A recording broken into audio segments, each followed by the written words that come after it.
A glamorous woman worth billions kneels before you and begs for a sip of water. A devilishly shaped female fitness coach willingly does cross-training with her female students for a piece of bread. Due to a natural disaster, 90% of the world's population has turned into flesh-eating zombies. You unexpectedly discover that your backyard is connected to this parallel world, where you bring back wealth from the apocalypse to your own world. You also bring food and weapons from your world back to the apocalypse. You are determined to become the strongest man in this post-apocalyptic world. Darling, don't you want you and your daughter to stop starving like this? Inside a villa, you smile at the weak woman in front of you due to hunger. This woman, named Jingling, looks to be in her 30s, with a perfect S-shaped body, very charming and desirable. Jingling, 38 years old, has a 17-year-old daughter who is also the owner of this villa. Originally a general manager of a listed company, Jingling was a typical career-oriented woman. However, everything changed here due to an incident a week ago. A world-shattering event occurred a week ago,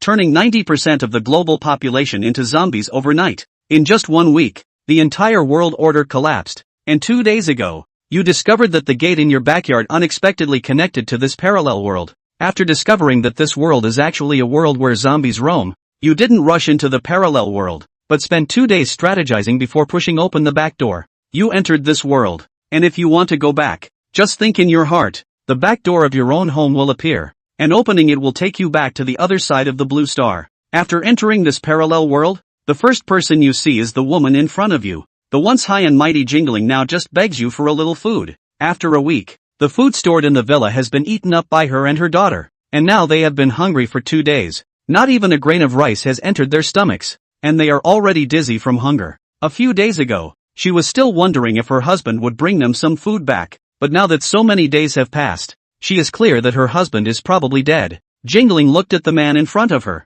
and she naturally understood the meaning of the man's words just now. Her face suddenly changed, and her lips trembled slightly. You leisurely sat on the sofa, looking at the tempting mature woman in front of you, then took out a hamburger, a fried chicken, a bottle of mineral water, and a Type 92 pistol from your backpack. But this pistol was just a replica. When you took out these foods, Jingling was immediately attracted by them, and she even had the idea of wanting to snatch them directly. However, when she saw the gun you pulled out from your backpack, she suddenly shivered all over. The initial thought of snatching extinguished instantly as if being doused with cold water. You watched as the expression on Jingling's face changed, revealing a thought-provoking smile. Then, pointing the gun at the food and water on the coffee table, you said, "My patience is limited. You have 1 minute to consider. If you agree, you will have this kind of food every day." Your voice was very calm, but to Jingling's ears, it sounded like thunder, yet it also made her eyes light up slightly. Jingling looked up at you, and asked uncertainly,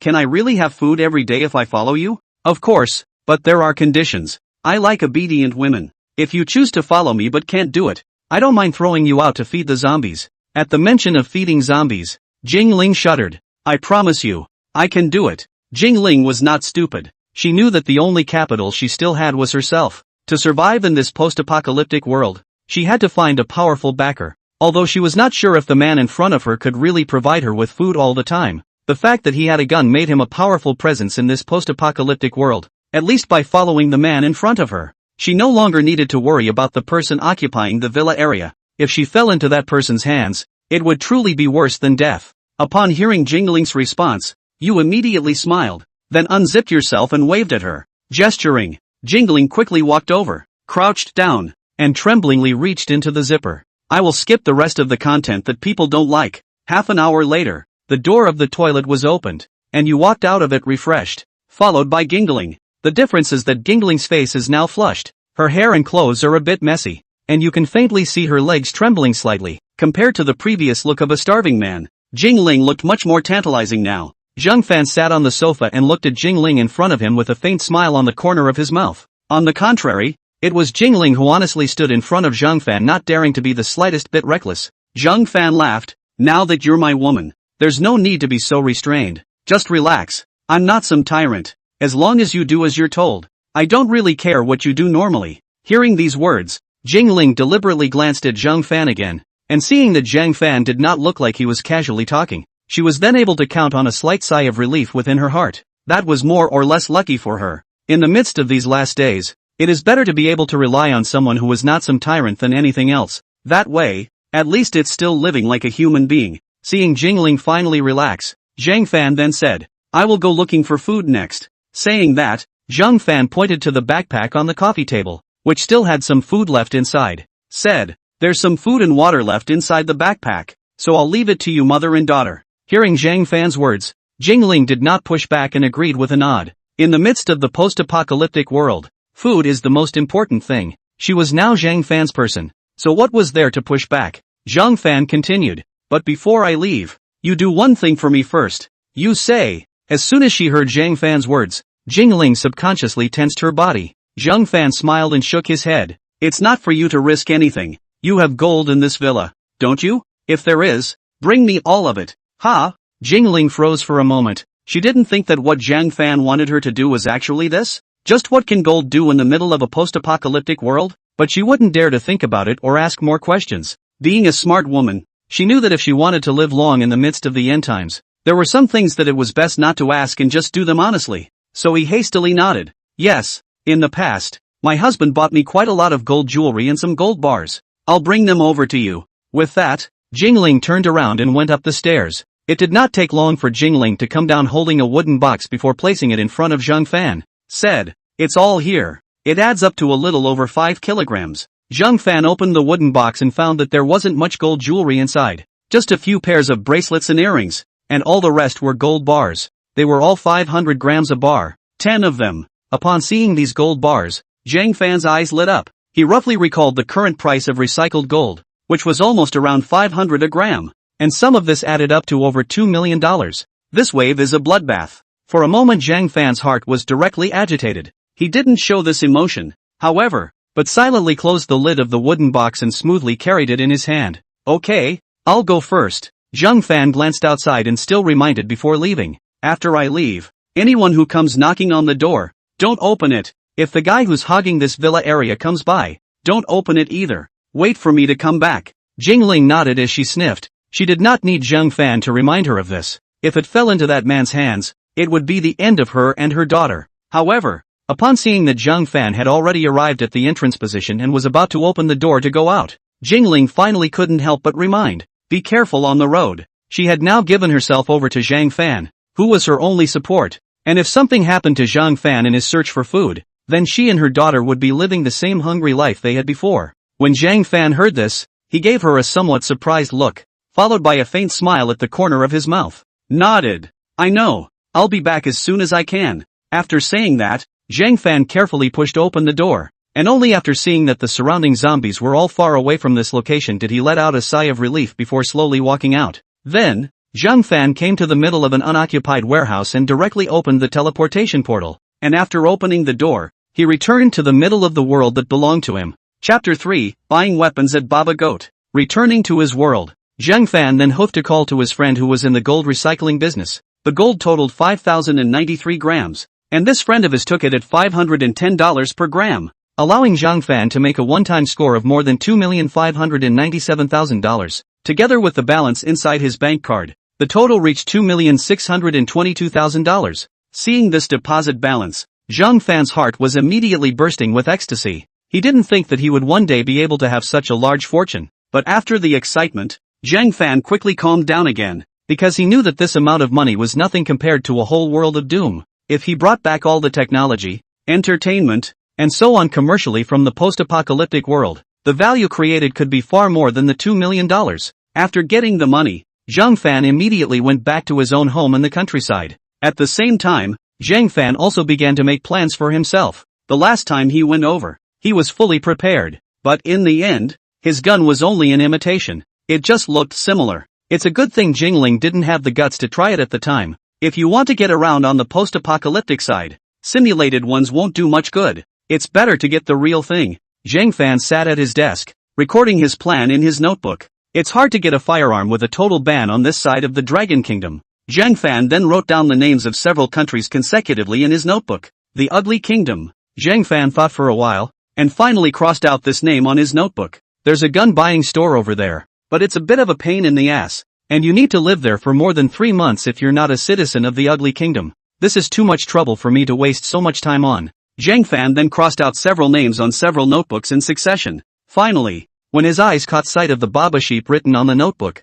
Zhang Fan pondered slightly for a moment. Baba sheep? Zhang Fan's mind subconsciously surfaced information about gun trafficking in that country. Previously, Zhang Fan had watched the video of gun trafficking over at Baba Sheep in the internet. Compared to the Ugly Kingdom and other countries, Baba Sheep's side seems to be a lot more casual and can be purchased as long as you have the money to do so. And since Baba Sheep was right next to Dragon Kingdom, it wasn't too much of a hassle to get there. 2 days later, Zhang Fan appeared in the middle of the office of a gun trafficking store in Baba Goat, and the owner of this store was currently personally entertaining Zhang Fan. Brother Zhang, are you sure you'll be purchasing a large number of weapons from me in the future? Zhang Fan nodded calmly. Yes, that's why I came here. Specifically to talk to you about this business. I just don't know how the quality of the weapons you have here is. In Zhang Fan's plan, in the future, if he wanted to gain a foothold in that post-apocalyptic world, he would inevitably develop his own forces, and at that time, he would need to be armed with a large number of weapons. But even now,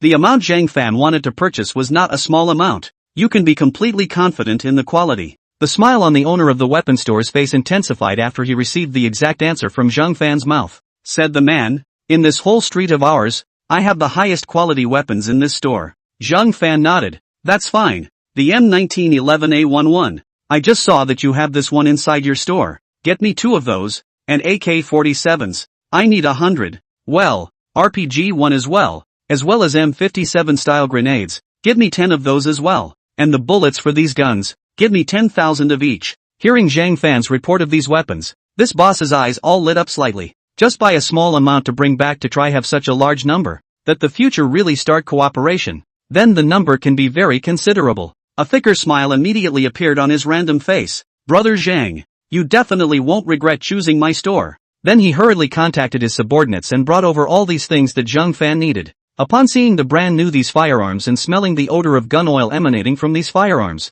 Zhang Fan's heart was also on fire. After all, what man doesn't like these things? How about Brother Zhang? All these things of mine are not bad, right? Seeing the joy on Zhang Fan's face, this boss also smiled. The price of all these things you need adds up to 45,100 knife lu. However, Brother Zhang and I know each other at first sight, so in order for us to work together again in the future, you only need to pay 40,000 blade music. Okay, Zhang Fan didn't drag his feet, but I wish to buy it in Dragon Kingdom currency. Hearing this boss raised his eyebrows and pressed on without the slightest hesitation. Of course my brother. In our Baba Goat, the Dragon Kingdom coin is a currency that can be used directly inside the stores. In the end, after Zhang Fan paid more than 280,000 Longguo dollars, he was satisfied and left with these things in the car he had rented before he came. When he came to an uninhabited place, Zhang Fan parked his car and then directly stowed all the weapons into the portal space. This portal space was something he only had after he came back this time.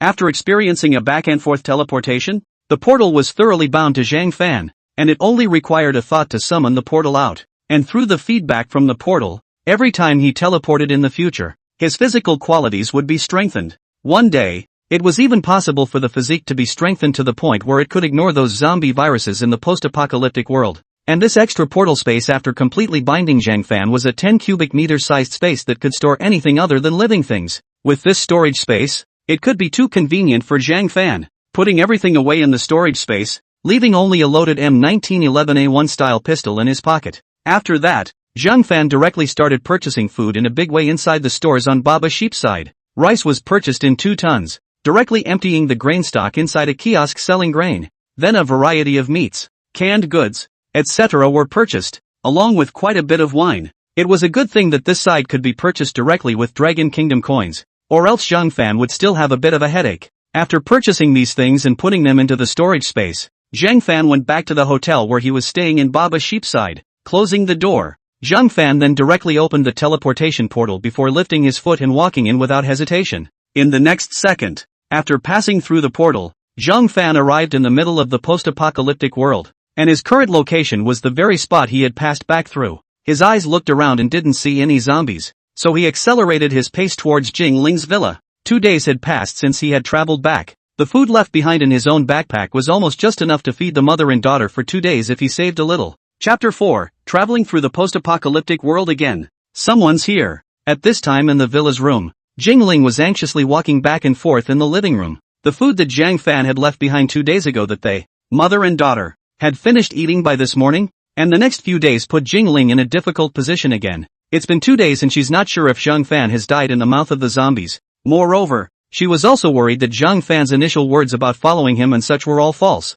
and he was just trying to sleep with her at the cost of this bit of food. Now that Zhang Fan hadn't returned for 2 days, the food left behind had been eaten. She decided to wait for another day's time, and if she didn't see Zhang Fan return tonight, then tomorrow, no matter what, she would have to venture out in search of food. Mom, is that man you said is really coming back? Whispering Fu. Jingling twisted her head to look at her daughter, a hard look appearing on her face before she let out a slight sigh. I'm not sure he'll come back. In the midst of these last days, it is the human heart that is the most frightening, and the most untrustworthy thing is what others say. Over the past 2 days, Jingling had also told her girl about the source of the food in the first place, but withheld some private parts. Only let your daughter know who the person who brings them food is and what their name is. In the middle of the end times, it's too hard to get food, and at any time, your life is in danger. Jingling sighed. Not only do we have to prevent zombie attacks, but we also have to worry about sneak attacks from others. Upon hearing Jingling's words, the girl called Yufu was silent for a moment before saying, in our owner's group, didn't that owner of Villa number 2 say that he had formed a shelter? He's got food there. A lot of the owners go there. Aren't we going? Saying that, Yufu also purposely took out her cell phone and opened the owner's chat group, showing Jingling the chat records inside. It shows a message from owner number 2 saying that he's formed a shelter and is telling everyone to go to his place. There were also a lot of messages below that echoed this statement from the second owner, but all of the people who sent those messages were men. Jingling naturally knew this information as well. It was just that she knew a bit more than Yufu. One of her close friends in the villa area went over as a family after seeing a message from the homeowners group, but in the past, the men were forced to be used as laborers, and her best friend was directly used as a tool for the number 2 owner and his thugs to vent their lust, and was treated inhumanely. And the owner of that second villa used to look at her and her daughter with eyes full of possessiveness. It's just that the social order was stable at the time, so he didn't even dare to do anything. But it was different now. As long as she dared to say a word in the chat group that she was inside the villa, then it was estimated that in a minute, the owner of Villa 2 would come over with his thugs and take the mother and daughter over. We can't go there. We'll be worse off than dead if we do. When she heard Jingling's words, Yufu froze. She was relatively young, and hadn't experienced anything sinister in the human heart since she was a child, and had always grown up with the complimentary voices of those around her, and was relatively simple-minded, not really understanding the meaning in Jingling's words. She was obedient though, and didn't make a scene because Jingling wasn't going. She wasn't stupid, and knew that in a world like this, it wasn't a bad idea to listen to her mom a little more. But, we're going to have to find our own food next? Hearing Yufu's words, Jingling was silent for a moment, and finally said, I remember that inside the 12th villa not far from the next door, the owner, Big Sister Lu, had purchased quite a bit of food before the zombies appeared. If Zhang Fan hasn't returned today, I'll go over tomorrow to take a look. When Yufu heard Jingling's words, she hurriedly chimed in. I'll go too. Whisperer's face showed fear, but her tone was very firm. Being able to overcome your inner fears is pretty strong for a girl of that age. Hearing this, Jingling smiled and rubbed Yufu's head, but did not say anything. Just then, the front door was suddenly knocked on, and Jingling and Yufu inside the house were immediately on guard. Jingling quietly came to the doorway and looked out through the cat's eye, the tension inside raising to her throat. Her greatest fear was that the owner of Villa 2 would bring his thugs over. However, when he saw Zhang Fan's figure outside the cat's eye, the tension instantly disappeared, and at the same time, a flash of excitement was born, and his eyes lit up. The fact that Zhang Fan was able to come back meant that he had not abandoned the mother and daughter, and perhaps he had brought back food this time. Thinking of this, Jingling immediately opened the door, allowing Zhang Fan to enter the house. Zhang Fan. It doesn't matter if he didn't find food. It's good to be back safely. Jingling glanced at Zhang Fan and did not realize that Zhang Fan was carrying food on him.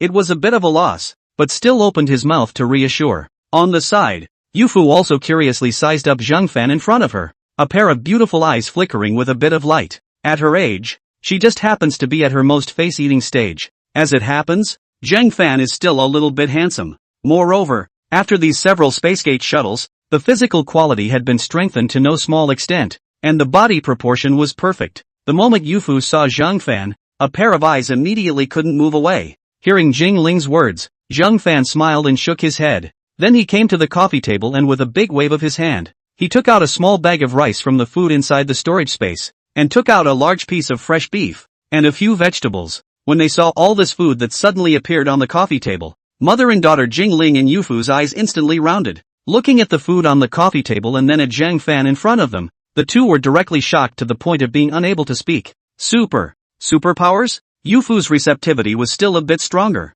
and upon seeing Zhang Fan reveal this hand, she quickly associated it with this. Hearing Yufu's words, Zhang Fan also nodded his head in a solicitous manner. You can interpret it that way, but with this ability, I can only store things, exposing the storage space for Jingling to see. This was something that Zhang Fan had already considered long ago as well. Instead of covering up all the time in the future, it's better to just expose it. This would also save him the trouble of explaining when he brought over tons of food from his world in the future. Right. Zhang Fan suddenly thought of something when he saw Yufu. Another bottle of juice was taken out from among the storage space, and several bottles of beer and wine. Whoa! At the sight of the juice and beer stuff, Whisperer's eyes immediately lit up. You're so strong, brother Fan. You can get all these things. Hearing this, Zhang Fan smiled faintly before telling Jingling, you go ahead and make a few dishes out of these. Jingling smiled and nodded as well before carrying the small bag of rice on the coffee table and entering the kitchen. Seeing this, Yufu also hurriedly took the rest of the food and followed into the kitchen,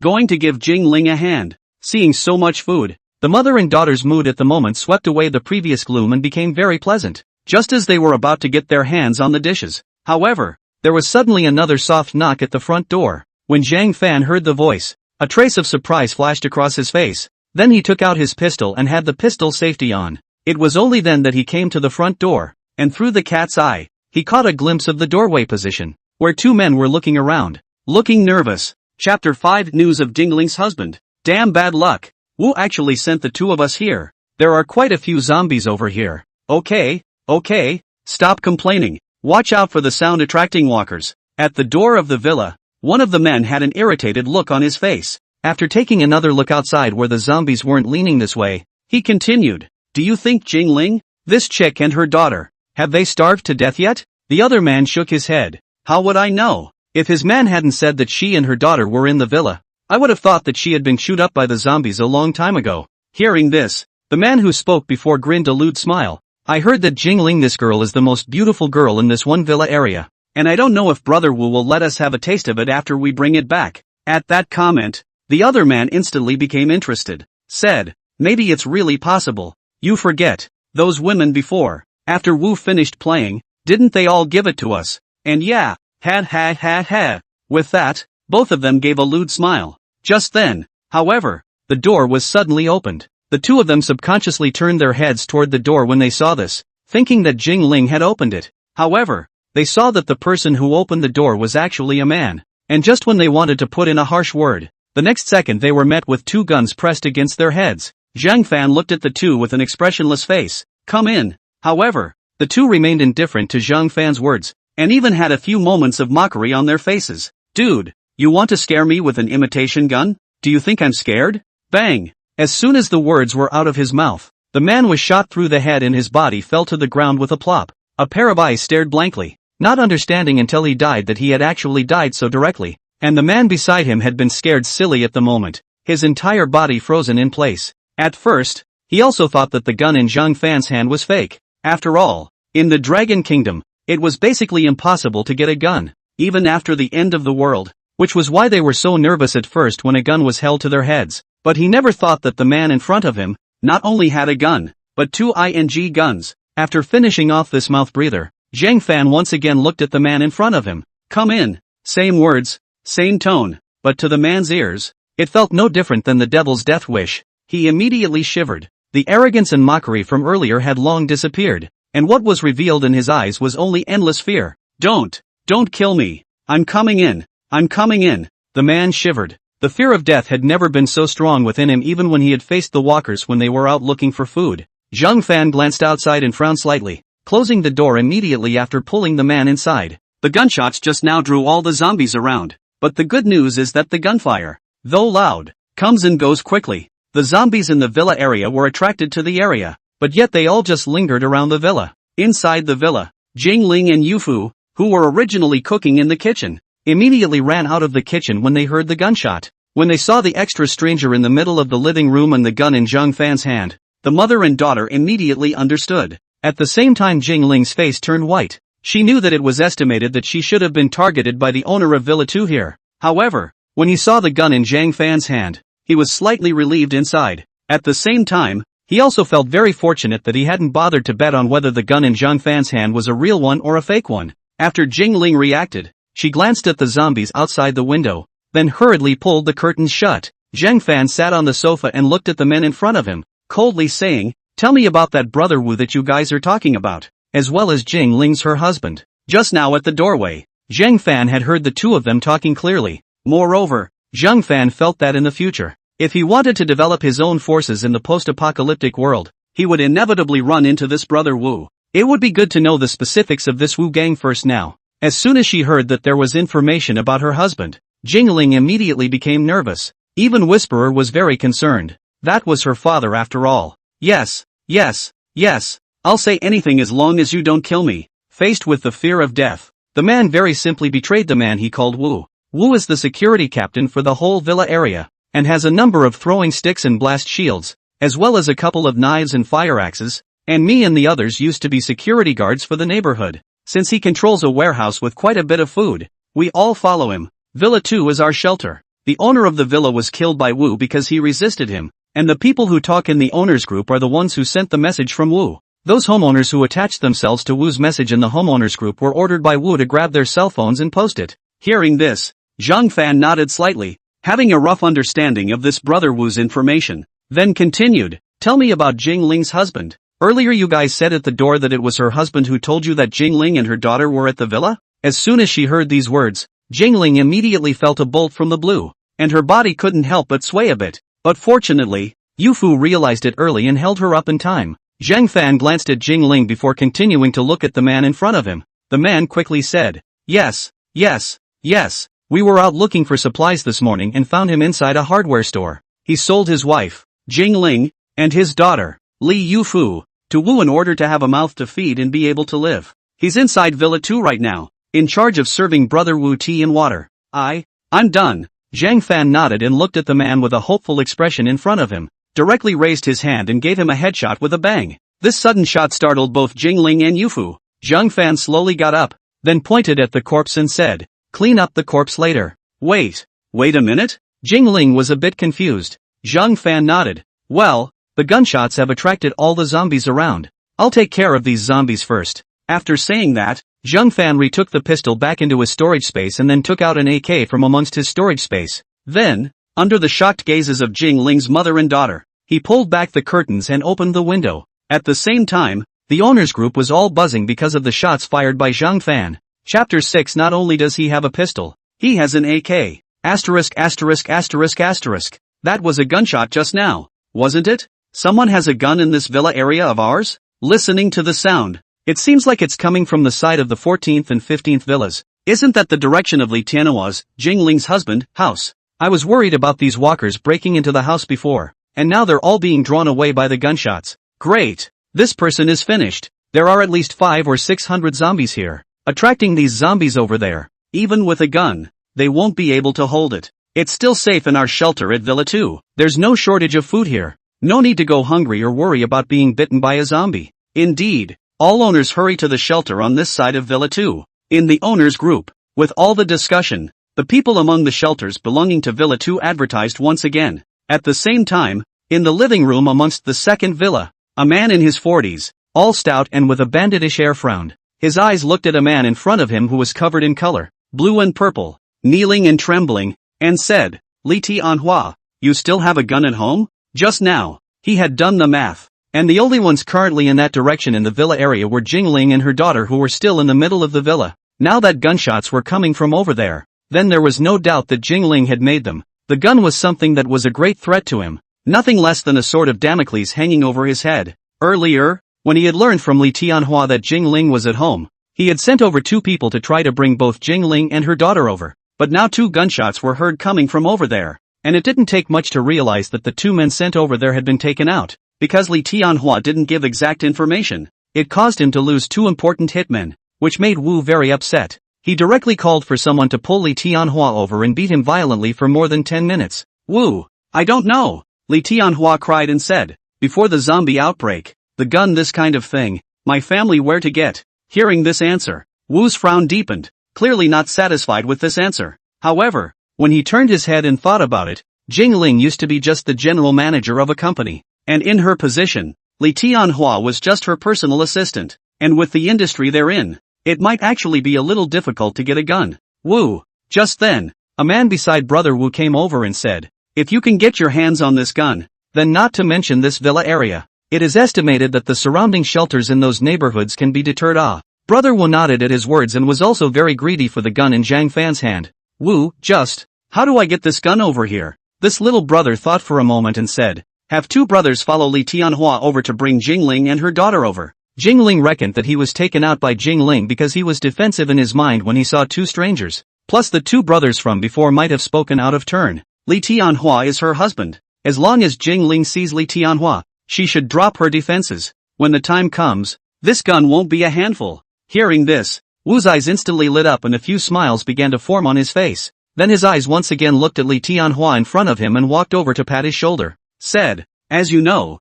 I have a very large amount of food here, and as long as you bring your wife and daughter here, I can make you my brother and enjoy the same treatment as these brothers of mine. Well, Brother Wu looked at Li Tianhua and continued, although your wife has a gun, there is no food. After you go over there, even if you use your wife's gun to kill the brothers who went over there with you, you will still starve to death sooner or later. Just bring it over here and you won't go hungry again. And all these women at the shelter you can play with as much as you want. Hearing these words, Li Tianhua immediately said, I am willing. I'll bring my brothers over right now. Having been here for 2 days, he wasn't blind and could naturally see how comfortable these thugs of Wu's were living here. It's not too much of a stretch to say that this shelter is a haven for Wu and these thugs of his, and all he had to do was bring his wife and daughter to enjoy it, and he pressed on without even thinking about it. Seeing Li Tianhua agreeing, the smile on Wu's face also became even more intense. Then he signaled the two beaters beside him. After the zombies over there disperse, you two will follow brotherly this side of Jingling's villa. As the second gunshot passed, the zombies that had already gathered because of the gunshot began to rush towards the villa's side. Originally, this villa had a fence, just don't know what reason. One of this fence collapsed, before Zhang Fan left and came back, also came in from here. The zombies coming from outside can easily enter the villa by coming to this collapsed area. At this moment, Zhang Fan stood leisurely in front of this collapsed place with his AK, waiting for the zombies outside to enter from this place. Zhang Fan pulled the trigger, and a series of bullets instantly shot out from the barrel of the gun. Zhang Fan crossed these times. The physical quality has been strengthened a lot. AK-47 this recoil is almost negligible. The gun is stable a batch, and at such close range, almost shot for shot. And the zombies outside that heard the gunshots suddenly became even more frantic as they surged towards the place where the fence had collapsed. After one magazine was finished, Zhang Fan took out a new one to replace it and continued firing. Soon, the bodies of the walkers piled up and blocked the area that had collapsed. Zhang Fan came to the fence and looked at the zombies still running towards the side outside, visually estimating that there were still more than 500 of them. Solely just stand on the fence and take a swipe. Anyway, he had plenty of bullets, no need to save at all. It was only under Zhang Fan's continuous fire suppression for more than 10 minutes that these zombies were completely cleared out. Finish the fight and call it a day. Looking at these zombies that fell to the ground in front of him, Zhang Fan grinned. Although these zombies were killed by him, he had wasted a lot of ammunition. After all, his marksmanship was a bit of a rookie, but Zhang Fan didn't care. And right at this moment, Zhang Fan realized that because of the commotion he had just caused, he had attracted all the zombies outside the villa area as well. However, since there was now a ceasefire, these zombies also began to roam aimlessly in the confines of the villa area. Afterward, Zhang Fan jumped off the fence and stowed the AK among the storage space. Inside the house, when they saw Zhang Fan come in, both Jingling and Yufu breathed a sigh of relief. Just now, when they saw the scene of Zhang Fan facing so many zombies alone through the window, their mother and daughter's hearts were about to be in their throats, but never expected that Zhang Fan actually had an AK-47 in addition to his pistol. After all of these zombies were finished off, Yufu was very happy, while Jingling's pair of beautiful eyes were flickering with a little bit of starry eyes. She wanted a little more. Chapter 7 Li Tianhua saw that her wife was actually in. The more weapons Zhang Fan had, the greater his strength, and the safer she and her daughter would be. That's what Jingling came up with. At the same time, the idea of hugging Fan as a thigh became more and more solid. She is a very intelligent woman who can relate to many aspects because of one thing. She wouldn't be foolish enough to think that she was pretty enough that Zhang Fan wouldn't abandon her in the future. A pretty skin is the most worthless thing in the midst of the end times. Zhang Fan had such a strong weapon in his hands and was able to get a large amount of food. In the middle of this post-apocalyptic world,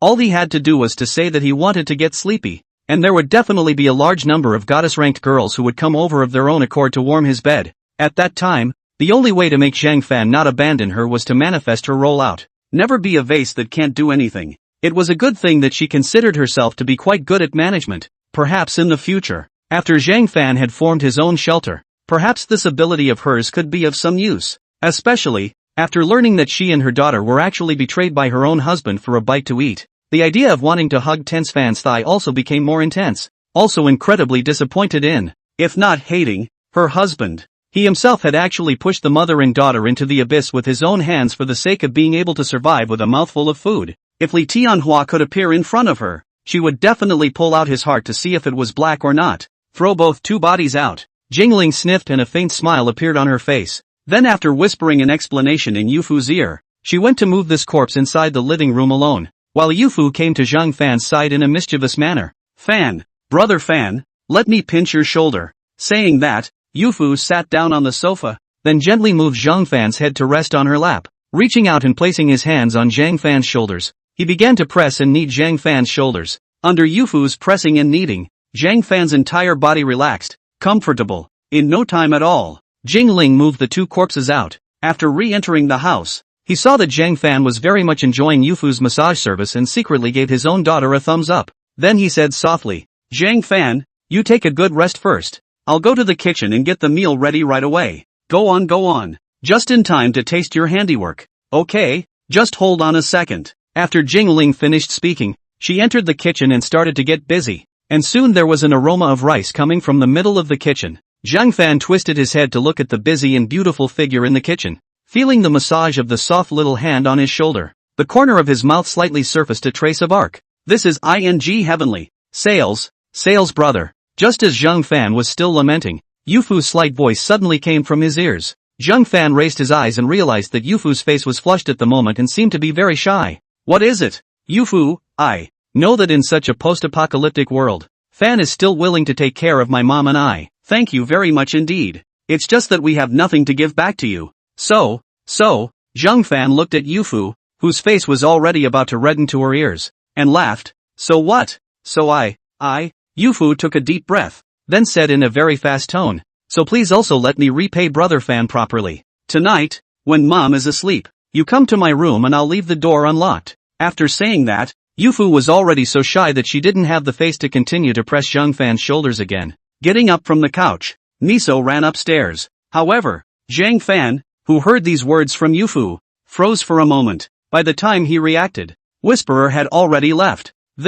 Zhang Fan smiled as he looked in the direction that Yufu had left. But when I think of the fact that Yufu has not lost her mother's body, it seems quite good. Should we try to eat them all at the same time? The moment this thought came out, Zhang Fan's eyes lit up. This kind of plot that only exists inside this book is exciting just to think about. No way. We'll do it later after dinner. Zhang Fan really wanted to experience it to see if the plot in this book was really cool. However, just as Zhang Fan was still in YY, Jingling came out from inside the kitchen with the meal. When she saw that there was only Zhang Fan in the living room and did not see Yufu, Jingling was slightly surprised. Jingling, where's that girl Yufu? Zhang Fan laughed. She went upstairs. I'll go call her down. Zhang Fan got up after he finished speaking. However, just as he was about to go upstairs, a knock sounded on the door. Knock. The knock on the door was soft, but it also caught the attention of the two people in the room at first. Zhang Fan and Jingling simultaneously turned their heads in the direction of the gate. Open the door.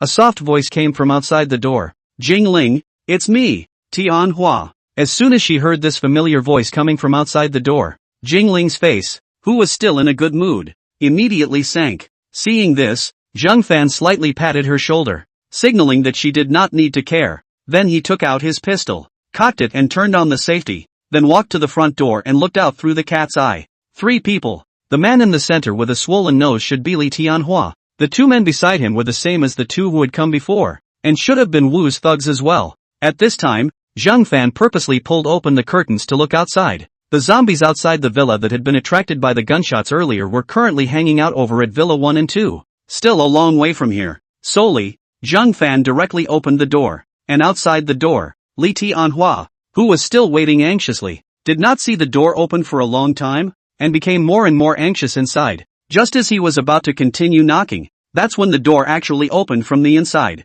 just before he had time to be happy. The expression on his face froze when he saw the figure that opened the door. In the middle of this post-apocalyptic world, a strange man shows up at his house, mainly, with his wife and daughter still both at home. He knew with his ass what would happen. For a moment, a nameless anger was born from within. Just wanted to go up and yank Zhang Fan out. The result was bang. With a bang, his head directly received a heavy blow from the butt of the gun, and then his entire body was pulled into the room by Zhang Fan. The two thugs beside Li Tianhua originally wanted to help, but when they saw clearly the guy Zhang Fan was holding in his hand, they immediately wimped out. Seeing this, Zhang Fan looked at the two coldly. "Come in." The two subconsciously shivered, then trembled as they walked in from outside the inside. Both of them looked at me and I looked at you, and both saw the fear in the other's eyes. That's not at all what they had planned before. Chapter 8 Li Tianhua, you promised my wife not to kill me. Please, pop, pop, pop. In the middle of the living room, Jingling continuously slapped Li Tianhua's face with several big mouths.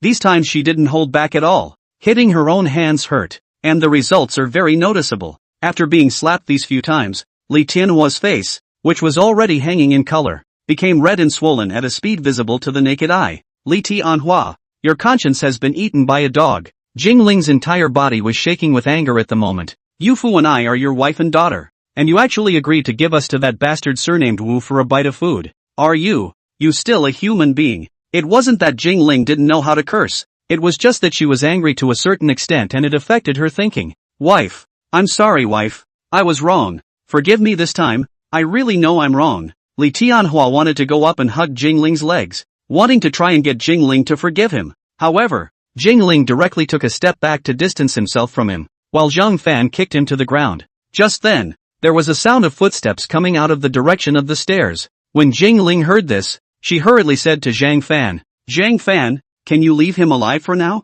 Yufu and I still have some scores to settle with him." Zhang Fan nodded slightly at his words. When Jingling saw Zhang Fan nod his head, a smile immediately appeared on his face. "Well, then, I'm going to go calm my daughter down and leave for a while." The commotion made here in the living room downstairs was heard by Whisperer upstairs, so she planned to come down to see what was going on. However, just as she was just halfway up the stair wound, she met Jingling coming up head-on, and was then led back up to the second floor by Jingling. After Jingling went upstairs, Zhang Fan sat down at the dining table and looked at the three people in front of him while eating. "What shall I do with you? Say ye?" Saying that, Zhang Fan purposely glanced at the throwing sticks that the two thugs were carrying. Continuing, he said, "How about this? You three, break one of your legs and one of your hands and I'll let you go. How about that?" Zhang Fan's voice was flat, as if he was usually pulling a family routine. The three men's faces changed when they heard this. Li Tianhua quickly said, Zhang, you just promised my wife.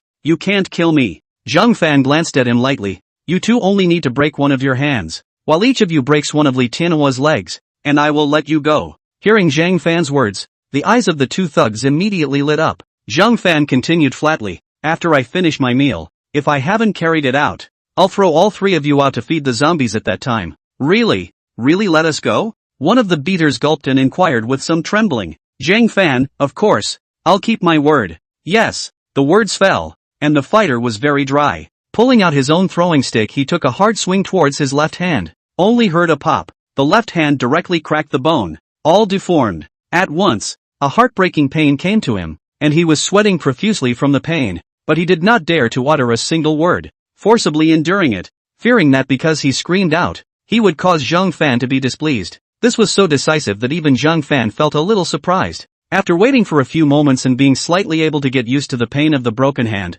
this hitman once again picked up his throwing stick and walked towards Li Tianhua. Seeing this, Li Tianhua still wanted to hide, but in the end, before he could get up, he was directly held down by another fighter. Looking at the approaching beaters, Li Tianhua panicked, hastily looked at Zhang Fan and said, "Brother Zhang, Master Zhang, spare me.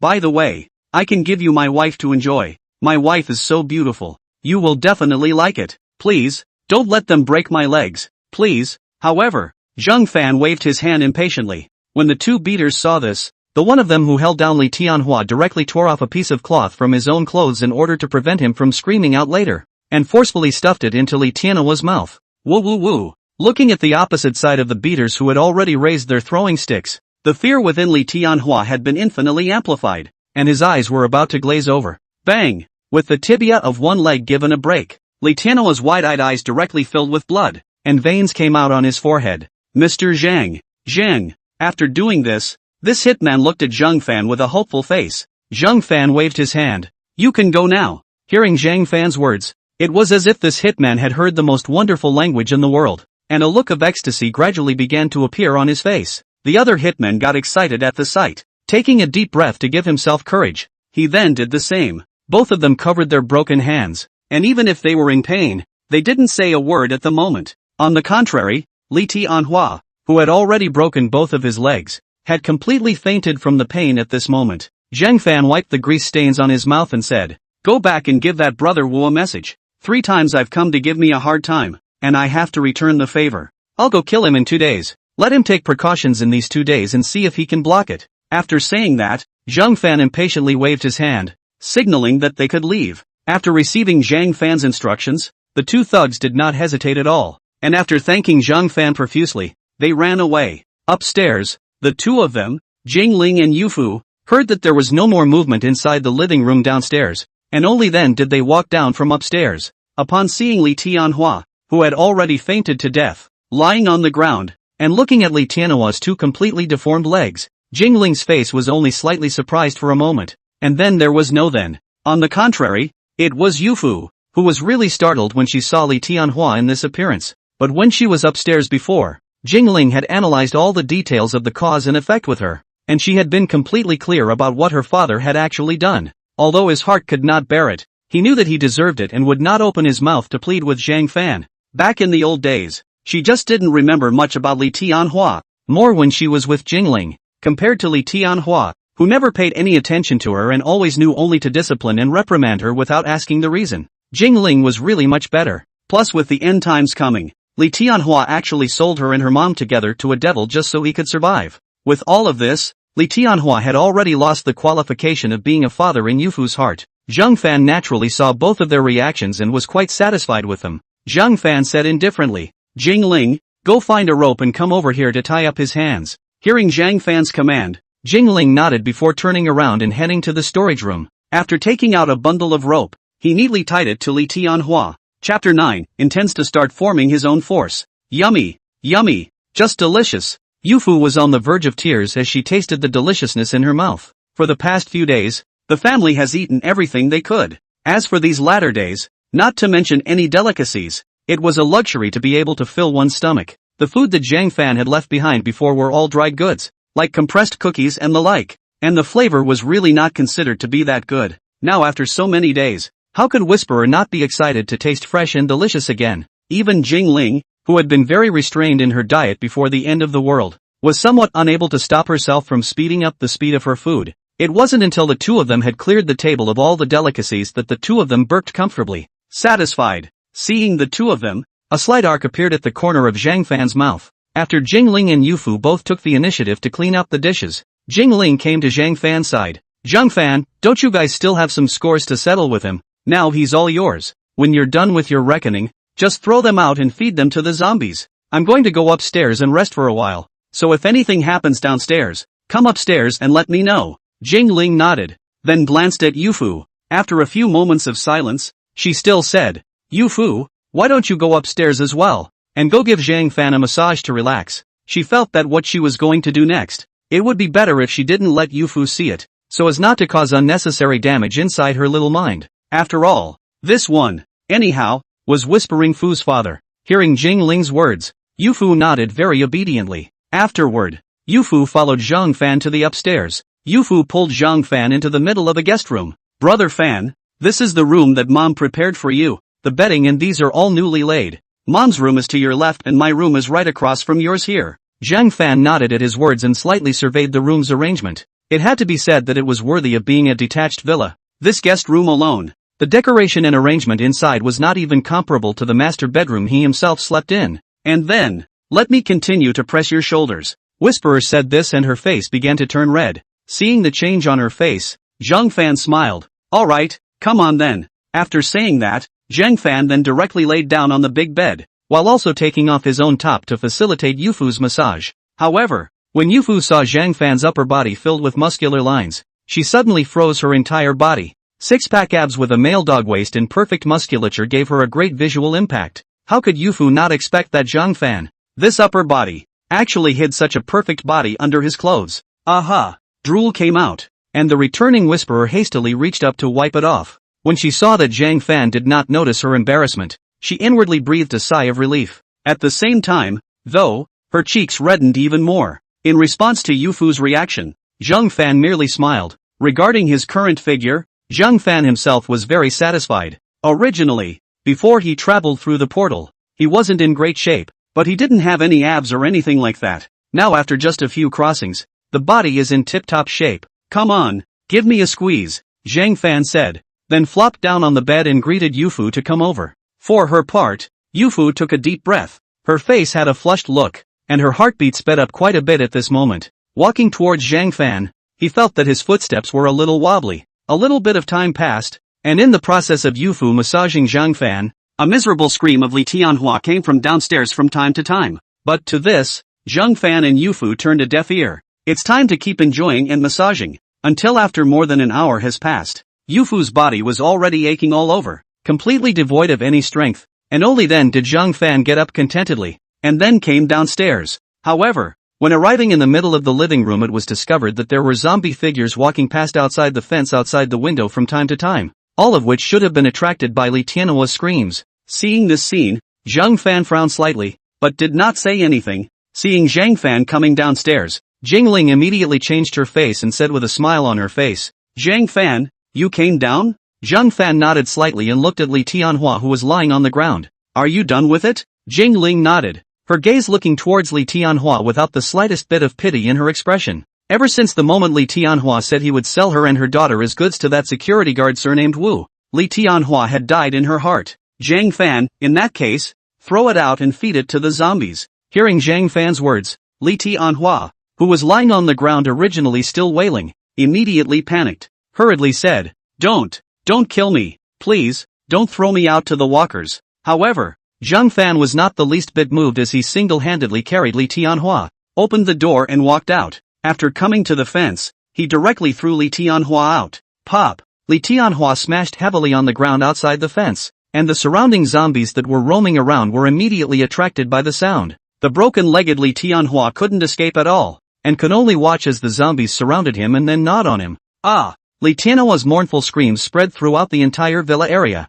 instantly attracting more zombies to come over before continuing to pounce on Li Tianhua, until the zombies will Li Tianhua completely drown in the zombies. The screams gradually weakened, until finally completely no sound. Standing on the fence, watching the zombies outside gnaw Li Tianhua to death, Zhang Fan then turned around and went back into the middle of the villa. In the villa, Zhang Fan looked at the mother and daughter in front of him, inquiring, now in the entire villa area, apart from the shelter formed by that villa two's Wu, are there any other people who have fallen behind? Jingling thought a little, then said, yes, a few friends from the villa area even asked me to borrow food yesterday. They also knew about shelter too, so none of them dared to go there. Hearing Jingling's words, Zhang Fan nodded, contact them and say that there is food here. Let's see if they dare to come over. Jingling nodded, then began to make a beeline for her phone. After the messages were all sent out, Jingling then said, they've all been sent out. There are a total of 3 people. Zhang Fan nodded, well, tell them to bring all the gold in their homes if they are willing to come over. Just as Zhang Fan had finished speaking, a message tone came from Jingling's cell phone. Chapter 10 Boom. This guy even has a grenade. Jingling hurriedly opened her cell phone, and it was the same 3 people she had looked for earlier. Someone had replied, Wooden Nerd, Velvet Sister, are you really willing to give me food?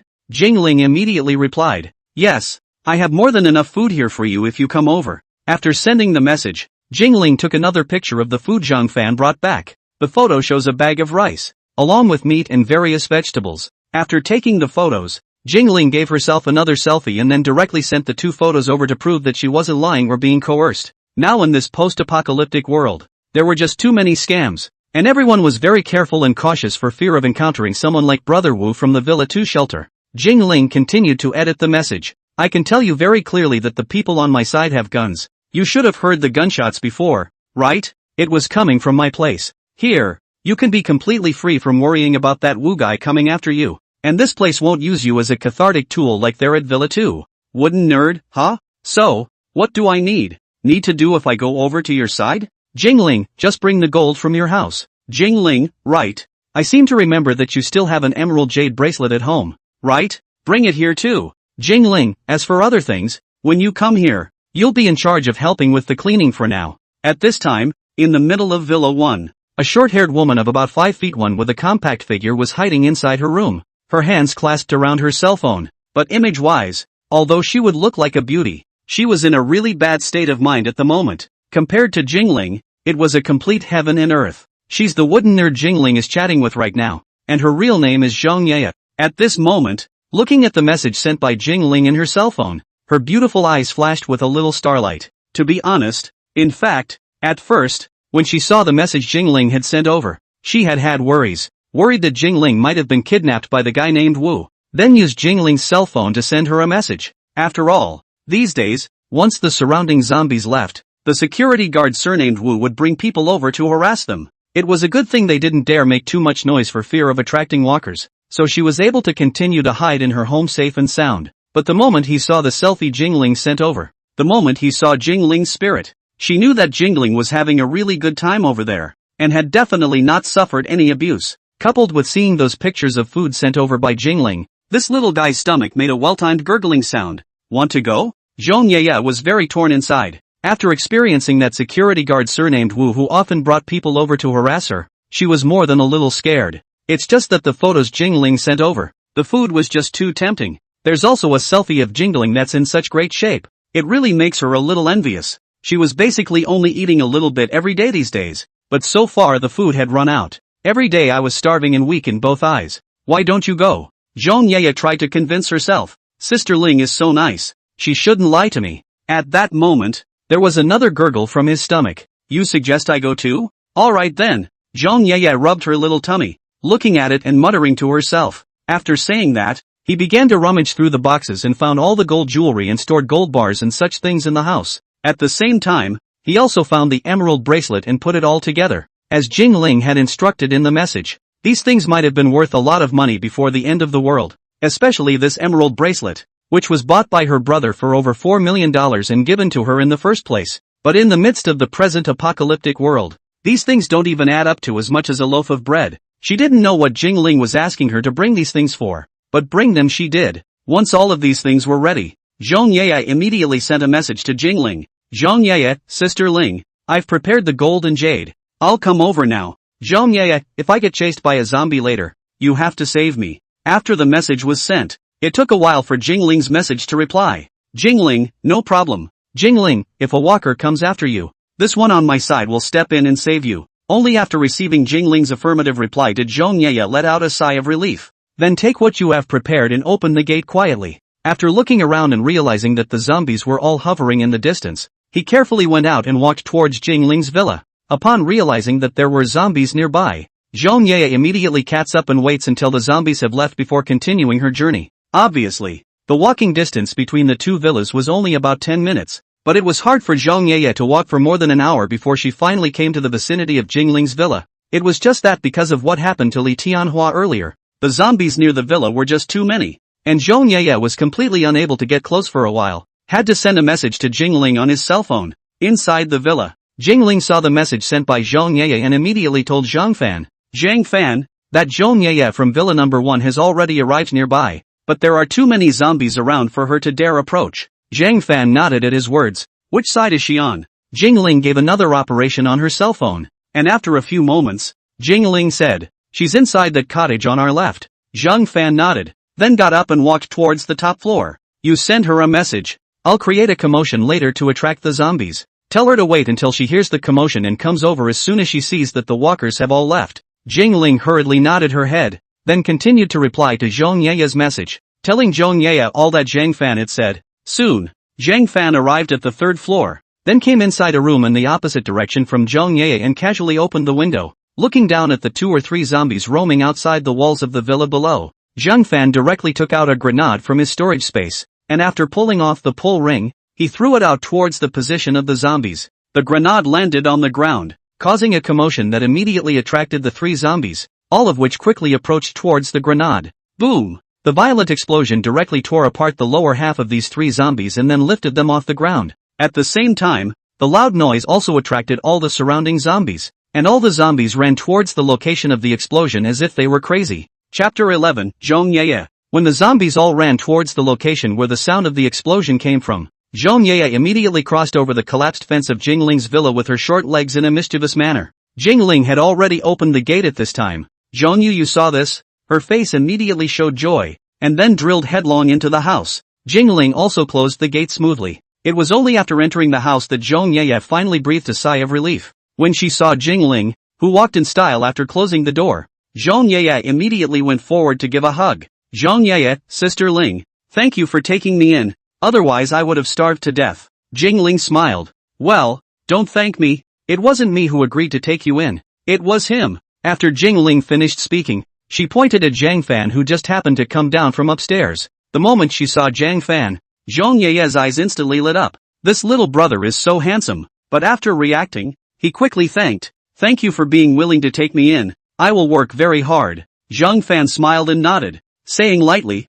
my name is Zhang Fan. You can just call me by my first name like Jingling. Hearing Zhang Fan's introduction, Zhang Yeye immediately said, I am Zhang Yeye, 30 years old, single. Ouch. As soon as he finished speaking, his head was lightly slashed by a hand slash from Jingling. He joked, you're on a blind date here. When these words came out, Zhang Fan and Zhang Yeye both laughed. It was only on this clock that Yeye remembered and hurriedly handed the package she had brought over to Zhang Fan. She was still very cocky and knew that since Zhang Fan was the one who was in charge here, the things must be what Zhang Fan needed as well. Zhang Yeye, brother Fan, this is all the gold in my house. Since I usually don't like to hoard this stuff too much, so I don't have much in my house. It only adds up to like 7 or 8 pounds. Zhang Fan nodded and opened the parcel, which was scattered with only 3 or 4 pieces of gold jewelry and 500 grams of gold bars. It adds up to something like 3,500 to 3,600 grams. It was indeed much less compared to the gold in Jingling's home, but these were nearly 1,800,000 or so. At this moment, Zhang Fan's gaze rested on an emerald green bracelet and froze slightly before casually picking it up.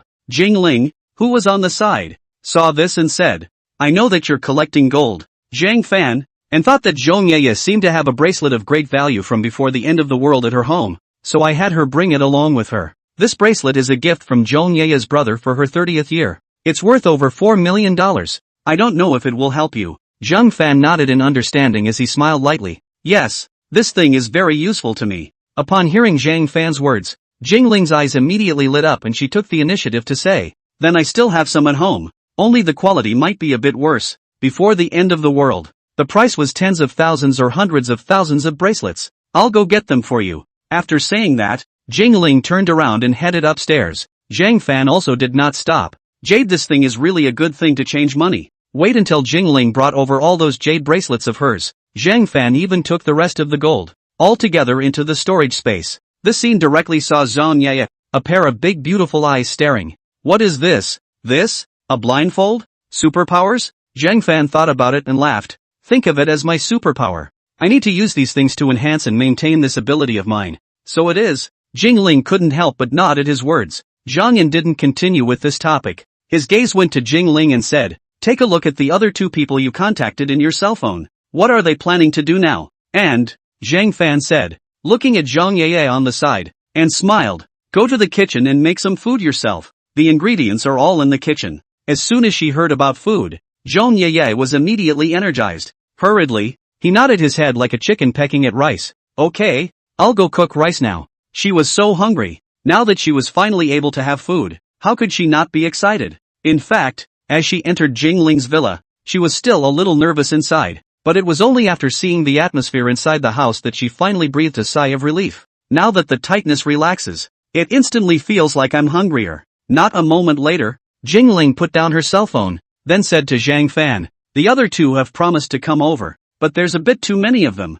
Zhang Fan was not surprised by this and inquired, how many people are there? 6. Jingling gave the answer. Their husbands and children are there too. Zhang Fan, okay, let them all come over. Since they were planning to form a shelter, naturally they couldn't just have this many people. Whether it's a man or a woman, Zhang Fan wants it all, because there are a lot of things that women can't do, and that's the only way a shelter can be revitalized. By the way, likewise, tell them to bring all the gold and emeralds they have at home as well. Jingling nodded, and then gave her phone another whirl. On the other hand, in the middle of the second villa, Wu looked at the two broken-legged fighters in front of him and looked very bad. This was the first time he had suffered such a setback since he formed the shelter and commandeered Villa 2. The problem is, he hasn't dared to call back. Before, he had always thought that the one who sheltered Jingling was only a pistol. Then I heard the gunfire. And there were even automatic rifles. What's even more outrageous is that just a short while ago, an explosion was heard coming from the side of Jingling's villa.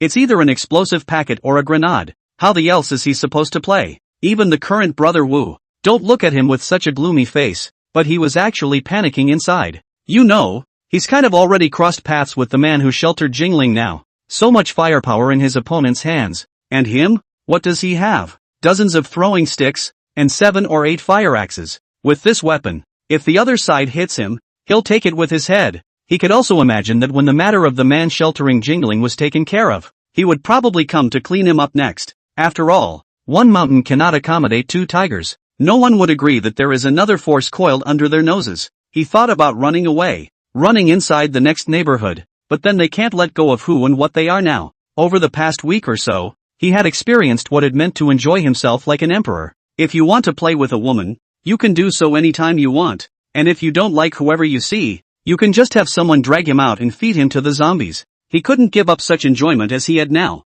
Brother Wu, you have to avenge us. One of the thugs, who had his hand broken, cried out in front of Wu. However, Brother Wu waved his hand very impatiently. I know. You two go and get your broken hands taken care of first. After the 2 broken-handed thugs leave, the rest of the thugs didn't look too good. Brother Wu, the man behind Jingling is a bit solid. Do we really want to go after him? Wu didn't even think about it and said directly. What kind of trouble are you looking for? Don't want to die. If he only had a pistol, we could still think about it. This guy even has automatic rifles and explosives. What are we going to do with him? Hearing Wu's words, one of the beaters asked. Then, what should we do? Wu, I'll contact Jingling on my cell phone later and bring out half of our food to see if we can defuse the feud. Chapter 12 Gangzi, how much? More than 40 pounds of gold? Zhang Fan, that brother Wu sent me a private message. Just then, Jingling suddenly said this. Zhang Fan raised his eyebrows and smiled. Oh, what was said? Jingling, he said he wanted to plead for your forgiveness with half the food they have there. Cut. Hearing this, Zhang Fan instantly gave a disdainful cut. Food? The last thing he needs is food. If one were to take out 180 pounds of gold or something like that, Zhang Fan might still consider it. But just food? This thing might be very expensive for people in this post-apocalyptic world. But for Zhang Fan, he could have as much as he wanted. Zhang Fan, no need to reply to him. I'm going to go and end that shelter of his after those 2 friends of yours come over with their men. Speaking here, Zhang Fan thought of something else and added. When I clean up that surname Wu over at Villa 2, it might cause quite a commotion, and the surrounding zombies will probably be attracted to it. When the time comes, Jingling, you come and organize everyone to collect all the gold among the surrounding villas. Hearing Zhang Fan's command, Jingling immediately nodded. The time was fast approaching evening and the sun was setting. The people that Velvet had contacted in the foreground had also taken advantage of the gap between the zombies leaving the surrounding area and had all rushed over. These 6 people had almost the same mentality as Zhong Ye's before. They were all on edge at first, but when they actually entered the house and saw what was inside, they all breathed a sigh of relief. At the same time, one by one, when they saw Zhong Ye, who was currently feasting, all 6 of them subconsciously swallowed a mouthful of water. All 6 of them, at the moment, were so hungry that they were in little state of mind. Zhang Fan looked at the 6 people and a smile appeared on his face, instructing, Jingling, arrange a room for them, and if they want to eat, they'll make it themselves in the kitchen for the time being. After Zhang Fan ordered, he carried the gold and jadeite that these 6 people brought over, adding up to a big bag full of them. It was almost 40 pounds, a very generous portion. Jingling, you arrange them, I'll go back to my room to rest first, and we'll talk about anything in the morning after I come downstairs. After saying that, Zhang Fan thought about it and finally took out a pistol and handed it to Jingling's hand. As of now, Jingling's performance was still good and very self-aware, and by putting the gun in her hands, Zhang Fan was not worried that she would turn against him, because Jingling was clear that only he could bring in a steady stream of food. Jingling was also a very life-thirsty person, and would not joke around with her life. After all, the first time we met, Zhang Fan with an imitation gun can bluff her, not to mention the later exposure of the superpower. And since he was going to form his own forces in the future, these weapons he prepared were originally used for his subordinates. Why else would he spend a fortune on so many weapons? After handing the gun over to Jingling, Zhang Fan took his things and went up to the second floor, entering his room and locking the door behind him. After that, Zhang Fan put all these gold and jadeite into the storage space. After doing this, Zhang Fan took a deep breath, his eyes glittering with excitement, now getting more than 4 times as much gold as last time, in a straight-up fat wave. There is also an emerald bracelet. The value of this is equally inexpensive. Put into the auction house is estimated to be able to shoot a very good price. Then without hesitation, Zhang Fan directly opened the portal before lifting his foot and stepping inside. And downstairs at the moment, Jingling was a little lost in thought as she looked at the heavy pistol in her hand. The gazes of the other people around them were also resting on Jingling's hands at the moment, and one by one, their eyes revealed a look of surprise and envy. After all, in the middle of such a post-apocalyptic world, who wouldn't want to have a weapon on them to save their lives? After Jingling returned to her senses, her gaze glanced in the direction of the stairway, then a bright smile appeared on her face. She's happy. In her opinion, Zhang Fan's move was undoubtedly a sign of trust in her, judging from this current performance, at least in the future. After Zhang Fan formed the shelter, she was definitely a character that could enter the core as well. At the same time, a conviction was born in her heart. She absolutely had to serve Zhang Fan more seriously. Jingling then unhurriedly put the pistol away, looked at everyone, and said, "Alright, you guys go to the kitchen first to prepare something to eat. Tomorrow, when the time comes, everyone will go with me to these villas around the area and retrieve all the gold emeralds and other precious items."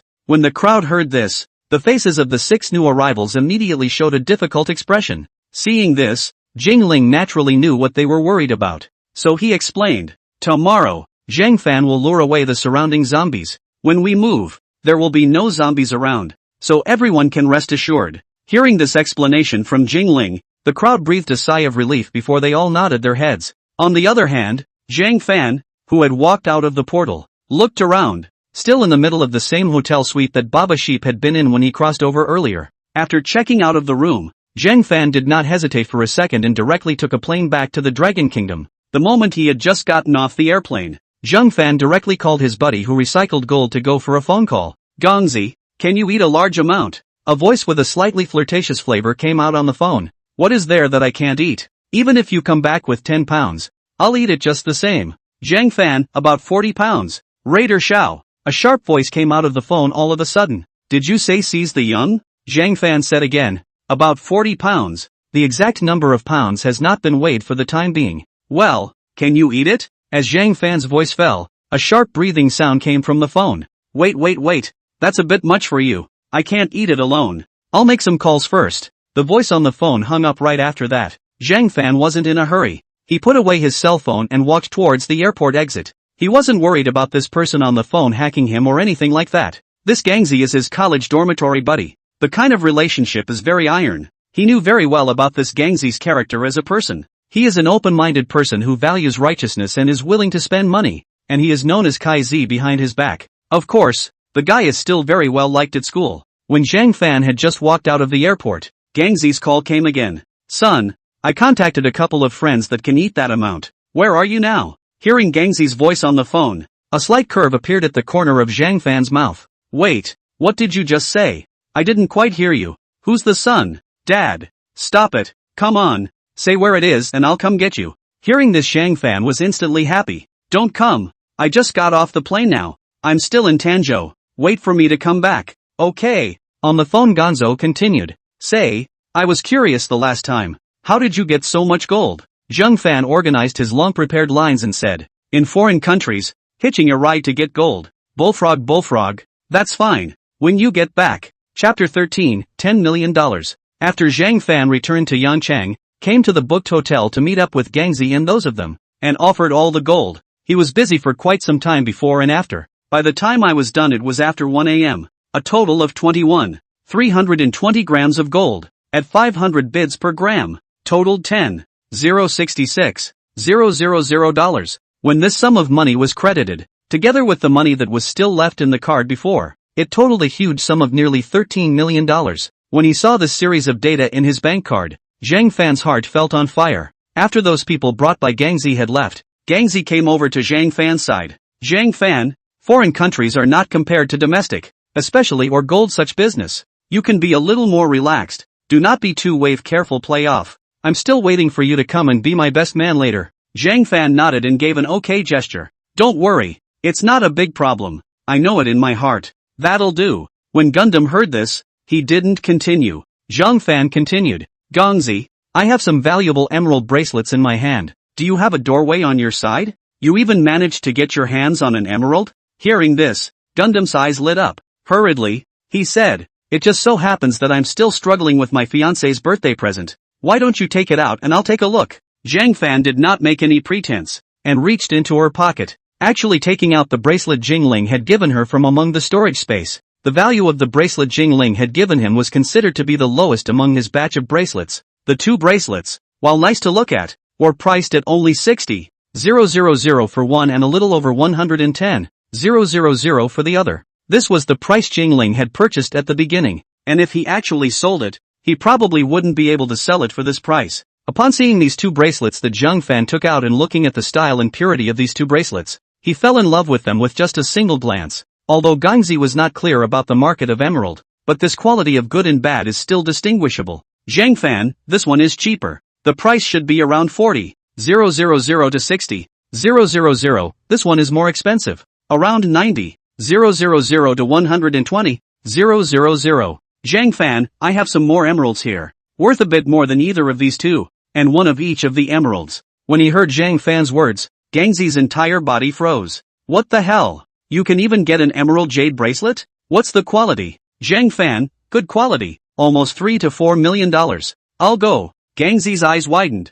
Zhang Fan, you're rich. In that case, I happen to have a relative who works at the Yangchang auction house, so I'll just contact it for you. These emeralds of yours should fetch a very good price if you put them in an auction house. Zhang Fan nodded. Yes, you can contact them, but I have to go out of the country tomorrow, and there's no cell phone reception there, so I won't be back until a few days, so I'll auction it off then. Gonzo, okay. Saying that, Gangzi took the $60,000 bracelet in his hand among the two bracelets in front of him, said, just sell me this bracelet directly, just count it as 60,000. How about that? Zhang Fan, okay, anyway, you're a kaiju. I'm not polite with you. Gangzi laughed and scolded. You guy. Be careful, I'll give you a nasty nickname too. Zhang Fan raised an eyebrow. What kind of Paimon speech are you giving? That was a happy moment for both of them. Gangzi, alright, I'm not going to nag you anymore. It's so late. I'm going home to hug my wife and go to bed. A certain single dog has no idea how cozy it is to cuddle up to his wife at night. Zhang Fan raised his eyebrows. I'm sorry, I don't understand what you mean by that. I have quite a lot of women. I change my hugs every night. Gundam broke the room. You guy. With a big wave of his hand, Gundam turned around mercilessly. The harpies are gone. Your father is gone. However, just as he reached the door and was about to open it, Gonzo thought of something else. Turning around, he reminded, foreign countries are a lot more dangerous than at home. With money, it's best to get some self-defense weapons. These things should be pretty easy to get abroad, and hire some bodyguards. Hearing this, Zhang Fan was still quite touched. Nodded. Don't worry, I still value my life. Automatic rifles, RPGs, grenades and all that. Gundam froze for a moment. Holy, that hard? Though there then laughed. That's fine. I'm kind of blindly worried. Dad left first. After that, he waved his hand and turned to leave. When Gangzi left shortly after, Zhang Fan also left the hotel. Originally, Zhang Fan had planned to go straight back to his place.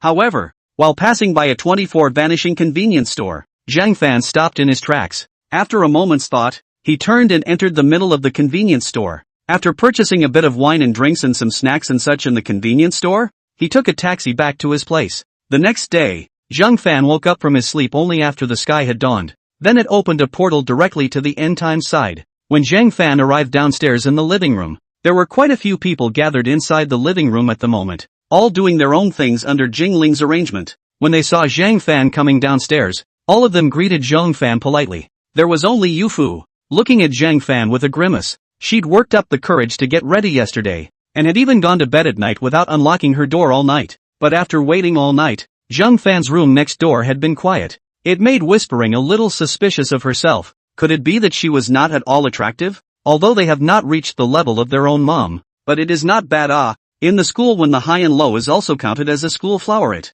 However, Zhang Fan completely ignored her all night, making Yufu feel a bit discouraged. Seeing Yufu's pouting little look, Zhang Fan smiled and did not care. Gazing at the others, he said, well, now that everyone's here, then it's almost time to get moving after breakfast later. Hearing Zhang Fan's words, Everyone all of a sudden all became serious. Zhang Fan continued. When the time comes, I will lead all the zombies over to the second villa. You guys just follow Jingling and collect all the gold and jade inside these villas around. Got it? Got it. Everyone nodded all at once. With Zhang Fan attracting away the zombies, they would be in much less danger. Plus Jingling also had a gun in her hand, so if there were any zombies that had fallen behind, she could also take care of them. Zhang Fan nodded. That's fine. After saying that, he looked at Jingling and ordered, go to my room and bring down all the wine and drinks in there. Jingling sniffed and went straight upstairs, and in no time at all, she came to the living room carrying a plastic bag. Open the plastic bag. There are 2 bottles of white wine, a large bottle of orange juice. Zhang Fan smiled lightly and said, after everyone returns, all of this will be used to celebrate everyone. When they heard Zhang Fan's words, everyone was instantly excited, especially the few men present. In these days of Armageddon, every day is a life of fear, and even a mouthful of food is a luxury. But I never thought that after coming here, I would even be able to drink white wine. Don't worry, brother Fan, it's guaranteed to be proper. Chapter 14, How He Even Has an RPG. Boom! A grenade landed on the gate of the second villa's enclosure, directly blowing the gate all to fine pieces. The zombies that were originally still wandering aimlessly around heard the commotion coming from this side, and immediately all of them surged towards this side as if they were crazy.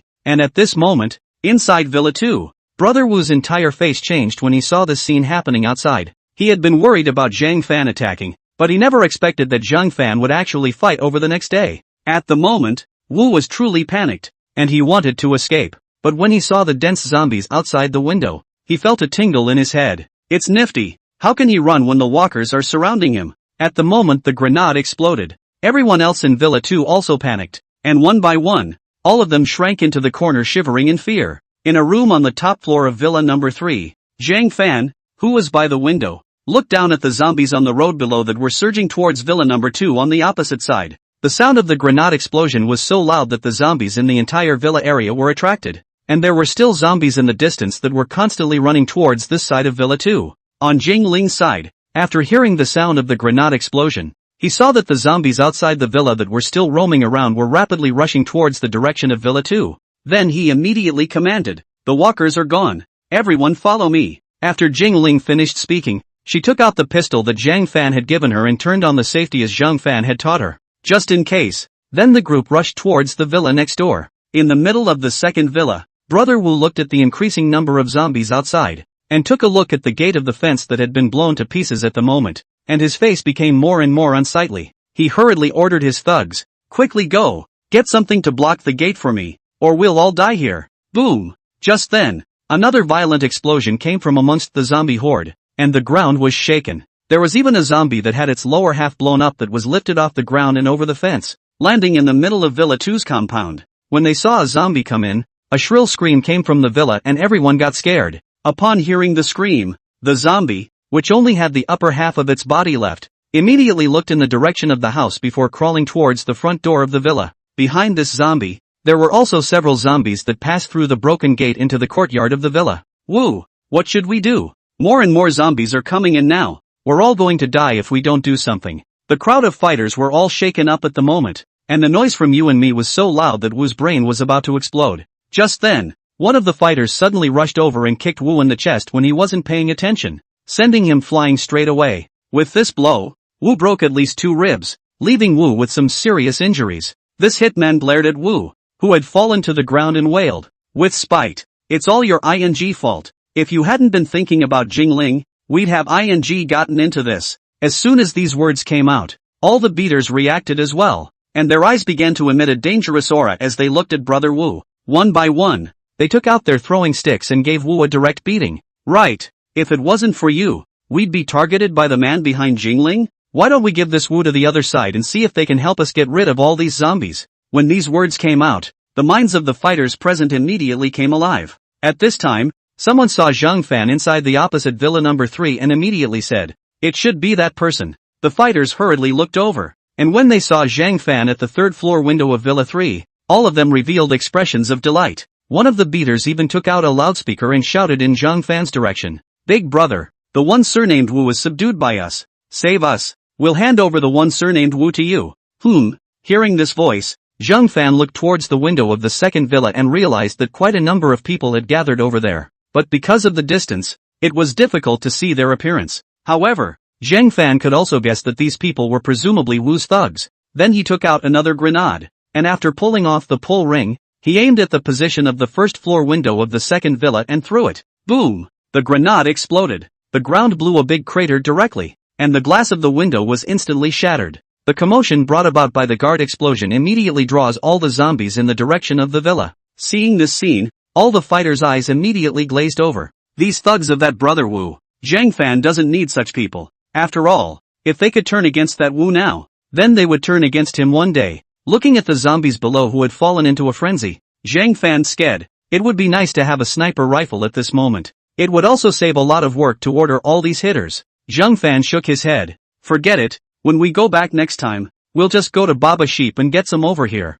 As a little bit of time passed, Zhang Fan saw that these people inside Villa 2 started to move furniture to block the broken windows to prevent the zombies from entering the house. And right at this moment, Jingling's voice came from the earpiece Zhang Fan was wearing on his ear. "Zhang Fan, the gold and other valuables inside the surrounding villas have all been collected back. Also, because I knew you wanted to gather those people in Villa 2, I also had someone collect some of the bedding inside the surrounding villas." Hearing this, the smile on Zhang Fan's face also grew even more intense. "Okay, you go ahead and arrange for everyone to cook a big meal at noon as a celebration. I'll need you to make arrangements for the people from Villa 2 to come over later." With that, the communication hung up. Zhang Fan was in a good mood. He did not expect this Jingling to be quite attentive. The future of the asylum. This Jingling is a handful in management. After hanging up the communication, Zhang Fan took out an AK and looked at the zombie horde below. "So, now it's time for me to get to work. Zhang Fan, let's remove all these zombies from the villa area first." Zhang Fan's plan was to make the entire villa area a shelter rather than a separate villa.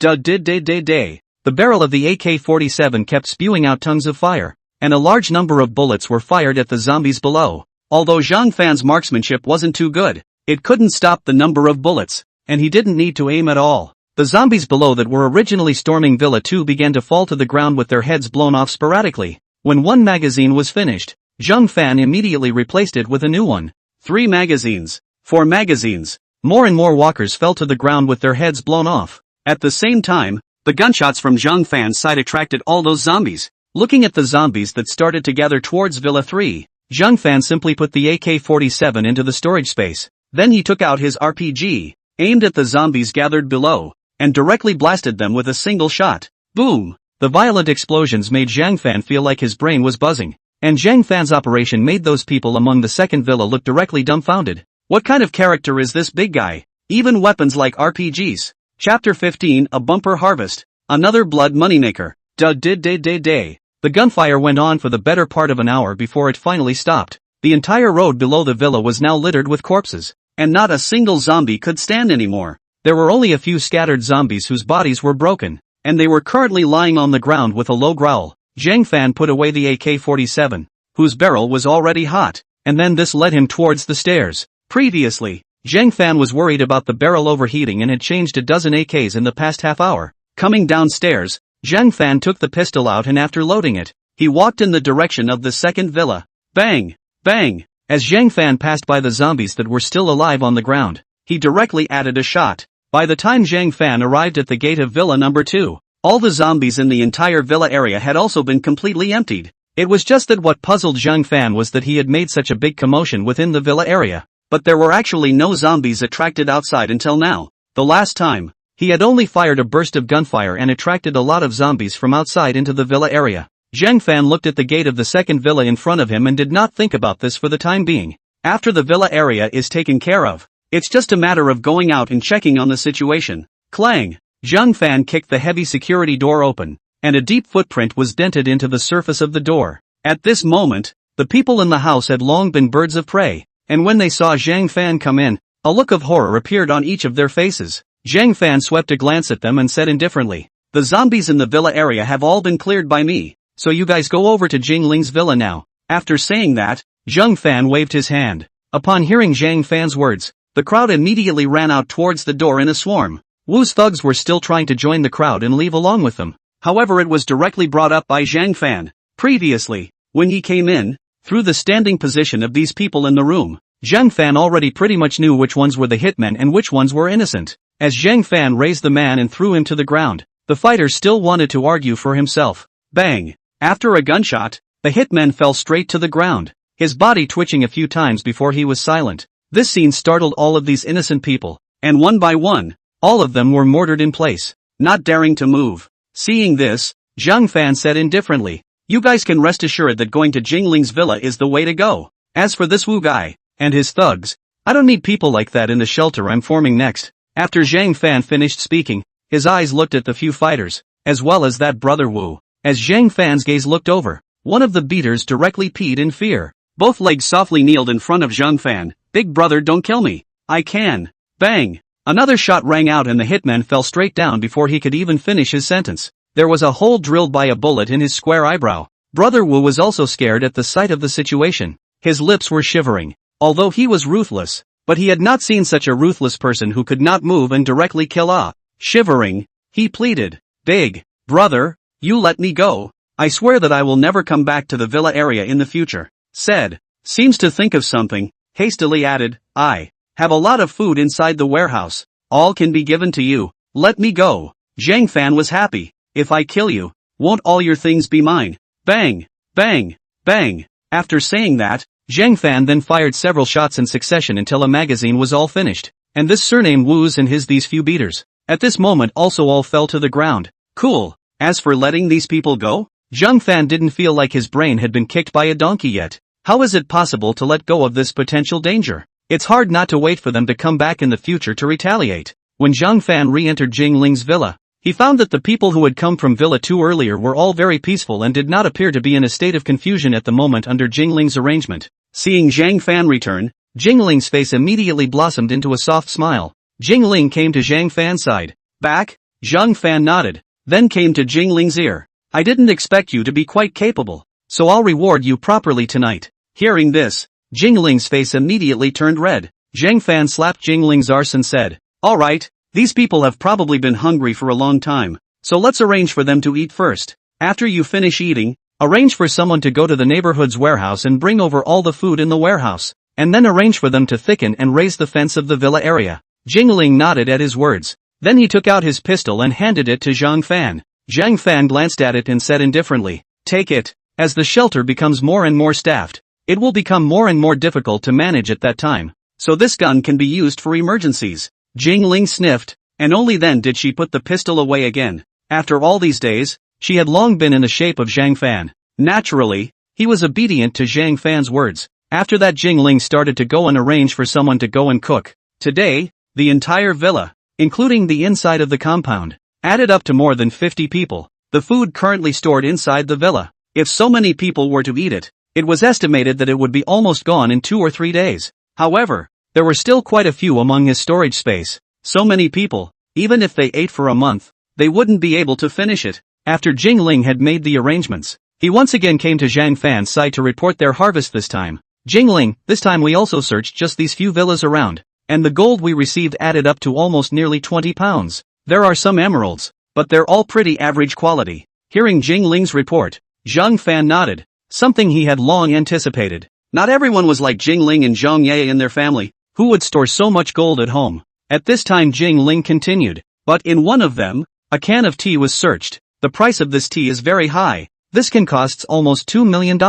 Hearing these words, Zhang Fan's face also revealed a few surprised looks. He wasn't a big tea drinker, but that didn't stop some rich people from being into that. But it was probably a bit of a hassle to bring this back for sale, and he was completely ignorant of the tea piece. Zhang Fan shook his head, not thinking about this for the time being. The pan will be received inside the storage space for the time being. Maybe it can be used one day. Then he said, "Bring me all that gold, and since the emerald is not worth much even if it is, keep it for yourself." Chapter 16, Jingling, the Sportsman. During the night, everyone temporarily slept in the middle of the living room within the villa. Jingling and the girls had already prepared bedding and such, so they wouldn't let them get cold at night. Wait until after tomorrow before assigning them these current residences in the villa area. At this moment, Zhang Fan's room. Right after Zhang Fan had just finished counting all the gold, the door of the room was suddenly opened gently from outside. Zhang Fan twisted his head to look, and at a glance, he saw Jingling tiptoeing in from outside. Seeing Jingling enter the room,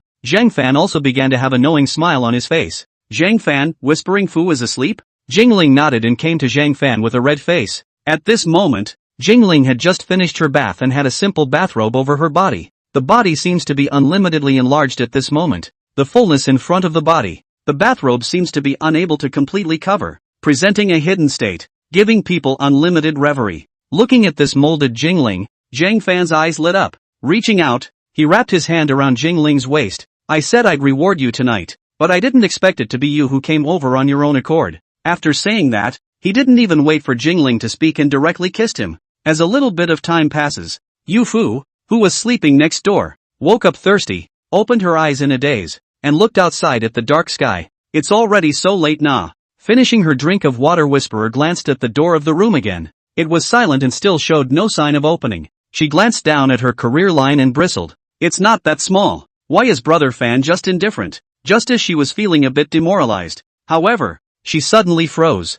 for after coming to her senses she seemed to hear a very rhythmic sound coming from the walls. Vaguely, it seemed as if a woman's pleading voice could be heard. When she heard these voices, Whisperer's face instantly turned red. Yet after the shyness, there was an immediate reaction. That's not true. The room next to mine. It's Fan's. At the thought, Whisperer's mind exploded. What kind of little bimbo is it that steals this girl's first? No, this girl would like to see which little it is. Li Yufu exasperatedly walked out of the room and came to Zhang Fan's room door. And for a while, the voices in the room were listened to more carefully. Hearing these voices made Li Yufu, who was still angry, stop in her tracks. Is it not too good to break in and ruin Brother Fan's good deed just like this? But, Li Yufu pressed her ear against the door. I don't know why, but it always felt like the voices in the room were tantalizing enough to want to keep listening. And as I listened to it, I felt my heart tickle and I started to lose a little control of my fingers. Inside the house, Zhang Fan, who was sweating, glanced at the direction of the room door, then whispered to Jingling.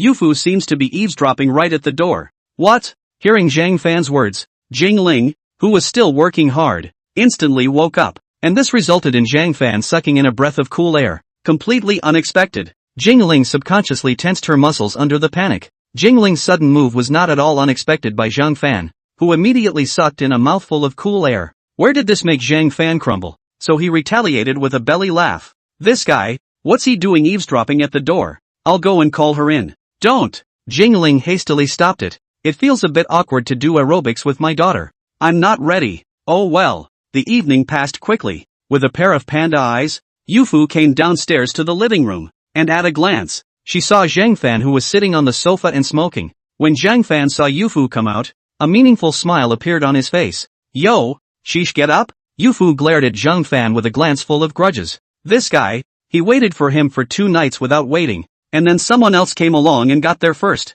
Li Yufu's gaze swept the living room, which was only cleaned by a few elderly women. Good morning, Brother Fan, Li Yufu asked. Where are the others? Zhang Fan, the others naturally went to mend the fence. Zhang Fan, right, later on, you and your mom will go together to those other villas that you haven't been to yet, and retrieve all the gold and emerald and such things among those villas. Oh, Li Yufu nodded with a lack of interest. In the following time, Jingling arranged for everyone to start repairing the fence of the villa area, raising and thickening the fence. According to the current fence of the villa area, which was only 3 meters high, as long as there was a wave of small zombie waves, the fence would be as good as nothing. Since the entire villa area was to be made into a shelter, the reinforcement of these fences was imminent. For the next few days, all the people in the villa area were carefully busy. Good thing the villa area has cement and lime and all that stuff inside the warehouse, so bring it in and use it straight away. Only, the villa area covers an area of nearly 100,000 square feet, and the construction of this fence is not a small project. At the moment, there are only about 60 people here, so it won't take more than a day or 2 to complete the construction. Jingling and the girls also took back all the gold and emerald stuff from the entire villa area. I have to say that the original owner in the single house in this rich neighborhood was really rich. Anyone like Jingling, who was originally a general manager of a publicly traded company, could only be considered to be in the middle to lower category here. More like Zhong Ye's family, who had quite a few industries in existence themselves. And in this time the gold seized from inside these villas added up to directly break 100 pounds. It was 113 pounds, with a few bits and pieces that were almost 300 or 400 grams. There's also a good collection of emeralds, which are basically just big hundreds of thousands or millions of dollars worth of stuff. This wave of Zhang Fan directly made a fortune, but with so much gold, there's no way Gundam can eat it anymore. The last 40 pounds or so made Gangzi get several people together before he could eat it. Let's just leave him alone with all this gold for now. There are actually quite a few antiques in the villa area. But these things, I think, Zhang Fan brought really not much use. The history of this world didn't match up with the history of his world at all. These antiques bring back. Just look at the inscription. Those experts will feel that the counterfeiting is not professional. As for these gold, Zhang Fan is not in a hurry to get out for the time being. Anyway, there is still enough money in the bank card now. It's just as well to sell it when you find a better way to sell your gold next time. After the walls of the villa area had been reinforced, Zhang Fan summoned all of them to the central square of the villa area. Now that the walls of the villa area were done, the next thing to do was to form the armed forces of the shelter. Chapter 17 Armed Persons? With arms. These days, Zhang Fan didn't just focus on working out with Jingling every day. These people within the shelter, Zhang Fan had almost always been keeping an eye on them, just to prepare for the next armed force. At this moment, Zhang Fan was standing on one of the steps of the central square, and Jingling was standing beside him, and at Jingling's feet lay a large rectangular wooden box. The crowd looked at this wooden box at Jingling's feet and were all very curious, wondering what was contained inside. Zhang Fan said, Song Gu, Feng Chang, Hu Bai Mei, Zhong Yu, and Li Lai. The five whose names are read out come forward. Hearing Zhang Fan's voice, 3 men and 2 women immediately walked out from the crowd. These 5 people, all of whom Zhang Fan had observed over this period of time, were qualified candidates in Zhang Fan's judgment. Of course, Zhang Fan's judgment was not based on whether or not the force of these people was strong. It's mostly about character. Zhang Fan thought that in the midst of the post-apocalyptic world, the character of one's armed personnel was still very important. If it appeared like those thugs of Wu's, he wouldn't know how he'd die one day. And these men, in the midst of these days' work, are the top of the line among these men, both in terms of character and integrity, and in terms of execution. Zhang Fan, now that we have few people in the shelter, a few of you will serve as the shelter's armed personnel for the time being. When the meeting is over, every armed officer can approach Jingling to receive the welfare allowance that belongs to you. Upon hearing Zhang Fan's words, the eyes of the 5 people instantly lit up. They were all originally from inside the villa area, and with a little thought they could see the benefits. To be able to become an armed officer, then this welfare allowance will definitely be much better than ordinary members. Seeing the expressions on the 5 people's faces, a slight arc also appeared at the corner of Zhang Fan's mouth. Continuing, now, come and get your weapons. As Zhang Fan's voice fell, Jingling also opened the lid of the wooden box at his feet. At once the brand new AK-47 inside was exposed for all to see. Upon seeing these weapons, everyone's eyes went wide. AK-47? So much? My god. This force, it's so much stronger than those Wachamacallets and fire axes of Wu. Not to mention, with these weapons, at least we're more secure as well. Then, amidst the crowd's murmurs, Jingling handed over 5 AK-47s to the 5 people. The 5 held the guns in their hands, feeling the sinking feeling and becoming incredibly hot inside. Zhang Fan looked at them. Of course, I gave you weapons for you to use to protect the people inside the shelter. The weapons can only be used externally. If ever someone takes a weapon to the inside, I will simply shoot them down. His family will also be thrown out of the shelter to feed the walkers. Is that clear? I hear you. The 5 men answered in very loud voices, and each one of them very babyishly gripped the guns they were holding tightly in their hands. All right, meeting adjourned. As Zhang Fan's voice fell, for a moment everyone surged towards Zhong Yeye and the 5 of them. Everyone offered congratulations to the 5 and got close to them. After all, as long as you have a good relationship with them, if you encounter any dangerous things in the future, they will take care of some of them, and naturally they will be safer. Of course, there's nothing less than the envy of the crowd. Only after Zhong Yeye and the 5 of them dispatched the crowd did they arrive in the middle of Jingling's villa. Jingling had already been waiting for them here for a long time. Seeing them arrive, Jingling smiled faintly and took out 5 small cloth bags. Said, these 5 bags are the perks you'll get every month. 1 for each of you. Inside are some vouchers. Take these vouchers and you can exchange them for something from Whisperer. This was what Jingling had come up with after discussing with Zhang Fan over these days. Everyone in the future shelter will have these vouchers, issued according to the fruits of their labor. A wide variety of vouchers can be broadly categorized as food, tobacco, alcohol and beverages, clothing, groceries, and so on. And Li Yufu, now, is in charge of managing these things. Zhong Yeye opened the bag in her own hand and took out a few coupon papers the size of 2 fingers from inside. 10 pounds of pork, 10 bottles of beer,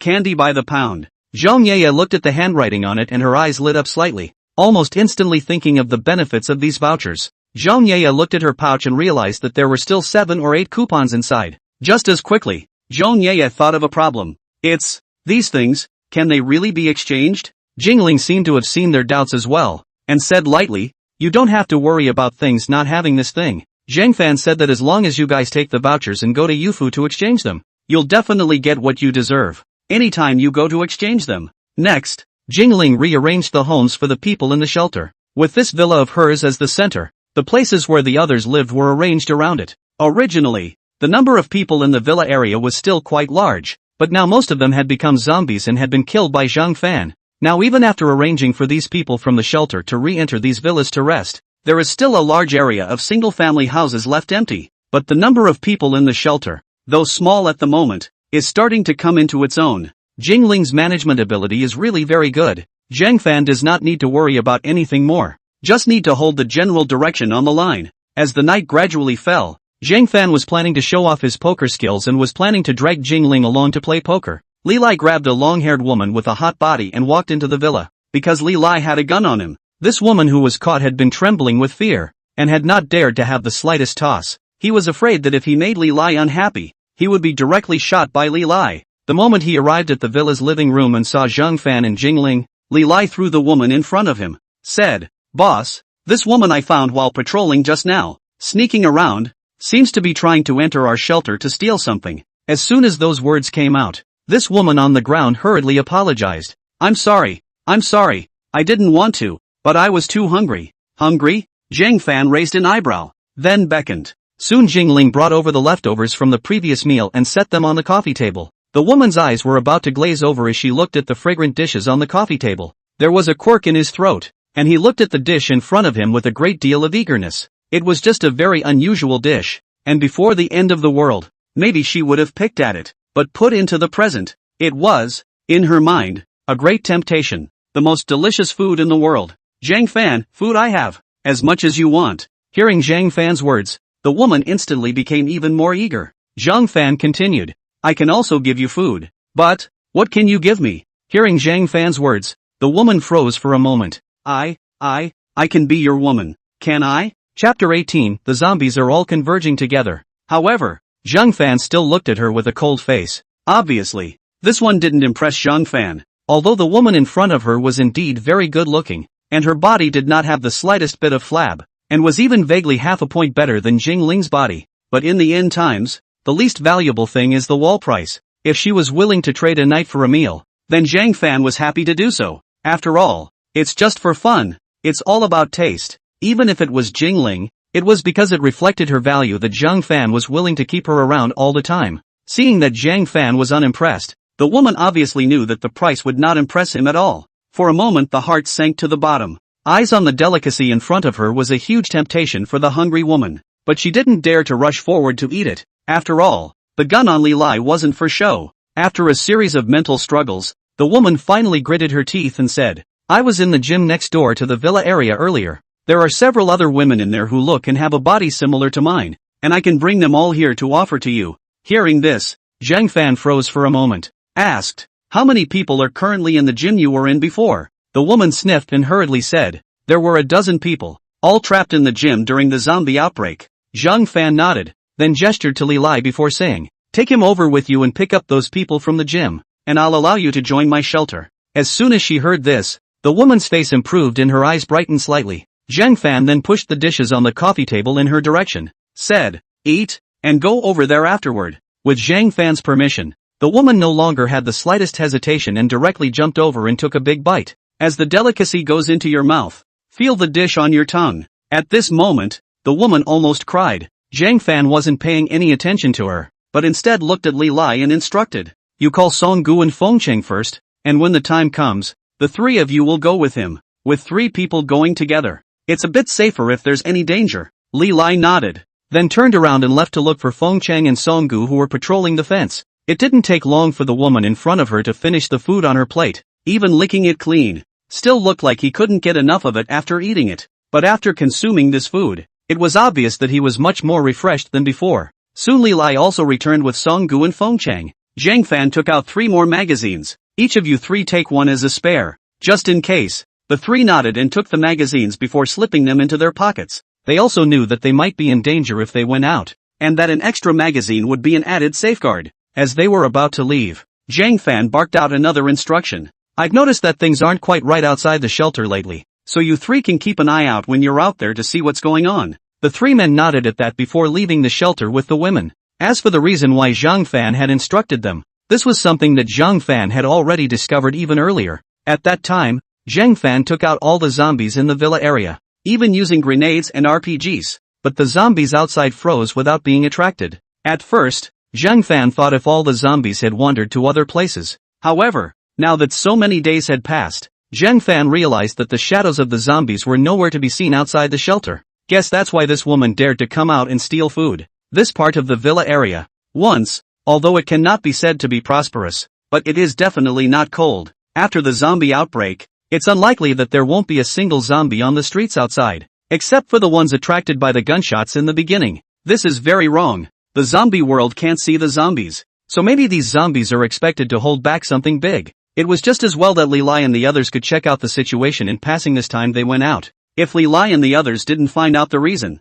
then he would have to lead the investigation when the time came. It was something he had to get to the bottom of, or else when it happened, it would all be over. The night is gradually falling. Zhang Fan pulled Jingling back to the room after another strenuous exercise. Jingling fell into a deep sleep. However, Zhang Fan is still a little bit not yet finished. Ever since he had traveled through the portal a few times, his physique had gotten stronger and stronger, and Jingling alone couldn't carry it off. Zhang Fan shook his head slightly as he looked at Jingling, who had passed out, before leaving the room and coming to the living room on the first floor. I'm going to drink some ice water to cool off. However, just as Zhang Fan arrived downstairs, there was a burst of noisy footsteps from outside. Zhang Fan twisted his head towards the window just in time to see Li Lai and Songgu, Feng Chang and the three of them, leading a dozen or so people over from the distance. It didn't take long for Songgu and the three of them to lead this group of people into the villa. Boss, the people have been brought. 6 men and 12 women. Zhang Fan nodded slightly, his gaze sweeping over the group,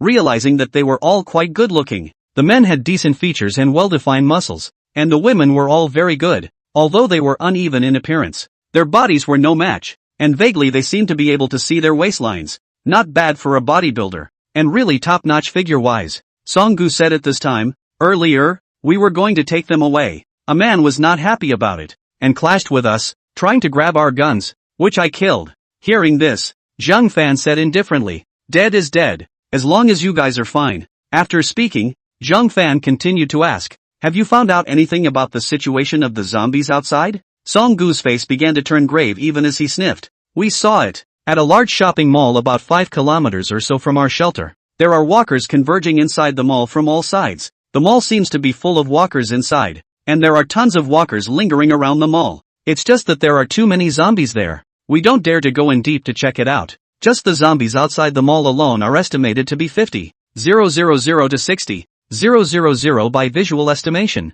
Hearing this figure, Zhang Fan froze. So much? Zhang Fan roughly estimated. A large shopping mall that wanted to hold 200,000 zombies was like a game. Even if it only held 200,000 zombies. Add in these 50-60k on the periphery and it's not a small amount. It was estimated that all the zombies in this area had gathered there. Just, what in the world is causing all these walkers to gather over there? Chapter 19, Emptying the Arms Shop. Brother Zhang. Welcome. It's been a long time since you've been here. After so many days, Zhang Fan once again came to Baba Goat and found the arms dealer boss from the last transaction. Brother Saeed. I'm here, aren't I? Looking at the owner of the arms dealer in front of him who greeted him warmly at the entrance of the store, Zhang Fan also had a smile on his face. Ever since the last time Songgu and the others discovered the abnormality of the zombies, Zhang Fan's inner underfire syndrome was off the charts. So many zombies. If a wave of zombies came in the direction of their villa area, this nigga can't carry it with the little weapons he's got.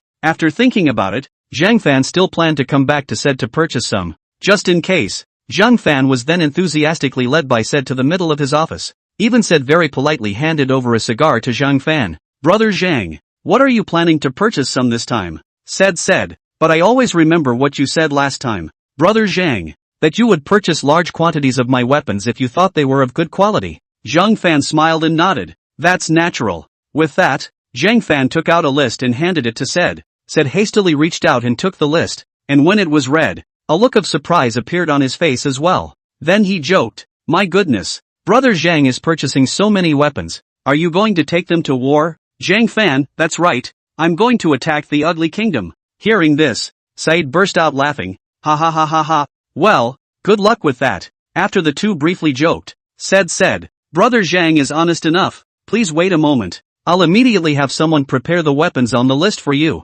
Zhang Fan nodded as he sniffed. Said made a phone call and went over all the weapons on the list and told the men below to prepare them. Then figure out the total price of this list. A moment later, said, Brother Zhang, this list of yours totals $1,600,000. I can erase the change for you and just count it as $1 million.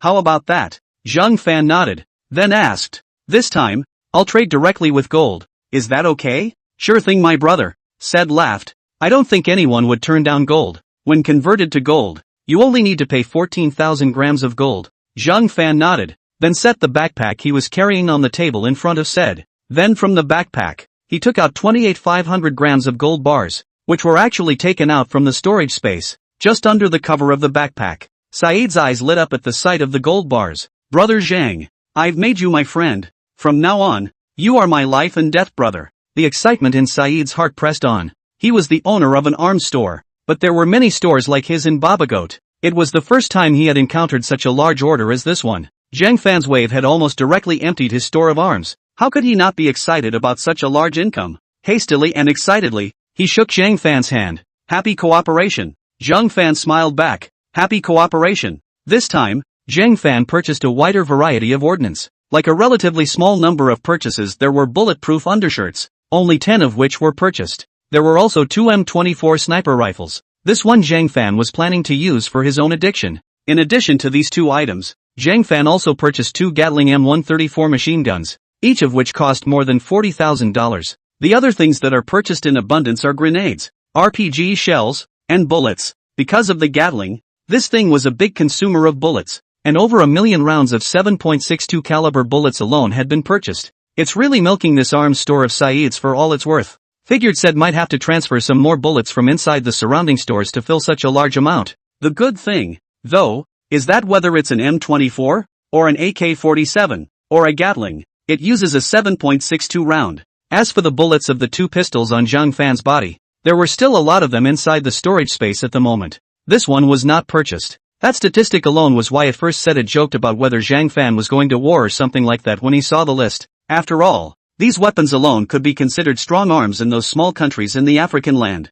This time, Zhang Fan waited for more than 2 hours before said finally returned to the middle of the office. Wiping the sweat from his forehead once, he said excitedly, Brother Zhang, I've prepared everything you need for you. You can take it with you anytime. Zhang Fan nodded as he sniffed, then gave said an address to send over. This address that Zhang Fan Root said was a warehouse that Zhang Fan rented on a temporary basis. After all, this purchase was just a bit too big to take away like last time. Solely, Zhang Fan had rented a warehouse in the suburbs before he came to said, making it convenient for him to put everything away among the storage space. A little bit of time passed, and the men sent by said left after delivering all the weapons to their destination. Originally, said wanted to invite Zhang Fan to have some fun, but he made Zhang Fan refuse. After returning to the warehouse, Zhang Fan directly put all the things in the warehouse into the storage space. He then purchased quite a few other things on Baba Sheep's side, after which he opened the portal once again and entered the middle of the post-apocalyptic world. This time, Zhang Fan's figure directly appeared in his own room in the middle of Jing Ling's villa,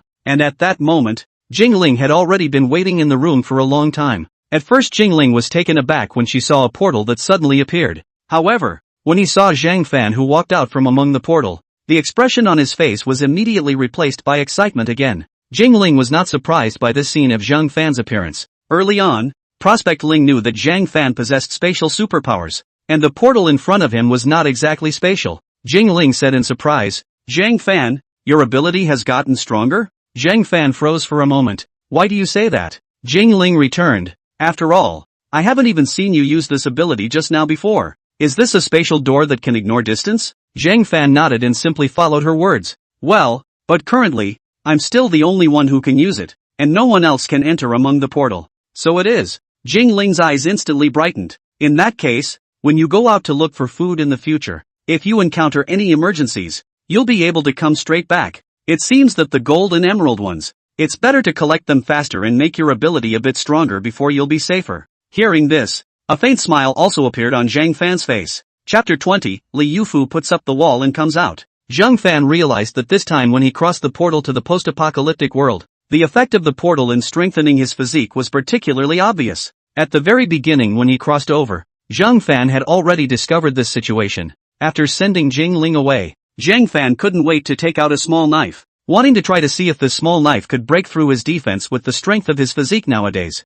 At first, Zhang Fan had only used the knife to make a few strokes on the palm of his hand, and had increased his strength by 1 point with each stroke. Upon realizing that there was not a single mark on the palm of his hand, he put all his strength into stabbing the palm of his other hand. Knock! The force was so strong that a muffled sound came from the desktop where the back of his hand was pressed against. Immediately after that, Zhang Fan was shocked to find that the knife in his hand actually cracked straight away. The palm of his other hand that was stabbed, however, was still only a very, very small mark, not even breaking the skin. With this discovery, Zhang Fan's entire body became excited. I also don't know if my current physique can resist bullets. Zhang Fan casually threw the broken knife in his hand in the trash can, but stopped the experiment without actually taking out the pistol to try, because he didn't think it was necessary. With this physical strength right now, even if he couldn't carry the bullet, I guess it wouldn't take long. Even Zhang Fan felt that if he continued to use the portal in this manner, it might be possible that one day in the future he would be able to carry missiles in his flesh.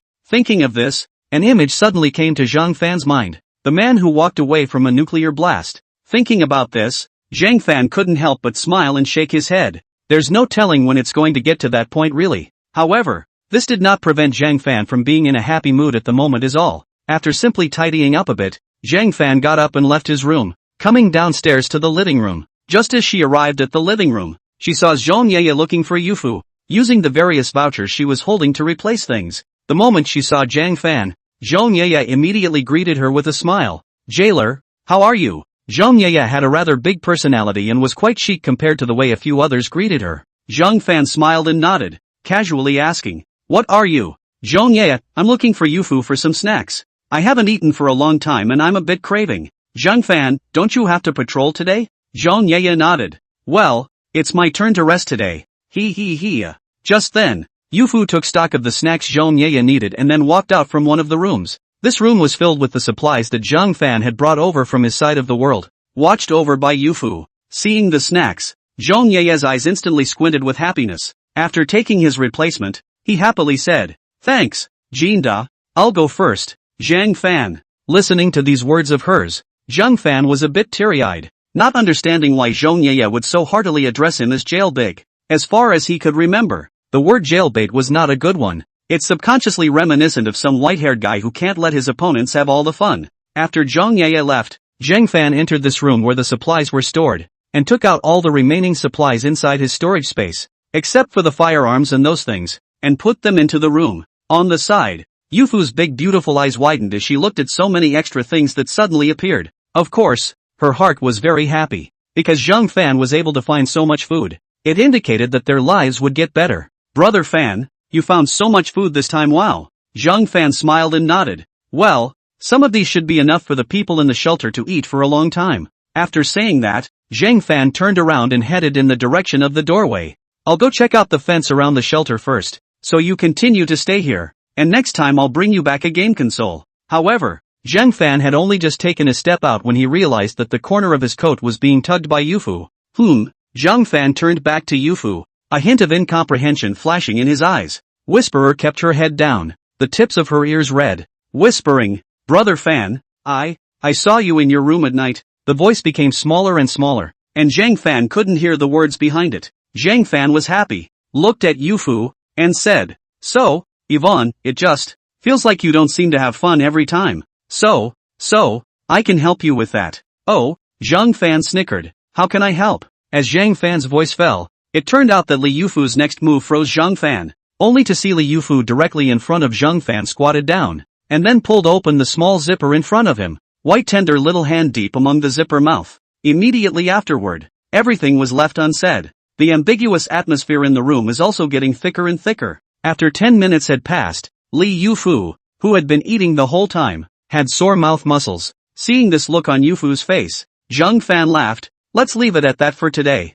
Li Yufu was a complete novice, and Zhang Fan didn't need her to have to achieve anything. In the future, it would be better to leave this kind of dirty work to Jingling to do well, and Li Yufu's skills, when it comes down to it, are really a dime a dozen. so much worse than Jingling's. Yet Yufu seemed to be stubborn with Zhang Fan. I'm still okay. After saying that, he took the initiative to run and close the door to his room and unlocked it right behind him. Then this came to Zhang Fan's front, and after a while of fumbling, he removed the fat from his legs. It wasn't long after that a sparse sound began to come from the room, along with the grunting sound that Whispering had been struggling to hold back the whole time. Luckily, Jingling was outside at the moment arranging things for the people in the shelter, and there was no one else in the entire villa. Yufu was a complete novice without the slightest bit of experience, and in her match with Zhang Fan, she was being suppressed throughout, without the slightest ability to fight back. Half an hour later, Whisperer felt her mind start to get a little foggy. 1 hour later, Whisperer was completely out of energy at the moment.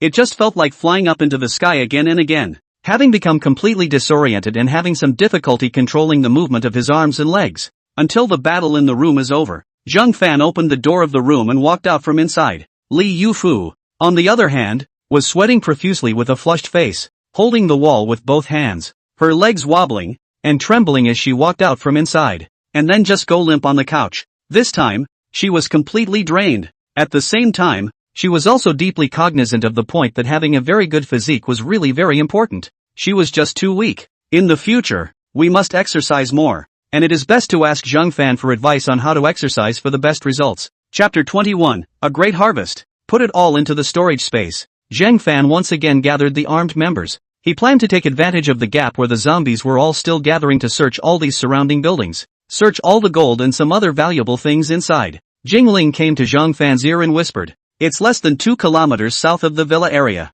There's a gold store there." Thinking of this, Jingling's eyes lit up with a look of excitement on her face. Jingling tried to suppress her inner excitement and continued to whisper in Zhang Fan's ear, "I remember that inside this gold store, there are many gold bars. It's definitely more than all this gold in our villa area combined." Oh, hearing Jingling's words, Zhang Fan also became interested. He had spent 28 pounds of gold at sets last time, and the current stock inside the storage space was only about 100 pounds. This gold looks like a lot, but in reality, once it is used, it cannot be topped. Now that he heard Jingling's words, Zhang Fan was naturally very interested. Zhang Fan, okay, then for this operation, the destination is this gold store. After saying that, Zhang Fan looked at Zhong Ye and Song Gu and the 5 of them on the opposite side of the room and said, "You guys will come with me later." When the 5 people heard Zhang Fan's words, they all nodded in unison, although they didn't know what Zhang Fan wanted the gold for. Since Zhang Fan had given the order, they just followed and did as they were told.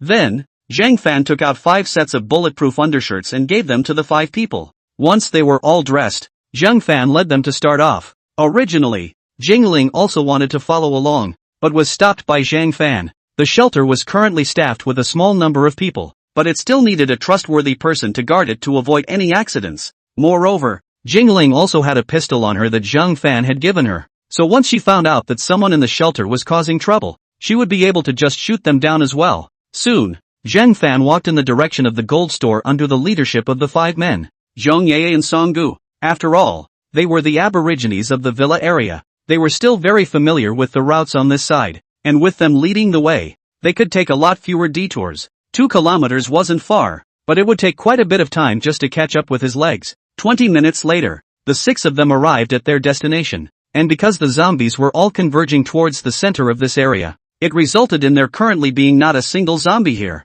and it was empty. Along the way, however, the 6 did run into other survivors. These survivors also seem to be looking at the road as being free of walkers, so they're out looking for food on purpose. It was just that when these survivors saw Zhang Fan and the 6 of them wearing bulletproof undershirts and holding weapons like AK-47s in their hands, all of them did not dare to approach at once. In the midst of the post-apocalyptic world, sometimes the hearts of people are even more terrifying than the zombies. Especially when these survivors saw that Zhang Fan and the others still had guns in their hands, they were naturally frightened to run as far away as they could. When the 6 came to the front door of the gold store and saw the tightly closed door, Zhang Fan just wanted to directly smash the door, but to his dismay, he realized that the gate was actually locked from the inside. Someone's inside the gold store? It's been half a month since the zombies went on the rampage. What kind of food could there be inside the gold store? Odds are the people hiding inside the gold store would have starved to death long ago. Then without saying a word, Zhang Fan directly smashed the glass door, and the 6 people swarmed in.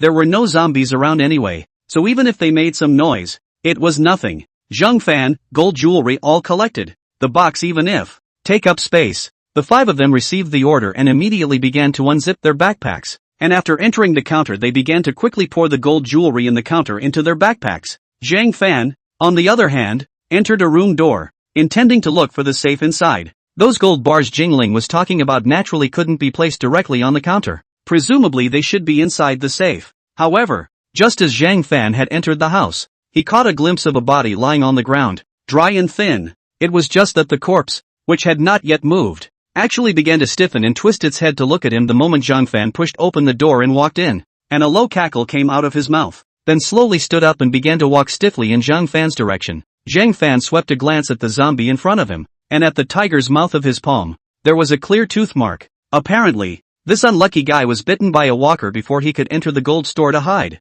Afterwards, Zhang Fan directly pulled out his pistol, and at such a close range, there was no need to aim much at all. Bang! One shot and the zombie fell straight to the ground, a bullet hole drilled by the bullet in his eyebrow. Hearing the gunshots, Song Gu and the others rushed in as well. Zhang Fan waved his hand. It's fine here. You guys go ahead and load the gold. Song Gu and Hu Bai Mei and the others nodded, then turned around and went to the hall, continuing to start loading the gold away. Zhang Fan rummaged around inside the house for a while, and eventually found a place to store the safe. Zhang Fan took the safe out and placed it on the open ground, then reached out and clasped the corners of the safe and began to exert force. As Zhang Fan exerted more and more force, the door of the safe began to deform until after a gap that could be stuffed into the size of a few fingers appeared. Zhang Fan directly slammed out all his strength and hardened the entire door. Even Zhang Fan himself was a bit shocked by this rough performance. It was the first time he had actually known that he was actually this ridiculously strong. He looked at the alloy door that had been completely deformed in his hands,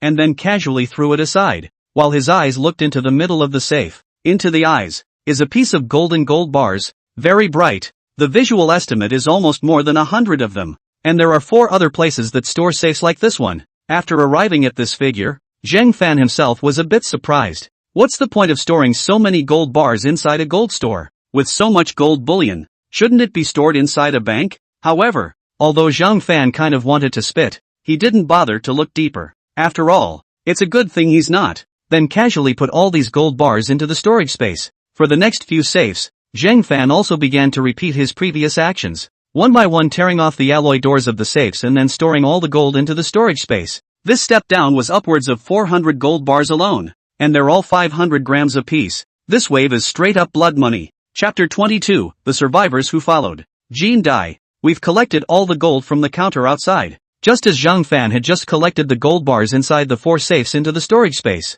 Zhang Yeye ran in. Zhang Fan nodded slightly and casually asked, how many? Zhang Yeye, it adds up to about 160 pounds. Hearing this figure, Zhang Fan froze. So much? In his impression, the gold jewelry placed on display inside the gold store is only a few grams to dozens of grams. Some more, maybe a couple hundred grams, but not many of these. With all that, it could add up to 160 pounds? Zhang Yeye nodded. Well, the people over in the villa area often patronize this gold store, so the jewelry inside this gold store are all a bit higher in weight, and also a lot more exquisite than the jewelry in other gold stores. But the main thing is that there are a couple of solid gold pendulums, each weighing over 20 pounds. Hearing this, Zhang Fan then nodded. So that's how it is. Then waved his hand. We'll retreat once all the gold is collected. After saying that, Zhang Fan walked out of the room, and the other 5 people were carrying backpacks with gold jewelry on their backs, and followed Zhang Fan to leave the gold store. The 6 of them quickly made their way through the empty streets in the direction of the villa area. At this moment, on the buildings on both sides of the street, those survivors who were cowering upstairs and didn't dare to go downstairs saw Zhang Fan and the others below, and all of them had puzzled looks on their faces. No, it's the end of days. What good is gold? If I had a weapon like that, I would have gone for the food long ago. By the window in a room of a building, a middle-aged man looked at Zhang Fan and the others below and muttered. At that moment, behind him, a young man said, they've got guns in their hands. Are we going to defect? However, the words had barely finished being spoken when they were immediately interrupted by a woman who said, casting what? Can anyone who can get a gun be good? Don't go there when the time comes and we don't know how we're going to die. Seeing this, the young man immediately said, but we're almost out of food, and by the time the food runs out and we don't think of a way out, our family of 3 will all starve to death. The middle-aged man by the window had a somewhat ugly face, and was a bit uncertain for a while. The young man continued, Mom and Dad, think about it. They have guns in their hands, and following them is definitely safer than hiding in the house alone. and they came out for a trip and actually swept through the gold store. But instead the supermarkets and kiosks and those places were completely ignored, proving that they had plenty of food. If we follow them, so what if they have a bad personality? At least you won't starve to death or get bitten by a walker. Upon hearing the young man's analysis, a hesitant look also began to appear on the face of the woman who had spoken earlier. After a few more moments like this, the man at the window looked down at the street below. Zhang Fan's figure was about to reach the end of this street, and just then, he realized that it seemed like some survivors were starting to come down the stairs inside the next building and the one across the street as well, following in the footsteps of the men. Seeing this scene, the middle-aged man clenched his teeth and said, "Let's follow them." Hearing his words, a delighted smile immediately appeared on the young man's face. The middle-aged man continued to bark, "Take all the food we still have left." Yes, the young man acted immediately, taking a bag and filling it with all of the food in the refrigerator, then briefly bringing some clothes and such for the family. After briefly preparing themselves, the three of them began to descend the stairs as well, then quickly followed Zhang Fan and the others. In this post-apocalyptic world, if one encounters a zombie, one might be able to escape if one is just a little bit careful, but if we meet other survivors, that's a different story. Unless one can join one of the powerful shelters, these situations might be slightly better. Boss, were followed by quite a few people. On her way back, Hubei Mei came to Zhang Fan's side and spoke. Zhang Fan nodded his head slightly. The ones behind him he had already discovered long ago, but had never said anything. Strange to say, the few survivors they had encountered at the beginning when they had gone to the gold store had almost always run for their lives when they saw them. Now after raiding the gold store, instead, all these people have followed them.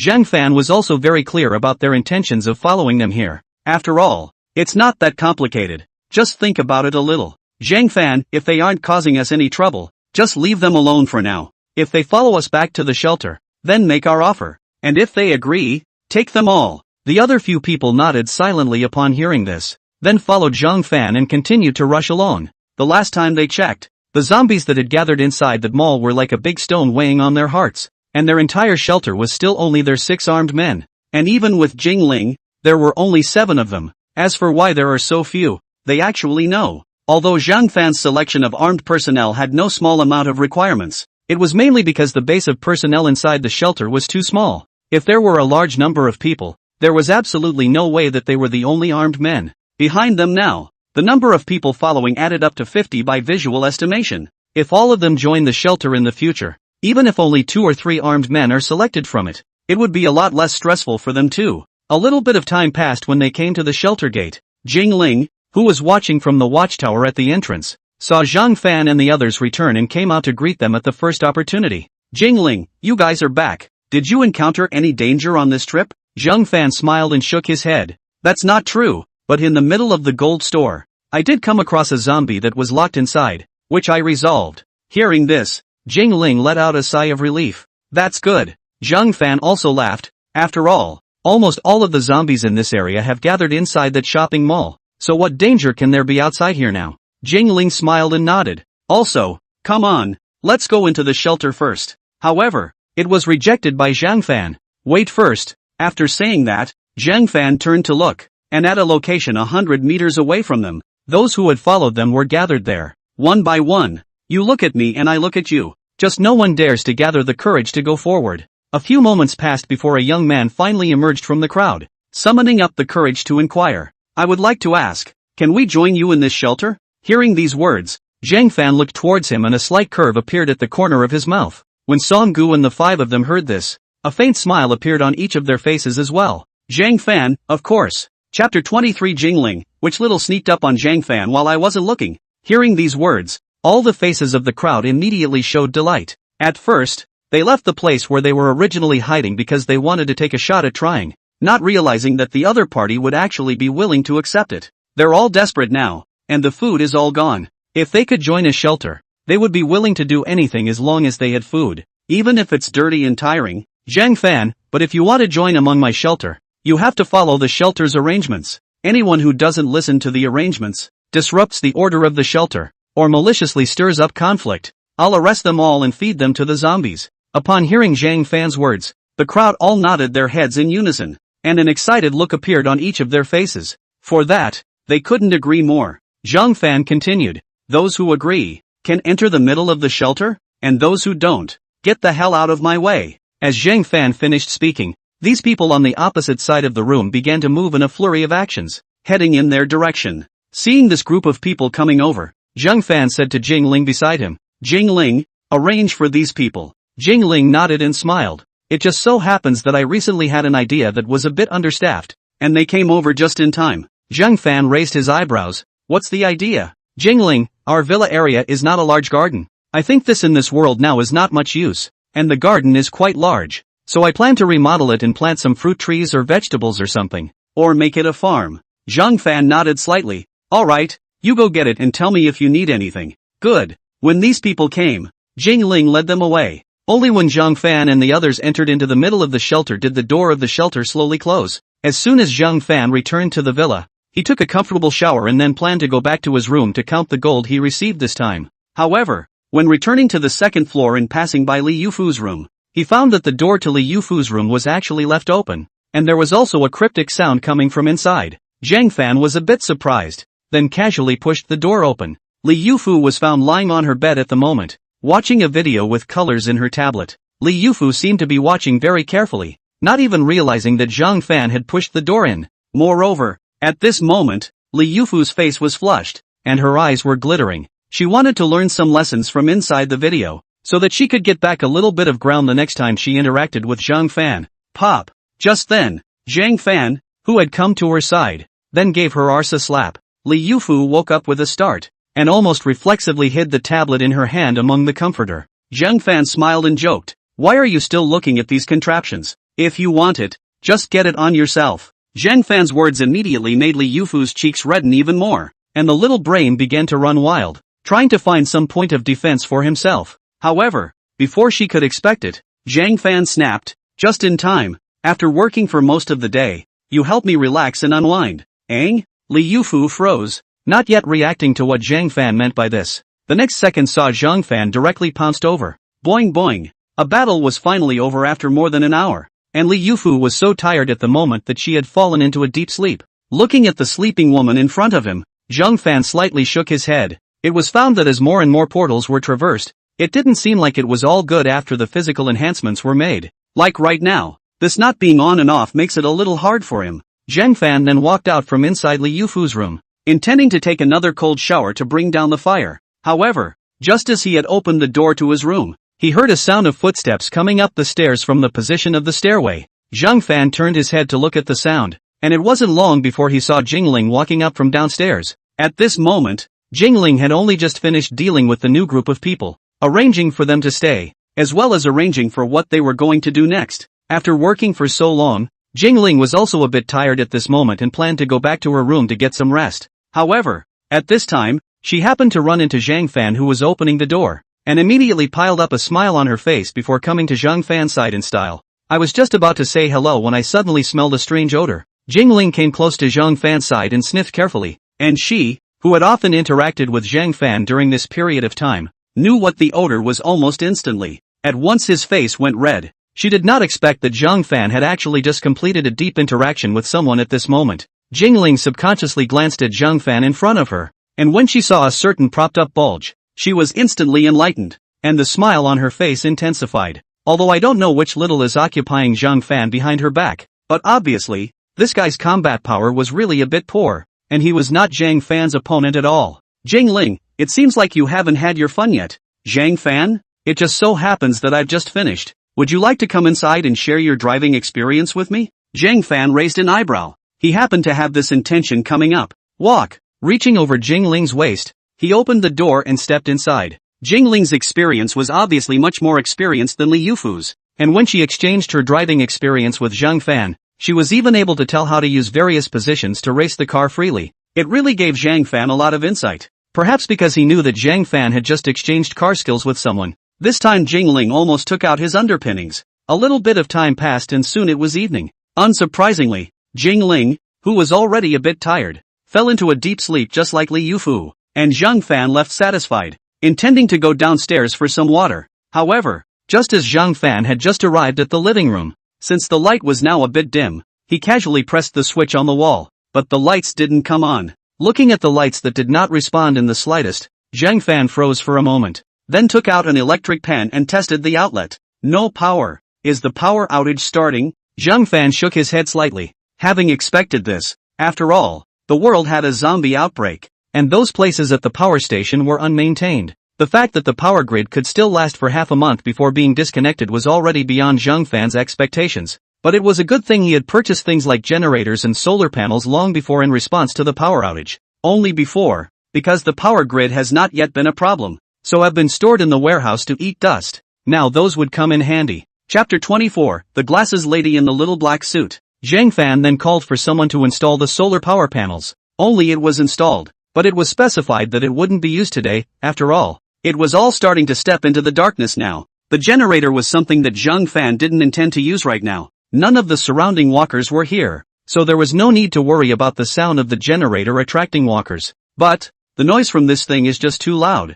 Zhang Fan couldn't stand to have such noise in his ears all the time in the middle of the night. Solely, after the solar power panels and these things were installed, Zhang Fan went back to his own world, intending to have a good night's rest on his side of the world. Speaking of which, ever since he had obtained a portal and was able to enter this post-apocalyptic world, it seemed that he rarely returned to his side of the world. Basically, every time I come back with something, too, in a hurry. It's off to the end of the world again soon after the rush. As soon as he returned to his side of the world, Zhang Fan's cell phone immediately sent out a series of message beeps. Opening his cell phone, most of the messages were from Gonzo. The content of these messages was roughly telling Zhang Fan which of his auction house relatives had an appointment and would be coming over on July 5th. Tell him to take the emerald and meet him at his place as soon as he sees the message. However, what Zhang Fan did not expect was that Seth actually sent a message as well. And the content of this message also brought Zhang Fan no small surprise. The content of the message is not very well stated and even has a lot of typos. After all, Seth was not from the Dragon Kingdom, and being able to manage to send a message to Zhang Fan in Chinese characters was already very good. But Zhang Fan also read it as all. The message was along the lines of saying that he had a friend close to him who was in desperate need of a large amount of gold. So Saeed asked him if there were any more gold bars like the last one. The moment he read this message from Saeed, Zhang Fan was all surprised, because Gangzi's side couldn't digest so much gold. He was thinking of finding someone else, but he didn't realize that Seth had actually sent him such a wealthy man. So Zhang Fan edited a message and told Seth that he would make a trip over to Baba Goat in a few days, and he would talk then. After all, Zhang Fan didn't understand this person, so for the time being, he didn't say anything about how much gold he had on him, which was considered to be keeping an eye out. After sending the message, Zhang Fan glanced at the calendar. July 4th. Smiling, he shook his head, not realizing that his return was quite a coincidence for once. So he replied with a message to Gonzo, telling him he'd be there for him tomorrow. After replying to these,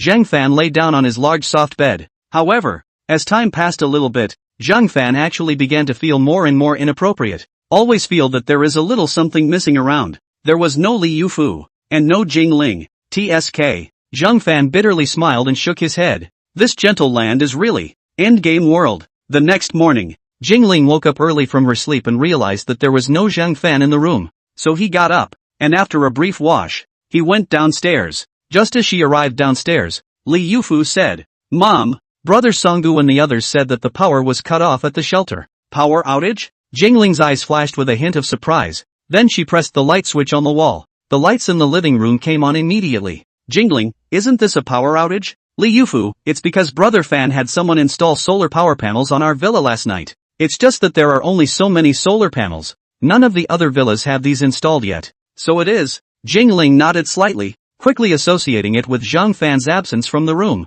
In the past, Zhang Fan would not have gotten up so early. He had disappeared early this morning, and was probably out looking for power generation equipment using his superpowers again. Without bothering to think much about the rest of Jingling, she turned and left the villa, intending to go around the shelter again to see what else she had missed in her arrangements. However, just as she was halfway through her stroll through the shelter, an explosion suddenly came through. At that moment, all the people who were originally busy in the shelter immediately looked toward the direction from which the sound came. The explosion was a long way from them here, and the view outside the shelter was blocked by all those tall buildings, so it wasn't possible to see what was really going on. Just then, Jingling saw Feng Cheng, who was on patrol, so she hurriedly pointed in the direction where the sound came from and inquired, "When you guys went out last time, did you check over there?" Feng Cheng's face was a bit grave as he nodded and said, "Aha! That direction is the mall where the zombies converge in this area, as I said before, and by the sound of it, I reckon it's probably coming from there."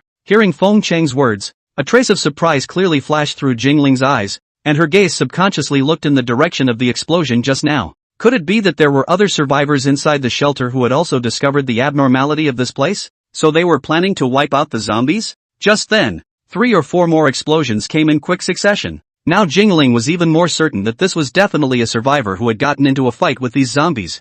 It's just that, if it's just ordinary survivors, can they have that kind of firepower? It's not the military coming over, is it? Jingling hurriedly took out her cell phone, wanting to check online to see if any of the survivors around that mall had posted the scenes they had seen online, only to find, after turning on the phone, that it was disconnected. The power went out last night and even the internet is down today? Jingling looked in the direction where the previous explosions had come from and was pondering something. A little bit of time passed, and Jingling realized that the sound of explosions over there seemed to have broken off. This discovery caused both Jingling and Fengcheng to freeze for a moment. If it's really an army, it shouldn't have only this much firepower, right? Fengcheng said at this time. Do you need me to go out and check the situation? Jingling shook her head after half a moment of thinking at her words. No need. It's too dangerous to go out right now. It's impossible to say that she might encounter a large number of zombies surrounding her. We just have to hold the shelter. With that, Jingling looked at Fengcheng and continued. Go inform the other 4 people and have them all pay attention during this time. Let's see if those people will come our way. Fengcheng heard Jingling's command, so he nodded, then turned around and went to inform the other 4. Meanwhile, on Zhang Fan's side, he was calling a cab and rushing towards the direction of Gangzi's store. The moment he arrived at Gangzi's store, Zhang Fan saw at a glance a spectacled lady wearing a small black suit with a cold and arrogant temperament who was sitting in the middle of the store at the moment. At the moment, there was a faint smile on his face, and he was chatting with Gangzi. Seeing this woman, Zhang Fan couldn't help but freeze for a moment. Seriously, this woman was an existence that did not lose out to Jingling, no matter if it was her figure or her looks, and it's kind of similar to Jingling's temperament. It looks as if they're both the strong woman type, but unlike Jingling, the woman in front of her was dressed in a small suit and tied a single ponytail, which made her look a bit more competent. The 2 people who were chatting heard the commotion at the door and both turned their heads. Then with a glance, they saw Zhang Fan who was walking in from outside. Chapter 25 Sale of Gold. Brother Fan, you're finally here. Seeing Zhang Fan, Gangzi immediately had a delighted expression on his face, as if he had finally been liberated. With that, he ran over and excitedly gave Zhang Fan a big hug. Gangzi, cousin, let me introduce you. This is which of my buddies I told you about earlier, who is in the gold business abroad. The woman sitting on the sofa at the moment had a flat expression at first when she heard Guzi's words, but after hearing later, when Gangzi said that Zhang Fan was in the gold business abroad, a look of surprise finally appeared on his face. Doing business like gold abroad? This is not something that ordinary people can meddle with. So revealing a faint smile, she came to Zhang Fan's side and stretched out her own hand. Hello, my name is Zhang Manju, and I currently serve as the general manager of Yangchang International Auction Company. Zhang Manju's voice carried a bit of coldness, which matched her temperament. Seeing this, Zhang Fan also reached out and gently shook Zhang Manju's hand. Then he said, hello, I've already been introduced by Gangzi just now, so I won't repeat myself. Zhang Manju also smiled and nodded, then went straight to the point. Fang Gang told me that you have a batch of good value jadeite here. I happen to have a bit of an eye for jadeite. Can you let me take a look? Zhang Fan did not reply, but directly took out the emerald jadeite bracelet and placed it in front of Zhang Manju. Then it took out 6 emeralds in a row. These 7 are the most valuable batch of these jadeites that Zhang Fan has collected. The rest of those bracelets and such were worth around $100,000, and he was too lazy to take them out. It's not that bad anyway, so why not just take all these low-priced ones and give them away? And as Zhang Fan brought out the piece of emerald jade, Zhang Manju's eyes were immediately drawn to it. The more you look closely, even hit the lights and take an instrument to test it,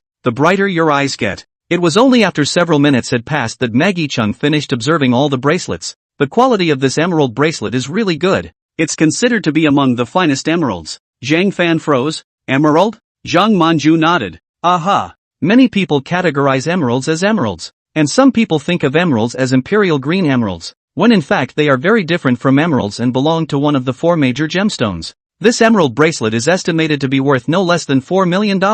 If it's put up for auction in our company, conservatively it won't be less than $5 million.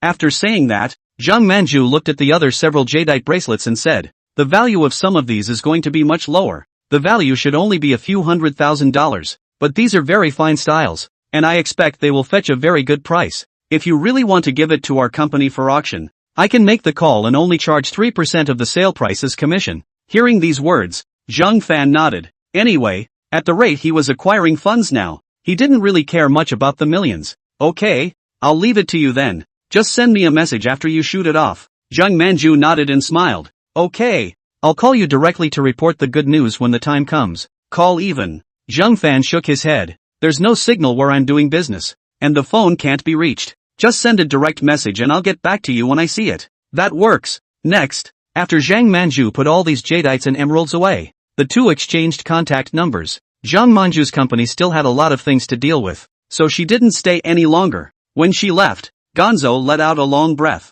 Said he, I say, how did you manage to keep your face still in front of such a big scene as hers? Zhang Fan raised his eyebrows and said in a half-joking tone, there's a woman with a similar temperament to her who often sleeps with me. Sleep long enough and you're immune to that aura. Gonzo? Zhang Fan laughed. Forget it, I won't linger. I have to make a trip abroad and have some business matters to take care of. Gonzo, okay, come back early and I'll treat you to a big sword then. Zhang Fan, OJBK. After saying that, Zhang Fan waved his hand and left as well. Zhang Fan did not make a stay, and after leaving Gangzi's place, he immediately began to make preparations for his trip to Baba Sheep. When came to Saeed's store, when Saeed saw Zhang Fan's arrival, his face immediately piled up a bright smile before walking over to greet him. Brother Zhang, you're finally here. I've been messaging you for days. Zhang Fan laughed. Sorry, there's no signal where I do business, so I never saw it. No, as soon as I saw your message, I didn't rush over right away. Saeed, go,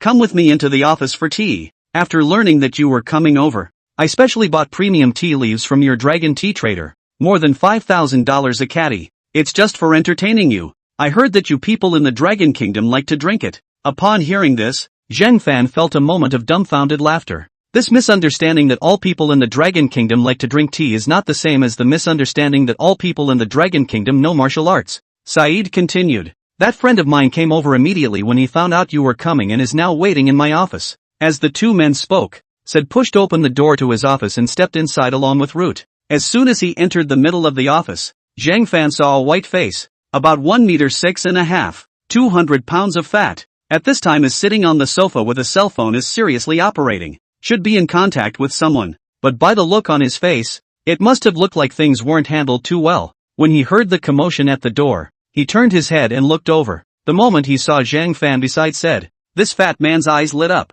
He naturally knew who Said had just gone out to greet, and that was why he had come. Moreover, this fat man seemed to be in a hurry, and before he even had the chance to introduce himself, he directly opened his mouth and said, "This is the friend who has gold for sale in the mouth of Said's buddy, isn't it? I wonder how much gold you have. I need a larger amount." Saeed added from the sidelines, "This friend of mine is in the gold acquisition business, and his company has given him the task of acquiring up to 200 pounds of gold every month. Originally he had a stable deal with a gold mine over in Africa, but not long ago, there was a war over there and the mine was taken over by rebels. It was in desperation that I was approached, trying to find out who had gold for sale." "So it is." Zhang Fan nodded, having a general understanding of the matter. Then he said, "I'm not going to lie. I also happen to be in the gold jewelry business, and I happen to have a batch of gold in my hands to sell. I just don't know what price you're willing to offer." Chapter 26. The Zhang Fan couldn't be the spokesperson of some warlord, right? This fat man glanced at Saeed and then said after a moment of contemplation,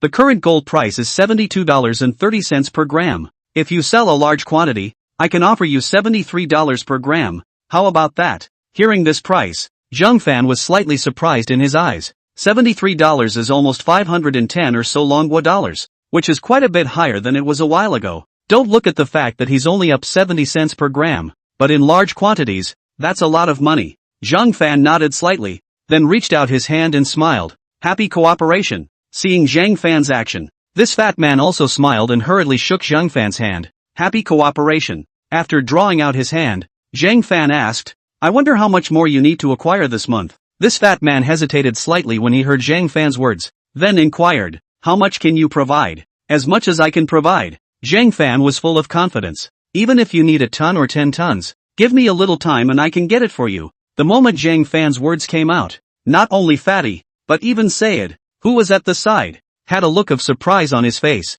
Seeing Zhang Fan's confident look, he knew that Zhang Fan wasn't joking. He was really able to get so many. For a while, the weight of Zhang Fan in the hearts of the two men became a little heavier. They weren't cuties either. Naturally knew that someone who could pack their bags and get so much gold couldn't be simple. Said. In particular, associated it with the arms that Zhang Fan had purchased from him some time ago, coupled with Zhang Fan's identity as a gold merchant. It was almost like he was going to be brainstormed as the spokesperson for some warlord in Africa or something. This fatty was also excited. He also guessed that Zhang Fan's identity might not be simple, but he didn't mind. Or maybe it's just better to be uncomplicated. That way, he wouldn't have to go looking for a new deal again, like he did before. At this time, Fatty also reacted and hurriedly introduced himself. That's really great. Oh yeah, rude. My name is Andy Brown. You can just call me Andy. Zhang Fan, my name is Zhang Fan. Tell me, how much do you need this time? Andy, I need another 160 pounds of gold this month. After saying that,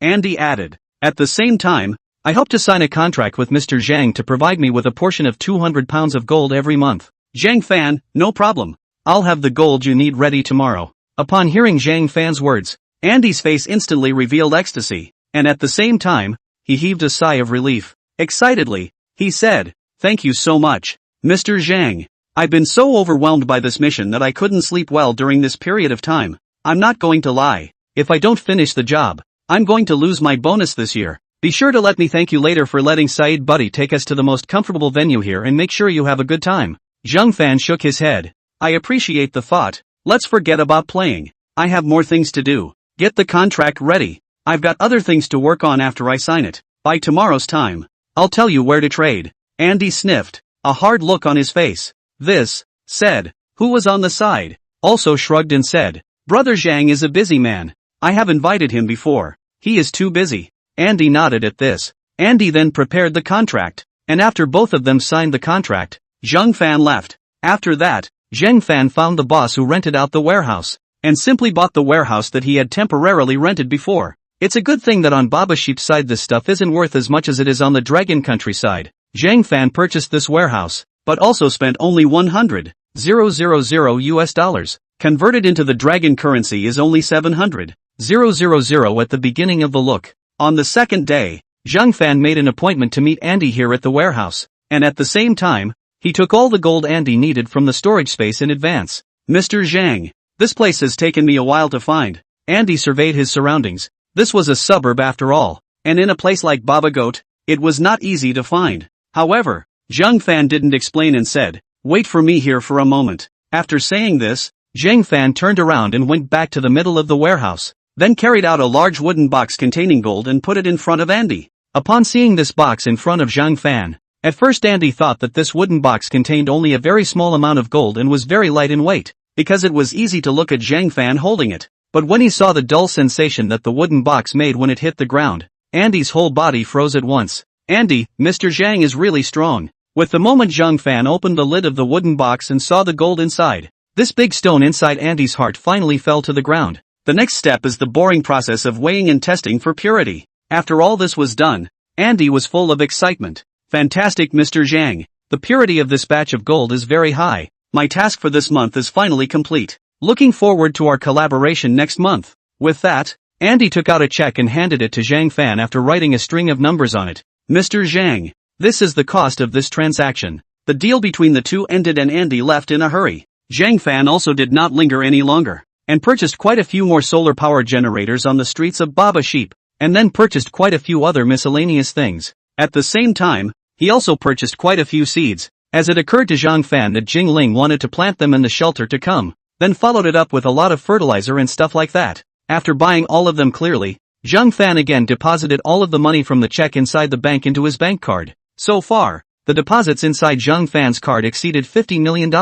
It amounted to a whopping $52,800,000. At the same time, among the storage space, there were still 400 pounds of gold that hadn't been moved. If all this gold had been converted to cash, it's estimated that his savings would have broken 100 million. In a happy mood, Zhang Fan opened the portal once again, then lifted his foot and walked in. When coming to the post-apocalyptic world, Zhang Fan pushed open the door of his room and walked out. However, Zhang Fan had just gone downstairs when he saw Jingling discussing something with Song Gu and the five of them inside the living room. Zhang Yeye, Sister Ling, according to me, this group of people shouldn't be allowed in. Just expel them. Who by May, indeed. They've completely broken the rules of the asylum now. Song Gu, looking at this group of people makes me so angry. I really want to just finish them off. Li Lai, who is not angry. The zombies lured over even if, but also want to act as a master in our shelter. I do not want to spoil this group of people. Who pre-apocalyptic is not a master. Feng Chang, sister-in-law. The boss isn't here. So make a decision and just finish this group off. Hearing the conversation between these few of them, Zhang Fan frowned slightly. Upon arriving in the living room inquired, "What happened during my absence?" Chapter 27. What's the point of getting so hung up on something that can be solved by RPG? Zhang Fan, you're back. Seeing Zhang Fan, a smile immediately bloomed on Jingling's face. When the others saw Zhang Fan, their original sad faces all disappeared, and they were all very excited. Zhang Fan smiled and nodded. "Well, I brought back quite a few solar power generators this time, but enough about that for now. Can you tell me what you were talking about? What came up?" Jingling, it's what happened yesterday after you left. A group of people opened fire with the walkers inside whichever mall they were in, ended up outgunned themselves, and then ran to our shelter. Because you said the shelter was too small and needed personnel, I let them into the middle of it. But when this group came in, they wanted to be the masters of the shelter and completely disobeyed the shelter rules, and they had guns in their hands, too, so that's what gave us the headache. After hearing these words, Zhang Fan's brows immediately furrowed. How many of them are there? Jingling, 10, with 10 police pistols and 10 Type 95 automatic rifles, all equipped with bulletproof undershirts as well. Jingling, the group should have broken into a police station and obtained weapons from inside. I think I also obtained some high explosive weapons like dynamite before, but all of them were used up when dealing with those zombies. After hearing these words from Jingling, Zhang Fan nodded and had a rough understanding of these people, then said, "Where are they now?" Jingling froze for a moment, not understanding what Zhang Fan was trying to do, but answered nonetheless. "They're inside Villa 2 from before, and they should be inside drinking at this very moment right now." Zhang Fan nodded as he sniffed. Then with a wave of his hand, 6 RPGs instantly appeared on the ground in front of him, as well as a box of artillery shells. When she saw the scene, Jingling's expression was flat. After all, she had known it for a long time, but this scene really shocked Zhong Ye and the 5 of them silly. What's going on here? However, before they could be more shocked, Zhang Fan spoke. "Zhang Fan, 1 for each. Take them all. The magazines you were given for the AK-47s earlier are still loaded, right?" The crowd came back to their senses and one by one they all nodded. No less. All of them are still fully pressurized. Zhang Fan, okay, all 5 of you bring your RPGs and follow me to Villa 2. We'll go set off some firecrackers for them. Gollum. The 5 men picked up the RPG from the ground, and the heavy feel of it in their hands, and this metallic sheen, made them gulp. What kind of character is this boss of his own? That way of pulling out all those RPGs just now makes it completely baffling that there are so many of them at this moment. Go! After everyone had taken their weapons, Zhang Fan picked up this box of RPG's shells and led the 5 of them in the direction of Villa 2. And at this moment, oblivious to the second villa, 10 men were merrily drinking beer and singing. There was also an assortment of food on the table in front of them. The food was all that they had scrounged, not the food in the middle of the shelter.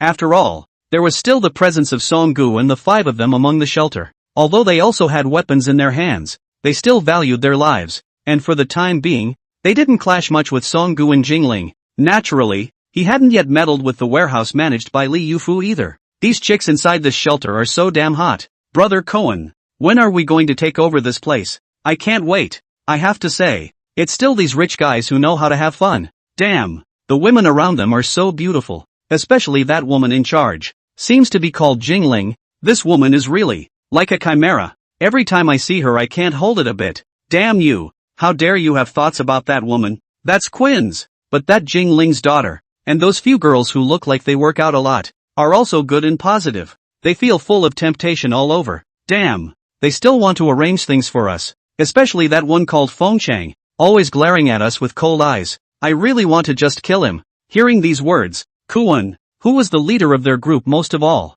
laughed. Oh, just endure for a few more days. Let's wait until we've thoroughly mapped out this group of people before we make our move. And we'll be safer then. At that time, that Feng Chang, and that Song Gu and Li Lai, the 3 of them, do whatever you want. It doesn't matter if they die. After saying that, Cohen directly changed the topic and said, forget about it, let's drink. Hearing Cohen's words, the other 9 had excited looks on their faces and raised their beers. It was as if they were celebrating their future occupation of the place. Looking at the mirthful expressions on each of their faces, it was as if this shelter was already in their pocket. Just then, however, a man facing the window was about to drink. Suddenly they saw something in the distance outside the window that was speeding toward them. Quinn, Boom! The RPG shell shot into the house and landed next to their crowd, exploding instantly. The violent impact from the explosion directly lifted all of them off the ground, then slammed them hard against the wall. The 2 or 3 people close to the explosion point were instantly spiked, and the others were more or less severely injured.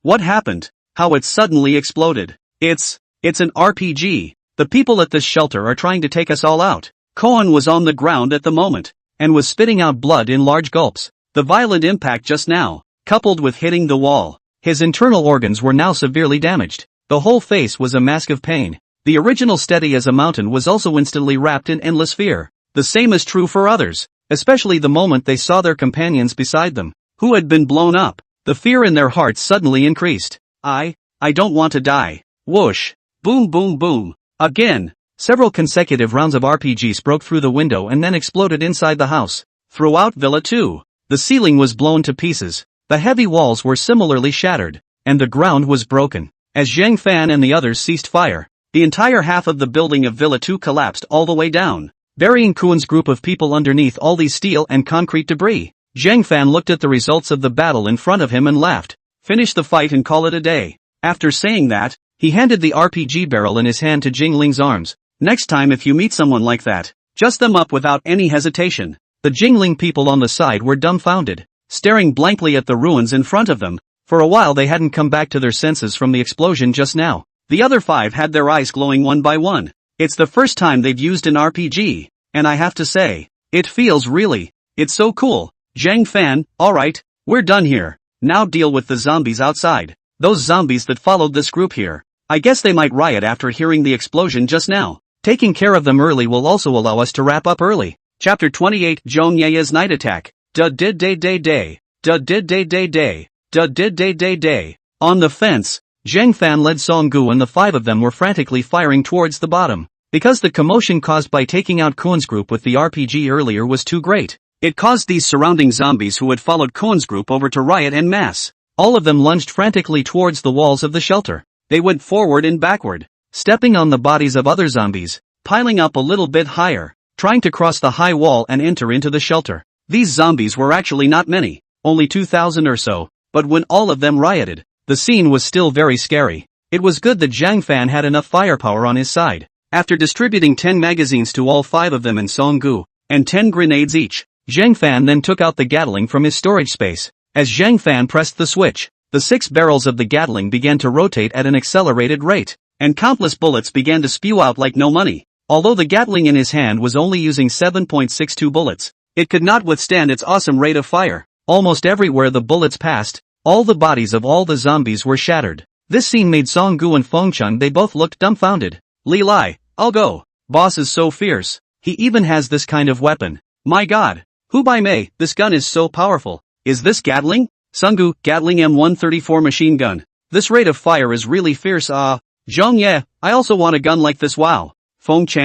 Fengchang, this weapon has a net weight of 16 kilograms. Are you sure you can hold it? Hearing Zhong Ye's words, several other people subconsciously associated an image with it. Zhong Ye, the small body, and then holding a huge Gatling. This contrast is really a bit of impact. But even though the 5 were talking, the guns in their hands didn't stop firing. Even the action of throwing grenades towards the inside of the zombie group was not idle. However, with Zhang Fan's Gatling joining in, it basically didn't take long for the zombies outside to be cleared out. And as far as the eye could see, the outside of the shelter's walls were all covered in broken limbs and even some battered chunks of flesh and such. Seeing this scene outside, Songgu and the 5 of them, plus Jingling, all couldn't help but frown slightly, their faces a little less than favorable. After all, anyone who saw this scene would probably feel a tumble inside. Zhang Fan put away the Gatling, then instructed with Jingling, arrange for some people to burn all of these zombies outside, so as not to produce any viruses when they decay. Jingling forced herself to hold back her inner discomfort and nodded before turning around and speeding up her pace to leave. Zhang Fan also instructed the other 5, when the time comes for everyone to clean up these zombie corpses, you guys will stand guard at the side to protect their safety. Hearing Zhang Fan's arrangement, all 5 of Songgu nodded. However, just as Zhang Fan turned around and prepared to leave, at this time Zhong Ye suddenly asked, Jail De, can I have a Gatling? Wow. Zhang Fan turned to look at Zhong Ye when he heard this and raised his eyebrows slightly as he looked at her expectant face, then laughed. Yes, a few of you have a chance, but it just depends on your performance. Zhang Fan felt that it was about right for the few of them to all own AKs at the moment, but it wasn't impossible for them to do so if they were really into Gatling. Just let them do well and trade in their credits in the future. If they want it, just giving it to them will give them the impression that they are getting it too easily and won't appreciate it. These things can be very expensive. Upon hearing Zhang Fan's words, the eyes of all 5 of them instantly lit up. No man could resist the temptation of Gatling, and Song Gu and all 3 of their men were no different. Would really like to experience what it's like to fire with a Gatling. They all understood Zhang Fan's words. But right. Zhong Ye's face turned red after hearing Zhang Fan's words, but her entire body began to shy away a bit. Obviously, this granny doesn't seem to be in the same direction as Song Gu and their understanding. Soon the time came to night. Zhang Fan went back to the middle of his room after having a snack and taking a bath, then prepared to open the portal to return to his world to sleep. However, not long after he had entered his room, there was a knock on the door. The knock on the door was soft, as if he was afraid that the people around him would notice. Hearing this knock on the door, Zhang Fan was slightly surprised, because the 2 people who lived in the 2 rooms next to him, Li Yufu and Jingling, never knocked on the door so carefully when they entered. Zhang Fan then opened the door to the room and at a glance, he saw Zhong Yeye who looked like a thief. At this moment, Zhong Yeye was draped in a blanket, wrapping her body tightly. When he saw Zhang Fan open the door, he immediately drilled into the middle of Zhang Fan's room before he could speak. Phew, first time I've done something like this and it's still a little nerve-wracking and exciting. Ha ha ha ha. Zhang Fan? Zhang Fan, what are you doing? Zhong Yeye came to Zhang Fan and tilted her head to look at Zhang Fan's chin. Didn't you say that if you want Gatling you have to look at my performance? I'm not here to behave. As she spoke, Zhong Yeye's ears began to blush. Zhang Fan, do you think there's a possibility that the performance I'm talking about is going to be based on what you've done for the asylum at a later date? What? Zhong Yeye was so shocked that the blanket on her body slipped to the floor. Zhang Fan looked at Zhong Yeye in front of him and his eyes directly widened. Nice guy. Nothing? But Zhong Yeye people look not big, but the capital is very full of wow. Usually wearing loose clothes is not found. On top of that, the guy is actually bald. There's a word for it. What's it called? Tiger? Zhong Yeye seemed to not even notice the situation on herself. I even did a long time of thinking for myself. It's not impossible to think about what it would be like if you were. And it turns out that the performance you're telling me about is actually this? Zhang Fan shrugged his shoulders, with a smile if any at the corner of his mouth. If you don't come over all the time, it's better to satisfy you for behaving in such a way. Before Zhong Yeye could react, she was hugged by Zhang Fan and then thrown onto the bed. Wait. Jail big. Well, after Zhang Fan held Zhong Yeye down, he was ready to go to sleep once he was covered by the quilt. Yet just then, knock. There was another knock on the door. As the knock on the door fell, Jingling's crisp voice also came from outside. Are you there, Zhang Fan? I would like to talk to you about some things at the shelter. Hearing the voice outside the door, not yet to wait for Zhang Fan to speak, but instead was covered inside the quilt. Zhong Yeye instead tensed. Chapter 29. Zhong Yeye came with panda eyes. Ha? Not here? Jingling waited for a moment without waiting for Zhang Fan's response, so she shook her head and turned around before leaving. Because of what happened to Kuan, it made her realize that there were still a lot of problems with the shelter, so she wanted to discuss with Zhang Fan and decide on some options out. However, it was found that Zhang Fan was not there. Presumably he had gone out to look for supplies again with his superpower. There was also the piece of searching for supplies. Jingling actually had some ideas and wanted to have a good chat with Zhang Fan, but Zhang Fan wasn't there, so we'd have to wait for another time. It was only after Jingling left that Zhong Yeye poked her head out from under the covers in Zhang Fan's room. So close. Almost got caught. Zhang Fan, don't you think this is exciting? Zhong Yeye, exciting is exciting. But if we get caught, how humiliating. Zhang Fan smiled and shook his head, not delving further into the topic. Instead, she patted her arched soft flesh. Turn around and lie down. The evening passed quickly. Early the next morning, Song Gu and the 5 of them converged, intending to start patrolling the fence. However, Zhong Yeye was wearing a pair of panda eyes and yawning from time to time. And more than that, if one looked more closely, one could see that Zhong Yeye's legs were all still trembling slightly. Hubei Mei looked at Zhong Yu's appearance and said with concern, You, are you not feeling well? Why don't you ask Sister Jingling for a vacation and rest for a day? Zhong Yeye's brain, which was still a bit groggy, instantly jolted awake, then hastily shook her head. No, I just didn't sleep well last night. I'll just catch up on my sleep at lunchtime. Hubei Mei sniffed and gave her a suspicious look. Really? But why do I feel like your legs are shaking? Zhong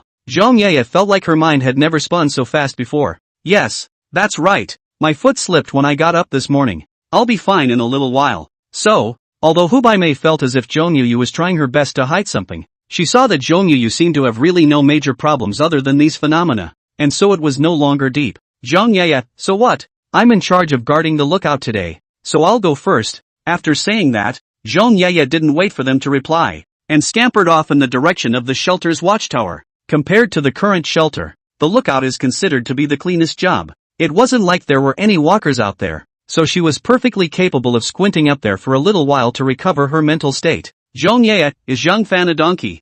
I didn't sleep well all night. Hiss. Because she had taken a little too big of a step when she ran, she felt a tingling pain when she was ripped, causing her to suck in a breath of cold air. This made her make up her mind that in the future, she could never be as impulsive as she was last night. It's cozy, but it's really killing me. As for Zhang Fan, he slept directly until noon before waking up leisurely. When they went downstairs, they happened to run into Jingling and Yufu, as well as Song Gu and the five of them eating together. When they saw Zhang Fan coming downstairs, the crowd started to greet Zhang Fan. Jingling, hungry? Let's eat. Zhang Fan nodded, then came to the dining table and sat down while talking to Li Yufu. Whisperer, go to the warehouse and get a bottle of white wine out, and another bottle of red. Hearing Zhang Fan's words, Song Gu and Li Lai and Feng Chang's eyes immediately lit up. They do have vouchers for white wine, but it's only one bottle a month. They've never been able to use it. They've been saving it. I didn't realize that at this moment, the boss actually opened his mouth and asked Yufu to get the wine.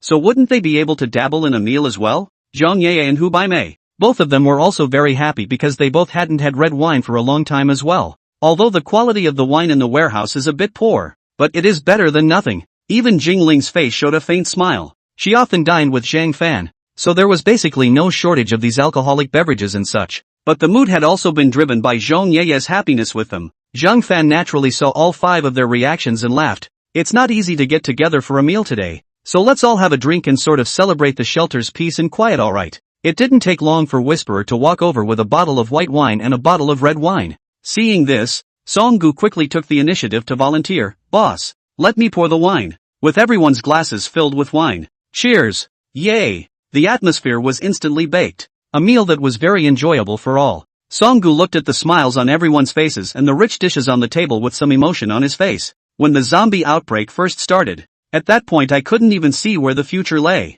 Then the days got even dimmer when they were tricked into a shelter formed by that security guard named Wood. Originally I was thinking of dying once and for all. Living like this, it would be better to die. But I couldn't let go of my children, so I carried on all the time, living as long as I could. Speaking here, Song Gu's eyes were red, and his language was slightly choked. At that time I couldn't imagine living like I do now. It felt like a dream. It's my good fortune to be able to survive in such a paradise in a post-apocalyptic environment. Thank you, boss. I'll drink to you. As Song Gu's voice fell, several others raised their glasses. Boss, what happened to me was similar to Song Gu. Thanks to you for giving us a peaceful place to live. Jail Big, and me. A little bit of time passed. In one meal, several people ended up drinking 6 bottles of white wine and 2 bottles of red wine. And except for Zhang Fan, everyone else was drunk. Zhang Fan looked at the few of them. Even though they were drunk, they were still saying words of thanks to him, talking about living and dying with the shelter and guarding the clean slate and all that.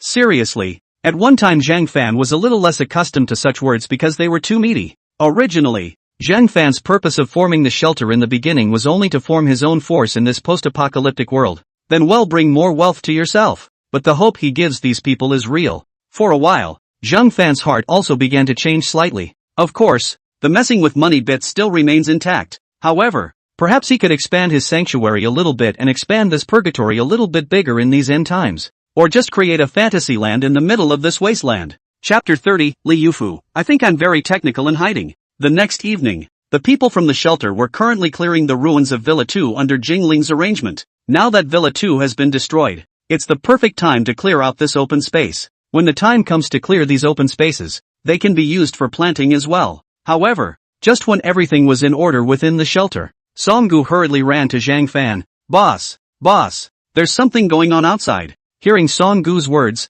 Zhang Fan immediately became serious. Then following Song Gu, he quickly ran in the direction of the shelter's walls. Upon arriving at the shelter's fence and looking around, it was surprisingly full of walkers outside. It wasn't a wave of zombies though. These zombies are walking aimlessly through the streets just like they did at the beginning when the zombie outbreak first started. When you hear a sound coming from that place, you rush in whichever direction. Looking at the scene in front of him, Zhang Fan's brows furrowed. Songgu, Feng Cheng and Li Lai and the two of them also went out to check the situation. And there are quite a few zombies on the nearby streets. All these zombies should be coming from that mall side. It's just that we still haven't figured out why all these walkers gathered in the middle of which mall and why they're all out now. This was something Zhang Fan didn't understand either. Originally, Zhang Fan thought that with all these zombies gathering in that mall, would something like a zombie wave happen next? But now it seems that while there is no zombie wave, there is also a bigger problem inside that mall. Otherwise, these zombies couldn't have gathered at that mall for no reason. Songgu added at this time, "Boss, do you need us to make another trip to that mall to check out the situation?" Zhang Fan pondered for a moment, then nodded. "Well, it's no problem to go check out the situation, but one must be prepared for everything before doing so. It's almost dark now, and it's too dangerous to go out at night when your vision is obstructed. So wait until tomorrow." Songgu nodded at that, then went to inform the other armed men to go. Zhang Fan, on the other hand, frowned all the way back to the middle of Jingling's villa. From the very beginning when he heard that the zombies were all converging on that mall, this mall was like a thorn in Zhang Fan's heart. Later, Zhang Fan had purchased so many arms from said, originally to prevent the zombie wave, but now this mall inside the change again. Forgive Zhang Fan again calm, now also a little bit cannot sit. After all, the distance of this mall from their shelter was not that far. Once if something did happen over there, it would be too late to deal with it then. After returning to the villa, Jingling saw the expression on Zhang Fan's face at a glance. There was a slight flash of surprise in his eyes before he inquired, "What's wrong?" Zhang Fan shook his head. "There is a change in the zombies outside. I plan to take Songgu and the 5 of them out tomorrow to check the situation." With that, Zhang Fan looked at Jingling. "During the time we're gone, just arrange for everything to go on as usual for the people within the shelter." Jingling nodded. "I know. You should also be careful when you arrive." Time soon came to night, and after Zhang Fan took a shower, he planned to fall asleep over here. After all, he would have to prepare to go out early tomorrow morning to check the situation. However, just as Zhang Fan finished his shower and came out of the toilet, he froze for a moment, for he saw that at the moment the bed in his room was bulging under the covers, and that someone had obviously sneaked in while he was in the shower. Just isn't that a bit of an unusual way to hide? Is this as long as she can't see Zhang Fan? Zhang Fan won't know where she's hiding? Zhang Fan smiled and shook his head. The only one who could do such a thing was probably Li Yufu. The little Zhang Fan walked over and lifted the quilt with one hand, and in the next second, he saw Li Yufu curled up on the bed with a dumbfounded look on her face. "Zhang Fan, can't you be a little more technical in your hiding?" Li Yufu, Anan? "I think I'm hiding seamlessly." "Ha?" Zhang Fan smiled and shook his head before walking over to lie on the bed and wrap Li Yufu in his arms. Being hugged by Zhang Fan, Li Yufu's face immediately showed a look of excitement. Then she hurriedly arched in Zhang Fan's arms and found a comfortable position to use to pillow her head. Then he came to Zhang Fan's ear. "Brother Fan, I am safe today." Zhang Fan raised his eyebrows and said with interest, "You even know about this?" Li Yufu's face blushed a little, but she still nodded her head with some excitement. "Aha! I purposely asked one of the sisters at the shelter, so I know." "Awesome." Zhang Fan was all happy and pinched Li Yufu's face. Laughing, he said, "But let's call it a night. To conserve my energy, I have things to do early tomorrow morning." Oh, hearing Zhang Fan's words, Li Yufu was slightly lost, but she was obedient and just honestly lay in Zhang Fan's arms. It was indeed a nice treat to hold such a soft girl. The two just slept together until the next morning. By the time Li Yufu woke up, Zhang Fan had long since left. Although in normal times, Zhang Fan always slept and slept however he was comfortable. But now he was going to do something that concerned the future of the asylum, so he had to be on top of it. Meanwhile, on the street outside the shelter, Zhang Fan led Songgu and the 5 of them, quickly passing through when there were fewer zombies around before coming to the next shelter. There were just too many walkers roaming the streets. By the time they arrived at their destination, it was high noon. The sun was very hot in the sky at this time. Zhang Fan and Songgu, they were currently inside a building next to the mall. You can see the full extent of the mall below through the windows. At this moment, the 6 of them were hiding here to rest and recover their strength. Zhang Fan took out 6 bottles of ice water from among the storage space. "All drink some water to quench your thirst." Yet all 6 froze. "Zhang yeah, I'll go." "Jail big. I wanted to ask last time. How did you get all this stuff?" Zhang Fan raised an eyebrow and still brought out the rhetoric he had told Jingling last time. After all, sooner or later, he would not be able to hide the fact that he had this kind of ability. Solely might as well steer them in the other direction. "It's kind of my psychic ability." As expected, with Zhang Fan's words, everyone's attention was attracted. Hu Baimei's eyes began to glow. My god, superpowers actually do exist? Li Lai was also excited. This hand of yours just now, boss, it couldn't be a spatial system ability, right? Hearing Li Lai's words, Zhang Fan paused for a moment, but finally nodded, taking it as a spatial faculty ability. Chapter 31 Zombie Giant Titan. Direct RPG Entertainment. Zhang Fan then told a few of them about this ability of his. Of course, talking about the type of thing Zhang Fan was trying to tell them was just that. Exactly the same as what Jingling knew. It was only after Zhang Fan finished speaking that the five of them came to a realization.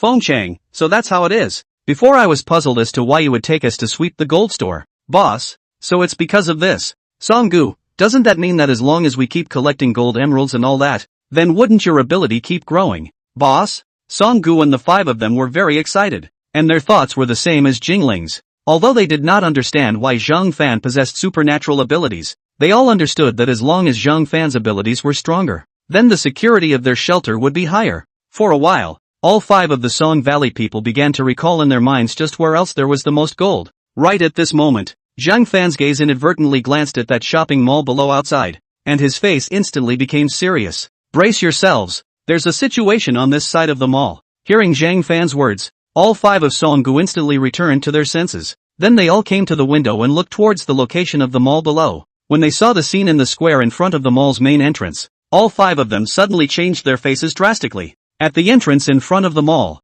a zombie slowly walked out from the middle of the mall to the square outside. This zombie's height was estimated to be at least 2 meters and 3 meters tall, and with a sturdy body, it looked like a mountain of meat. The invisible aura emanating from it was oppressive. With this size, the zombies around him were like they were all little caramels compared to him. Holy, did this guy eat a gold bump? This just looks and feels so much more powerful than the other walkers. I don't know if it's just me, but I feel like this guy's speed, it doesn't seem to be slow? At those words, all of the few people around them were instantly caught up in the action, all looking at the giant walker. It was soon realized that the zombie was very fluid in both its movements and its walk, with no sluggishness at all.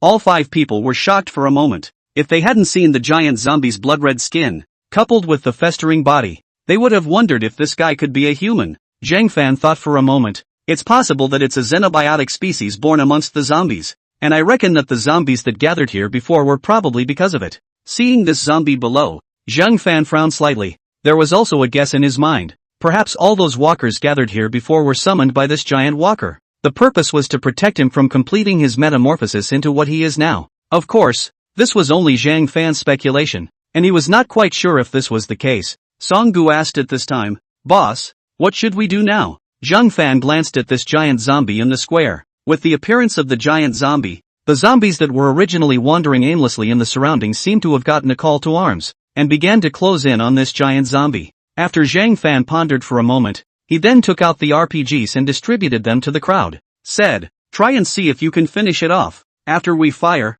whether we can kill it or not, we need to get out of here, or we'll have a hard time getting out again once the zombies riot down there. Upon hearing Zhang Fan's words, all five of Songgu nodded seriously. Understood. After that, they all began to shoulder their RPGs and aim at this giant zombie below. Whoosh! 6 consecutive RPG shells flew out and landed in the middle of the zombie group in the square in the blink of an eye. Boom! Boom boom! With 6 consecutive explosions, a large amount of flesh and blood was directly torn apart and lifted off by the powerful destructive force of the explosions. An RPG shell landed directly in front of the giant walker. After the explosion, the strong force instantly churned its legs, then lifted its entire body out and landed heavily on the ground. Roar! The giant zombie had suffered a heavy blow, but it didn't die, only losing a pair of legs. With its roar, all of those zombies that were originally in the entire square immediately began to riot, pouncing madly towards the location of the explosion just now. Even the zombies outside the square are coming towards it. Seeing this scene, Zhang Fan could basically conclude that the source of everything was this giant zombie. Zhang Fan then commanded, you guys leave first, walk back as far as possible, and pay attention to safety. Hearing Zhang Fan's words, the crowd froze. Boss, what about you? Zhang Fan laughed, don't forget, I can teleport directly. Get going or we won't have time. Hearing Zhang Fan's words, the crowd reacted and remembered Zhang Fan's superpower. So he nodded, and without the slightest hesitation turned and left. They also knew that if they continued to dawdle here, they probably wouldn't be able to run away after there were more and more zombies outside. When Song Gu and the others left, Zhang Fan was not idle. taking out the M24 sniper rifle that had been bought before but had been eating dust inside the storage space. After assembling the sniper rifle, Zhang Fan looked below to make sure that Song Gu and the others had all retreated outside the square. Only then did he raise his sniper rifle to aim at the giant walkers that hadn't died in the plaza below. Bang! A gunshot resounded throughout the entire area, and the sound of the gunshot immediately attracted the attention of the zombies below and began to surge towards the building where Zhang Fan was. The frantic energy of these zombies surging over made one feel a tingle in their scalp just by looking at them. And what made Zhang Fan feel embarrassed was that the shot just now had actually missed. Obviously I was aiming for this walker's head, but I ended up hitting it in the shoulder. Dry. Luckily Song Gu and the few of them weren't there, then he would have lost his face as a boss. However, seeing that all these zombies were surging towards this building, Zhang Fan did not panic. After summarizing the experience from earlier, he once again aimed at the giant zombie below. Bang! After a gunshot, the giant zombie still hissing in the square below fell to the ground in response. With this kind of oppressive feeling of this giant zombie, placed inside a zombie movie, it could be the kind of big boss that would abuse the main group to death. It turned out to be here, and it actually ended with such a scribble. After all, it encountered Zhang Fan, the hanging wall, starting with 6 rounds of RPG shells to say hello. Who can carry this? Wow. However, with the death of the giant zombie, the surrounding zombies looked even more frantic. All of them swarmed towards this building as if they didn't want to die. Only after Zhang Fan saw that the giant zombie had been finished off did he unhurriedly put the sniper rifle back into the storage space, then opened the portal and without the slightest hesitation, lifted his foot and walked in. Chapter 32 Zhang Manju's invitation to dinner at home. Not long after Zhang Fan had just stepped through the portal, the door to the room was smashed by the zombies, who poured in from outside. However, as more and more walkers entered the room began to get more and more crowded. Even some of the walkers by the window were squeezed down and fell out of the window and straight to the ground. Of course all of this, Zhang Fan did not know. At this moment, Zhang Fan, after returning to his world, the first stop he appeared at was naturally in the middle of the warehouse he had bought in Baba Sheep. At the first moment he crossed back, Zhang Fan opened his cell phone to check if anyone had contacted him recently with a text message. There were 3 text messages in total. One from Gonzo. The content was to tell Zhang Fan that he had gotten a really hot chick and asked where he was and wanted to find him to show off. Seeing this message from Gangzi, Zhang Fan's mouth involuntarily revealed a faint smile, then edited the message to reply, "Your dad, I'm at Babagoat now." After sending it, Zhang Fan then opened the second text message, which was from Saeed. The message is still as awkward as ever. Roughly, he told Zhang Fan that his phone was out of service, couldn't get through, and wanted to invite him to a party. But looking at the time of the party sent above, it's obviously outdated. However, Zhang Fan still replied, "Just got back, let's get together next time when we are free." After editing, Zhang Fan thought for a moment, then edited another message. "Boss, I wonder if you can get some heavy firepower." After sending it over, Zhang Fan opened the last text message. What surprised Zhang Fan was that the third text message was actually sent by Zhang Manju, and the content of the text message was actually an invitation to have a meal at home in the name of thanking Zhang Fan for taking care of Gangzi. Upon reading this message, Zhang Fan's entire body froze. Me, taking care of Gonzo? What a joke! Isn't it proper for a father to take care of his son? Nope, this woman actually invited in the name of this, or to her house for dinner? There is something wrong with this woman. However, the message had only just been sent out for a short while when Zhang Manju's phone call came.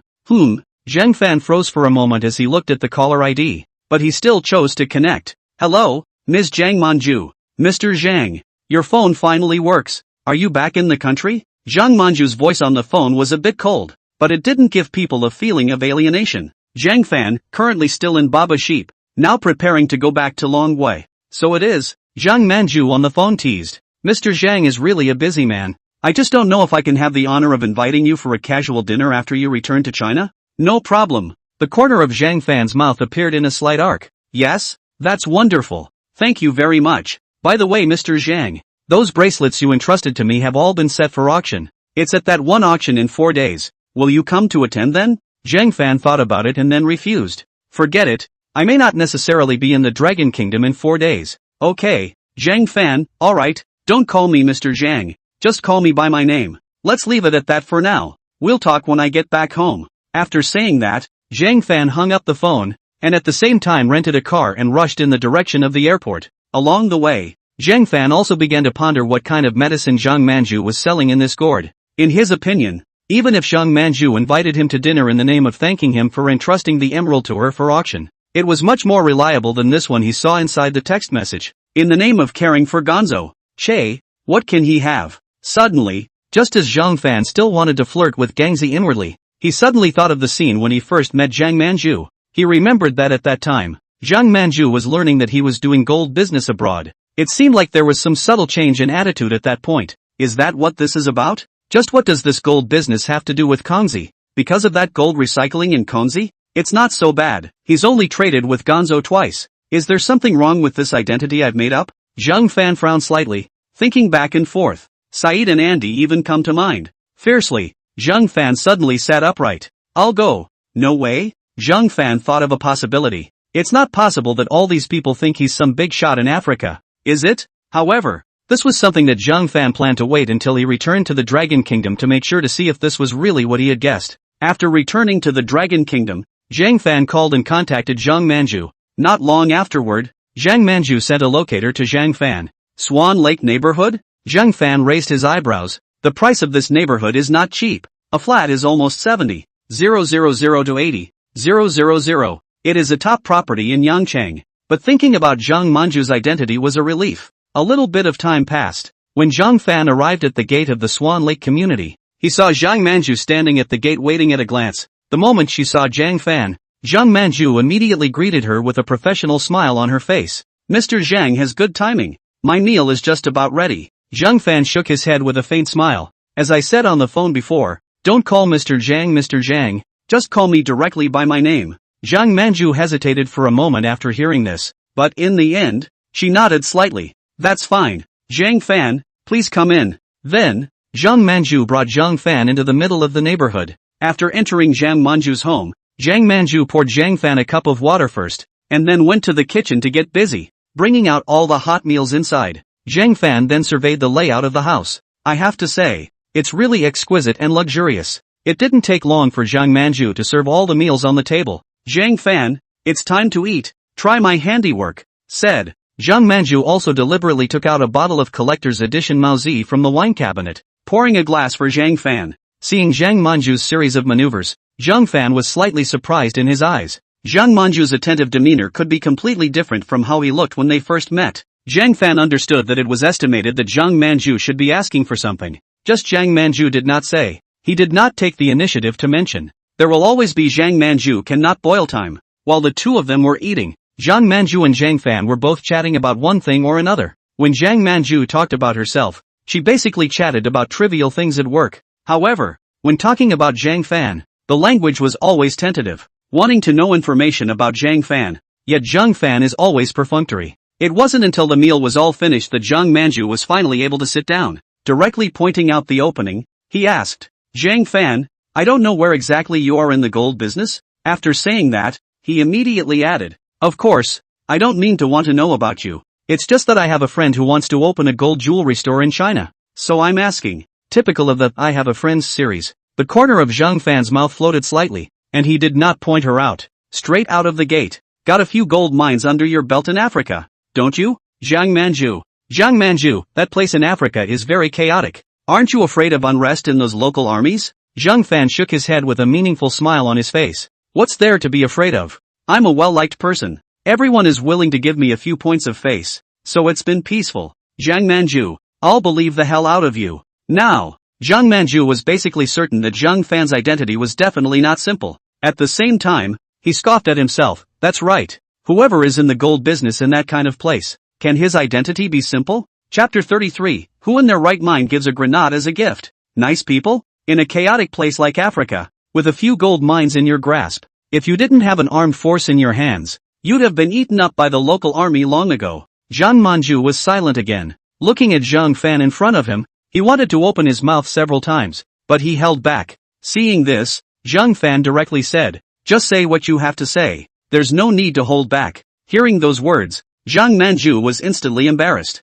However, he quickly corrected his posture and tentatively inquired, I don't know if those things that Zhang Fan you did abroad will spill over into the country? The subliminal meaning of Zhang Manju's words was that she wanted to ask Zhang Fan if those things he had in Africa, whether armed or dangerous, would spill over into the country. Zhang Fan subconsciously pondered about the end times world asylum and the deal between this world and said, the people from the post-apocalyptic world. he would never bring into this world, but the weapons traded with Saeed. He still had quite a few of them inside his storage space right now, but it was clear that this was not the meaning of Zhang Manju's words. Zhang Fan shook his head slightly. No, joking aside, the Africa thing was supposed to be something he made up off the top of his head, and they people wouldn't have gotten to ask for proof anyway. How can the bull have any impact? It was just that Zhang Manju didn't seem too willing to believe it. Zhang Fan pondered for a while and said in a slightly flirtatious tone half-jokingly, "What kind of waves can there be? I have prepared dozens of guns, nearly 1,000,000 bullets, the exact number of grenades is uncounted, and there are also a few RPGs. On that condition, whoever comes will die and can be rippled by how. Those people are not cuties either. Zhang Manju, no, you're not being rippled. You're actively screwing up." Zhang Manju was dumbfounded. She wasn't sure if what Zhang Fan said was true. If there were really so many weapons and they could be brought into the country, how much power did this Zhang Fan have? After Zhang Fan had eaten his fill, he pulled out a tissue and wiped his mouth before standing up. Seeing Zhang Fan get up, Zhang Manju wanted to say something, yet she was interrupted by Zhang Fan's words. Zhang Fan hadn't been able to figure out what this woman's purpose was in suddenly inviting him at first, but after arriving, the woman mentioned more about Gonzo than about her own work chores, and she was invited in the name of Zhang Fan taking care of Gangzi. By now, he had pretty much figured it out. It's just that he thinks his job is too dangerous and wants him to stay away from Gonzo or not spread his business to Gonzo. After all, Kong Zi was merely an ordinary person who couldn't afford such a turn of events. Zhang Fan, don't worry. I'll take care of all my business abroad. I won't bring trouble to the country, and it won't affect Gangzi. He's my brother and I'm not going to put him in a dangerous situation. Hearing Zhang Fan's words, Zhang Manju froze for a moment, but eventually nodded, inwardly breathing a slight sigh of relief. In her subconscious mind, any person of Zhang Fan's status was not a good match, to be able to say so much to her, and even be willing to give face to agree to the invitation. I guess it's all because of Fang Gang's face. I just don't know whether it's good or bad for Fang Gang, his younger brother, to have such a friend. However, just as she was still dazed, Zhang Fan's words reached her ears and pulled her thoughts back. Zhang Fan, your craftsmanship is very good. Quite tasty. Thanks for the hospitality. Next time you eat again, go away. After saying that, Zhang Fan waved his hand and walked towards the gate. Zhang Manju hurriedly followed. I'll see you off. The two of them made their way to the door, and Zhang Fan's eyes glanced at the woman beside him, and for a moment, he suddenly had a bit of bad taste. I came over just now, and I don't even have any gifts for you yet. Saying that, Zhang Fan held something in his hand and handed it to Zhang Manju, stuffing it into her hand. Consider this a gift for my initial visit to the house, and I hope it will protect you in times of danger. Well, no need to see me off. I'll go first. After saying that, Zhang Fan waved his hand and turned around to speed away. Zhang Manju, who was standing in the doorway, froze and stared blankly at Zhang Fan leaving. It was only after Zhang Fan entered the elevator that Zhang Manju looked down at the gift that Zhang Fan had given her. However, when he saw what was in his hand, he felt a tingle in his scalp and was so scared that he almost threw the object in his hand away. In her hand was a grenade. Feel the sinking sensation coming from your hand and this texture. Zhang Manju was very sure that this thing was definitely the real thing. Gollum! Zhang Manju's eyes widened. Her eyes filled with shock and incredulity. This guy, carrying a grenade with you? And what the hell is giving away grenades? Then, Zhang Manju hurriedly held the grenade, then carefully put it inside a box, fearful that his movements would cause this grenade to explode as if it were too big. Shocked as she was, though, the same thing sat in her mind. It was those weapons that Zhang Fan had half-jokingly told her about earlier that he absolutely did possess. This guy is really getting that many weapons into the country. As soon as this thought appeared, Zhang Manju gulped once again. At the same time, in her mind, she also tagged Zhang Fan. Crazy. This was the only explanation that could account for those weapons of Zhang Fan's. I don't know if it's good or bad that Gonzo has such a friend. Meanwhile, on the other side, after Zhang Fan came out of Zhang Manju's house, when he passed by the security booth at the entrance and exit, he met the guard's strange eyes. Previously, Zhang Manju waited for Zhang Fan at the door, as well as greeted Zhang Fan in a polite manner, even with a pleasing meaning. This security guard is watching it all. At that time, he was shocked and wondered what kind of person Zhang Fan was that could make a cold woman like Zhang Manju submit. Until now, when I saw Zhang Fan come out, this process had passed for more than an entire hour. Is this man livestock? He sort of understood why Zhang Manju would look pleasing in front of Zhang Fan. Security guard, standing guard, brother Bullfrog, you can hold a strong woman like Zhang Manju. Zhang Fan raised his eyebrows. That's right. Don't even look at who brother is. Security guard, brother, teach me how to get such a beautiful girl. Zhang Fan, none other. Just long enough, thick enough, and able to keep exercising for an hour or so like I do. Security guard? The guard's face froze. He felt that asking Zhang Fan this question was a huge mistake. Feeling there was struck by Zhang Fan's words. Hey! Zhang Fan looked at the security guard's expression and was happy. Then it didn't continue, and directly left the Swan Lake neighborhood. Chapter 34, Poor thing. She's been shouting all night. Her voice is getting muffled. Brother Zhang. When I saw the message you replied to me, I immediately contacted those arms friends of mine. I can get you whatever kind of heavy firepower you want. Zhang Fan had just returned home and immediately received a call from said.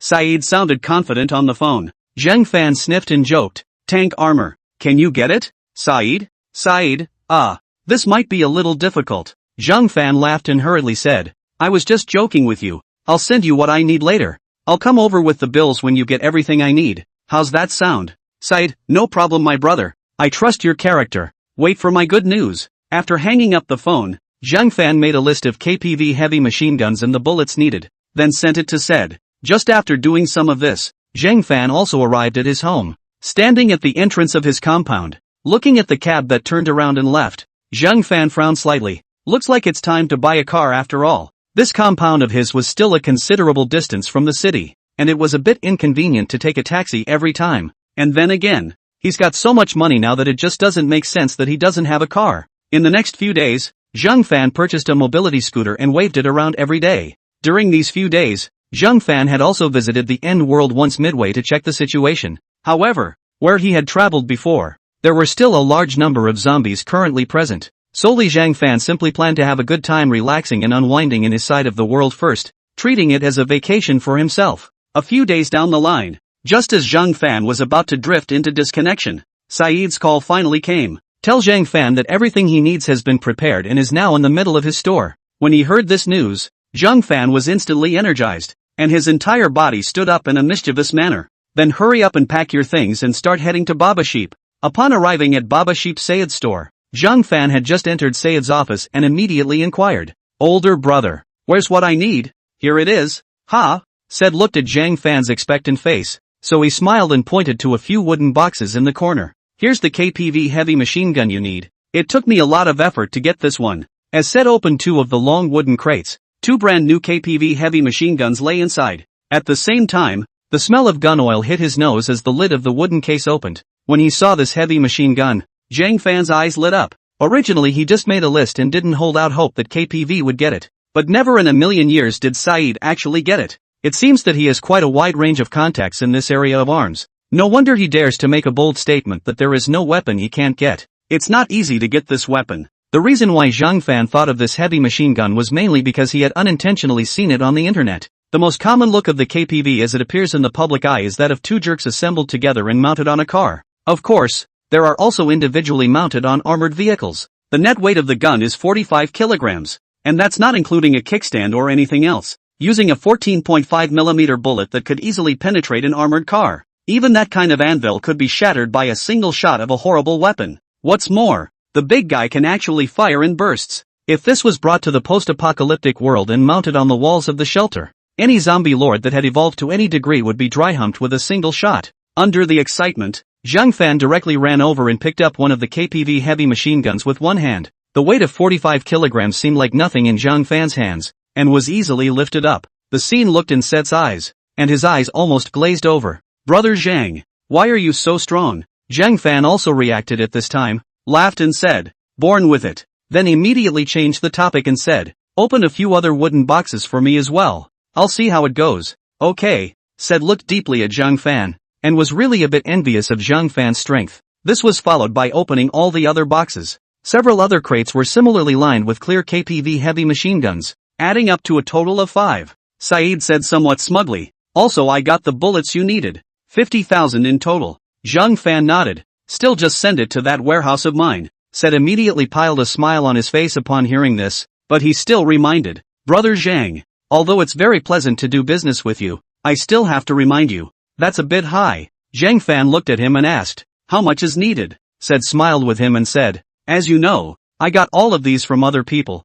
so they might be a bit more expensive price-wise. Then holding out a hand, he spread out his 5 fingers. The gun and bullets combined will cost $550,000. Of course, the most expensive thing is these bullets. They're all armor-piercing trolling. Before he could finish his sentence, Zhang Fan directly interrupted. No problem, dude. I trust you won't screw me over. Hearing this, the smile on Said's face grew even wider. Then congratulations on our cooperation. Zhang Fan smiled back. How about I continue to trade in gold this time? Said, no problem. Like I said, gold is my favorite. Once the transaction was over, Said ordered the weapons to be delivered to Zhang Fan's warehouse. This time Said invited Zhang Fan, and Zhang Fan agreed, as he was in no hurry to go to the post-apocalyptic world now anyway. Said's entire body was excited when he saw Zhang Fan agree. Pulling Zhang Fan, he went to the best hotel in the area and called in a number of girls. I have to say, the beautiful women on Baba Sheep's side of the world have a real exotic flavor. Brother Zhang, they're all explicitly out for sale for the first time, so you can have as much fun as you want. Hearing Said's words, Zhang Fan's eyes lit up. That's a great sentiment. This Said dude, he is very good at what he does. That night, Zhang Fan's room was filled with the woman's screams of pain and pleasure all night long, her voice about to be muffled. It didn't finally stop until dawn. Next door, Said was devastated. He decided that the next time he hung out with Zhang Fan, he would definitely not stay in the room next to his. Chapter 35, just crossed over and got shot in the head. Early the next morning, Zhang Fan woke up and opened the portal as usual, then walked in, wanting to see if all the zombies that had gathered here now had left. In the next second, Zhang Fan's figure appeared in the middle of the post-apocalyptic world. As Zhang Fan stepped out of the portal behind him closed instantly. However, Zhang Fan did not even have time to check the situation. Suddenly heard a gunshot, followed by a bullet whoosh flew over. Bang! The bullet directly hit Zhang Fan's forehead, bringing with it a huge force that lifted Zhang Fan's entire body to the ground. Hiss! Zhang Fan, who had collapsed on the ground, felt the intense pain coming from his forehead, causing him to suck in a breath of cool air. Reaching toward his forehead, he just touched the spot where the bullet had just struck him, and a stronger stabbing pain came. A good-sized bag, *******, just crossed over and got shot in the head. Damn it! It was only after a while that Zhang Fan finally got his strength back, but although his mouth cursed, a trace of ecstasy was born within him all the same. Nothing else. As he used the portal more and more often, he was now actually able to carry bullets hard. The bullets still hurt when they hit, but it's something you can carry hard. With this defense, those zombies can't give him a break? Zhang Fan then stood up from the ground and went to the window. He wanted to see who actually fired the gun just now. However, when he came to the window and saw the situation outside, his entire body froze, because he realized that it wasn't actually a person who was shooting, but a zombie in a police uniform. To be exact, in this walker's hand was a police pistol. Seems to have retained a bit of his own shooting habits from when he was alive, and at the moment is shooting around randomly. As for Zhang Fan getting shot, it was entirely his bad luck that he just happened to cross over and ran into the scene. Similarly, the movement of this zombie also attracted the attention of the surrounding zombies,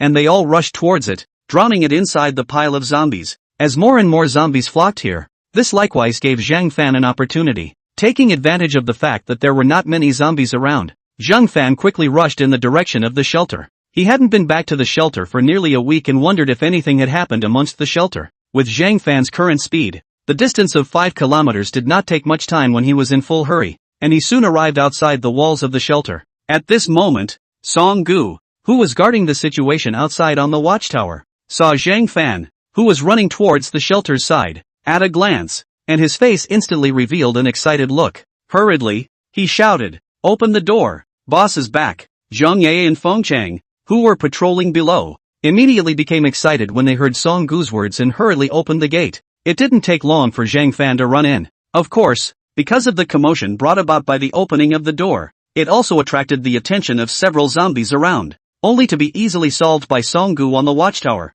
After Zhang Fan entered the shelter, Feng Chang and Zhang Ye hurriedly reclosed the door. Then with a delighted face, he ran to Zhang Fan. "Boss, it's really great that you're alright." Zhang Ye, on the other hand, looked at him with a grumpy face. "Don't you have the ability to teleport? And you didn't know to come back and say so after such a long time." "Harmed me, not harmed." Velvet's sister so worried. At this time, Song Gu also came down from the watchtower, then ran all the way to Zhang Fan. "Boss, you don't know, the past few days that you were away, Jingling and Zhang Ye would come to the watchtower every day, and both of them were very worried about you being punctured by Song Gu." Zhang Ye instantly became anxious. "You're talking nonsense." "I didn't. Don't you talk nonsense." Zhang Ye's cheeks were flushed and her face showed her heart. Hurriedly pulling away from the topic, Forget it, not with you. You're fine as long as you're fine. I continue to go on patrol to go. After saying that, Zhang Yaya left as if she had fled. Seeing this scene, Zhang Fan smiled and shook his head, but did not say anything. Finally, he explained to Feng Cheng and Song Gu, I didn't come back for the past few days because I went to do something big. Hearing Zhang Fan's words, both Song Gu and Feng Cheng froze for a moment. Subconsciously, he inquired, what's the big deal? Zhang Fan casually waved his hand and a huge rectangular wooden box immediately appeared on the ground. Zhang Fan laughed, open it and take a look. Hearing Zhang Fan's words, Feng Cheng and Song Gu looked at each other before directly prying open the lid of the wooden box. When the weapons inside the wooden box were exposed to the two men's sight, Feng Cheng and Song Gu's eyes almost glared out. Song Gu, I'll go. This is a gun too? It's too big, isn't it? Zhang Fan smiled as he took out a 14.5mm bullet and threw it towards Song Gu. This is the bullet for this big guy. Song Gu hastily reached out to catch the bullet. However, when looking at the bullet, not only Song Gu, Feng Cheng was similarly frozen. This bullet is as long as their palms. If it hits a person or a zombie, won't it directly smash the body with one shot?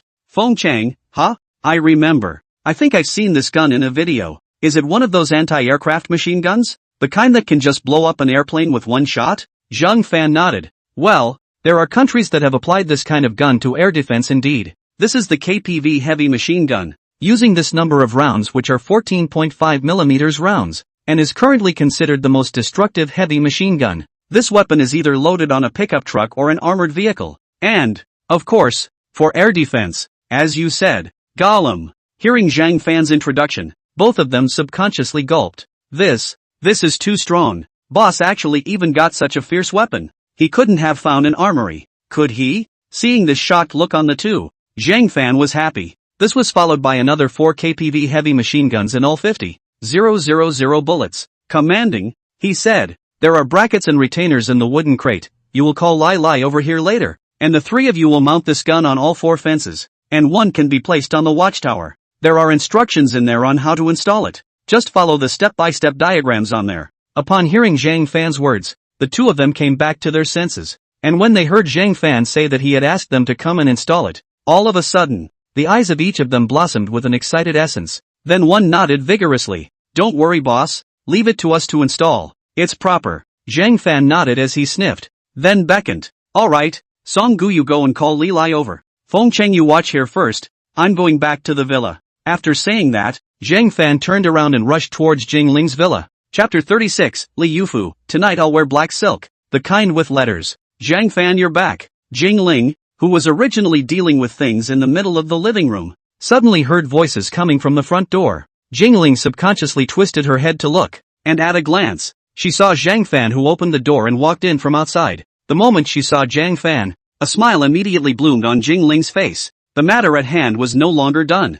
and he directly ran over and jumped into Zhang Fan's arms. You guys, where have you been all this time? Zhang Fan laughed, went and got some new weapons back, and is now having Feng Cheng and the others install them onto the fence. So that's it. Hearing Zhang Fan's words, Jingling nodded obediently and didn't bother to look deeper into Zhang Fan's words. As long as Zhang Fan, the main backbone, returned, the shelter would not have any problems. Zhang Fan smoothly closed the door, then came to sit down on the sofa and asked, during my absence, how was it inside the shelter? Jingling, it's all good. Nothing wrong, just not quite enough food at the moment. Zhang Fan nodded. Well, I know. For food, make me a list and I'll find a way to bring it back when the time comes. Jingling, oh yeah, one more thing. Jingling suddenly thought of something, then rummaged through the papers on the coffee table for a while, finally pulling out a piece of A4 paper before handing it to Zhang Fan. Zhang Fan froze for a moment. What is this? Jingling explained. This is the current list of characters summarized within the other people within the shelter besides Zhong Yeye and the 5 of them who have qualified character, and whose execution and guts are still okay. So, Zhang Fan was slightly surprised, not realizing that last time he had only mentioned the selection criteria for armed personnel and Jingling had taken note of it. That saved him a lot of trouble. Then looked at the list of characters written on the A4 paper. 8 in total. 5 men. 3 women. Zhang Fan nodded. Call all 8 of them over and let me go through them. Jingling nodded, then turned around and left. And just as Jingling had not long left, Zhang Fan heard a slight movement coming from the stairway. Turning his head in the direction of the stairway, he happened to see Li Yufu sneaking down the stairs. Upon seeing that Zhang Fan was the only one in the middle of the living room, a small voice inquired, My mom's gone? Zhang Fan smiled and nodded. Seeing Zhang Fan nodding his head, Li Yufu's entire body instantly became excited, directly releasing her nature. Happily, she ran towards Zhang Fan, and then dug her head into Zhang Fan's arms, her little head arching comfortably in Zhang Fan's embrace. Li Yufu, you're finally back. It made me so worried.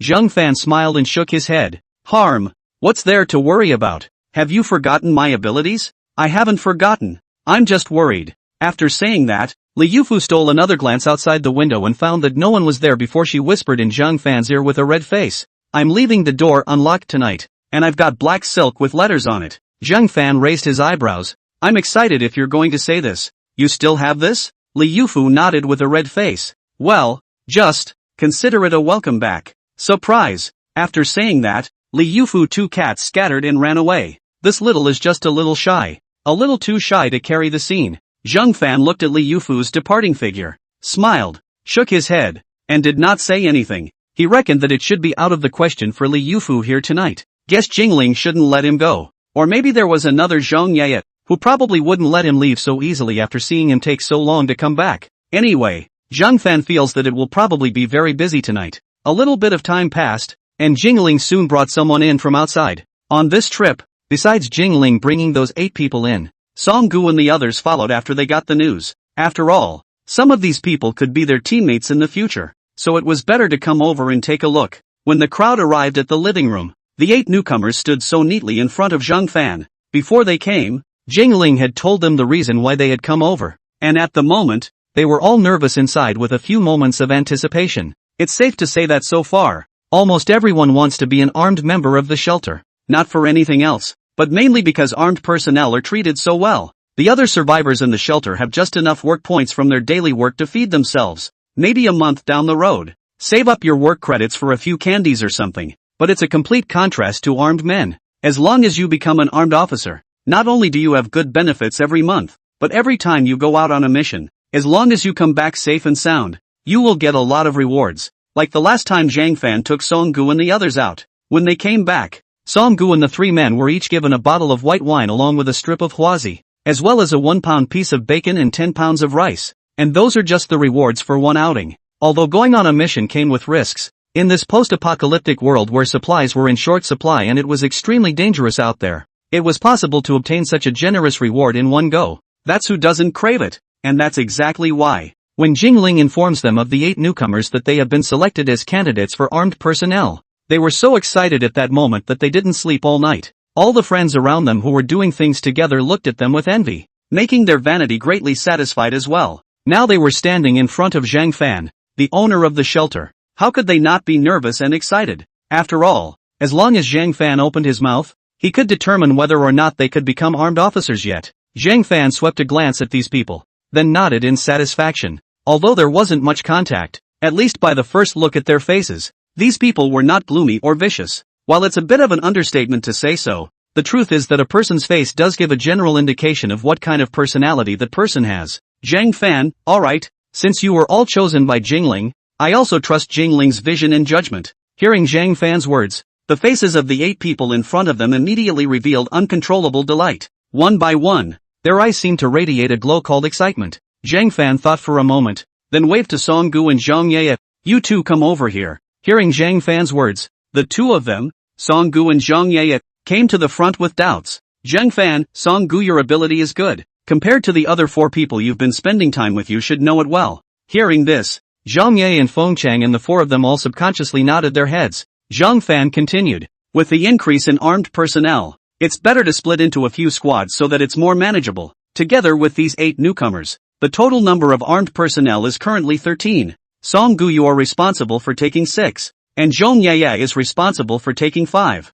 You two become the captains of these 2 squads for the time being. As for Feng Chang and Li Lai and Hu Bai Mei, the 3 of you will wait for now. When the shelter has more armed men, it will be divided into squads, with you as captains. Yes, the 5 Song Valley people responded in unison. Chapter 37, Massage Well, Don't Bite. With all 8 of the newcomers set up, they were also issued armed personnel benefits and weapons afterward. They all took the vouchers they had in their hands to Li Yufu almost at the first time and exchanged them for what they wanted, like swapping snacks, alcohol, meat, etc. For example, the Rams Chancellor among these 8 newcomers, This young man was the same young man who had proposed to his parents to follow Zhang Fan and the others to come to the shelter after seeing him sweep the gold store with Song Gu and the others. At this moment, after getting the benefits for armed personnel, Ram Sung replaced all his vouchers at the first opportunity. A whole 20 pounds of rice, a bottle of white wine, a case of beer, a bottle of red wine, 2 pounds of meat, and a large cabbage, a pound of sweets and other assorted snacks almost as much as a pound or so,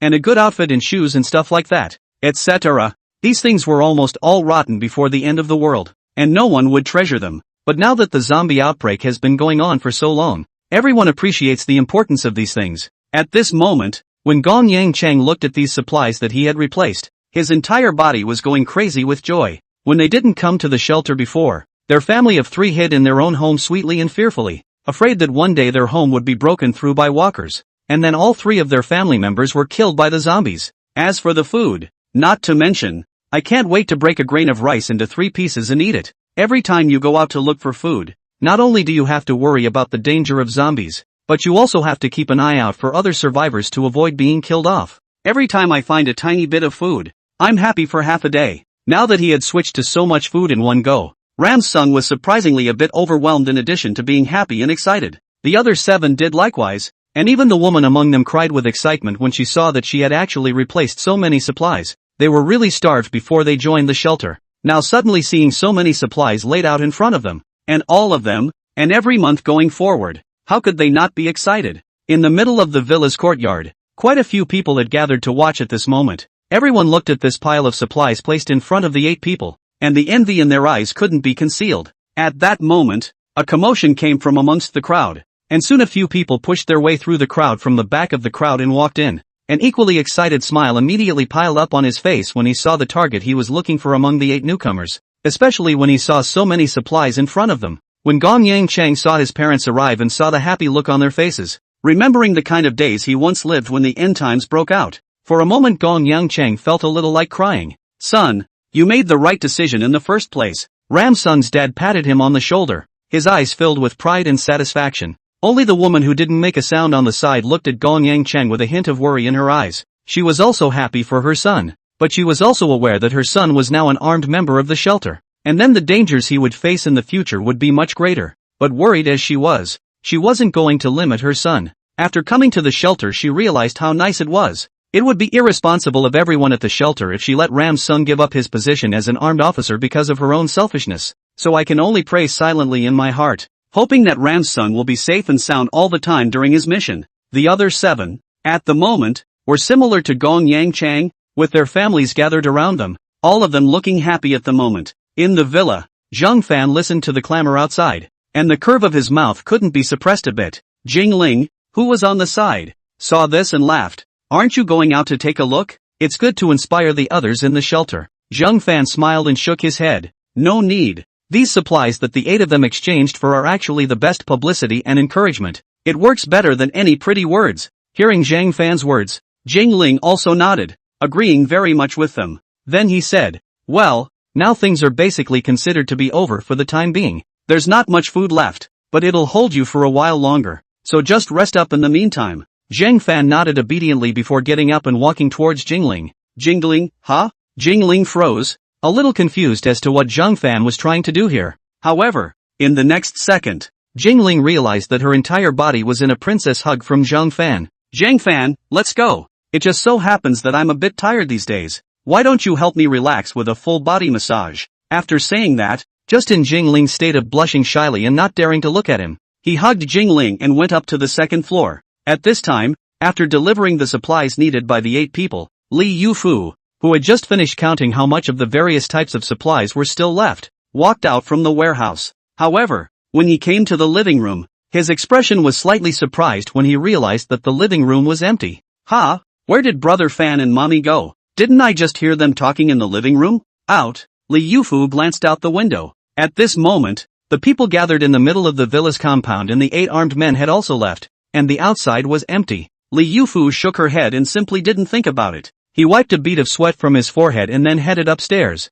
She planned to take a comfortable bath first, and then she would go to Zhang Fan to discuss her technical experience in driving. However, just as she arrived at the door of her room, she unexpectedly realized that Zhang Fan's room door was actually open. Didn't Fan go out? With curiosity, Li Yufu gently pushed open the door of the room, found no one in the room, but heard the sound of sprinkling water coming from inside the bathroom, and a sparse sound. It's a strange sound that's kind of hard to hear unless you listen closely. Li Yufu then knocked on the bathroom door. Are you taking a shower, brother Fan? With the appearance of Li Yufu's voice, the strange sound in the bathroom immediately came to an abrupt end. Zhang Fan, who was enjoying Jingling's massage while taking a bath in the bathroom, instantly shivered when he heard Li Yufu's voice. Hiss, Jingling, you have a good massage. Don't bite. Beware of whispering Fu finding out. You won't be able to explain yourself when the time comes. After a small warning to Jingling, this was followed by a reply.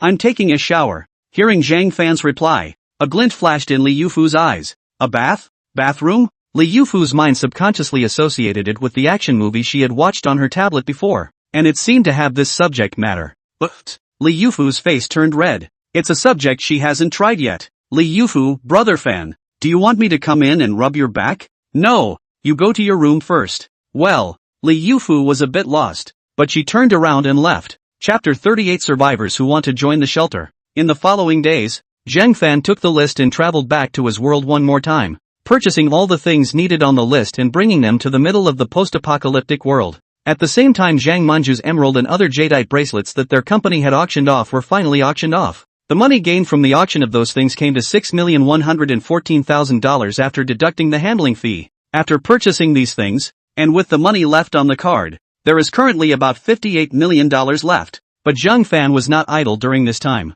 Basically, every day on this side of the post-apocalyptic world, a team of armed men would be brought forward to search for gold among the surrounding houses, only compared to the gold owned by the original families here in the shelter. The gold of the residents inside those commercial buildings outside is much less. Some of the housing was not even searched for gold at all, and what was searched for was just the most basic 3 gold. A little more, maybe 5 or 7 gold. As for the gold bars, forget about it even more. A few days down the road, Zhang Fan led the people to search the surrounding area. Frozen only searched the amount of about 10 pounds. However, Zhang Fan does not mind it is. After returning directly let people will be these gold jewelry melted into 500 grams of a gold bar. After all, he is going to use gold to trade with Sed and Andy directly in the future. If he takes out the gold jewelry, what is the matter?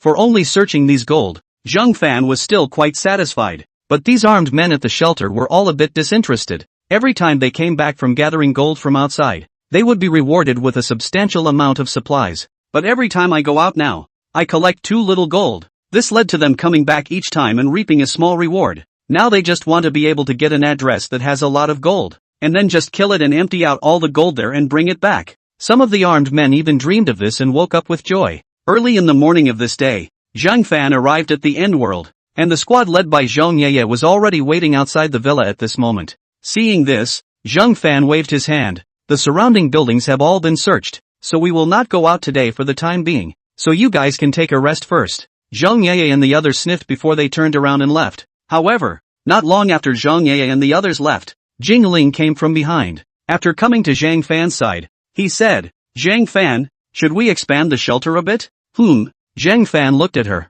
waiting for her next words. Jingling continued, although the shelter is still able to accommodate these people now, but in the future, if the number of people is much larger, it is estimated that it is not quite enough for us to have only such a big place in the shelter. In the meantime, you guys go out and collect the gold, and in the meantime you pretty much clean up the zombies around you. While there are no walkers around the shelter now, maybe we can expand the shelter's walls a bit more. Having a bigger territory makes it a little easier to do what we need to do, doesn't it? After hearing these words, Zhang Fan nodded slightly. Alright, you can arrange these things. Next, the two of them, Zhang Fan and Jingling, discussed how big to expand the shelter to. After some discussion, the two of them finally decided to expand just a little bit for the time being, expanding the area of the shelter to a neighborhood next to it because the current staff was too small. When the time comes, all you need to do is build a wall connecting the villa area to the neighborhood next door, and thicken and raise the wall in the neighborhood a bit. This is the least amount of work that has been negotiated so far,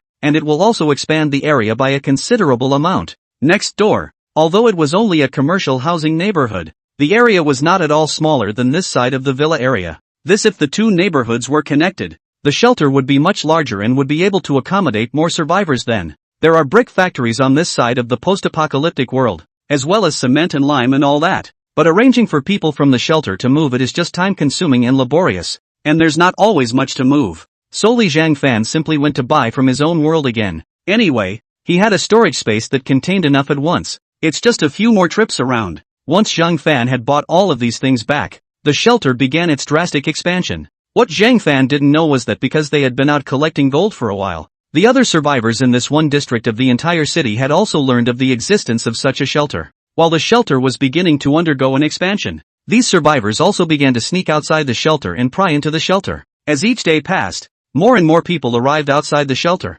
all of them coming to poke around. Far outside the shelter, in a room in a building, two men stood surreptitiously at the window, watching the shelter from afar. One of the yellow-faced women asked with some confusion, "Brother, how come there isn't a single zombie around this shelter?" The man beside her frowned slightly before gesturing to the streets outside the shelter. The ground stained dark red everywhere. "See those dark red marks on the ground? Those are dried blood. Guess they cleared all the walkers around." "Cleared?" Hearing this answer, the girl's eyes widened in shock. For that answer, she seemed to be having a bit of trouble imagining exactly what it would take to clear out so many walkers. "Then, wouldn't that prove that this shelter is powerful?" The man nodded, but didn't say anything. The woman's eyes began to show a few moments of hope when she saw the man nod. "Brother, you say, if we join this shelter, will they admit us?" Upon hearing the woman's words, a hesitant look appeared on the man's face. He knew very well how secure having a strong shelter would be in the middle of this post-apocalyptic world. But, in the midst of the post-apocalyptic world, whatever supplies existed were extremely scarce. Likewise, the quality and requirements of the people in the shelters are also very demanding. It's probably hard to join a shelter like this without a skill. It's just that, while he understood this, he didn't want to tell his sister about this reality. He was afraid she wouldn't be able to handle the shock. If it was just a regular shelter, maybe there was a real hope that they could join in. But this powerful shelter. He turned around just to tell the woman to leave. However, the words that had just come to his lips stuck when he met the woman's eyes, which always had a glimmer in them. The words that came out of his mouth eventually became, "I'm going to make contact with the people at this shelter and see if we can join in. Wait here for me, and when I leave, unlock the door and don't ever come out." Hearing the man's words, the woman nodded obediently. "Brother, be careful, and don't ever get into conflict with them if they don't accept us." The man smiled and nodded. "I know." After saying that, the man raised his feet and walked towards the outside. Chapter 39, Survivor's Cry. "I'll work hard." As the man walked out of the building and towards the direction of the shelter, he was immediately noticed by the people among the other floors of the building. All of their group had also smelled the news and come over to find out what was going on. Now that they saw the men heading in the direction of the shelter, they all naturally paid very close attention. Also all wanted to see if the man could get into the shelter. As the crowd watched, the man came to the front door of the shelter. On the lookout platform, Feng Chang was currently standing on it. Upon seeing the man who approached, he immediately took out his AK and pointed it at him, saying in a cold voice, "Come on, stop." At the sound of the voice, the man immediately stopped in his tracks. However, when looking up and seeing the gun Feng Chang held in his hand on the watchtower, the man instantly shivered and felt a wave of scalp numbness. "Feng Chang, here for what?" The man was startled, but thought of his sister who was still expecting him behind him. Eventually, he mustered up the courage to say, I wanted to ask, can I join you in the shelter? Join us at the shelter?" Feng Chang glanced at him, then said to one of the armed men patrolling under the watchtower, "Go inform sister-in-law Jingling, and say that someone wants to join us at the shelter." When this armed man heard Feng Chang's words, he nodded before immediately running towards Jingling's villa.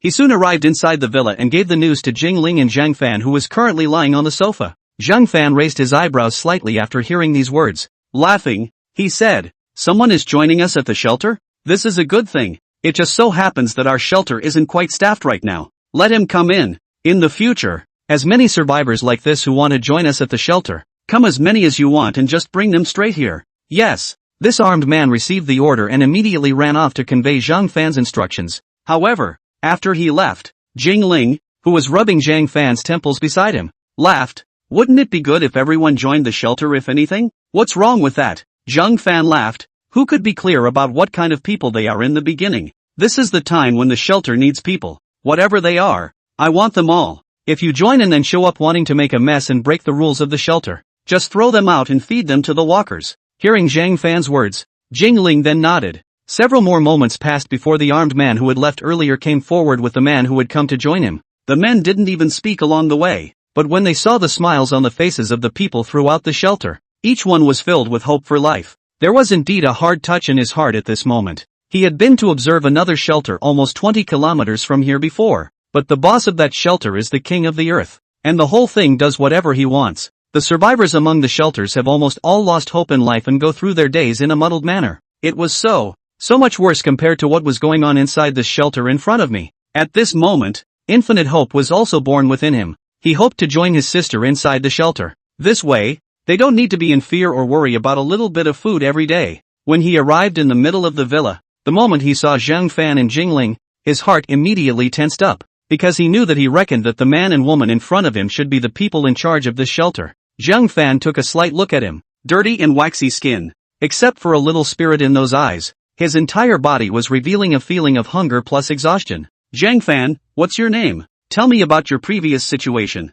This man sniffed and nodded, then hurriedly replied, My name is Zhou Yang. Before that, I was a person who lived in the Yashalin Yuan neighborhood on Hangzhou Avenue. Next Zhou Yang told all about himself one by one, and even included the situation of the shelter he went to last time as well, all about it, because after seeing the situation inside the shelter, he really wanted to join the shelter, so he basically said everything without reservation. When he finished speaking, Zhang Fan nodded slightly. As for the existence of a shelter 20 kilometers away, at this point, Zhang Fan was not surprised. Zhang Fan, you want to join me in this shelter? Zhou Yang, yes. A faint smile appeared on Zhang Fan's face. It's simple to join to my shelter. You just need to abide by the rules of our shelter. As Zhang Fan finished his words, Jingling, who was on the side, immediately took out a piece of A4 paper filled with content and handed it to Zhou Yang. Zhang Fan said, What's written on this piece of paper is the rules of our shelter. As long as it can be followed, I'm still very welcome. Can you do it? Zhou Yang took a general look at the contents above the shelter. Basically, it was written that one needed to obey the arrangements after joining the shelter, as well as the labor point system for ordinary survivors, and some other more taboo matters and such. When finished reading, Zhou Yang inwardly let out a huge sigh of relief, and the big stone that was originally hanging in his heart finally fell. Excitement blossomed in his eyes. I can do it. Definitely won't break the rules of the shelter. Zhang Fan nodded. That's fine. Jingling, arrange it for him. That, Zhou Yang spoke up at this time. I also have a sister outside. She also wants to join the shelter. Having just finished speaking, Zhou Yang immediately added, I can guarantee that my sister can definitely abide by the rules of the shelter as well. So, Zhang Fan sniffed and laughed. That's fine. Go and fetch your sister. And then let this woman beside me be in charge of making arrangements for you. Hearing Zhang Fan's words, Zhou Yang's face instantly revealed ecstasy, and the light of excitement in his eyes intensified. Thank you. I'll work hard and there will be absolutely no slacking off. Zhang Fan waved his hand. Go on. Your sister will be in danger out there alone. Pick her up. Yes. At this moment, it was as if Zhou Yang had 1,000 words clogged up in his chest that he wanted to express, but in the end, he only uttered one word. He inwardly vowed to work hard in the future as a way to repay him. He also wanted to guard the place if he could, so that his sister could have a peaceful existence. Chapter 40, Killing the Madonna First in the Last Days. Soon, Zhou Yang hurried all the way to his sister's location and then told his sister what he had seen and heard. Hearing Zhou Yang like this, the woman's eyes began to brighten more and more. Hurriedly asked, So, has the owner of this shelter agreed for us to join? Zhou Yang's face overflowed with ecstasy as he nodded heavily in excitement. Aha! Agreed. And we won't go hungry every day as long as we do what we're told and go to work. Hearing this, the woman also got excited. Really? Of course it's true, Zhou Yang said excitedly. Didn't I tell you just now? The survivors amongst this shelter, everyone has a smile on their face. All of them are glowing red. Not at all like us. The woman was instantly more excited. That's great. It's good to have food without having to go hungry. Brother, let's get over there now. Zhou Yang nodded. Then with the woman in tow, he went downstairs. Then the two of them quickly ran in the direction of the shelter. Among the other floors of this building, these were all survivors who had come over to watch and check out the situation. And at this moment, when they saw this scene, a bright light clearly appeared in each of their eyes. After seeing Zhou Yang come back again and at the same time bring a woman with him to run back to the shelter again. After seeing this scene, even if they were stupid, they knew that this man had just joined this shelter. And not only did he join, but those who were with him were able to join the shelter as well. As soon as this phenomenon appeared, all of them couldn't sit still because they also wanted to join the shelter. At this moment, these survivors were at the window of one of the floors of this building. A man took the binoculars from his friend and then intended to look at the shelter.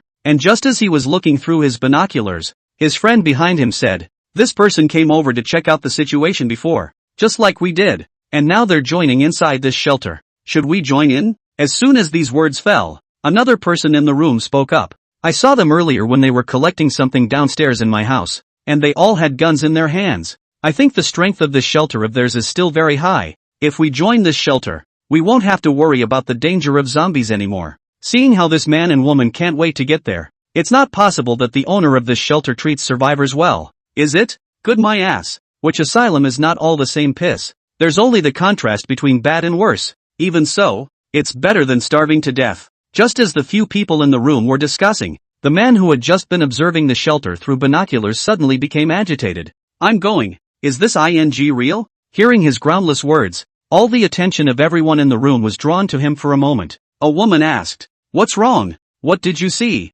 This man who was observing with binoculars turned around at that moment and said with an agitated face, "The man who went over to this shelter just now. He brought a woman with him." The crowd nodded at that. "We all know that." The man continued, "I just saw that the two of them had food just as they came to the door of the shelter." Crowd. Hearing these words, for a moment everyone was all focused at once. The man continued, "It's right at the front door of the shelter. Come and see. They're still eating now." As soon as those words fell, for a moment everyone surged towards the window and then looked in the direction of the shelter. Can't see it very well due to the distance, but it was also possible to see a few figures shifting around at the shelter's main entrance. Someone brought their binoculars over to watch, and for a moment began to get excited as well when they got a good look at the doorway. "It's true. I'll go. If I join the shelter I'll get food." Everyone else sniffed and scrambled for the binoculars to watch, and when they saw that it was indeed as the man from before had said, everyone got excited. Having food as soon as you join proves that this shelter is not only strong in force,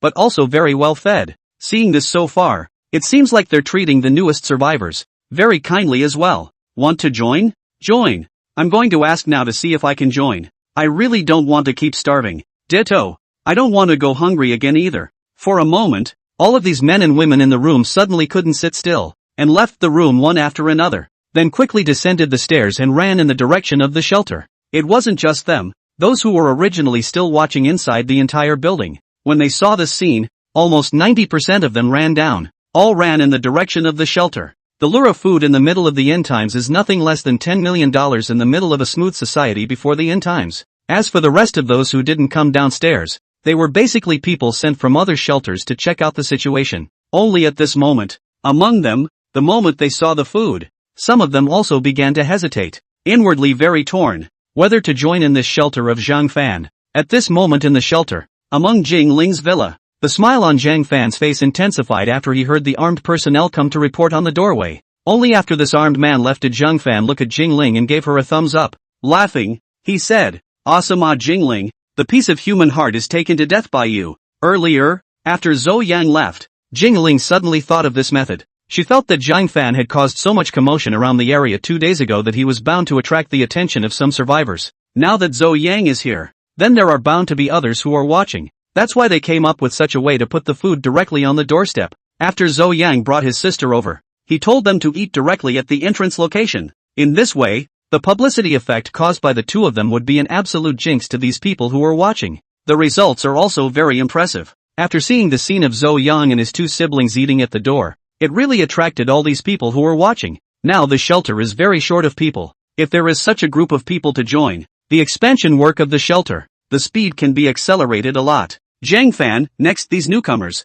you pay more attention to them. Once you find someone who disturbs the order of the shelter, there is no need to show any mercy. Just throw them out and feed them to the zombies. Jingling nodded at his words. At this point, Zhang Fan seemed to think of something, then added, there are also people of the Virgin Mother character. In the asylum this category needs to be purged. The end times kill the Mother of God first, but where there is a person of the type of the Mother of God among the shelters, kill her likewise. Chapter 41, Zhong Ye, haven't you always called jail big? Right. After explaining about the shelter, it was then that Zhang Fan remembered what he had encountered on his previous trips back. Zhang Fan, a few days ago, when I was just getting my KPV heavy machine gun, I ran into something there at the mall. Hearing Zhang Fan's words, Jingling casually asked, what is it? Zhang Fan, I met a zombie that could shoot. Hearing Zhang Fan's words, Jingling immediately stared in shock. Zhang Fan continued, that zombie was a police officer in life, with a gun in his hand, and perhaps after becoming a zombie, He retained some of his habits as a human or something. Jingling hurriedly asked, "Where is that zombie now? Will it come to our side of the shelter?"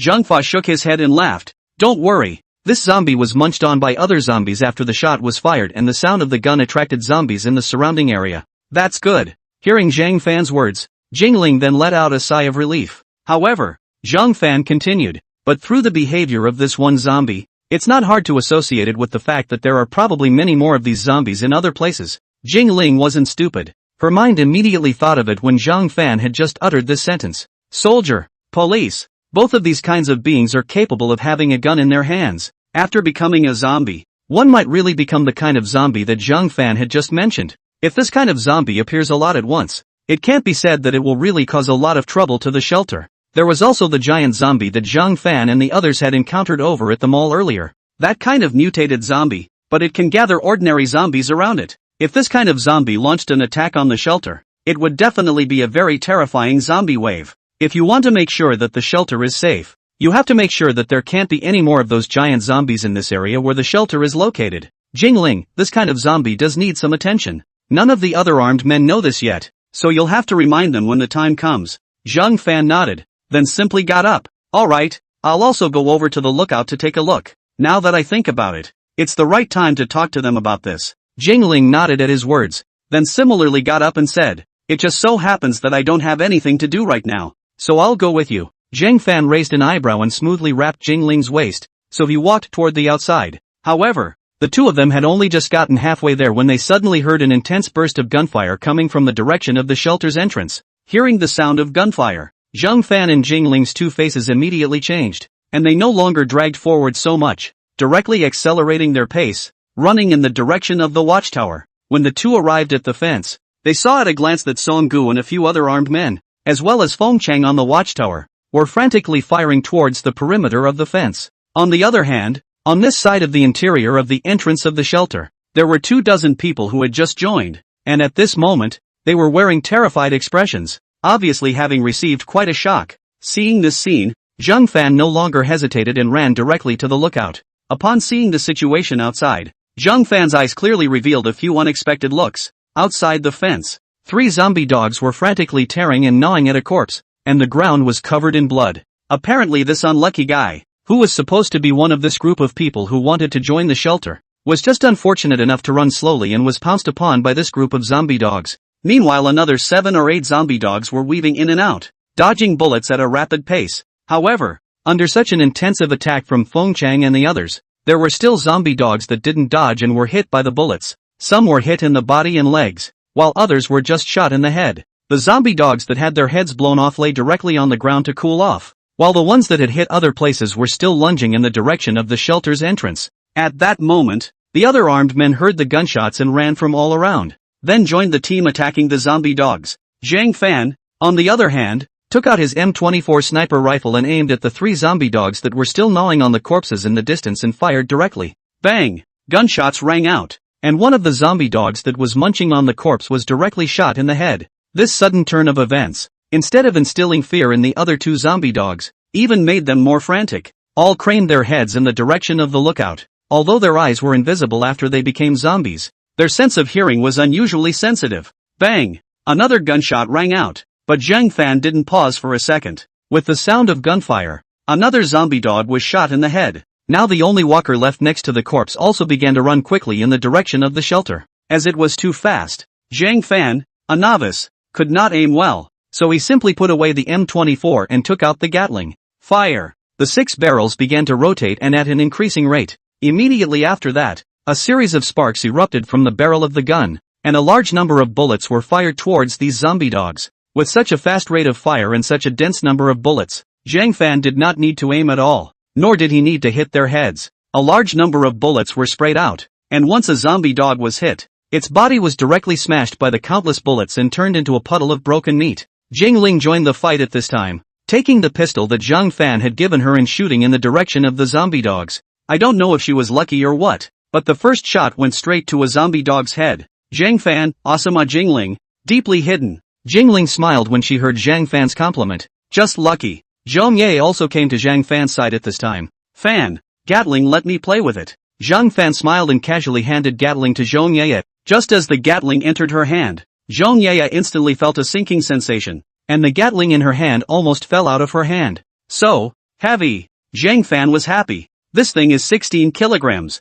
Be careful. Don't play it off. Hearing Zhang Fan's reminder, Zhang Yaya didn't have the slightest intention of retreating, but instead, the glittering light in her eyes became even brighter. Don't worry. I can handle it. After saying that, Zhang Yaya placed the Gatling on the fence, disliked the zombie dogs below and began to shoot wildly. Ha ha ha, is awesome. Real life version of chicken. Zombie apocalypse activated. Ha ha ha. Zhang Fan. Looking at Zhang Yaya's appearance, Zhang Fan felt a moment of dumbfounded laughter. He had originally thought that Zhang Yaya was a bit of a nerdy geek girl, but he hadn't expected that there would actually be such a big contrast. A little bit of time passed, and soon the zombie dogs were cleaned up. Zhang Yaya looked at the Gatling in her hand, and the excitement on her face didn't subside at all. Looks like it hasn't had enough. However, just as Zhang Yaya was still excited, Jingling came to her side at an unknown time. Jingling, did you just call Zhang Fan? Haven't you always called Jean Dai? The expression on Zhang Yaya's face froze.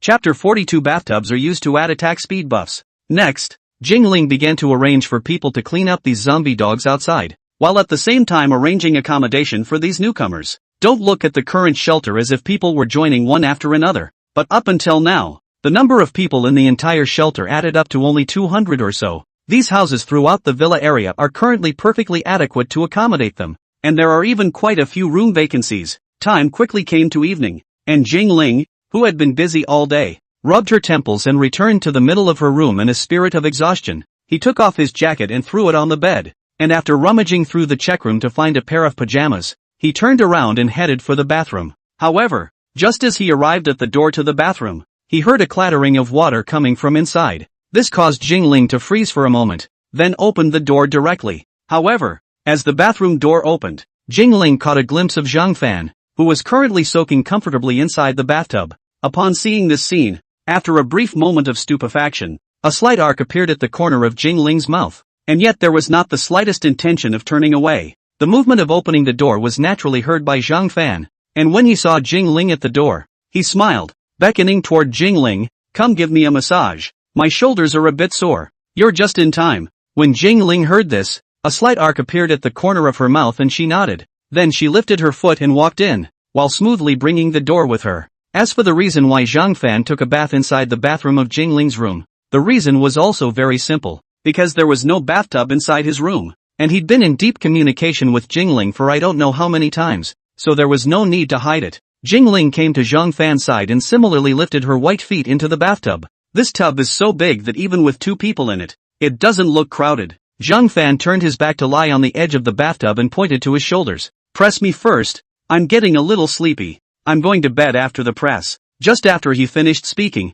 a pair of slender and soft white small hands pressed on his shoulders, and Zhang Fan immediately closed his eyes in comfort. As Jingling finished her massage, she looked at Zhang Fan and turned around, smiling. After the massage, I plan to take a bath and go to sleep as well. These arrangements today did take a bit of a toll on her, doing everything herself. She was even thinking about whether or not she should discuss with Zhang Fan about adding a few assistants or something like that to assist her after her bath later on. However, right at this moment, Jingling froze as she looked at Zhang Fan standing in front of her, her gaze just resting on the immediate location. Jingling, Zhang Fan, what else do you have? Claptrap. Before the words were finished, Jingling suddenly realized that Zhang Fan had directly pounced over. Wait, this is a bathtub. You wait until I'm done with my shower first. Well, Zhang Fan, all I want is the bathtub. I haven't even tested the quality of this bathtub yet. Are you kidding me? Bathtubs are for attack speed buffs. Such fun can be lost when you get out of the shower. Soon, a woozy sound began to emanate from the middle of the entire bathroom.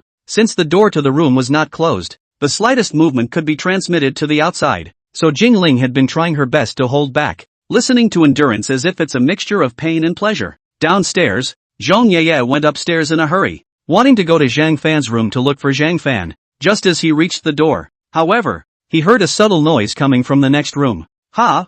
Zhang Yaya looked towards the doorway of Jingling's room that was opened. What's wrong with Jingling? With doubts, Zhang Yaya walked towards Jingling's room. However, when she had just entered Jingling's room, she caught a glimpse of Li Yufu, who was currently cat in the bathroom doorway, her face flushed and her eyes confused. Zhang Yaya's entire body was stunned at once. Just wanted to say, what is she doing here? Zhuguo Li Yufu reacted quickly and immediately pounced over to cover Zhang Yeye's mouth. Shoo! After giving Zhang Yeye a sign, he pulled Zhang Yeye away quietly. Zhang Yeye, who was pulled by Li Yufu, sniffed towards Li Yufu's body at this time. Yufu, what's the smell on you? It's a bit familiar. I feel like I've smelled it somewhere before. When these words came out, Li Yufu's face suddenly turned even redder. It doesn't matter. Saying that, Li Yufu subconsciously put her right hand behind her back, as if she was afraid that Zhang Yeye would discover the odor on her fingers. Then he hastily changed the topic and said, Auntie Zhang, what are you doing in my mom's room? Ha?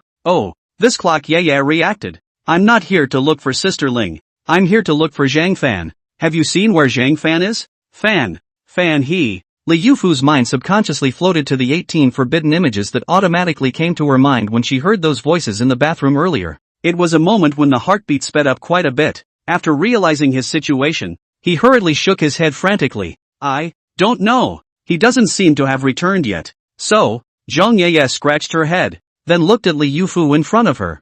Yufu, why is your face so red? Fever? Saying that, he reached out his palm and pressed it against Li Yufu's forehead. Puzzled. No, wow. Li Yufu, I don't have a fever. Zhang Yeye looked at Li Yufu, and after pondering carefully for a moment, she suddenly came to a realization. You're not getting horny, are you? Li Yufu. At this moment, Li Yufu felt her entire heart rise to her throat. Zhang Yeye's eyes widened. You were just in Sister Ling's room as Li Yufu? Li Yufu, I'm not. Don't you talk nonsense. Hearing this, Zhang Yeye palpitated and patted her headlights. That's good. Scared me. Then he turned around and headed downstairs, waving his hand. Forget it. I'll go find Zhang Fan first. Bye. Only after Zhang Yeye left did Li Yufu let out a sigh of relief. Then thinking of what Zhang Yeye said earlier, she muttered, Is there really an odor? Saying that, Li Yufu stretched out her own finger to her nose and sniffed it. The flush that had just faded from his face rose once again. After realizing this, Li Yufu hurriedly turned around and entered the bathroom of her room, then turned on the faucet and started to rinse. It's imperative to clean it up before anything else goes wrong. After washing, Li Yufu was afraid of any mistakes, then simply took a new bath and changed into new clothes inside and out. It was only then that he stepped out from inside his room with relief. This time, however, when the eyes looked at Jing Ling's room again, they no longer dared to go over there. She's afraid she'll have to take a shower and change again later. Chapter 43. These rich people, do they know what a zombie is? At the same time, inside a shelter in the middle of another district 20 kilometers away from Zhang Fan's shelter, the people who had arranged to spy on Zhang Fan's shelter during the daytime had also returned to the shelter. The mental outlook of the people in this shelter was vastly different from that of the people in Zhang Fan's shelter. The eyes of these people were dead gray, completely unable to see any hope for the future, and each one of them was so unkempt that it was as if all of them were only alive in the body and dead in the soul. Everyone was left to numbly do what was in their hands. At their side, there are several people with whips in their hands staring at them. Once they find someone carrying, immediately is a whip down. The entire atmosphere within the shelter seemed unusually depressing. Brother Lei, that shelter made up of the villa area is very well stocked with food. Anyone who joins will be given food on the spot. It's just a bit zippy. One of these people poking around for information spoke up. Hearing this, the man known as Brother Lei didn't have any expression change on his face, and even carried a few hints of disdain. Said the man, a shelter formed by a group of wealthy men who were once accustomed to a life of luxury can be anything but solid. Maybe there's something to be said for playing with hearts and minds, but do they know how to kill walkers? Don't piss yourself when you see the walkers. Speaking of which, Lei gave a disdainful cut. Whether it was the language or the expression, it was filled with disdain for the people inside Zhang Fan's shelter. The man who had just spoken frowned slightly when he heard Lei's words, as he had seen with his own eyes how those zombie dogs were wiped out by the armed men from Zhang Fan's shelter. So he said, Brother Lei, this shelter is a bit different. The firepower is very fierce. Lei raised his eyebrows, revealing a mouthful of smoky, large yellow teeth. How fierce can it be? We saw them take on a pack of zombie dogs earlier. The man said, those armed men of theirs have automatic rifles in their hands and fire bullets like they don't need money. Hearing this, Lei's face finally became a little more serious. The man continued, while they were dealing with the zombie dogs, another guy came along later and pulled out a Gatling. What? Gatling? Are you sure? Hearing the name of this weapon, Lei was no longer calm and his entire body sat up straight. What emanated from his eyes, however, was not fear, but a refined aura of excitement. The man nodded. I'm sure. When he fired, the speed of that bullet was just too fast. When the bullet swept those zombie dogs, they just tore those zombie dogs apart. the man said. And after some thought continued. I also saw what appeared to be weapons mounted on the fence of their shelter, but they were too far away to see, and they didn't use that weapon, and we don't know what it is yet. By the time the man finished, Lei was in deep thought. After a moment had passed, he looked up at the people in the room and said, "What do you say, if we take over this refuge of the rich and powerful?" When those words came out, everyone froze. Someone quickly said, "Brother Lei, they have so much firepower. What are we going to occupy with? You're the only one in our shelter who has a pistol on you. Everyone else is still holding blades and fire axes." Brother Lei shook his head. "What are you afraid of? It's just a bunch of brocade-clad tycoons. You still think they can have much fighting power?" But, still someone else said,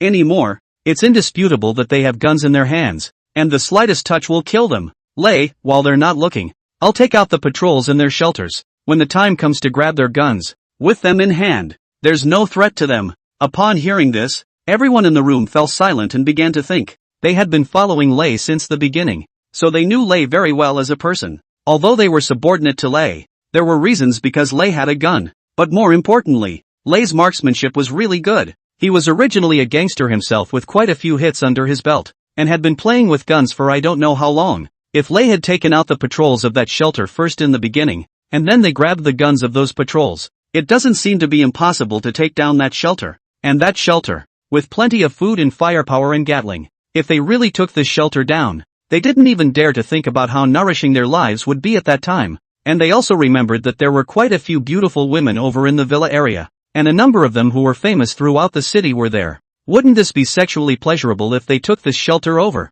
I don't know whether it was because Lei's words worked or based on their trust in Lei's marksmanship. They finally agreed to Lei's proposal. The final result of the discussion was that they would go over there tomorrow during the day and temporarily hide in the building next to that shelter until the night came. By that time, it was exactly when everyone was most relaxed in their vigilance, and the downtime was directly sneak attack with the fastest speed, to make sure that there were no worries in everyone's mind. Lei started with some more encouraging words. At the same time, he also deliberately had 2 survivors captured from among the shelters, so that they could see some of his 100-shot marksmanship, left or right. It was just 2 inconsequential deaths anyway, but it boosted the self-confidence of these beaters of his. This is a great deal for Lei. Early in the morning of the next day, Zhang Fan arrived at the post-apocalyptic world through a portal. When he saw Jingling sitting inside the living room, who was taking care of things, his mind immediately conjured up the image of last night in the middle of the bathroom. The Jingling at that time was really 2 different styles compared to the serious and grave Jingling in front of her. After having breakfast, Zhang Fan inquired if there was any situation or anything like that at the shelter last night. Jingling said nothing. Jingling then continued. "Zhang Fan, can you pair me up with 2 assistants?" "With an assistant?" Zhang Fan was slightly surprised. He hadn't expected this. Jingling nodded. "Well, even though the shelter isn't overstaffed yet, I'm the one who does all of these things myself, and sometimes when I'm busy, I get a bit tied up." Zhang Fan nodded at his words. "This is my negligence. If you need manpower, go find it, and the chosen assistant candidate, bring it over to me, and at the same time, just show me his information." Receiving Zhang Fan's reply, a smile appeared on Jingling's face as well. "Yes." Chapter 44, A Bumper Harvest of Gold and Diamonds? Take them all. After lunch, Zhang Yeye led her own squad, a group of 6 people who started off with Zhang Fan to search for gold. The armed men who were supposed to be sheltering hadn't been out looking for gold for days this time. However, just before, Zhang Fan and Jingling had just finished chatting about things, and then when they were having their midday meal, they talked about the bank. Only then did Zhang Fan and Jingling react to the fact that there were no gold stores around, but there were banks. And just 10 kilometers away from this shelter of theirs, there was a dragon bank with a large amount of gold stored inside. According to Jingling, there were many rich people who used to store their gold bars inside this bank. Also, this bank itself owns its own gold bullion and will sell it out. When Zhang Fan heard some of this, where could he sit still and immediately return to his world after eating? If you want to open the door of the bank vault, ordinary methods will not work. Naturally, you need some means. Zhang Fan had also looked up a great deal of information about getting the doors of bank vaults open in this regard, and once he had determined what was needed, he immediately began to take action. A large liquid nitrogen unit was purchased, along with a drilling machine and more. This was the easiest and most direct way to open the door of a bank vault that Zhang Fan could find out. Inside this method there will be a weapon of mass destruction to be used at the end, and it just so happens that Zhang Fan has this.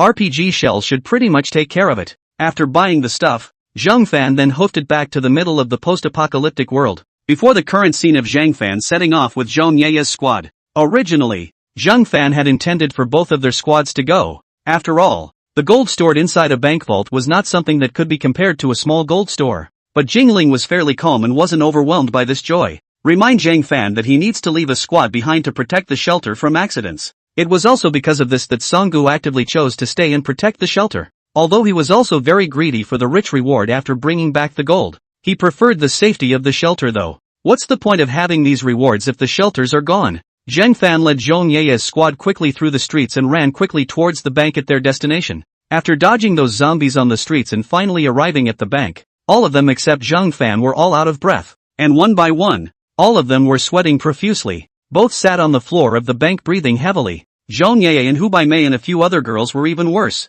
Their entire body was about to fall on the ground, each with a pain mask on their face. Zhang Ye, Fan, next time we come out, let's just drive. The cars inside the shelter are going to rust if we don't drive them again. Zhang Fan looked at everyone's appearance and shook his head with a smile. Okay, that's something he hadn't considered. I didn't drive before because I was worried about a walker attack, but now they have such heavy firepower that even if the sound of the car attracts walkers, they're not wimps at all. Then he said, after we take all the gold from the bank vault later, we'll find a car outside and drive back. As soon as they heard Zhang Fan's words, everyone was excited. Half an hour had passed, by which time everyone had rested enough. Only then did Zhang Fan say, alright, all get ready to work. After saying that, he led the way towards the inside of the bank, looking for the location of the vault. It didn't take long for an armed man's voice to come through. Boss, found it. Here it is. The words caught everyone's attention and they all ran over. Ha! Seeing the scene in front of him, Zhang Fan froze, followed by ecstasy on his face. Nothing else, because the door to the vault was actually open. Standing at the entrance to the vault, one glance at one of the innermost shelves was filled with 500 grams of gold bars apiece, and the walls on either side, lined with storage cabinets, are very visible. And in the middle of the vault, there were also 3 zombies with only half of their bodies left and no arms or legs. By the look of their clothes, they are the people inside this bank. I guess after the zombie outbreak, in the heat of the moment, these 3 people who were in charge of the vault key and password wanted to hide in here for shelter. The result was just opened, and the walkers pounced on them to get into this situation. Right? The only reason the door to the vault didn't close was because a counter had fallen right in front of the door, restricting it. Zhang Fan looked at the 3 zombies inside and couldn't hide the ecstasy on his face. At this moment, the 3 zombies inside the vault seemed to have heard the commotion, and began to tilt their heads and let out a cackling sound. However, because of the lack of arms and legs, they were never able to move. Zhang Fan, finish off these 3 zombies, then find out if there's any gold inside these lockers inside the vault. If there is. Upon receiving Zhang Fan's instructions, the armed men nodded their heads. In order to keep the gunshots from attracting the surrounding walkers, a crowbar was used to pop the heads of the 3 walkers directly. After that, he began to pry open each locker in the vault with a crowbar and began to rummage through them. Zhang Fan, on the other hand, came directly to the shelves where the gold was placed and looked at the golden gold in front of him. I have to say, with such a large amount of gold placed in front of me, this visual impact is still really big. Visual estimates suggest that there are at least 10,500 gram gold bars here. How much does 10,000,500 gram gold bars weigh? A full 5 tons. And that's just one municipal bank. If it were a bank in a provincial town, there would only be more, not less, stored in it. And then there are those cosmopolitan cities that have even more gold stored in them. On the other side, Zhang Ye pried open a locker and pulled out a rectangular box from it, which was very heavy in her hand, making her almost unsteady. After opening the box, the gold in him entered her eyes, and Zhang Ye was immediately excited. Fan, I found it. Here are 10 gold bars of 500 grams. These gold found from inside the locker should have been stored in the bank by those rich people before the end times broke out. As for now, the gold was of no use to them, so Zhang Fan said he would just laugh it off. Hearing Zhang Ye's words, the smile on Zhang Fan's face grew stronger. Walking over, he directly collected the gold into the middle of the storage space, then praised, not bad, not bad, go back and reward you properly tonight. Really? Zhang Ye got excited. Give me the Gatling reward. The smile on Zhang Fan's face froze. That's not what I meant by reward. Zhang Ye, huh? What's that? Zhang Fan, anyway, there is a reward is all. Now hurry up and find it. Don't delay. Oh, Hu Baimei walked over with a box at this time and asked, Boss, do you want to receive the diamonds? Diamonds? Zhang Fan's eyes flashed with a hint of surprise. Then he opened the box in Hu Baimei's hand, and when he saw the diamond particles inside, His breath caught. The diamonds are all about the same size and are all very top quality in color, and should all be estimated to be between 1 and 2 carats. A diamond like this can easily cost over $100,000 a piece. And inside this box, the visual estimate is that there are hundreds of pieces. Making a fortune. Collect. Give it to me. Zhang Fan reached out to receive the box of diamonds, and then directly put it into his storage space. Then blessing Hu Bai Mei, he said, if you still find any more of this kind of high value, bring them all to me. Hu Bai Mei, yes. At this moment, Hu Bai Mei was also very excited, because the diamond was found by her and it looked like Zhang Fan really liked it. Then guess she'll get a nice extra bonus when she gets back. Next, other armed men found gold bars, but all these gold bars were of different weights, ranging from 20 grams apiece, 50 grams apiece and 100 or several hundred grams apiece. Although it seems that the gram weight of each gold bar is not high, but it cannot resist the number of wow. These are stored in the bank by the rich and famous, and they weigh almost 200 pounds as well. Although Zhang Fan has just harvested 5 tons of gold, who would mind more gold? Chapter 45, Street Racing and Walking Zombies, but ran into Brother Lei? The gold was all collected and a bunch of diamonds were harvested in the process. Mezzo. With a yell, Zhang Fan let everyone in, then left the bank. When came outside and found a pickup truck. There were more of them than could fit in one of the other cars, so it just so happened that there was a pickup truck here, so they just picked it. When the door of the pickup truck was opened, the crowd was surprised to find that there was actually a walker in the vehicle. At this moment, when they heard the sound of the door opening, they immediately hissed towards Zhang Fan and the others, but the zombie's frame was buckled by the seatbelt and couldn't move at all. Zhang Fan laughed and spat out. Should I say this guy is lucky or unlucky? Hearing this, the other armed men were amused. Mainly, the reason to say this guy has bad luck is because this guy became a walker. Call it luck, but after becoming a zombie while driving, I'm surprised I didn't get into an accident and managed to turn the car off. It seems the walker retained some of its habits from when it was alive, which would be driving. Just after all, just retained a little bit of this habit, so after becoming a zombie, even if the car stalled, still shaking the steering wheel, Zhang Fan let out a laugh, then pulled out his pistol and aimed it directly at its head with a shot to the head. Zhang Fan put away his gun and pointed at one of the armed men. Throw this walker out, then you drive. Yes. Upon receiving Zhang Fan's order, the man immediately began to move, dragging the corpse of this zombie from the car and casually throwing it on the ground. Then he stepped into the main driver's seat and skillfully started the car. Hearing the sound of the car starting, Zhang Fan also sat in the passenger seat, and everyone else climbed into the compartment behind the pickup truck. By this time, vaguely, the roar of zombies could already begin to be heard in the distance, as well as the sound of noisy footsteps. Zhang Fan, drive fast. The commotion just now is too loud. All the zombies around are going to be attracted. This armed man nodded, and then with a foot on the gas, the pickup truck immediately sped out toward the front. This armed man seemed to have very good car skills, and was actually able to drive his car up to 80 on a road full of debris. This was a bit unexpected from Zhang Fan. The man who was driving the car seemed to have noticed Zhang Fan's strange gaze and laughed awkwardly. I used to love drag racing. I haven't touched a car since the zombie outbreak. I'm a little excited about it right now. Ha ha ha ha. Zhang Fan smiled and shook his head. It's fine, as long as you can hold steady and don't roll over. A little something. The man smiled confidently, but the expression on his face was also more serious. Along the way, when they encountered a zombie on the road, the pickup truck directly created it to fly, without the slightest slowdown of the kind. The pickup truck, which had been just a little dusty and muddy on the outside, was covered in blood after a short drive. And Zhong Ye and the other armed men in the rear compartment were very happy to feel the cool breeze from the speed of the car. Mostly, the zombie outbreak has kept them down for too long. Being in the car at the moment really helped them feel a lot more relaxed. However, just as the car drove down a street less than 2 kilometers from the shelter,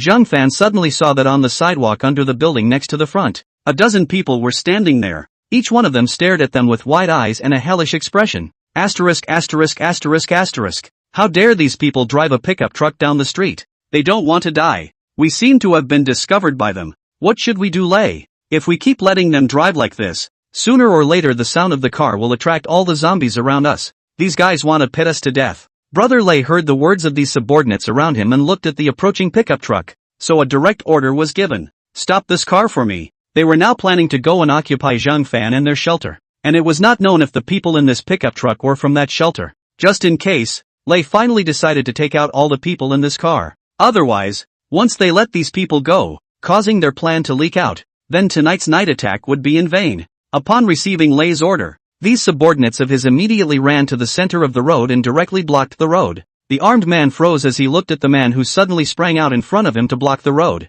"Boss, what should we do?" Zhang Fan frowned slightly, and after thinking for a moment, he said, "Stop the car first." As Zhang Fan's voice fell, the pickup truck directly stopped, just 10 or so meters away from Lei and his group. Zhang Ye and the others on the back of the pickup truck had also spotted Lei and his group. After the car stopped, Zhang Ye led all the members of her squad to jump down from the car. Zhang Fan also stepped out from the co-pilot and whispered, "Everyone, turn on the safety of your guns. At a time like this, especially if the other guy is still coming to stop the car." It was obvious that the other side was looking for trouble. Zhang Fan will not think that this group of people is to find them to ask for directions. What? Upon receiving Zhang Fan's command, all of them took out the AK-47s on their backs and then turned the safety on. This scene naturally also allowed Lei and the others on the opposite side to see it. After all, the distance was only a dozen meters. When they saw that the people who came down from the pickup truck were all covered in clear AK-47s, the group of people all froze at once. When he reacted,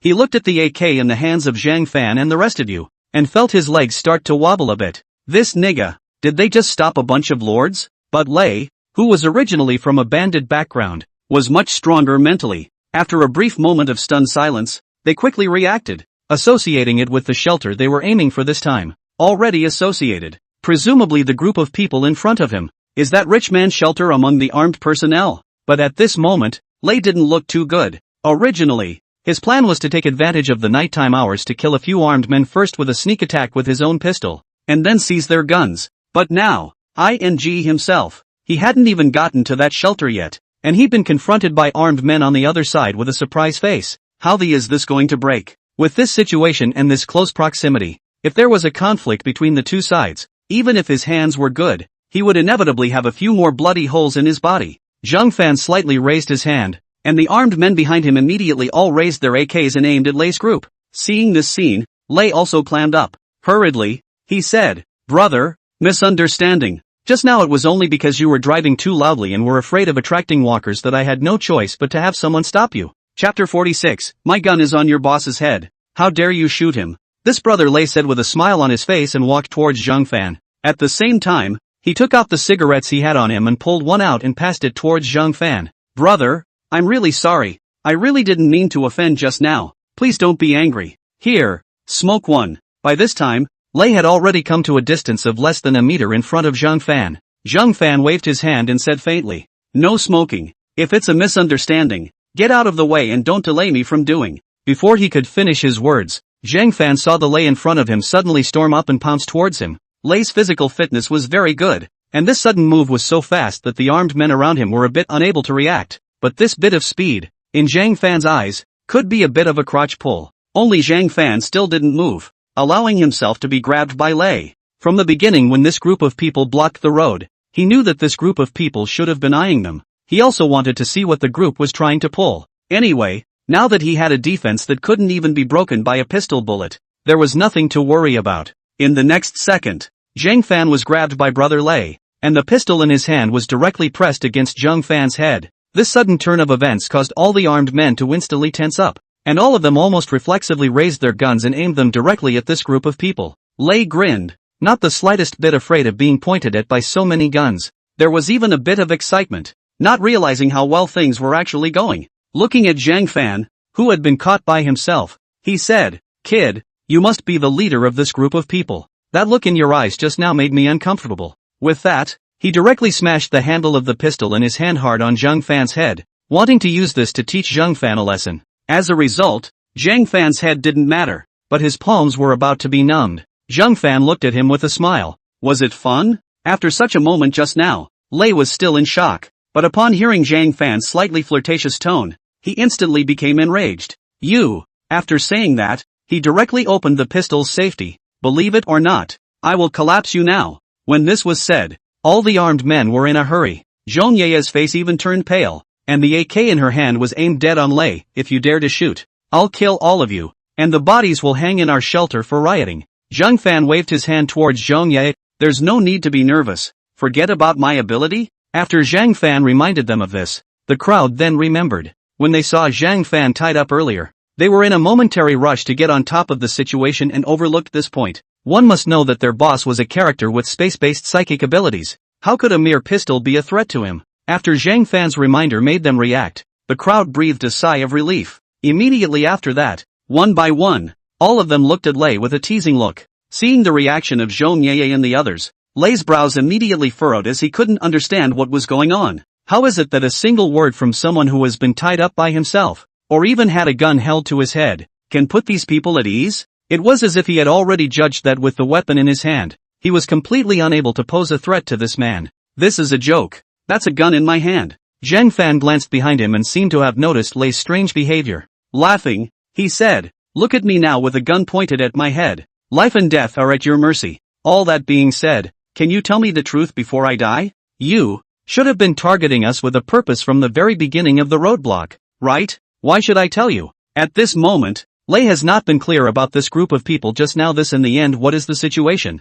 Holding a cautious nature, naturally impossible to say it, but he didn't continue to dwell on that aspect, especially after hearing the sounds of walkers starting to come from the surrounding area. It was expected that it wouldn't be long before the surrounding walkers were about to surround them, so he instructed his minions, "Go and unload all these people's guns for me. Don't worry about going, their boss is in my hands. They won't dare to move." As soon as they heard this, these little brothers of Lei immediately became excited, and one by one, they all ran towards Zhong Yeye's group, reaching out to grab their guns. One of them was in a position less than 2 meters away from Zhong Yeye. He looked at Zhong Yeye's stunningly beautiful face, and was surprisingly stunned again, and was instantly even more excited. However, just as he started to dream some filthy beautiful dreams, he suddenly heard a gunshot. Immediately afterward, he felt as if his head had been hit by something, and something had burrowed inside his head. In the next second, the man's eyes went black and he fell straight to the ground. In his head, a bloody hole drilled by a bullet was bleeding outward. At the same time, with this gunshot from Zhong Yeye, the other armed men, as if they had received a signal, all opened fire. In just a few seconds, these dozen or so of Lei's men were directly beaten into sieves. Seeing this turn of events, Lei's eyes went wide. He couldn't figure out if the group was crazy. Their boss is in my hands, and they have the audacity to shoot. Just as he was still in a daze, this unhurried voice of Zhang Fan suddenly came to his ears. "Forget it, the zombies are coming soon. I'm not playing with you." At these words, Lei woke up. Seeing Zhang Fan, who had been caught by himself, turn around, he immediately shot without hesitation. Bang! After a shot, the bullet shot from the muzzle of the gun carried a huge force, directly hitting Zhang Fan's temple, and this huge force impacted Zhang Fan's head to the side. "Zhang Fan, I say, you all just like to explode your heads like that, don't you?" Zhang Fan slowly raised his head and twisted his neck, feeling a wave of soreness. Then, in Lei's still shocked eyes, he quickly snatched the pistol from his hand. The speed was so fast that it was so fast out of the stump that Lei couldn't react at all. By the time he reacted, the pistol had long gone to Zhang Fan's hand. Lei this is wide-eyed looking at Zhang Fan. His eyes are full of panic. "You, in the end, is a person or a ghost? This nifty pistol bullet can't even kill you with a headshot. Nope. It's amazing that handgun bullets can't even break his defense. Is this guy really human?" Zhang Fan didn't bother to answer and waved his hand. "The zombies are coming soon. In order to avoid him escaping, break his arms and legs before bringing him to the car." As Zhang Fan's voice fell, it was immediately followed by a gunshot. Lei's entire body fell to the ground, a mask of pain on his face as both hands and feet were hit by bullets. It was then carried by 2 armed men, one on each side, and thrown behind the back of the pickup. The group got in the car again and drove quickly in the direction of the shelter. Chapter 47 Death by 1,000 Cuts. A hilarious asylum. Plop! With a sound, Lei was dropped directly onto the open space inside the shelter. After returning to the shelter, Zhang Fan did not rush to give out rewards to the armed men on the mission, but instead dealt with this Lei's matter. Originally, at the beginning, everyone was still wondering why this person who was captured would be so miserable, but when everyone heard about this Lei, everyone was furious, especially Song Gu. If it wasn't for Feng Cheng stopping him, Song Gu was almost about to directly reward him with a bullet, while Lei, who was a prisoner, did not have the slightest fear, and even looked at Zhang Fan with a cold smile. "Originally, my purpose was to occupy this shelter of yours, but I didn't expect that I would actually be bumped into by you guys halfway.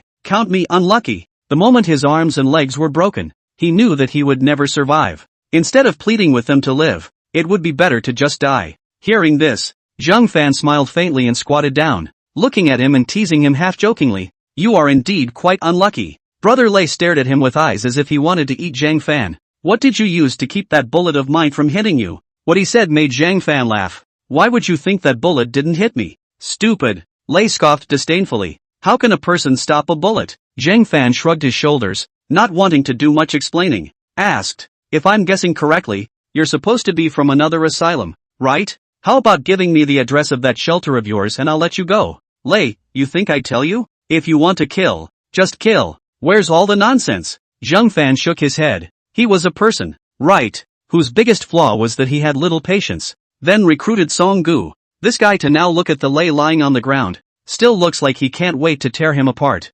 Among these armed men, perhaps no one cherished the peace of this pure land more than Song Gu, and once Zhang Fan died, then the tranquility of this shelter would inevitably be shattered. That's why he's so angry. Zhang Fan drew out a sharp knife and handed it to Song Gu. Faintly, he said, I'll leave it to you to deliver next. Find a place where no one is around. If he won't talk, cut the flesh off him piece by piece until he will. Hearing Zhang Fan's words, Song Gu's eyes immediately lit up. Then he looked at Lei with a cruel smile on his face. Yes, boss. After saying that, Song Gubian took the knife in Zhang Fan's hand, then yanked up Lei's clothes with one hand and dragged him towards the corner of the beauty. At this point, Zhang Fan purposely reminded, be careful, don't cut the artery all at once, or he'll he cheap. Walking away, Song Gu reached out and gave an okay sign to indicate that he knew, and with a little bit being dragged away, it was at this moment that Lei really panicked. He himself is an unscrupulous bandit who is not afraid of death. But when he heard what Zhang Fan said, if he didn't tell the address of his shelter, he would cut off his flesh piece by piece. It's ing torture by 1,000 cuts. His insides started to get a little hairy just thinking about it. How could he not have expected that the man who looked white and tender, who looked like he hadn't experienced any setbacks, would actually be so vicious? As Song Gu dragged Lei away, there were still quite a few people around who loved to clap their hands. Among the entire shelter, Zhang Fan was almost equivalent to being their spiritual pillar, a faith-like existence, because they knew very well what kind of life they had lived before Zhang Fan came, and what kind of life they had lived after joining this shelter of Zhang Fan. Now that someone had made a move against Zhang Fan, who among them could stand it? Looking at the crowds of people who were all filled with righteous indignation, honestly, Zhang Fan was still a bit touched. Then with a light smile, he clapped his hands. Alright everyone, this is something you don't need to care about, lest you spoil your day. Next, it's time for Zhong Yaya squad to come out. Because of what happened just now, there was a delay in the distribution of your rewards, so I'll make it up to you now. Everyone else should disperse if they have anything to do and go about their own business, and if they have nothing to do, it's okay to watch the action. As Zhang Fan's voice fell, for a moment, everyone rose in anticipation, because they had all heard that this trip to the inside of the bank had yielded the biggest haul the shelter had ever seen. They also want to see the rich rewards that these armed men reap, although it is not they get, but does not prevent them from craving a bit. Of course, there is no shortage of family members of these armed men. At the moment they all stood by with excited faces as well, the moment filled with anticipation and pride for their loved ones among the armed men. It didn't take long for the crowd to see Li Yufu greeting a group of people carrying boxes and boxes of things out from the middle of the villa. Then it was placed at Zhang Fan's feet. When they saw these things, everyone immediately knew that they were the rewards for this time. So much, the moment they saw so many supplies, everyone instantly became even more greedy. Even these armed men, who were all originally looking forward to it, had their faces flushed with excitement at the moment. Seeing the expressions on everyone's faces,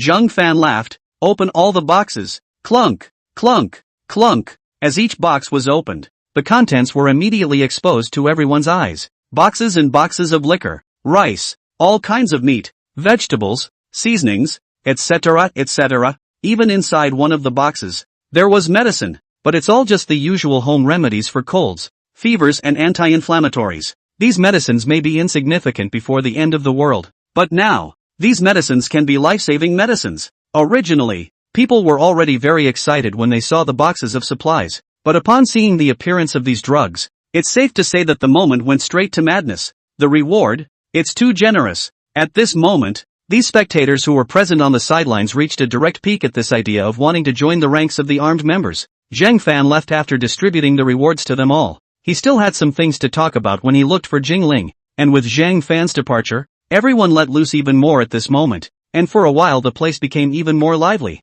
I'm going to go. I'm craving it. I really want it. Wow. This is nearly 20 bottles of white wine that each person has obtained. I haven't had any wine since the zombie outbreak. I want to drink it so badly. And a lot of smoke. Everyone said one thing to each other. allowing the members of Zhong Ye's squad to get a great satisfaction of their vanity. At the same time, there is a greater inner appreciation and determination for who you are. Hu Bai Mei directly waved her hand after her good sister gave her a blowjob. Said, "Sisters, come to my residence tonight for a banquet. If you want to drink white or beer or red wine, it's all good enough. Sister Mei is domineering. Sister Mei is mighty." The whole scene, filled with laughter. Chapter 48, Zhang Manju is speechless. Another $50 million arriving. Zhang Fan planned to make a trip back to his own world after arriving in the middle of the villa. Then he explained a few words to Jingling, that during the time he wasn't back, if Song Gu had come to report on things, she should listen to them first, and then she could make some arrangements appropriately or something like that. Song Gu was now interrogating that Lei,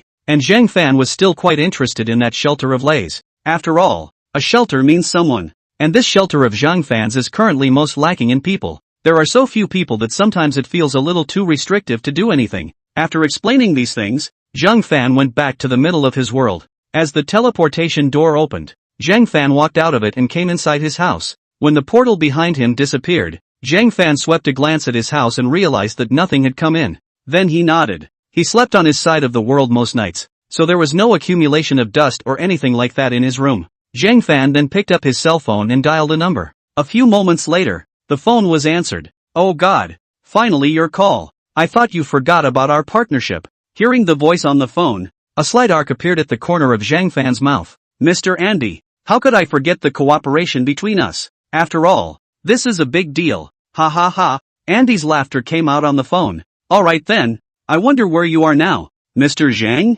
I'll bring the check to you. Zhang Fan, come to the Dragon Kingdom. I'll wait for you in the Dragon Kingdom's Yang City." Yangchang, the Dragon Kingdom? I know. I happen to be in the Dragon Kingdom right now. Give me half a day and I'll be there soon. The two then hung up. Zhang Fan planned to pack up and then wanted to go find Gangzi first. As a result, before he could go out, the cell phone in his pocket rang again. Zhang Fan took his cell phone out and when he saw the caller ID, he raised his eyebrows and smiled. Then he picked up the phone. "Hello, Ms. Zhang Manju, did you like the gift last time?" Zhang Manju. Zhang Manju originally called Zhang Fan because she wanted to tell Zhang Fan that all those lots he had put up for auction at their Yangcheng International Auction Company had already been offered for sale. As a result, the phone in just connected, heard the opposite side of Zhang Fan came to such a sentence. Her mind subconsciously recalled what Zhang Fan had given her at that time, and she immediately shivered. "Who's the nice guy giving away grenades? Hello?" At that time, she was still holding her breath, thinking that what if this grenade was just a prank by Zhang Fan and was a fake.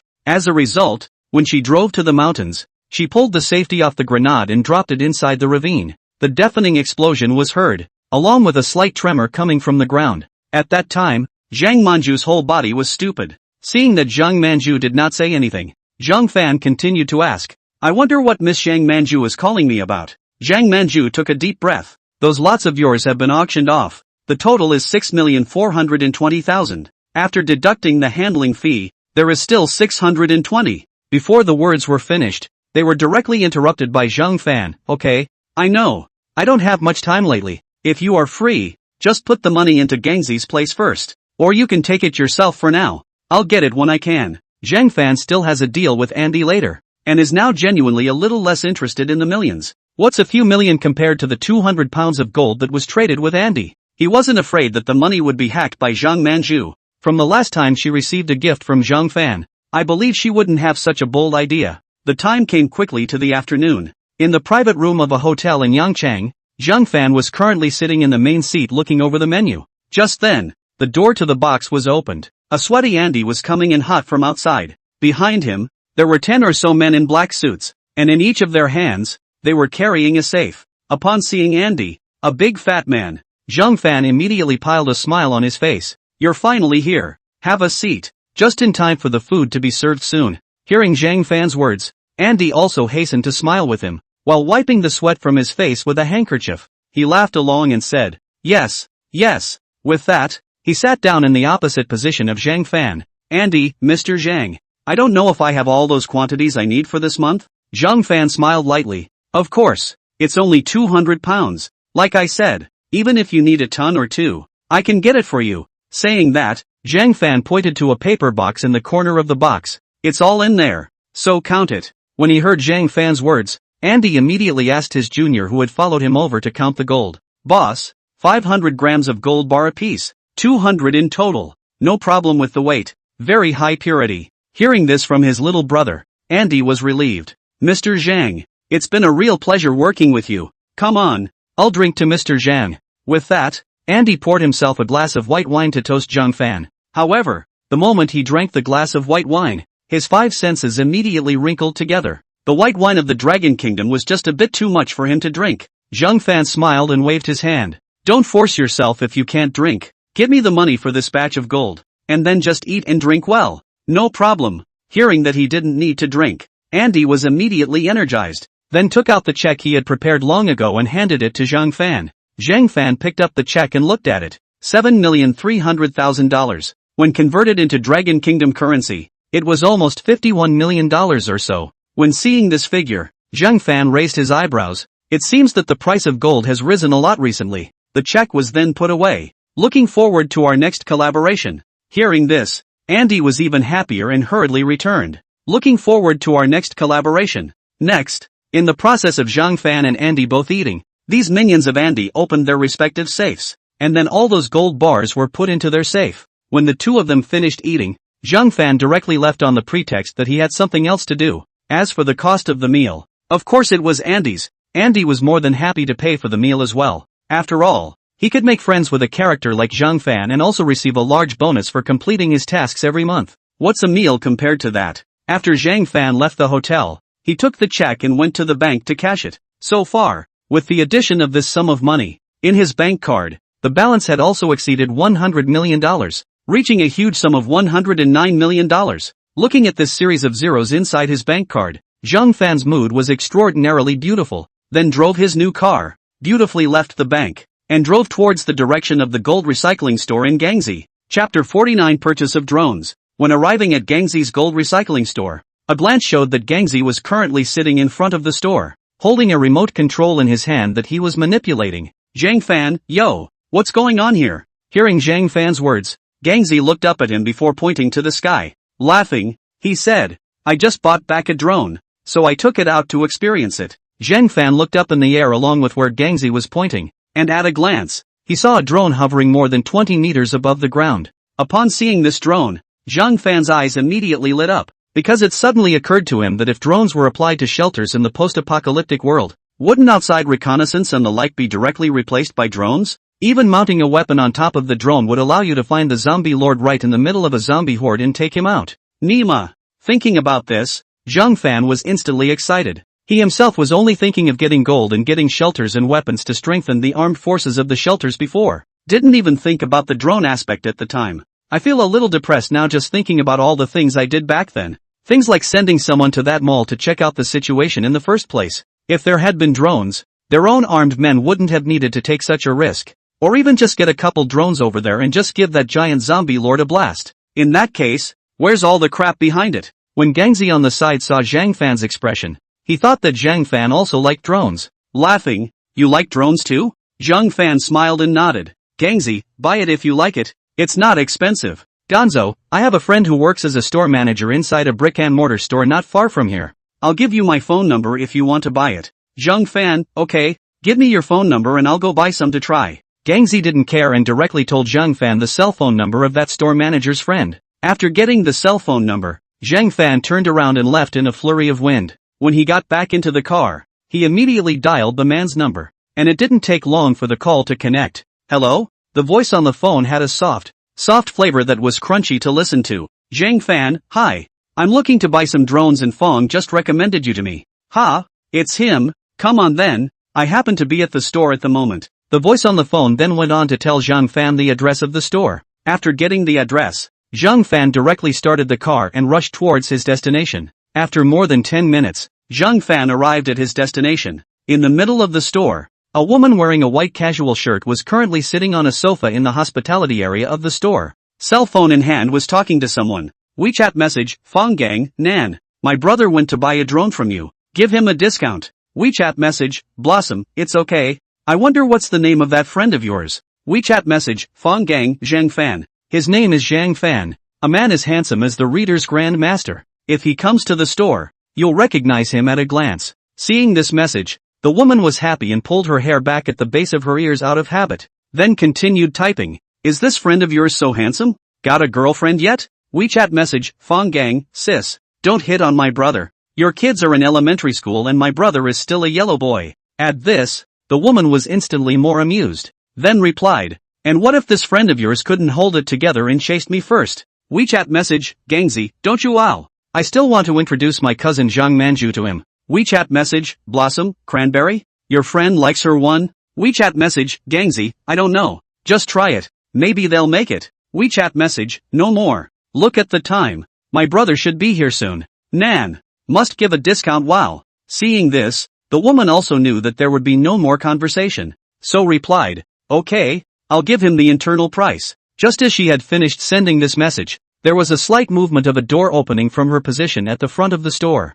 The woman subconsciously looked up, and in the next instant her face froze, followed by her eyes lighting up. Is this Fong Gang's friend? Indeed quite handsome. So he got up and walked towards Zhang Fan. Hello, are you Zhang Fan? The voice was still the same soft voice from the phone. Hearing the familiar voice on the phone, Zhang Fan twisted his head to look at her. The woman in front of her was about 6'5" meters at eye level. See, should be about right, at least it won't starve the kids. However, the whole person gave off a kind of morbid beauty, soft and weak, almost two extremes from Zhang Manju. How can she be a store manager? Zhang Fan then nodded. Well, I'm Zhang Fan. I just spoke to you on the phone. The woman sniffed and a faint smile appeared on her face. No longer that professional fake smile. Introducing myself, I said, my name is Li Yannan. I'm the store manager of this store. After that, he asked, I wonder if you have a favorite drone style. Zhang Fan shook his head. Li Yannan asked again, then I don't know what requirements you have for a drone,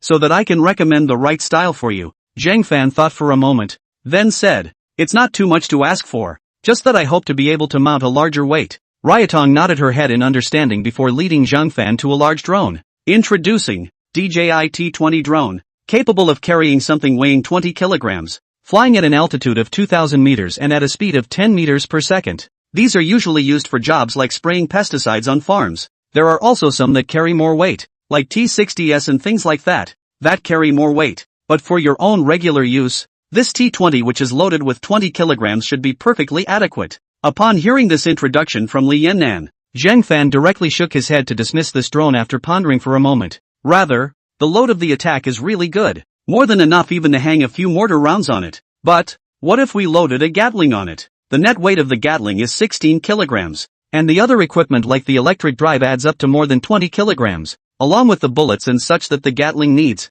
That's not quite a 20 kilogram load when you do the math. Since he was going to buy one, Zhang Fan intended to buy one with a higher load capacity if possible. This will make it easy to modify these drones in the future even if you need to use them for something. So it was straightforward. Show me the T-61 you mentioned. Chapter 50. Well. You're giving yourself an attack speed buff, aren't you? In the evening, Zhang Fan re-entered the post-apocalyptic world and then gathered everyone in the shelter. After everyone had arrived, Zhang Fan had someone take out 10 T-60 drones from the villa and place them in the middle of the compound. Upon seeing the 10 drones, everyone had different expressions on their faces. Ooh, this is the first time I've seen a drone this big. It's an agricultural drone, and judging by the size of it, I'd say it can carry a decent amount of weight. Did the boss call us here because of these drones? Listening to everyone's discussion, Zhang Fan said at this time, I need to install some weapons onto these drones. Do any of you guys know anything about modifications in this area? If someone can modify it to my specifications, he and his family will get a separate residence. At the same time, there will be a certain amount of welfare coupons for modifications every month. As soon as Zhang Fan's words came out, the scene immediately became lively, and everyone began to talk about it. Welfare vouchers are something that only armed personnel have at the moment, and still every month. They could have seen those armed men taking vouchers to Liu Fu more than once to replace things. All of them are very covetous of this voucher coming up, especially since it can be had every month. It's not a one-time bonus. How does that not thrill them? Just then, a man wearing glasses walked out of the crowd with a very agitated look on his face. Said the man, old boss, I can modify. That's what I used to do. Oh, hearing this, Zhang Fan raised an eyebrow. Originally he just wanted to ask, even if he didn't, it would be fine. After all, with so few people in the shelter, it's not like he's going to get whatever talent he wants, but never thought that he had really gained something by just casually asking. So he nodded, pointed to one of the drones, and said, that'll do. You'll start by modifying me with this drone to be able to mount mortar rounds and remotely maneuver to drop them.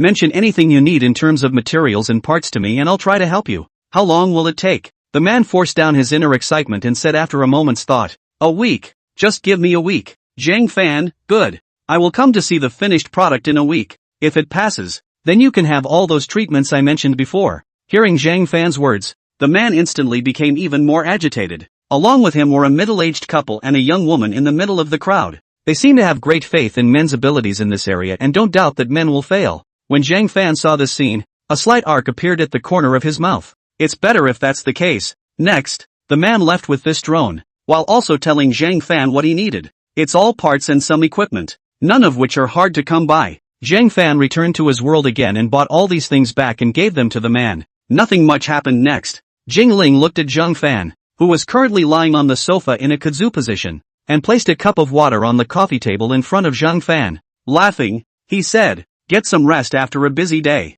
Hearing these words, Zhang Fan looked at Jingling in front of him. Previously, Zhang Fan hadn't even noticed that today's Jingling was actually wearing a cheongsam with a purple floral pattern. Jingling's figure itself was the very top of the class, and now with the cheongsam, especially where the thighs were slit, giving a sense of hiddenness and greater seductiveness. Zhang Fan then beckoned towards Jingling. "Come over and sit down." Jingling naturally sat next to Zhang Fan, who obediently rested his head on her thigh. There was a soft, comforting touch on the back of his head. Seeing this, Jingling habitually pressed her hand on Zhang Fan's head and began to gently massage him. At first, Zhang Fan still found Jingling's massage quite comfortable, but as he pressed, Zhang Fan realized that something was wrong. This hands actually started groping. How can Zhang Fan stand this? Opening his eyes, he saw Jingling looking at him with a smile on her face at the moment. "I can drink ice water today." When Zhang Fan heard this, his blood instantly surged upwards. Well, well, well, well, well,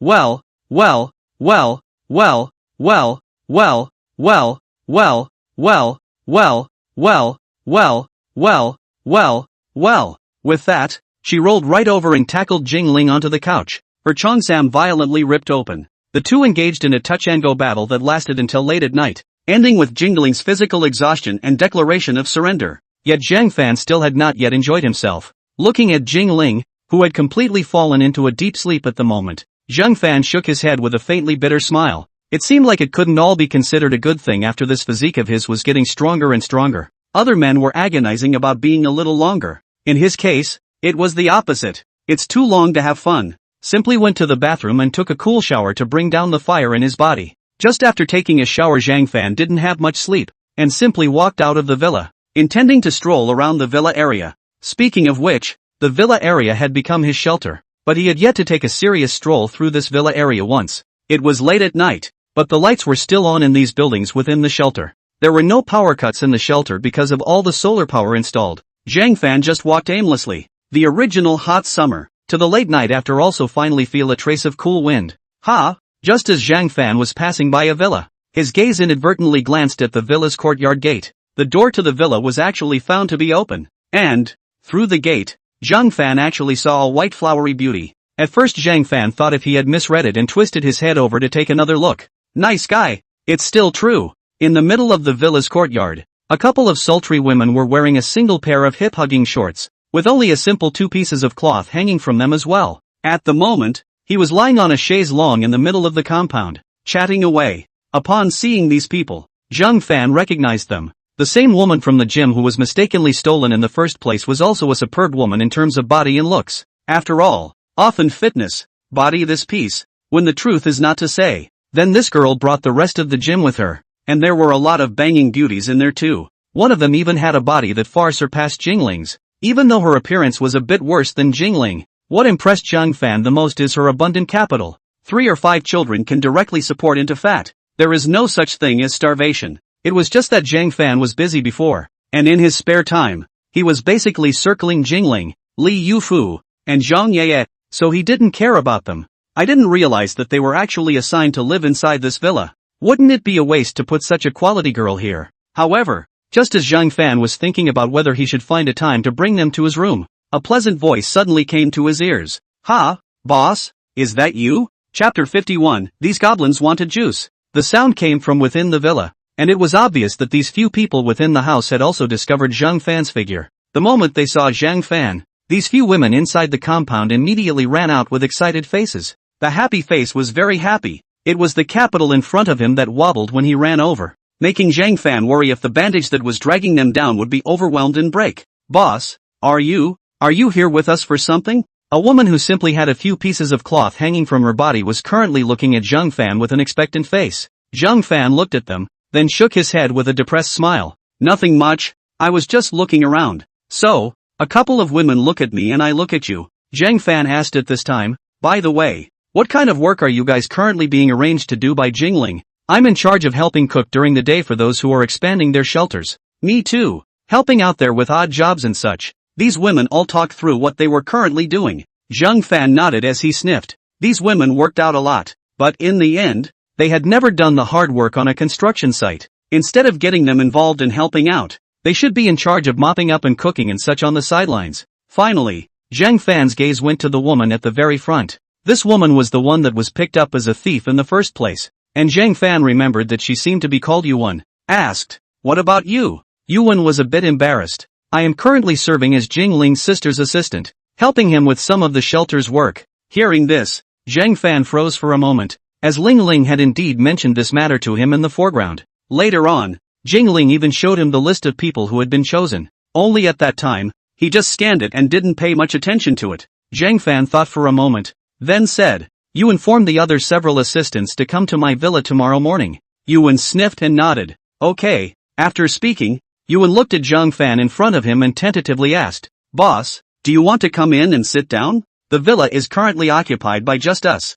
no one else." Zhang Fan looked at her and then at a few other women. "No, some other time." After saying that, Zhang Fan was originally prepared to leave. However, before Zhang Fan could make a move, Yuan's words came. "That's okay, I happen to be safe today. Gym women, sex is open." This kind of dirty jokes open mouth. This is Zhang Fan will not be able to get it. At that moment, the other woman also coaxed, "Boss, if it's you, we're all okay with it." Zhang Fan, didn't anyone tell you that there are serious consequences if you tease a man like that? Seriously? I want to experience it. Zhang Fan was certain that this place was fundamentally a goblin gathering place. "No, it's the Phantom Gathering." Trying to juice him, he expressed great anger at the fact that such a character had actually appeared in the villa. "Originally, I had thought of cleaning them up a bit, but now I have an excuse. It's time to teach this group of goblins who don't know the sky and the earth a good lesson." "Zhang Fan, come, let me tell you what the consequences will be." After saying that, Zhang Fan set aside these women and walked towards the middle of the villa. A few people saw this and immediately followed with excitement. They were also curious about their boss and just how strong he was. Time passed quickly. Early the next morning, Zhang Fan walked out from Yuan's villa. The whole person looked as if there was nothing wrong, just that he felt that his footsteps were slightly weak. Upon walking out of the villa's compound, Zhang Fan glanced back at the villa behind him. "I have to say, the women in this gym are really good at what they do and are physically fit." Taking turns to fight Zhang Fan for a night before completely disengaging. This was a lot stronger than Jingling yet. He then smiled and shook his head before turning around and leaving. When Zhang Fan returned to Jingling's villa, he had just walked into the interior and saw that Jingling was currently in the hall explaining some logistical matters with Li Yufu. Zhang Fan didn't disturb them, and lay on the sofa by himself. Although he hadn't slept all night, he still felt very refreshed up until now. It's just more comfortable lying on the couch. After Jingling and Li Yufu had finished explaining things, Li Yufu immediately ran over excitedly and jumped into Zhang Fan's arms. "Brother Fan, you're up so early today nah?" Li Yufu was very happy and was in a beautiful mood to see Zhang Fan early in the morning. However, right at this moment, the smile on Li Yufu's face turned into suspicion before she sniffed at Zhang Fan. "Li Yufu, huh? Brother Fan, what's that smell on you? It smells fishy. It feels like I've smelled it at some point." Li Yufu was caught up in her memories, and Jingling, who was standing behind her, directly shook her head with a bitter smile when she heard this. How could she not know what it smelled like? She's been smelling like this since last night after exercising with Zhang Fan yet. It's just that the smell shouldn't have lingered all night, right? Jingling then associated it with the fact that last night, Zhang Fan didn't seem to go back to his room at all. Good lord, this is after fighting the others all night last night? Which one is in such good physical shape? This made Jingling a little envious. She also wanted to have such good physical fitness. Otherwise, all of them would be completely unable to carry Zhang Fan's bludgeoning equipment. Zhang Fan laughed. "Jingling, those women in Yuan and their villa today. Give them a day off." Jingling, well, busted. Not one, but several. Jingling smiled and nodded. I know. I'll go arrange for someone to fill in for them later. Hearing Jingling's reply, Zhang Fan did not say anything more. He knew that Jingling would probably have understood by the time he said those words. Then he laughed and looked at Li Yufu, who was lying on top of him. Have you thought about it yet? Do you know what flavor it is? Li Yufu shook her head somewhat discouraged. Didn't think of it. It just feels familiar. I always feel like I've smelled it somewhere. Hearing this, Zhang Fan was all happy. This little guy, experiencing such things less, and Zhang Fan has not communicated deeply with him for a long time. It is normal that he could not remember for a while. The bathroom patted her on the back. Get up. It smells too bad. I'm going down to take a shower. However, just as Zhang Fan had gotten up, a light knock came from the front door. Seeing this, Zhang Fan signaled Jingling to open the door. As the door was opened, Song Gu, covered in dried up blood, walked in from outside. As he entered the house, a strong smell of blood hit his nose. Sunggu, boss, that guy's dead. Hearing this, Zhang Fan did not feel surprised. Nodding, he asked, have you asked the location of his shelter yet? Sunggu, ask out. He's been holding back before, even in the beginning when I was cutting flesh on him with a razor blade. For this, Zhang Fan was not surprised. Just because this Lei hadn't been saying anything didn't mean that he cared much about those survivors inside his shelter. Merely wanted to give Zhang Fan a hard time and didn't want to tell him. He already knew exactly what was going to happen to him anyway. He was going to die either way. So what's the point? It's just that he still underestimated the torture of death by 1,000 cuts, and eventually couldn't take it and still gave an account. I just hope Sunggu will give him a hard time and stop torturing him so much. Chapter 52 Sunggu shoots and kills an armed man.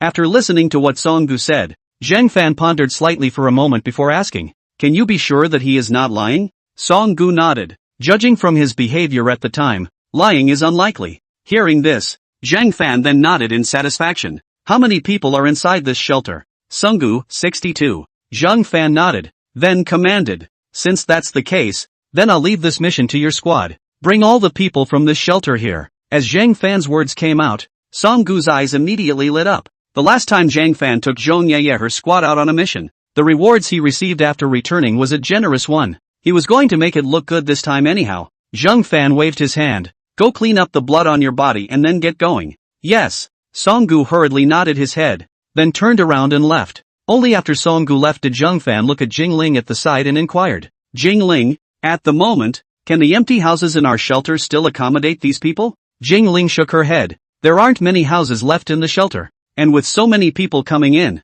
it definitely won't be able to accommodate them. But the rest of you can pitch your tents for now, or hit the ground running inside the garage, I guess. When we finish the expansion of our shelter and incorporate the neighborhood next door into our shelter, there will be more houses. Hearing Jingling's words, Zhang Fan then nodded. All of the houses in the shelter are currently villas, and although they cover a large area, there are only so many houses. As soon as the neighborhood next door is included in the shelter, that's a lot of room then. There are a total of 25 commercial houses in the next neighborhood, all of which are 32-story high-rise housing, and all of them are 2-staircase, 2 family rooms. There are 62 units in one building, 25 buildings, adding up to over 1,500 units. By then it's just a matter of adding more survivors and accommodating them. A little bit of time passed on the other side. Song Gu, with his 6 team members, was driving towards that shelter of Leis in his car. The car was going fast, although the sound of the car was so loud that it easily attracted the surrounding zombies. But they couldn't catch up with the speed of the car at all, so they could only eat dust at the back. And basically all of the zombies in the way were created to fly away. All of the armed men in the car were all very excited to feel the sensation of speeding around in an automobile again, and it gave them a great feeling of exhilaration. A distance of more than 20 kilometers, but arrived in 10 minutes or so. When they reached their destination, Somgu and the others got down from the car and looked at the broken shelter gate in front of them. The shelter in front of you is nothing more than a library. As far as this library door is concerned, it's just a symbol. In the event of a zombie wave, this door wouldn't even last a minute before being shredded by the zombies. Call the door. With Song Gu's command, the other armed men stepped forward and used a crowbar to pry open the roll-up door directly in front of them, then pushed it up. When the doors opened, there was a frightened gasp from inside the library. Just about everyone in the library froze when they saw the figure that appeared in the doorway. Originally they thought it was Lei and those subordinates of his who had returned, so they were all scared, because almost every time, in the past, when Lei and the others went out to look for supplies and came back, if they found a lot of food or something, maybe they'd even reward them with a tiny bit of it for being happy. But once nothing is found, when they come back, The men, will be brutally beaten, and the women will be the instrumental cups for letting off steam. But at this moment, everyone froze when they saw the stranger standing in the doorway. Song-gu walked in through the door. His gaze swept over these people inside the library, and his brows immediately furrowed. When he first entered the place, he smelled a faint odor. Now at the sight of these people, he kind of knew exactly what was going on. The people in this shelter are covered in oil, and the women who are a little bit prettier are okay. They look relatively clean. Apparently, the group of them hadn't taken a shower or changed their clothes or anything like that since the beginning of the end of the apocalypse until now. Maybe it's not that they don't want to, but that they simply don't have the ability or capacity to do so. Song-gu also stopped talking too much nonsense and shouted, "Everyone pack up and follow me." This group of people had long since become birds of prey under the oppression of Lei and his group, especially after seeing that Song-gu and his group were all still holding guns in their hands. All of them, one by one, did not dare to be reckless. After a few moments of silence in the shelter, everyone began to pack up their belongings, ready to follow Song-gu and the others out. Maybe it's really the same for them wherever they go. They could almost already figure it out by now, guessing that Lei and his thugs should have been killed by the group of people in front of them. Now they leave, and it's just another place to continue to be oppressed. In the midst of such a post-apocalyptic world, wanting to aspire to live like a normal person was a luxury for them all. Looking at the men in front of him, one of the armed men then snickered, "Captain, how much reward do you think we'll get when we go back this time?" As soon as this was said, another armed man chimed in, "Can it be as much as what Captain Zhong and the others got last time?" Hearing these words, Song-gu laughed and scolded them before saying, "Zhong Ye's and their last mission was different from ours this time. The rewards might be there, but not that many rewards." Hearing this, Feng Chang and Li Lai both laughed as well. They naturally heard the meaning in Song-gu's words.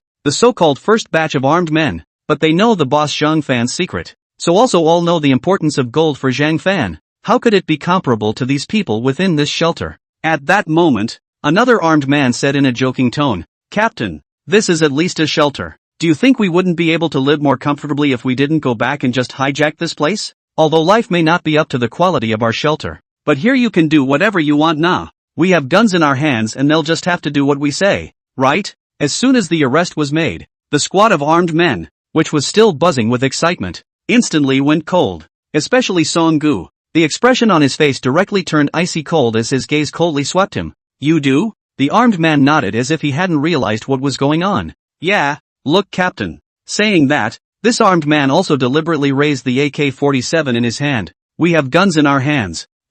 When we are the emperor of the land here, won't these women play with us whenever they want to?" Song-gu gazed at the others. "What about you guys? Do you have the same idea?" No. I think life is just fine as it is." "Me too. I'm pretty happy with my life as it is." As he watched each one of them finish taking their positions, the armed man seemed to feel that no one agreed with him, making him feel a bit pointless. Skittishly, he tried to say something else. Bang! After the sound of a gunshot, everyone in the shelter was startled, and all of them looked towards Song-gu's direction, each with panic in their eyes. Song-gu, on the other hand, unhurriedly retrieved his own AK-47, dispelling the smoke from the muzzle. In front of him, this armed man who had tried to speak just a moment ago slowly fell to the ground, his eyes glazed over. In the center of his brow, there was a bloody hole drilled by a bullet. Perhaps to his death he hadn't figured out why Song-gu had finished him off. Chapter 53, A wave of zombies attacks. When everyone had all been assembled, Song-gu began to greet everyone on the bus. A large bus was also brought in to load everyone all together and send the bus in the direction of their shelter.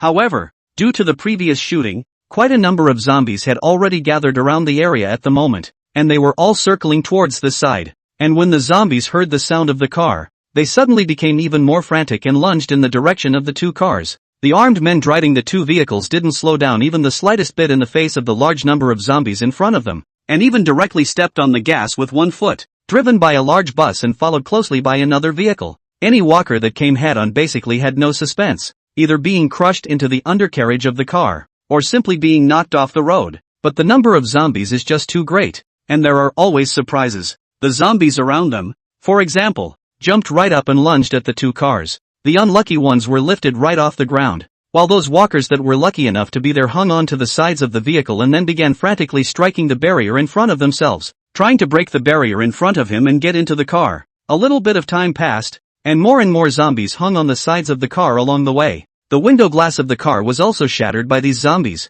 scaring these survivors inside the car screaming repeatedly, all faces showing panic.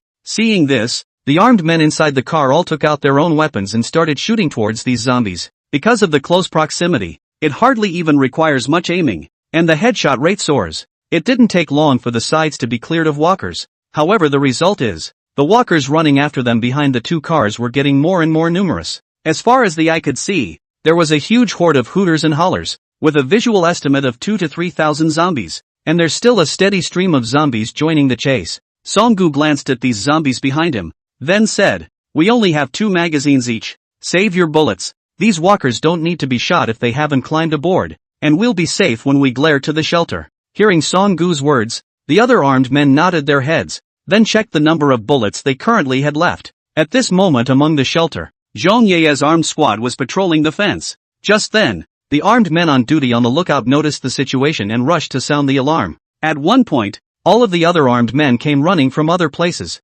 Zhang Hyuk on the fence looked up at the armed men on the watchtower, inquiring, "What's going on? What did you find?" This armed man hurriedly said, Captain Song-gu and the others are back, but they're followed by many zombies behind them, so it's estimated that they should be able to reach our shelter in another 2 or 3 minutes. As soon as she heard this, Zhang Ye immediately made a decision. Call back everyone who was building a wall outside. Everyone on alert. At this time, Zhang Fan happened to walk over, and when he heard these words, he frowned slightly, because he suddenly realized a problem he had neglected before. Problems with messaging. Before the shelter is less people. Things are not much. Defensive zombies and other things are not much big noise and so on. So it is ignored. The survivors in the shelter are now basically outside building the wall connecting the two neighborhoods to each other. If there were zombies outside at this time, the transmission of information would be a big problem. Zhang Fan looked at the watchtower and signaled to tell the group of people who were building the fence, and secretly left a heartbeat in his heart, waiting for the next time he went back to buy some walkie-talkies over.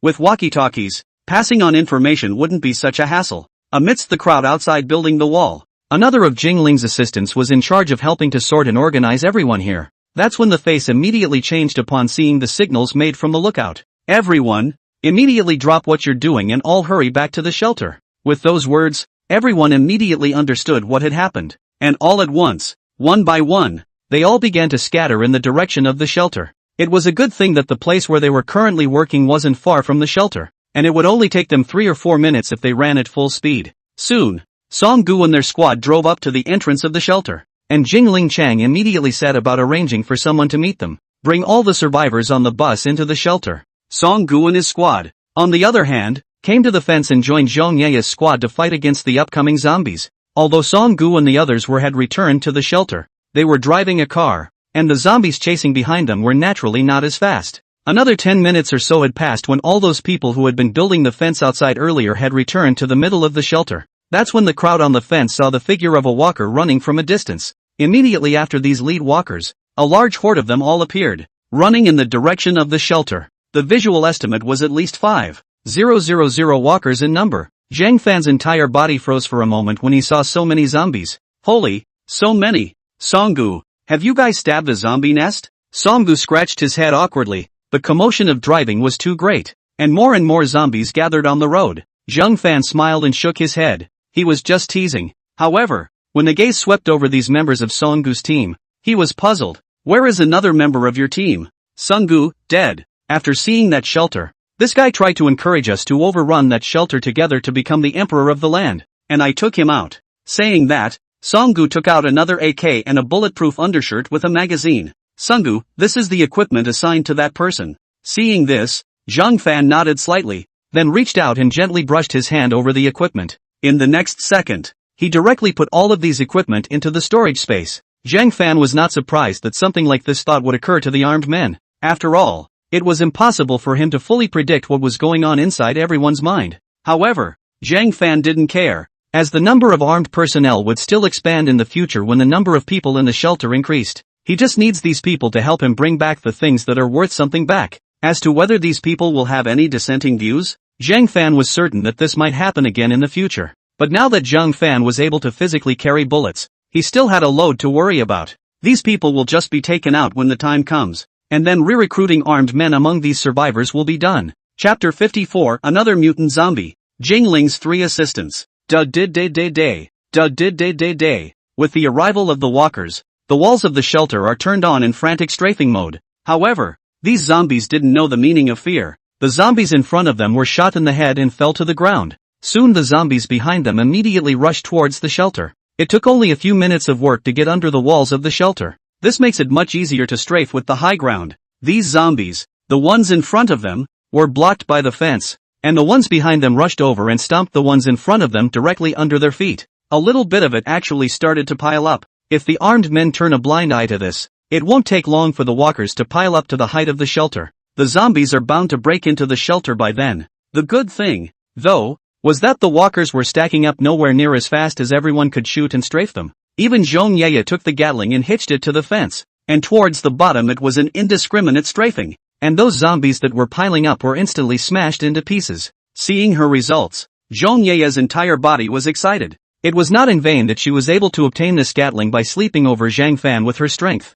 At this scene of seeing these zombies that were swept by himself fall in pieces, it was just too good to be true. It was that the weapon was a little too heavy, and she could only use it by hitching it to the fence, not being able to do what Zhang Fan could easily carry and strafe like she could. At this time, Zhang Fan also took out his RPG and fired directly towards the place below where there were many zombies. Boom! The shell exploded in the pile of zombies. The powerful impact directly shattered the surrounding zombies, and the broken pieces all flew around. Then Zhang Fan started to install the second shell and continue to aim and fire at the place with many zombies. Then there were the grenades, of which he got over 100 straight out, and distributed them equally among the armed men. Tell them not to skimp, just pull off the pull tab and throw it directly toward the walkers below. For a while the explosions outside the shelter didn't stop. Even standing inside the shelter, one could feel the slight vibrations that continued to come from the ground. Under the suppression of the large firepower, the zombies below were soon reduced by 90%, leaving only 300 to 400 zombies still lunging towards the shelter.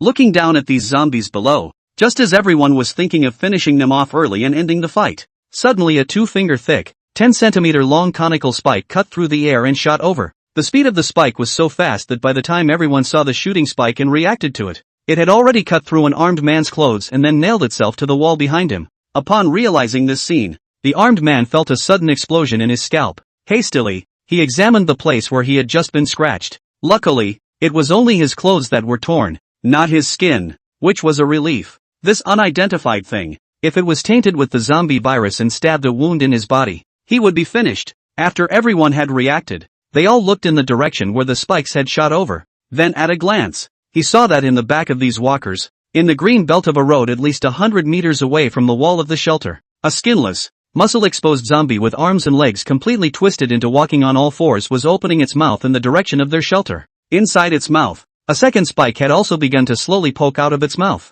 Asterisk asterisk asterisk asterisk. What the hell was that? Did that thing come from that walker? Holy, if this gets shot, shouldn't it just turn into a zombie? Asterisk asterisk asterisk asterisk. You guys keep ing these walkers and I'll take care of that ghost guy. Feng Chang spat out a mouthful of water, raised the AK in his hand and began to wildly strafe towards the mutated zombie. However, this zombie was exceptionally nimble and didn't seem to have lost its ability to see like these ordinary zombies. After seeing Feng Chang's weapon, which he had previously used to attack the zombies, aimed at it, he began to walk nimbly, and his speed was quite a bit faster than the average zombie. This caused Feng Chang to empty a magazine without hitting it with a single bullet. Instead, while dodging Feng Chang's shots, he was able to shoot a spike out of his mouth again to counterattack. I just don't know if it wasn't aiming because it was in a hurry to hide or what. The spike still missed the armed men on the fence. Seeing this, Zhang Fan directly shouldered the RPG, aimed at this zombie and gave it a shot. Boom! The shell exploded right next to it,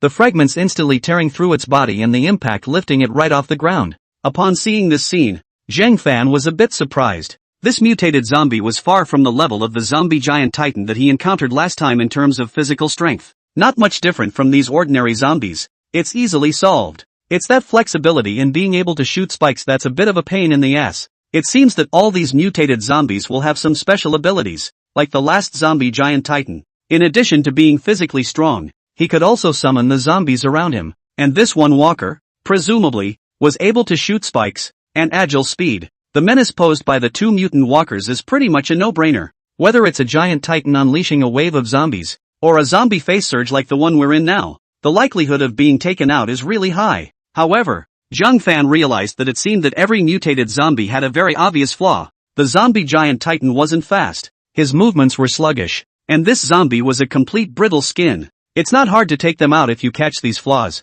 After all the zombies below had been cleared, Zhang Fan then ordered, clean up all these zombie corpses outside. Songgu, take your squad and follow them out. And when you see any undead zombies, patch them up. Songgu nodded at his words before leaving with the members of his squad. Zhang Fan also reclaimed the RPG among the storage space, then stretched his neck and turned around to leave as well. Not long after returning to the middle of the villa, Yuan came. Following along with Yuan, there were two other women. One of these two women, whom Zhang Fan had also met before, was the one who was responsible for arranging and sorting out work-related problems for those building the fence outside. It was a woman in her 40s. Her name was Zhangya. She hadn't seen it before. She shouldn't be from the villa area. She had joined later. The other one was a bit younger, looking to be around 30, with short shoulder-length hair. Her name was Tangwen, and she had been a member of the villa district before, or a former close friend of Jingling's. In the beginning, Jingling had invited Zhong Yeye over in addition to her,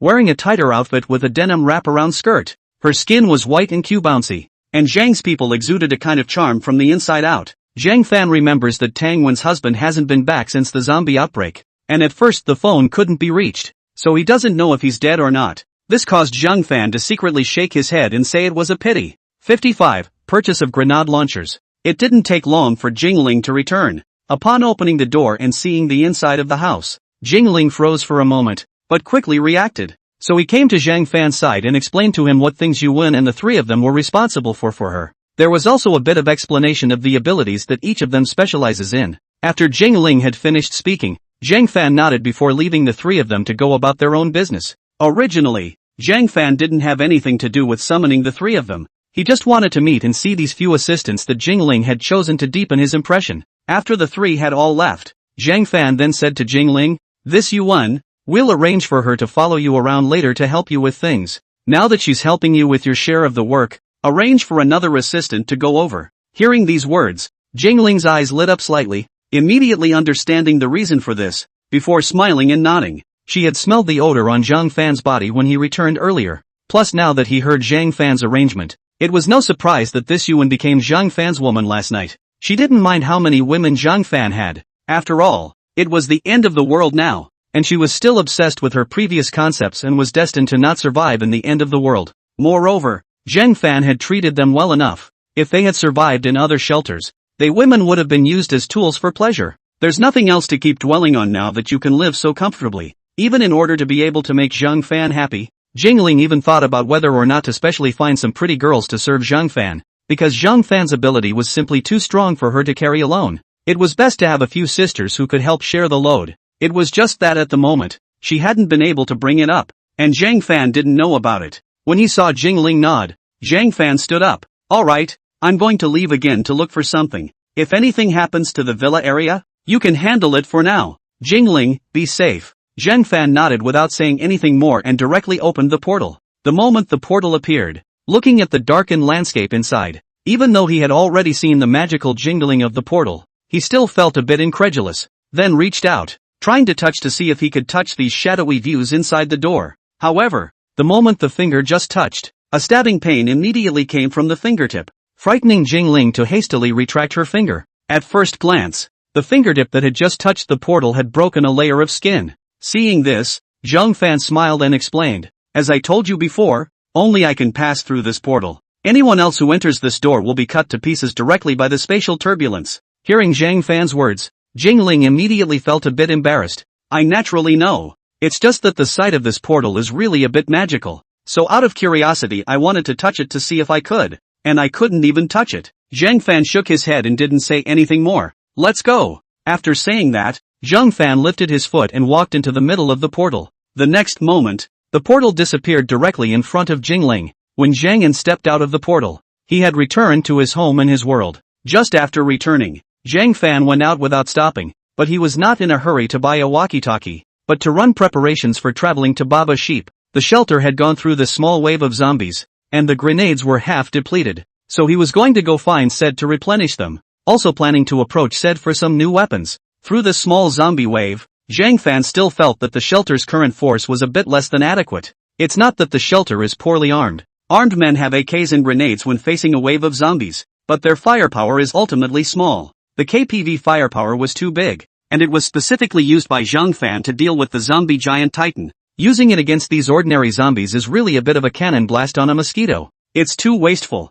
And now that there's a new mutant walker, KPV can't always hit a guy that nimble. If we could get some grenade launchers, it would be much easier to deal with such mutated zombies. It's even very easy and fast to use against zombie hordes. In the afternoon of the next day, Zhang Fan once again came to the middle of Baba Sheep Said's store. When Said saw Zhang Fan's arrival, his face immediately piled up with a big smile and he walked over to give Zhang Fan a big hug. "Brother Zhang, welcome. It's been a while since you came to take care of my business." Zhang Fan also smiled and nodded. "Did you get those weapons I told you about on the phone yesterday?" "Said, that's for sure. You're a very important friend of mine. And the first thing I did after I got your call was to go and get these for you. It's on its way back now, so I'm sure you'll be receiving these treasures soon." 15 MGL rotary repeating grenade launchers. 10,000 rounds of low-velocity grenades in 40 by 46 mm caliber. Speaking of which, Said looked a little smug. "How's that? I'm not so bad here, am I?" Zhang Fan directly gave a thumbs up. "It's still you who has a wide network. You can get all this stuff," Said smiled and waved his hand. "Not an uncommon thing. In our Baba Goat, these weapons are copied all over." "Zhang Fan, what about the price?" Said held out 3 fingers. "Give me 3,500 gram gold bars and all this will be yours." Hearing this price, Zhang Fan raised his eyebrows. This price was obviously high and much higher. Seeing Zhang Fan's delay in replying, Said was a bit unable to sit still. Hurriedly explained, "This thing we Baba Sheep, although some people imitation, but very little. I looked for a lot of people to help you find it, which in the middle of the need to spend a lot of money." Zhang Fan nodded and didn't dwell much on this. "I believe you. 30 roots is 30 roots." Hearing Zhang Fan's words, only then did Said's face once again reveal a bright smile. While treating Zhang Fan with more enthusiasm, Zhang Fan knew that even though this would cost a lot of money, Said was bound to make a big profit, but he didn't care so little is all. Anyway, the last thing he needed now was gold. "Zhang Fan, Said buddy, I just bought these things from you at such a great price. Aren't you going to give me any gifts?" Saida waved his hand in a very bold manner. "Of course I'll send it. Anything within my store that brother Zhang has his eye on, I'll just send it to you." Said store doesn't sell a large variety of guns and doesn't have heavy firepower like Gatling or KPV. That's why he dared to be so generous. "Zhang Fan, I don't need any guns either. How about gifting me 100 PBS silencers?" "No problem," Said balked. "Some silencers are only worth a few bucks compared to what you just made on this one." Chapter 56 Schoolgirls on Commercial Street. As the grenade launchers were shipped over, Zhang Fan and Set's dealings continued as usual, with people being sent to Zhang Fan's warehouse on Baba Yang's side. After Set's men left, Zhang Fan collected all the weapons inside the warehouse into the storage space. PBS silencer, an exclusive AK-47 silencer model. However, the bullets in the shelter are currently conventional bullets, and the sound that can be silenced by using a silencer isn't very loud, but it'll do the trick. At least in the future, firing at walkers with a silencer installed will be just as loud to attract around, but at least it's a lot better than not having a silencer installed. After storing all of these things into the storage space, Zhang Fan moved to leave the warehouse, preparing to go forward to purchase walkie-talkies. Walkie-talkies are not much of a rarity. They are available in many places and are very inexpensive. Zhang Fan bought quite a few at once, and all of them were brainlessly thrown into the storage space. When this was done, Zhang Fan moved to return to the Dragon Kingdom. Once he returned home, he opened the portal and then walked in without looking back. When Zhang Fan reappeared in the post-apocalyptic world, he was in the middle of the villa's living room as soon as he appeared. Jing Ling, who was originally preparing to cook, immediately piled a smile on her face when she saw Zhang Fan appear. "Jing Ling, back?" Zhang Fan smiled and nodded. Then with a wave of his hand, he took out all the walkie-talkies from among the storage space. Said the man, "I'll have one for both you and Whisperer later, as well as your assistants and the armed men." Jing Ling nodded. She was no stranger to things like walkie-talkies and knew how to use them. So they greeted Li Yufu and the two of them moved these walkie-talkies back to the warehouse that Li Yufu was in charge of. After the meal, Jingling then sent Yuan off with 12 walkie-talkies and silencers to find the armed men. Since the squad that Songgu was leading was going to go out to collect gold later on, it was best to equip them with these two items before they left. This way, they can also communicate in a timely manner if something happens to cause them to scatter while they are collecting gold. At the same time, even if they encountered a walker, the sound of the shot wouldn't be as loud as it was before, drawing in walkers from more distant locations. Only the grenade launcher was something that Zhang Fan had not handed over to them. The armed men, for the time being, when they went out to collect gold, it was perfectly sufficient for them to have an AK and 2 magazines on them, and he'd be tagging along. so even if he did run into trouble at that time, such as a mutated zombie or something like that, he'd be able to just pull out his grenade gun and deal with it. And the main reason why Zhang Fan wanted to tag along was because it was just too boring in the shelter. He stayed here and didn't have much to do. Even if he wanted to do some passionate sports with Jingling or Li Yufu or Yuan, it would have to wait until the evening to go. During the day, they all have a lot on their hands. Solely, it would be better to go out with Song Gu and the others to collect gold. In the past, when they went to collect gold together, Zhang Fan still needed to worry about not being bitten by these zombies. But now that Zhang Fan could even carry bullets hard, could the bite of these zombies be stronger than the penetrating power of bullets? He pressed on with no fear. Even if he encountered the kind of mutated zombie that could shoot out spikes last time, with the penetration and speed of those spikes, it wouldn't be able to break his defense off. As the equipment was distributed to each armed man, Zhang Fan could clearly see the joy on their faces. After all, having these things could indeed be of great use to them in their future missions, and it would not be an exaggeration to say that they could save their lives. Once everyone had gotten all the steps together, they made a point of trying out the intercom. The voice came out of the intercom very clearly.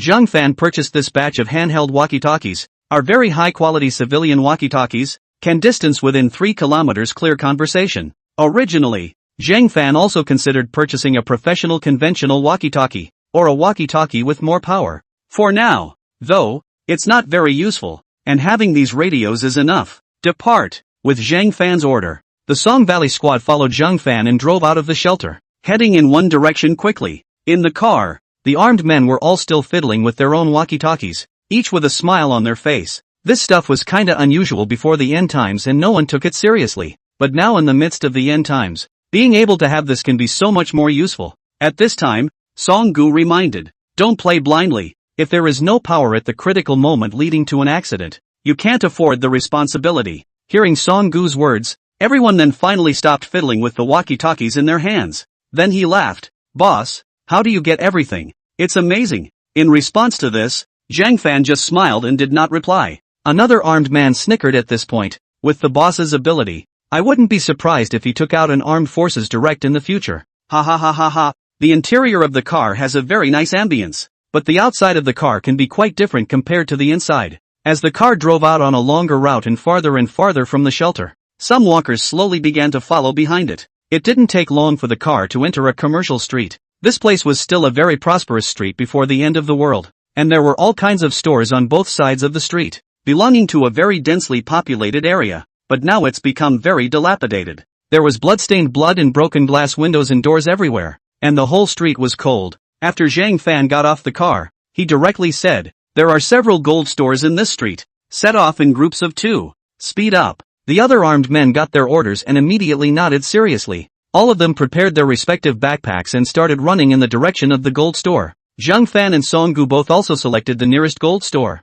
and after entering inside saw the various gold jewelry placed inside the counter. Take out all of them directly and pour them into the prepared backpack. There's no worry about the jewelry being warped or anything from being collected so roughly. It'll just melt into bullion when you bring it back anyway. It doesn't matter if it changes shape or not. However, just as Zhang Fan and the others had just finished collecting them and informed everyone through the intercom to leave quickly, a terrified scream suddenly came from outside. For a moment the faces of the armed men inside the gold store and Zhang Fan and the others immediately changed. There are other survivors. This idea immediately surfaced in Zhang Fan's mind. Around now, the gold store had also been collected, so he quickly ran out of the gold store with Song Gu. Just as soon as they left the gold store, Zhang Fan saw at a glance that at the entrance of the commercial street, 2 girls wearing school uniforms were running in their direction with a terrified look on their faces, and behind them, a pack of walkers is in pursuit. Chapter 57, A Direct Big Mouth. See if you still have princess disease. Plants sprouting. At the sight of this scene, Zhang Fan's face immediately became gloomy. They had managed to get rid of the zombies following them before they came over to the shopping street, just to be able to have enough time to take all the gold inside these several gold stores. It turned out well. The walkers they'd shaken off were actually attracted to these 2 women again. Moreover, they seemed to have seen Zhang Fan and the others at the entrance of the gold store, and then were running in their direction. Song Gu, boss, what's it going to take? Zhang Fan waved at the other armed men. Get in the car. Let's go. Upon receiving Zhang Fan's command, all of them returned to the car at the first time, then started the car and prepared to leave this place. As for saving lives, save a hammer. They 2 women can have loyalty to their subordinates precious? As the car started up, The two schoolgirls running behind them immediately panicked. "Wait! Help us! Please wait! Let us in the car!" The two women saw the car start, and at that moment it was as if an endless potential exploded from their legs. The speed at which they ran towards Zhang Fan's and their vehicles was also much faster. Finally grabbed the car's guardrail with both hands a second before the car started. Then as the car drove off, the two women were directly dragged away quickly just like that. Be aware that the concrete path on the ground is very unsmooth, with so much being dragged and pulled. It didn't take long for the man to grind out a large amount of blood from his knees and calves, which looked a bit appalling. It even hurt so much that the two women's features crumpled together, but none of them chose to let go. After all, the threat of death scared them more than that bit of pain. Zhang Fan looked at this scene and frowned slightly before finally letting the two women be pulled into the carriage. "Do you know who I am? Are you trying to kill me? If I die, can you afford to do this?" Having just been rescued, one of the students immediately pointed at Zhang Fan and chided him. Obviously she also knew that Zhang Fan was the leader of this group of armed men. Nor did they appear timid just because they saw Zhang Fan and the others man with guns. It was as if, in her mindset, an armed man like Zhang Fan should serve her. Pop! What greeted her, however, was a heavy smack in the face. The originally delicate face was immediately red and swollen at a speed visible to the naked eye, and 5 red fingerprints were clearly visible. Zhang Fan shook off his hand and said indifferently, "Didn't your lord teach you how to talk to your savior? Next time you dare to use that tone of voice in front of me." With that, Zhang Fan beckoned towards an armed man, who very silently pulled out a dagger. "Zhang Fan, when the time comes, you'll just cut out her tongue." This sudden scene, directly to the side of the girl did not say a word, was stunned, hiding aside as a transparent person shivering. "Zhang Fan, it's the end of the world and you still can't recognize your own weight so well. Tell me, what kind of status do you have?" After being slapped by Zhang Fan, this woman was obviously much more peaceful. Hands covering his swollen face, he looked like he was about to cry out but didn't dare to. After hearing Zhang Fan's words he replied, "My father is the district governor of Tianshui district." "Yo, the district governor's daughter." Zhang Fan let out a laugh. Then his face directly grimaced. "Is this your bottom line?" The girl was startled by the sudden change in Zhang Fan's face and hurriedly said, "My father has formed a shelter over in the Tianshui district, and I got in touch with him not long ago. My dad said he'd send someone to rescue me, and I thought you guys were the ones my dad sent." "Oh, your dad's shelter?" Zhang Fan's mind immediately recalled the map of the city that Jingling had once shown him, and the Tianshui district was far from his shelter. It was almost 20 kilometers away as well, only in the opposite direction of the shelter where Lei was at the beginning. Zhang Fan then looked at the other girl. "What about you? Scary." This girl, who originally tried her best not to draw Zhang Fan's attention, was immediately taken aback when she heard Zhang Fan's words. I went to school with her." Hearing this answer, Zhang Fan nodded faintly, then glanced at her again, a trace of surprise actually appearing in his eyes. "About the same age as Li Yufu. Just isn't this girl's figure a bit foul? Didn't even notice it before. School uniforms are known to be very loose, but this girl in front of her, with her proud capital in front of her body, could actually hold up her school uniform. To this extent, I am afraid that Yuan, who is proud of the capital in front of him, is afraid to be inferior by a few points. What did this girl grow up eating? Only, compared to her, this district governor's daughter is much more barren." The two girls looked dirty on their faces, but it wasn't hard to see that they were both beautiful, put inside the school or belonged to the school flower level characters. I guess before the end of the world, it was in the category of no shortage of dog lickers inside the school. The car passed quickly through the streets, and the zombies chasing behind obviously couldn't catch up with the speed of the car and were gradually left behind. Although there were still walkers on the streets, attracted by the sound of the car and then joining in the chase, there were far fewer of them. By the time Zhang Fan and the others returned to the shelter, these scattered zombies chasing after them were directly emptied by a barrage of bullets. Jingling immediately greeted Zhang Fan and the others with a smile when she saw them return. "Jingling, how was it? No accidents, right?" Zhang Fan shrugged his shoulders and pointed to the two girls behind him. "They're the ones who were in this accident. Take them both to the villa area first. There's something else I want to question them about. If we can get the exact information from them, we can't say we can add another large group of people to the shelter." Hearing Zhang Fan's words, Jingling's eyes slightly flashed with a trace of surprise, all the while sizing up the two girls with interest. After what happened in the car, the two girls were now coy and no longer had the same kind of Missy's temper that they had before. Jingling then nodded and greeted the two girls as they followed her out. Upon leaving Zhang Fan's side, the two girls were relieved. Mainly, Zhang Fan really scared them a bit, especially the kind that can talk to you in a flat tone of voice after they've thrown you a big fat smack in the face. It was a bit scary for them. However, before they could breathe a sigh of relief, Jingling in front of them spoke. Follow well, and don't get any wrong ideas, or I'll treat you as if you've deliberately infiltrated our shelter to wreak havoc. Don't blame me if you get hit by a gun in my hand and die when the time comes. The two women woke up with a start, staring wide-eyed at Jingling in front of them. They realized that they didn't know when. In front of them, in the hands of this beautiful big sister, there was actually an extra pistol.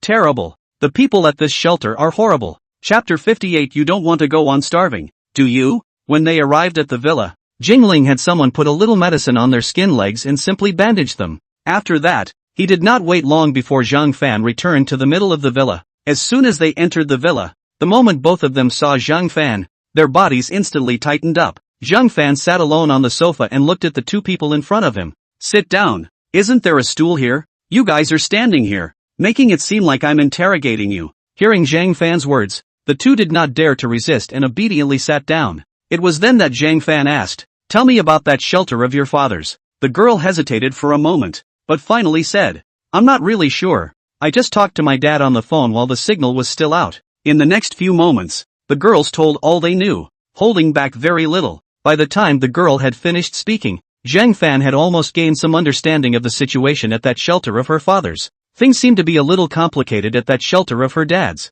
Although her dad built the shelter, there doesn't seem to be any military power in his hands. From this girl, she learns that her dad is just in charge of the management of the shelter, somewhat similar to Jingling's job, and the armed forces are in the hands of another. Who that person was, she wasn't sure, except that her dad had only mentioned it when they had talked on the phone in the first place. That person wasn't an official person before the end times either. It was a shelter that was set up in cooperation with her dad after the end times broke out. Of course, the girl told Zhang Fan the location of the shelter at the same time. When Zhang Fan knew this, he looked at her with a smile and said, "More than a month has passed between the time when the signal was cut off and now. What makes you think we'd be the ones your dad would send over to get you?" The girl's voice got a little smaller at this point. "The people my dad sent to rescue me. It's going to take time to find me too." Zhang Fan shook his head slightly. It seemed that the woman in front of him, who was usually pampered too well, did not understand anything. "It's obvious. There was a phone call at first, but it's been over a month and no one has come to pick her up yet.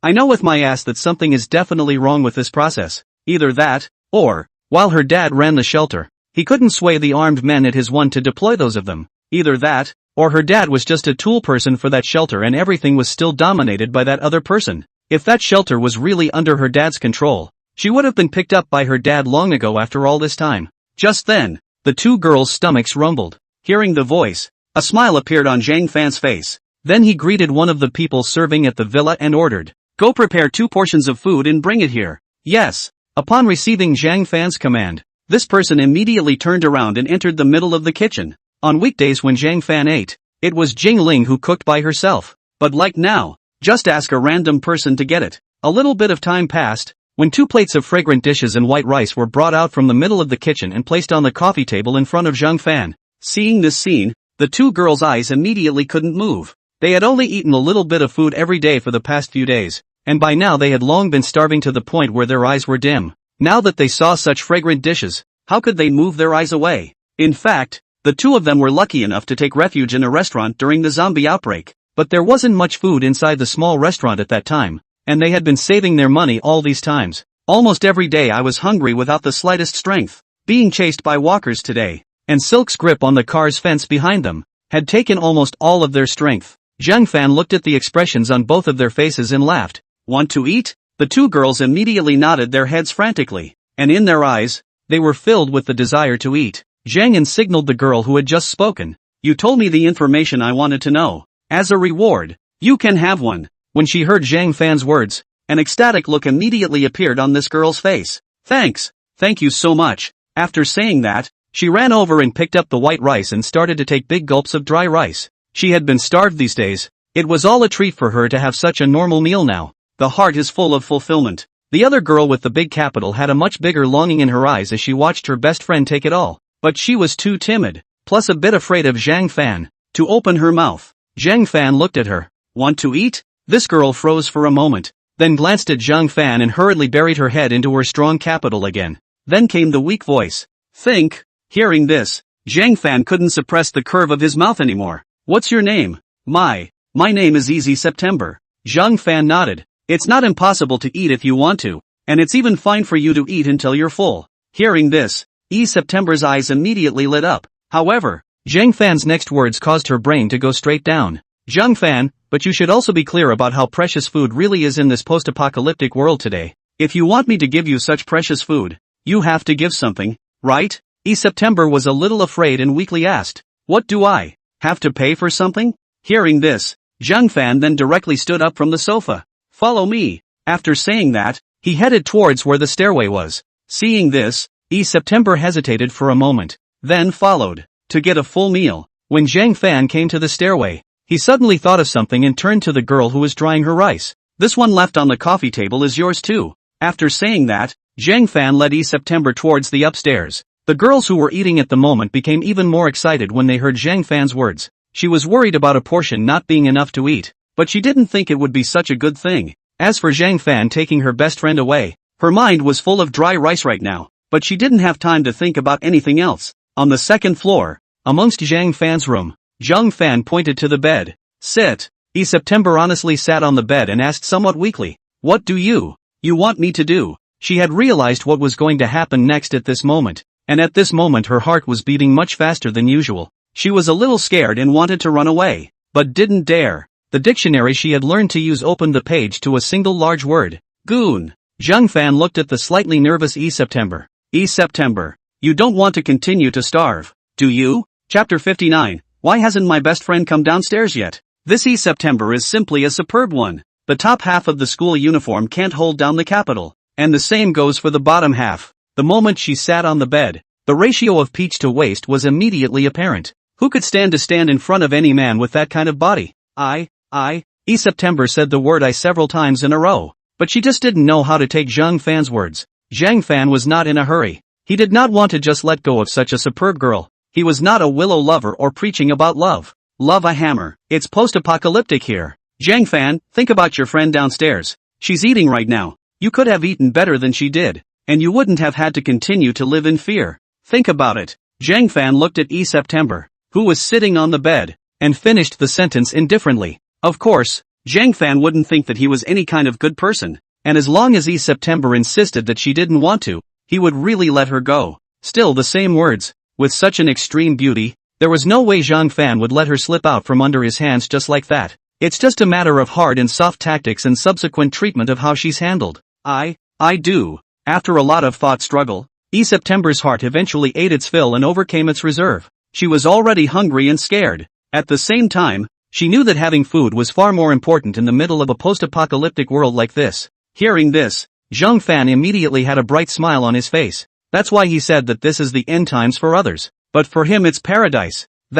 Just as Zhang Fan walked in front of her, September suddenly asked weakly, will you not want me in the future? Zhang Fan raised his eyebrows, become my woman, and as long as you listen well, I will not abandon. Hearing Zhang Fan's words, September was then finally relieved, then nodded as if in resignation. Her face buried among the career line had long been blushing at this moment. So, then be gentle. I've heard, first time will. The voice was very small, so Zhang Fan couldn't hear the words that followed. But just those few words are a straight-up offense. The girl downstairs finished eating, and then sat down contentedly on the stool she had been sitting on earlier, even a little tummy from eating so much. At this moment, she was really feeling immensely comfortable and satisfied. If only she could eat so satisfactorily every day in the future too. Of course she's looking forward to getting back to her dad's shelter more than anything else. His dad was the leader of that shelter, and she would still be able to do whatever she wanted in the shelter when the time came. I'm sure the daily food won't be any worse than here by then. After eating,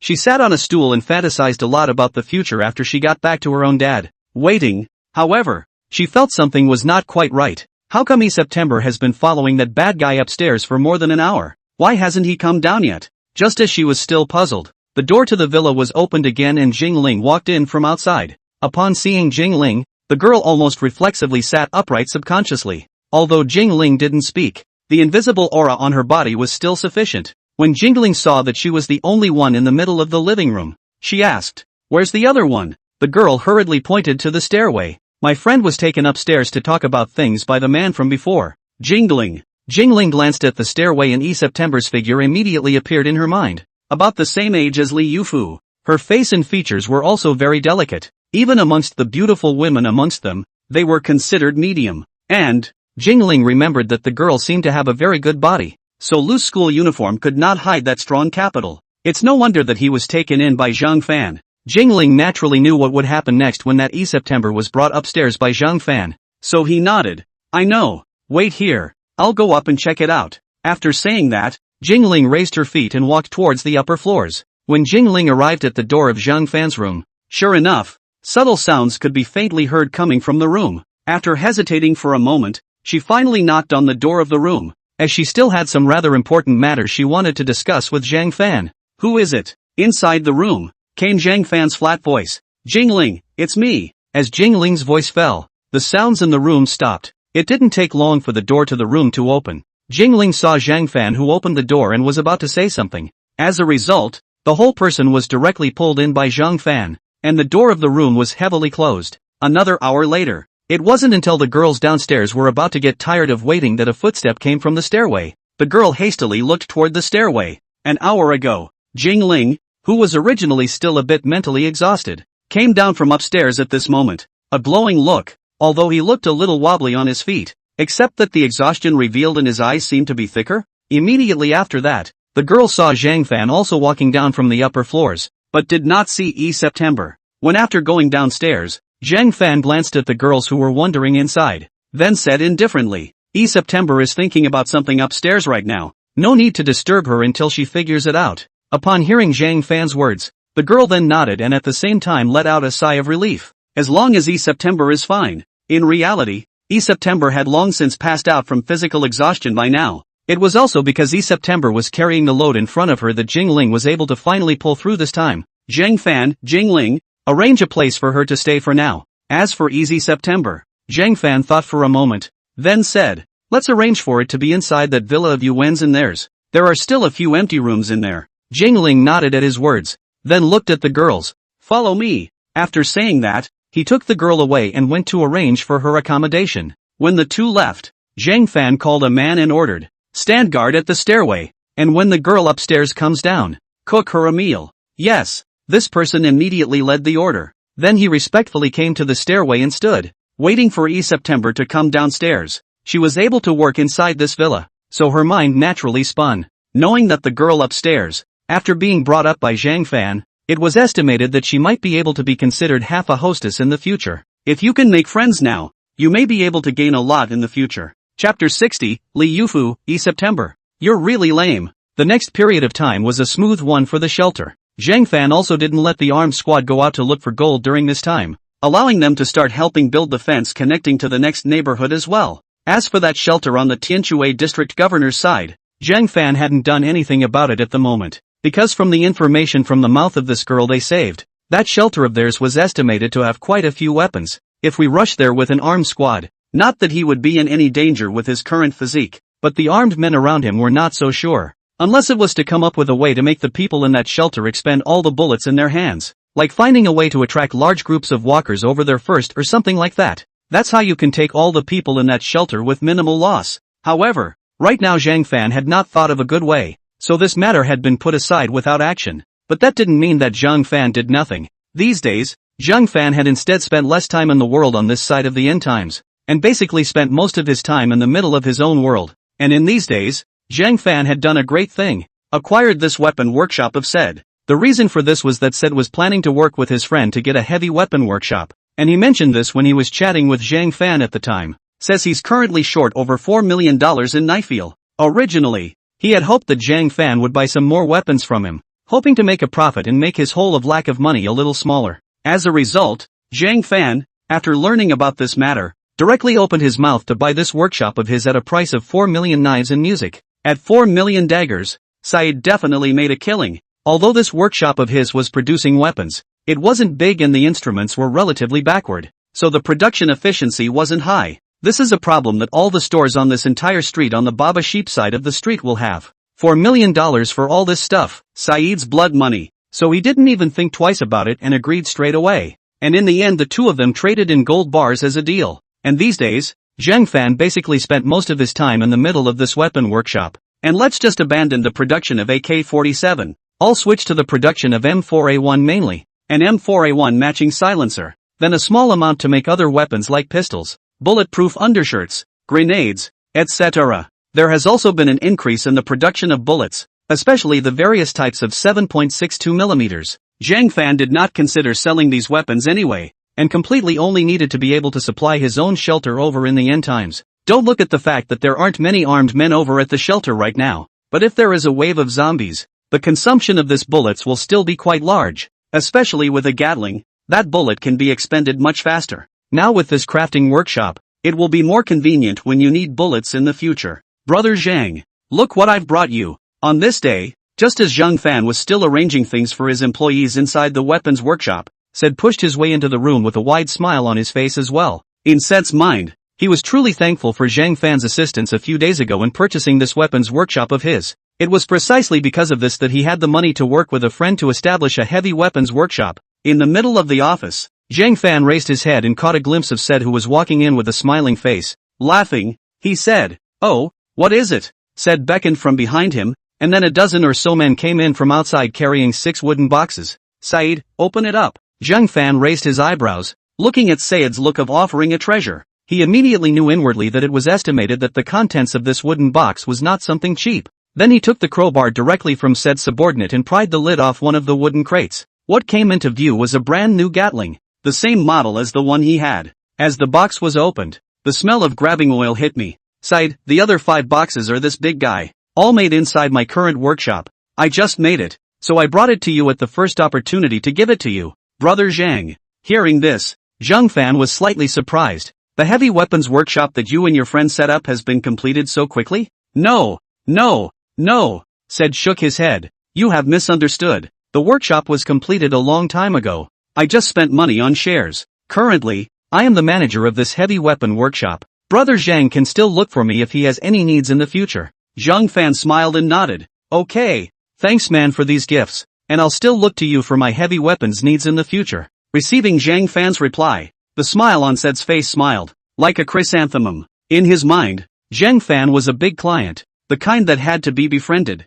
because the benefits that could be generated for him in the future by befriending Zhang Fan were enormous. Seeing that Zhang Fan was very pleased with the gift, Said stepped forward and reached out to put his arm around Zhang Fan's shoulders. Go. I'm treating you today, so you must come with me, Brother Zhang. This time there are new resources. I have had a group of beautiful women from ugly countries arranged, all models, and they will definitely make you horny." "Okay." Zhang Fan smiled and nodded. He didn't have anything to do around anyway, so he just went to have some fun with Said. It just so happened that he had been dealing with the workshop for the past few days, and hadn't done much exercise with Jingling and the girls. The fire did get a little high and needed a good release. The two then snickered and headed out of the office and towards the outside. "Zhang Fan, dude, are you sure you want to come with me? Wasn't the last blow enough?" The last time, Said's room was next door to Zhang Fan's, and he ended up hearing a steady stream of voices and women's wailing in Zhang Fan's room. It still hit him pretty hard at that point. In the back, Said even said that he would never take Zhang Fan to a beautiful woman for sports again.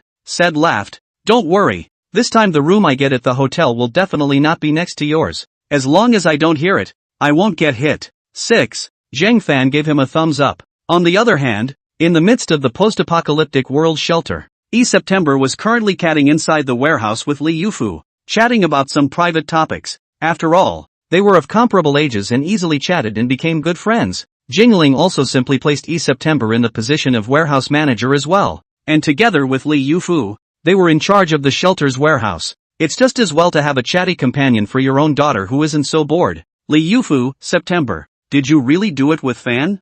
September's face flushed red, but despite her shyness, she still nodded. Aha! Li Yufu immediately became interested. "How is it? Isn't Brother Fan super powerful? Did you pull through?" September, No. Fainted. Li Yufu, you're really lame. I'm not doing any after exercising with Brother Fan.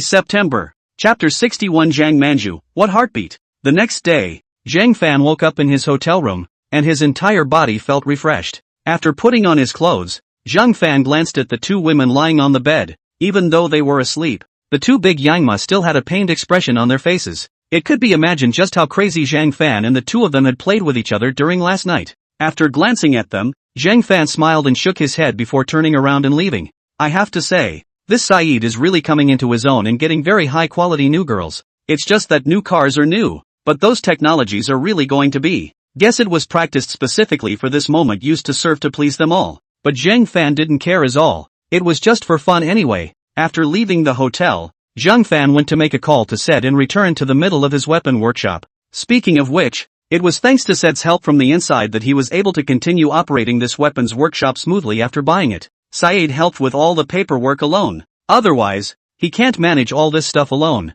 After returning to the weapons workshop, Zhang Fan inspected the scene of the employees working in the workshop again. However, just as Zhang Fan had arrived at the area where bullets were being made, a standard Baba sheep man approached. "Boss, the bullets you asked us to prepare yesterday are ready. These are the ones," the man said, pointing to a large stack of wooden crates laying not far away, containing all the 7.62mm bullets needed for Gatling. After all, Sed had given 6 more Gatlings as a gift, and with the ones he had in his own hands, there were already 7. This stuff is a big consumer of bullets. If you don't have more on hand, with those bullets he currently possessed, it really wouldn't take long before he might run out of them. This Baba Sheep employee said respectfully. A total of 1,300,000 rounds. That's all the 7.62mm bullets we have in the store at the moment. Zhang Fan nodded at his words. I know. Later on, have someone send all these bullets inside that warehouse of mine. Of course, the bullet side of the production. You also give me a good supervision. Don't slack off. Employee, got it boss. I'll supervise the employee making the bullets. I'm going to arrange for someone to send all these bullets inside the boss's warehouse right now. Zhang Fan waved his hand. Go. These people had delivered goods to Zhang Fan's warehouse side quite a few times before, so they knew where Zhang Fan's warehouse was. After receiving Zhang Fan's instructions, the employee went to make arrangements. Time passed little by little until all the boxes with bullets were fully loaded, and Zhang Fan followed them in the direction of the warehouse. However, just as Zhang Fan rushed in the direction of the warehouse, his cell phone rang at that moment. Zhang Fan picked it up and saw that it was a call from Gangzi, so he casually picked up the phone. Hey, Gangzi, what do you want? Gangzi, where are you now? Some old classmates came to my place. Let's have a drink together. Hearing this, Zhang Fan froze slightly, then smiled faintly and said, forget it, you guys drink. I'm still at Baba Sheep at this moment. On the other end of the phone, Fang Gang was in the middle of his store. When Fang Gang heard Zhang Fan's words on the phone, his entire body froze, then snickered. Why do you keep running over to Baba Goat? Mesmerized by the women over there? Get out. As expected, a simple yet direct word from Zhang Fan came over the phone. Hearing the scolding, Fang Gang instead had a bigger smile on his face. The fact that Zhang Fan still had the leisure to joke with him at least proved that there was nothing wrong with Zhang Fan right now. Zhang Fan, I've recently had a business over here, so my center of gravity has always been here, and it's impossible for me to go back to my country during this period of time. Fang Gang, alright, then be safe. It seems quite chaotic over there. After the two of them then communicated a few more sentences, Fang Gang hung up the phone. Then Fang Gang looked at the 2 men and 2 women in front of him, shrugged his shoulders, and said, you guys heard the call just now. Zhang Fan is a busy man now. One of them asked, Gangzi, what business is Zhang Fan doing now? It's all abroad. Gold. Fang Gang, now Zhang Fan is considered to be the best among us. It's just that there's usually not much time to get together if you want to have a good time. Speaking here, Fang Gang sighed. Originally, I wanted to introduce my cousin to him, but I never had the chance. Your cousin? Speaking of women, the 2 men immediately came to life. Isn't your cousin that Zhang Manju who works at the Yangcheng International Auction Company? Fang Gang, yeah. Hearing their conversation, the 2 women on the sidelines became interested. Because of his good relationship with Fang Gang, he still knew a little bit about this Zhang Manju. In their impression, Zhang Manju is an uncompromisingly strong woman, who is capable and resolute in her work, giving people an appearance of not getting along too well. But pretty is really pretty too. It's just that they didn't realize that Gundam actually had such plans. So he asked, why are you thinking of introducing your cousin to Zhang Fan? Your cousin likes him? Fang Gang, that's not true. I just think they're a good match. They're both workaholics. And Zhang Fan is my brother. I know his character too well. If my cousin had more contact with him, she would definitely be moved. What would definitely be heartwarming? Just as Fang Gang was chatting up a storm, a familiar voice suddenly came from the entrance of the store. Fang Gang No too looked over, and the expression on his face immediately became embarrassed. Zhang Manju walked in from outside with a puzzled look on her face, and briefly greeted these few classmates of Fang Gang after. His eyes went to Fang Gang and asked, do you know where Zhang Fan is? Fang Gang. 4 students. Fang Gang was shocked. He thought that his cousin and Zhang Fan were not familiar with each other. Even he was still thinking about how to make them familiar with each other. Nice guy. Now it seems as if this brother of his has been in contact with his cousin Zhang Manju behind his back. Wow. As expected, his own cousin was so beautiful, how could Zhang Fan possibly hold on to her? Thinking of this, Fang Gang instantly felt a surge of joy inside. If this works out, then they'll be blood brothers. Wow. Yet the inner smile felt wrong.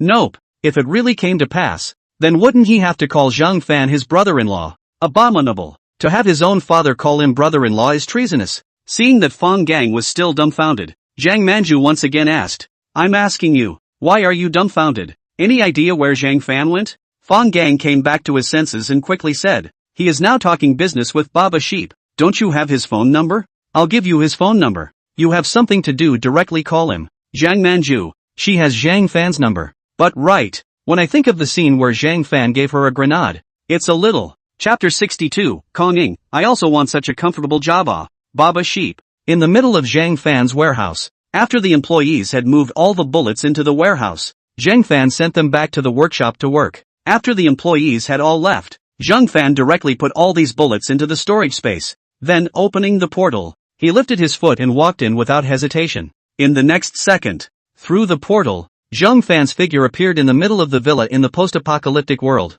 Where's Kong-ing? Zhang Fan found Jingling and opened his mouth to inquire. Kong-ing was the girl who was arrogant at first, saying her dad was the mayor of Tianshui district, only to be shaken honestly by Zhang Fan's slap. Jingling, helping out with the odd jobs there at the building of the fence. Hearing this, Zhang Fan was slightly surprised. A great lady like her can also do such menial work? Jingling all but laughed at that comment. Said, if you don't want to work, you'll have to starve, and you'll have to do it in order to eat. Her job isn't much of a chore though. It's just delivering water or some other tools or something to the people building the fence. Hearing this, Zhang Fan then nodded. Jingling pondered a little for a moment, then inquired, when do you plan to make a move on that shelter? Zhang Fan, what? Do you have any plans? Jingling shook her head. There's no plan. It's just that the shelter is currently too understaffed and there are a lot of things that need to be done by people. It's a bit understaffed, and the fence connecting the neighborhood next door is estimated to be almost finished in another half month. And by then cleaning up that neighborhood will again require a large number of people.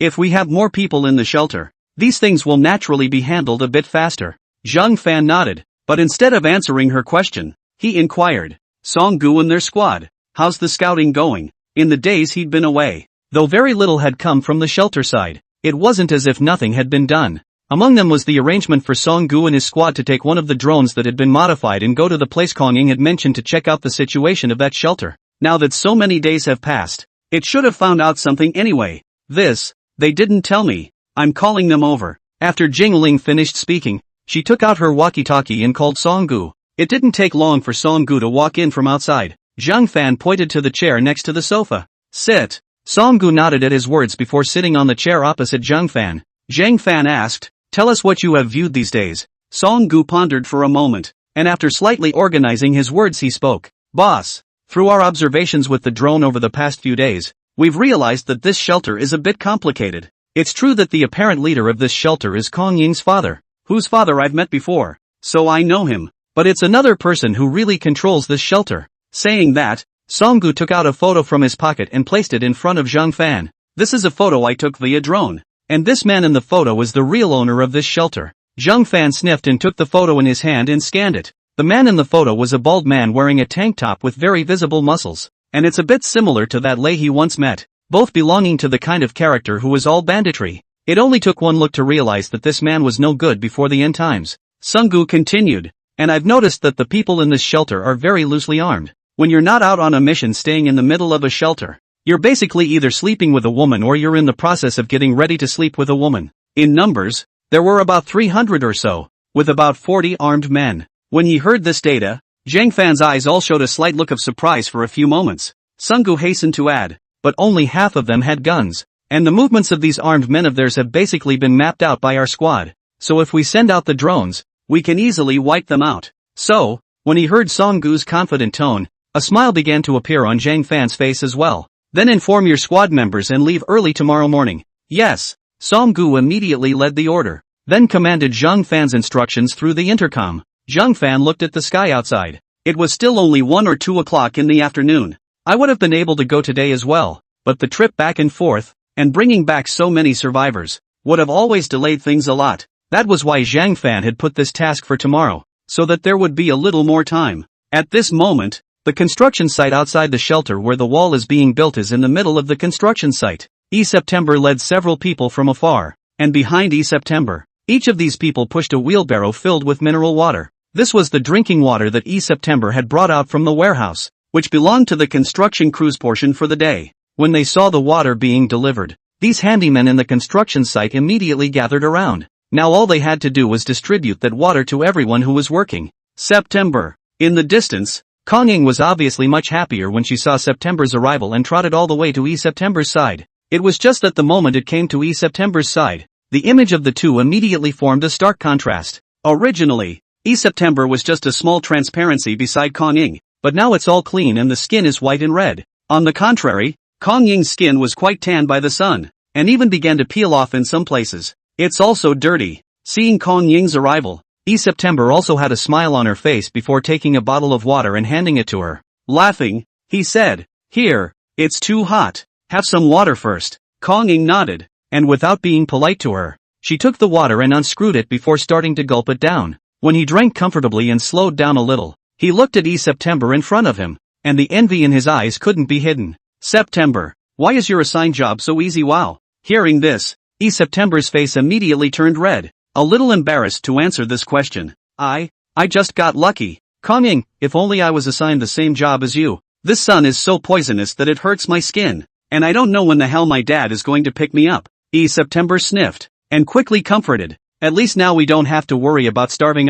It's still much better than before. Kong Ying waved her hand. Forget it, I'm just complaining. When my dad comes to pick me up, I'll take you with me, and then you'll eat and drink with me. Hearing this, September suddenly panicked inside. I might. Hey, no chat. Kong Ying strained to hold up a dozen mineral water. I'll work first. We'll talk again tonight. Chapter 63. When he was about to get high, let his soul ascend to heaven. Early the next morning, just as everyone was getting on with their day, suddenly, he saw that Sunggu was gathering the members of his squad at the entrance and exit of the shelter. Everyone in the shelter was very surprised, and they all cast glances towards Songgu and the others. Captain Song, is this another mission for you guys? There are a lot of zombies outside. It's still dangerous. Captain Song should be more careful. Captain Song and the others are so strongly armed. They can definitely make a big catch. Everyone was talking, and Songgu smiled and greeted them. Then after all the members of his squad had arrived, he led them straight off. The sound of a revving car as Songgu and the others set off also attracted Kong Ying's attention. She only saw her looking at the crowd around her who were discussing with some curiosity, and was slightly puzzled by the envious looks expressed on everyone's faces. Asked, "It's so dangerous out there. Why are Captain Song and the others still going out? Is the shelter running out of food? Don't be ridiculous." Her words were barely out of her mouth when she was immediately chided. "We don't run out of food at the shelter. They're out on a mission that I hear is more important than finding food. This time I come back I guess I can get another big reward. I really envy them. If only they were my family." Hearing the man's words, Kong Ying continued to ask, "What mission?" It seems that a shelter has been discovered, and the boss dispatched Captain Song and this one squad of theirs over to collect the personnel of that shelter. Sister-in-law Jingling and the boss have said before that our current number of people at the shelter is still too small for many things to be implemented. I heard that the shelter that we went to clean up this time has more than 300 people. If they all join our shelter, we'll be able to implement more things in our shelter afterward. A shelter for over 300 people? Kong Ying stared with wide eyes, a bit shocked. Boy, this shelter of Zhang Fan's did not even have half the number of 300 people so far, and the shelter on the opposite side actually had more than 300 people? However, she had pretty much gotten a clear picture of just how strong the armed forces of Zhang Fan's shelter were these days. Just because she was pampered before the end of the world didn't mean she didn't know anything. Before the end of the world, the difficulty of getting a gun in the Dragon Kingdom territory was almost topsy-turvy. It's also incredibly difficult to get a gun in a post-apocalyptic world where there are zombies everywhere out there. But in this shelter of Zhang Fan, all the armed personnel have bulletproof undershirts plus AKs in their hands, and this configuration is estimated to be able to sweep all the shelters established by ordinary people. She secretly muttered in her heart, this shelter was actually targeted by Zhang Fan. What bad luck! At the same time she thought of the shelter her dad had built and a sense of pride came over her. In a post-apocalyptic world like this, it's still a good idea to have some strength. It's like the shelter her dad built, and I've heard her dad mention that armed men are armed with guns. It was estimated that the strength was even stronger than the strength of this shelter of Zhang Fan's. When her father found her, She would make sure that her father caught Zhang Fan so that she could take a good bite out of him. Then after brainstorming 18 images of Zhang Fan on his knees begging for forgiveness in his mind, Kong Ying's mood was instantly pleasurable. Then humming a pleasant little tune, he headed toward where he was working. The other side. A car was speeding down the street, and all the zombies on the road that didn't react in time were all knocked away by the speeding car. In the driver's seat, Song-gu himself was driving and was speeding towards his destination. After all, 20 kilometers is not a short distance. Zhang Fan, on the other hand, was sitting in the co-pilot's seat, and he came along with him, mainly because staying at the shelter was also in the middle of nothing, so I might as well tag along and pass the time. A little bit of time passed, and under Song-gu's skillful driving technique, the car steadily stopped at the downstairs of a building. Everyone then got out of the car and walked quickly towards the upper floor before any of the surrounding zombies were rushing over attracted by the sound.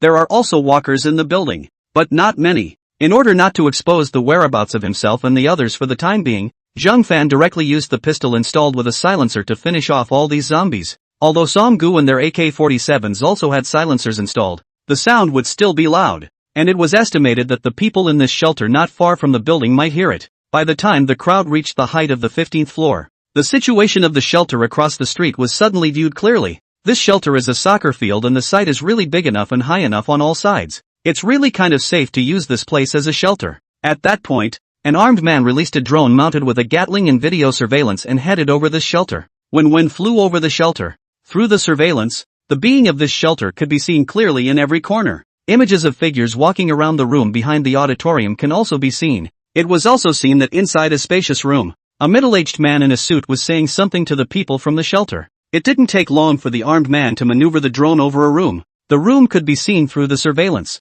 through the glass, and inside was a bald man, who was at the moment burying his head in hard exercise. In front of him was a woman who was all tied up and unable to move. Seeing this scene, Zhang Fan was all happy. Bundle? Nice guy. It's quite a game. Sung-gu, boss, should we finish him off? Zhang Fan nodded at his words. Fire. As Zhang Fan's voice fell, this armed man who was controlling the drone directly pressed the button. Above the shelter, the drone that was currently watching the boss of this shelter, loaded with Gatling, its barrel began to rotate slowly and with increasing speed. The next second, a series of tongues of fire erupted from the barrel. How fast does Gatling shoot? In almost an instant of effort, a large number of bullets were fired and shattered the glass of this room, shooting into its interior. For a moment, the room shattered wherever it was hit. This bald man hadn't even reacted yet, and directly when he was about to have a good time, he had a soul ascension. Under the sweeping fire of the Gatling, his ordinary human body didn't even resist for a second,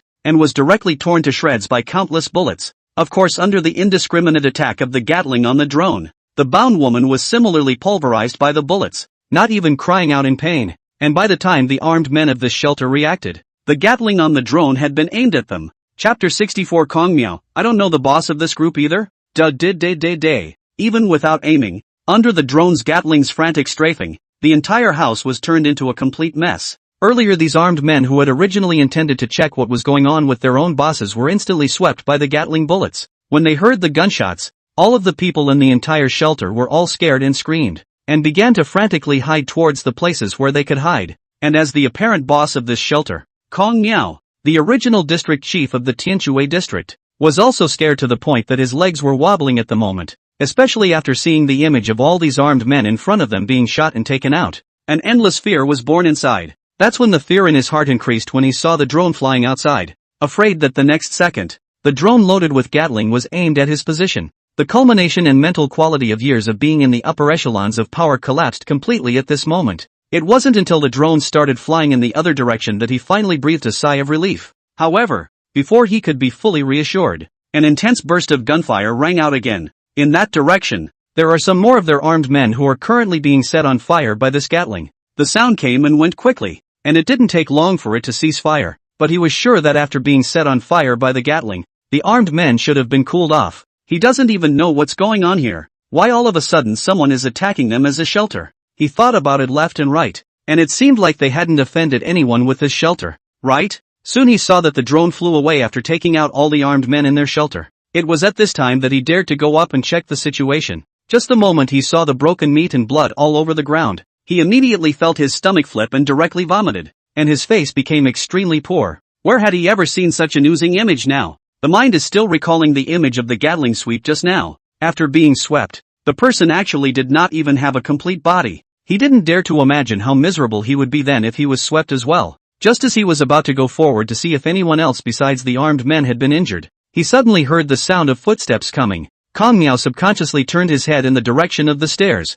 and the next second his pupils were a violent tremor. Right where the stairway was, a group of heavily armed men approached. In their hands, they had an AK-47 fitted with a silencer and were wearing bulletproof undershirts. Is it the military? Just as soon as the thought rose, he denied it. And just as he was still dazed, Zhang Fan walked over with Song Gu and the others. Zhang Fan looked at him. You are Kong Miao? Kong Miao immediately shivered when he heard this and quickly said, Yes, I am Kong Miao. Zhang Fan nodded. It's just you. You go gather everyone from the shelter and come with me to a place. After saying that, Zhang Fan instructed the 3 armed men behind him. You guys go outside and find 3 buses to come over. Be careful on the way. The 3 armed men nodded at that, then turned and left. When Zhang Fan finished his orders, he realized that Kong Miao still hadn't made any movement yet and frowned slightly. Go! Yes. Kong Miao was already terrified at this moment, and no longer dared to have the slightest hesitation, turning around and quickly leaving. After a while, Kong Miao brought over a large group of people with fearful faces. Zhang Fan swept a glance at them, then said, Everyone, pack up your things, all of them come with me. The moment these words came out, all of them looked at me and you. I don't want to die. It's full of walkers out there. I'm not leaving. As soon as one of them heard that he had to follow Zhang Fan and the others to leave, the fear in his heart was immediately magnified infinitely when he thought that the outside was full of man-eating zombies. Bang! After a gunshot, the man who had spoken fell straight to the ground. There was still blood flowing from his brow. This sudden turn of events immediately startled everyone into taking a step backwards. Zhang Fan slowly put away his own pistol and faintly asked, Is there anyone else who doesn't want to leave? Now, the crowd, who were already fearful in their hearts, were even more afraid to squeak. Seeing the expressions on their faces, Zhang Fan continued, Since there is no one who doesn't want to leave, then all of them should come with us. Don't worry, you'll thank me when we get to the place. After saying that, Zhang Fan turned around and headed in the direction of the stairway, while the remaining armed men guided the group of survivors along with them. Kong Miao and the crowd naturally followed likewise, only that his gaze was looking at Zhang Fan. By now after reacting, how could he not understand why Zhang Fan would know him? Obviously he has never seen Zhang Fan before. Could it be that he attacked his shelter and took out all the armed men because he had a problem with him? But he didn't dare to say or ask, so he just silently followed in the crowd. At the same time, try to make yourself inconspicuous so as not to attract Zhang Fan's attention. After all, the impact of the scene with the drone on the Gatling just now was too great. Just as Zhang Fan and the other armed men led these people down the stairs, a roar of a car came from outside as well. Another armed man was already coming in a large bus. This large bus carries 100 people without any pressure at all. After this car stopped, Zhang Fan once again pulled out Kong Miao and asked him to organize these survivors to get on the car. Instead, he took the armed men with him to block the walkers outside that were attracted by the sound. At one point the exchange of gunfire resumed. These attracted zombies began to fall one by one. But likewise, because of the gunshots, it also made all these zombies that were attracted to the area go crazy and frantically run towards this side. Zhang Fan took out his RPG without haste, then aimed at the zombie that was rushing over and directly pulled the trigger. It takes seconds for the shells to fly out. Boom! As the shell exploded, a large swath of zombies were all torn apart, directly emptying a field. Seeing this scene, Zhang Fan was all interested. After putting the RPG away, he then took out a grenade gun from among the storage space, and after all 6 howitzers were mounted, dang, knock, pulling the trigger 6 times in a row. 6 grenades flew out and exploded in the middle of the zombie horde. A single howitzer shot is probably no more powerful than a grenade, but the destructive power caused by 6 rounds, this power cannot be. Grenade can touch the porcelain. However, although Zhang Fan's firepower was ferocious, there were more and more zombies outside. At this time, at the back of the zombie group, a large bus suddenly scurried out,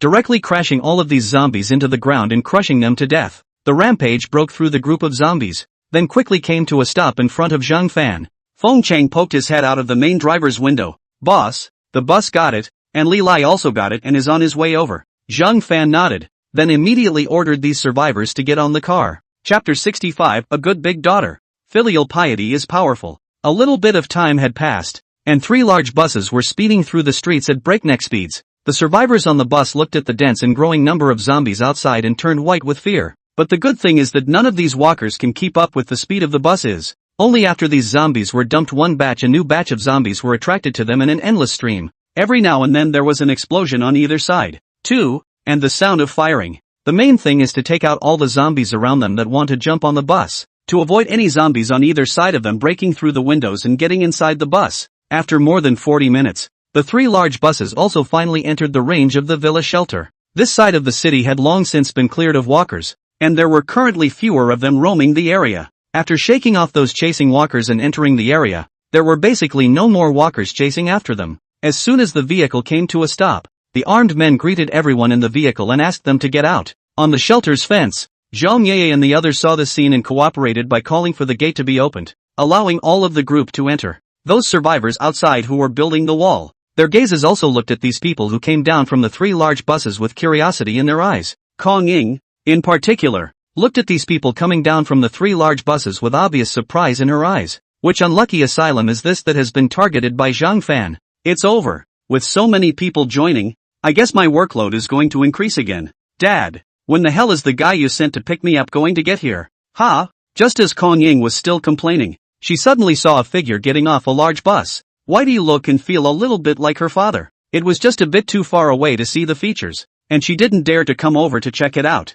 After all, she's still working hours at this point in time. She didn't want to be docked work credits, and with fewer credits, she wouldn't be able to exchange them for enough food to fill her up for the day. However, not long after Jingling and Yuwen and their group of assistants had brought the group inside the shelter, an armed man arrived in front of her. Then in her dumbfounded eyes, this armed man said, Kong Ying, the boss summoned and asked you to come over to the villa. After saying that, this armed man left, leaving only a dumbfounded Kong Ying frozen in place. However, Kong Ying soon reacted, then put down the work she was holding and began to trot into the shelter, running in the direction of Jingling's villa. Inside the shelter, while walking on the road, Kong Ying could still see Yuwen and the others, Jingling's assistants, still arranging these new survivors. The entire shelter also began to look a bit lively because of the addition of these 300 people. There were quite a few people who had just finished their work and were taking advantage of the break to watch the action at the moment. Originally, these survivors who were brought back by Zhang Fan were all still panicked at first,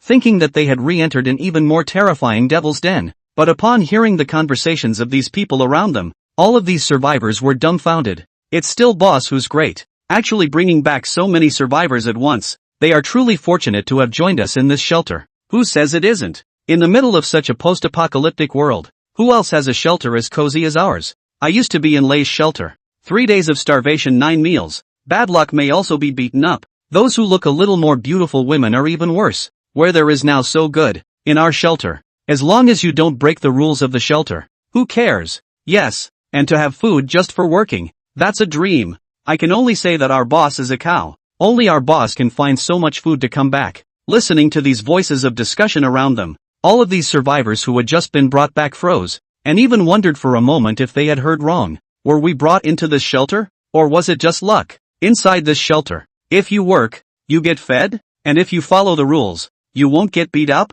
What are the rules of this shelter? The woman called Yuwen, who was leading the group just now, told them that as long as they followed the arrangements and didn't cause any trouble, sneak around, etc., they would be fine. These rules are not the normal code of conduct before the end of the world. Is this shelter treated so well? Thinking of these, the survivors, who were originally very apprehensive, are vaguely looking forward to it, and at this moment, inside the villa, Jingling poured a cup of coffee for Zhang Fan. Zhang Fan smiled and said, this piece of the human heart is really played out clearly by you, getting this new group of people to recognize the shelter more quickly, and getting people within the shelter to discuss the benefits of our shelter's treatment directly. TSK. Jingling gave a faint smile and came to sit beside Zhang Fan, who smoothly wrapped Jingling in his arms. Feeling the softness in his arms and the faint fragrance, Zhang Fan immediately felt relaxed. Jingling said softly, if it's just us official people saying it, it might not be very credible to them. But if it had been said by an ordinary survivor of our shelter,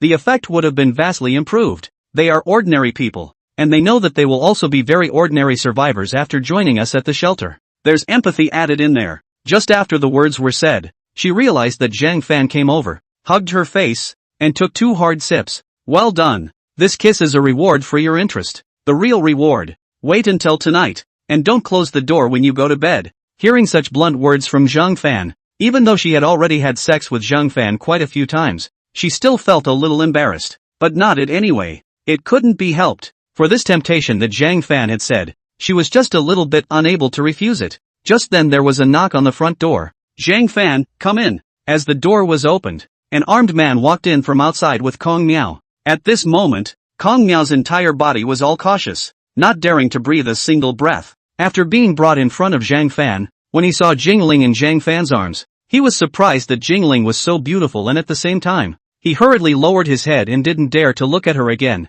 According to the ferocity of Zhang Fan and his group of armed men earlier, he was a little worried that he might make him unhappy and gouge out his eyes because he had looked at his woman. Hastily greeted, "Hello, old boss." Zhang Fan nodded and said lightly, "Kong Ying, it's your daughter, right?" As soon as he heard this name, Kong Miao immediately froze and looked up at Zhang Fan. Yes, boss, my daughter she right here?" Looking at Kong Miao in front of him, Zhang Fan suddenly came to have a bit of bad taste. Nodded. On it. "Speaking of which, I have your daughter to thank for this. If it weren't for her, I wouldn't know where your shelter is located." Kong Miao. Chapter 66, Zhang Fan, give me the list of newly elected armed personnel. "Boss, you wanted to see me?" Just then, the unclosed door once again appeared with a figure, and the person who came was none other than Kong Ying. When they heard Kong Ying's voice, everyone in the house turned their heads in the direction of the front door. However, the moment Kong Ying at the door and Kong Miao inside the house looked at each other, both of them froze on the spot.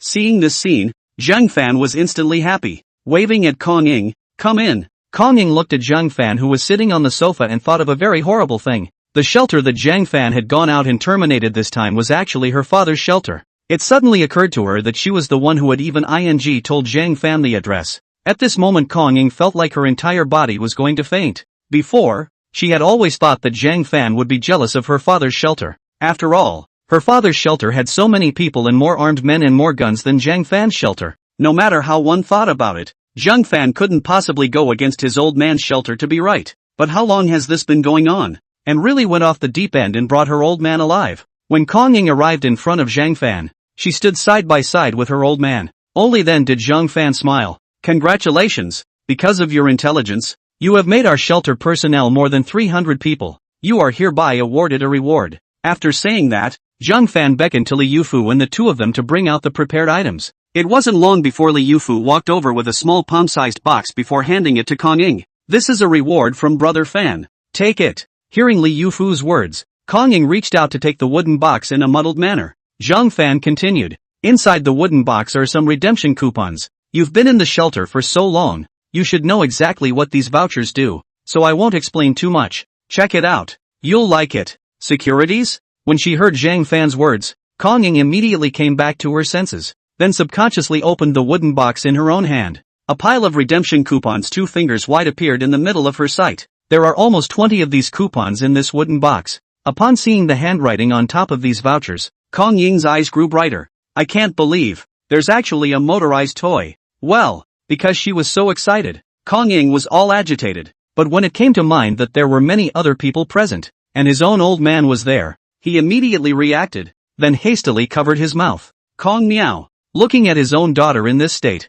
he almost couldn't help but jump up and give Kong Ying a big mouthful. However, the fact that Zhang Fan and Jingling were here made him a bit afraid to have an attack. Zhang Fan waved his hand. "Go ahead and do your own thing." Kong Ying reacted at this time and subconsciously glanced at her old man. When she saw that Kong Miao was looking at her with a gloomy face, Kong Ying immediately shivered, then directly scurried away. Zhang Fan once again glanced at Kong Miao in front of him, then waved his hand. "Jingling, have someone arrange for his place of residence, as well as his future job." Jingling came out of Zhang Fan's arms when she heard this and nodded towards him with a soft face. Then he looked at Kong Miao again, and his soft face immediately disappeared. "Follow me." Yes. Kong Miao pressures simply do not dare to have the slightest resistance. After all, now they are prisoners. Their own life and death is completely in the other side of the idea. After arranging a place for Sun Miao to stay, as for work, he was honored to be given the job of building walls outside the shelter. This job is tiring, but comparatively, the labor points are a bit higher than those of other positions. The labor points earned at the end of each day's work were enough for a day's meals, with a little left over to be saved. Sun Miao's matter was just a small episode that was inconsequential to Zhang Fan, but one sizable point is that with the addition of these 300 people, the total number of people in the shelter is now about to reach 500, and the construction of the wall outside the shelter, connecting it to the next neighborhood, has gone several times faster. In just a few days, one of the high walls has been completed. Another high wall, too, was being built at a rapid pace. Anyway, for Zhang Fan, there was as much cement and bricks as these things would take. And for the rest of these days, when they weren't out looking for gold, the armed men would just basically take people inside the nearest brick-burning factory to move bricks,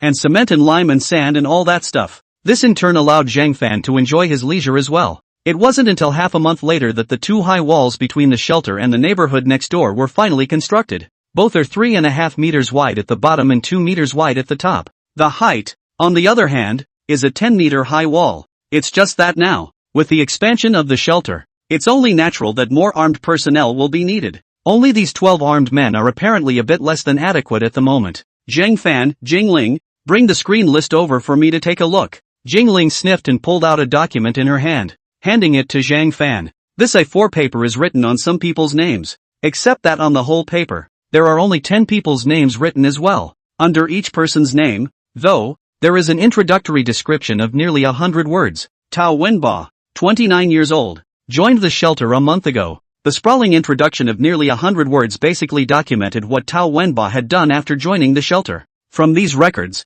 you can pretty much tell what kind of character this Tao Wenba really is. It is recorded that Tao Wenba, almost every day, after his own work was done, volunteered to do some more other things, and is also very happy to help those around him. It's a very good character to have, even though it's to be able to earn an extra labor point. Zhang Fan then looked at the other people on the list above, and basically they were all similar to this Tao Wenba's as well. Then nodded. Bring these men here, and if it's okay with me, then they can become armed when the time comes. Okay. Jingling nodded at his words, then turned around and left. At this moment, among the group of people who were in charge of helping to clean up the debris in the shelter, a few people chatted as they worked on the task at hand. Tao Wenba, I heard that you have been chosen by Sister Velvet as an armed officer of the shelter? Hearing this, one of the men who had a big body, but seemed to be a bit of a misanthrope, scratched his head a bit embarrassed. I don't know if I'll end up as an armed officer yet. Don't worry, you'll be an armed man for sure. Don't forget to treat yourself then. Tao Wenba blushed. If I really become an armed officer, I will definitely buy everyone a drink. Ha ha ha, then we'll take it seriously. When the selection is over, you'll be waiting for a treat you. For a while, the sound of joy from Tao Wenba's side spread around. And there are 9 other places in much the same situation as Tao Wenba's side. It's basically people around you congratulating these people who have been chosen. There is envy, and anticipation, and joy for it. There were concerns, but compared to the perks of being an armed officer, the slight danger was almost negligible in the midst of such a post-apocalyptic world. Chapter 67, Kong Miao's advice to Kong Ying. Zhang Fan looked at the 10 people on the list that arrived in front of him and nodded indifferently. Then he ordered, call Feng Cheng and Song Gu and Zhang Yeye here. Yu Wan, who was beside him, immediately left the villa upon hearing this, and it didn't take long to bring Feng Cheng's 3 men, who were on patrol, into the villa. Originally, Feng Cheng did not know what Zhang Fan had called him for, but when he entered the villa and saw the 10 armed newcomers standing neatly in the middle of the living room,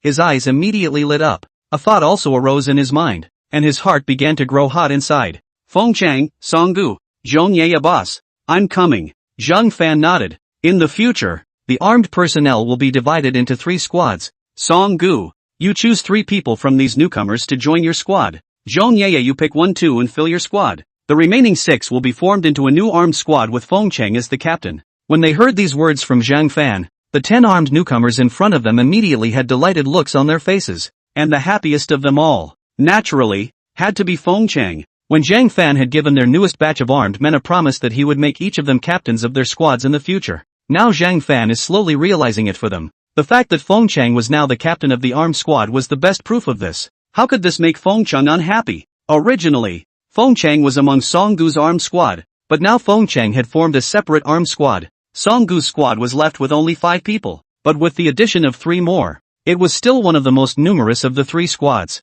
Zhang Yeye and Feng Cheng's squads both consisted of 7 people. The number of armed men has now also reached 22, which is considered sufficient for the time being. Soon, Zhang Fan assigned them bulletproof undershirts and AK-47s. It was just that these newcomers were all dumbfounded when they saw the way Zhang Fan took out these weapons. One by one, you looked at me and I looked at you, completely in disbelief of the images they had just seen. Seeing this, Feng Cheng explained to his future squad members, there's no need to be surprised. Our boss has spatial powers. That's all you need to know. You don't need to make a big deal about it in the shelter. When the crowd heard this, the newcomers, who were already dumbfounded, were even more shocked. Superpowers? This thing is actually real? No wonder how they couldn't run out of food in their shelters and had such powerful weapons firepower. I feel like the boss got all these things with his space system powers. Doesn't that mean that as long as the boss is around, their shelter will never run out of food or weapons? At the thought of this, the newcomers immediately respected Zhang Fan even more.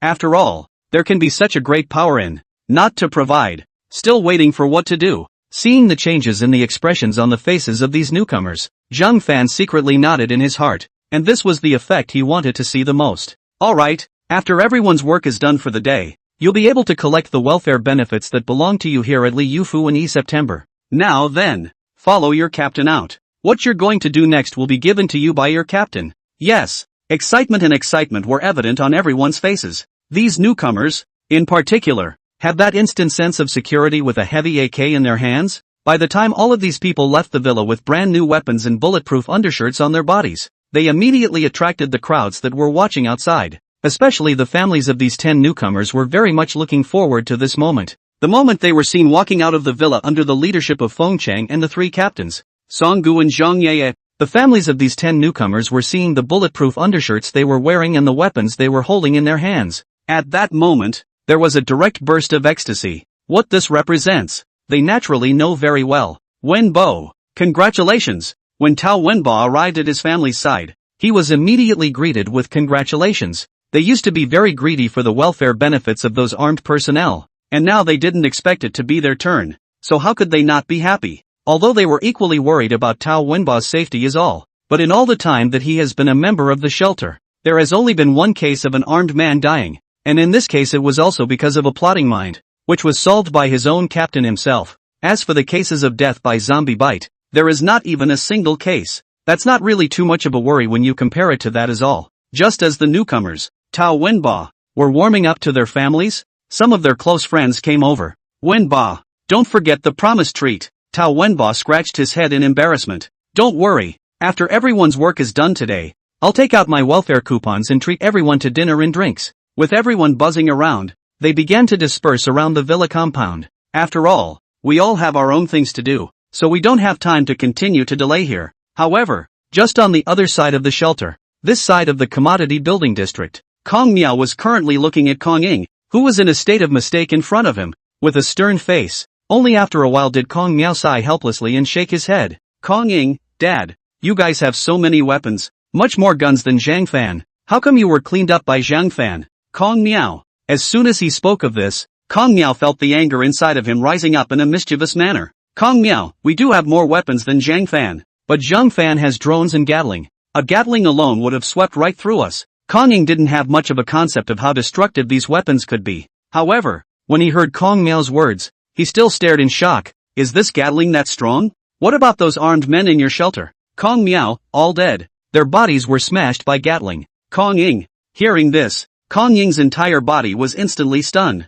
Is this Gatling so mean? Kong Miao glanced at her daughter, then sighed. But this is good. You put me in that shelter before, and while nominally the head of the shelter, I had little power. When I originally wanted to send someone to rescue you, I was held back. Speaking of this, Kong Miao even sighed, and his face fell quite a bit. In this case, perhaps picking you up might be more dangerous for your situation. It's better this way for now. Even though we've lost the power of the shelter, at least we won't starve. And, speaking of this, Kong Miao looked at Kong Ying and said, put away your princess temper. It's the end of the world now. No one will spoil you. I see that Zhang Fan, although he is not a vicious person, he is also the type of character that does not allow others to go against his will. Do your part properly and he might not give you a hard time, but you still have to bring out your old temper, and I can't save you. Hearing Kong Miao's words, Kong Ying's mind subconsciously floated back to the scene when Zhang Fan had saved her. A shiver went up his spine. Fortunately, at that time,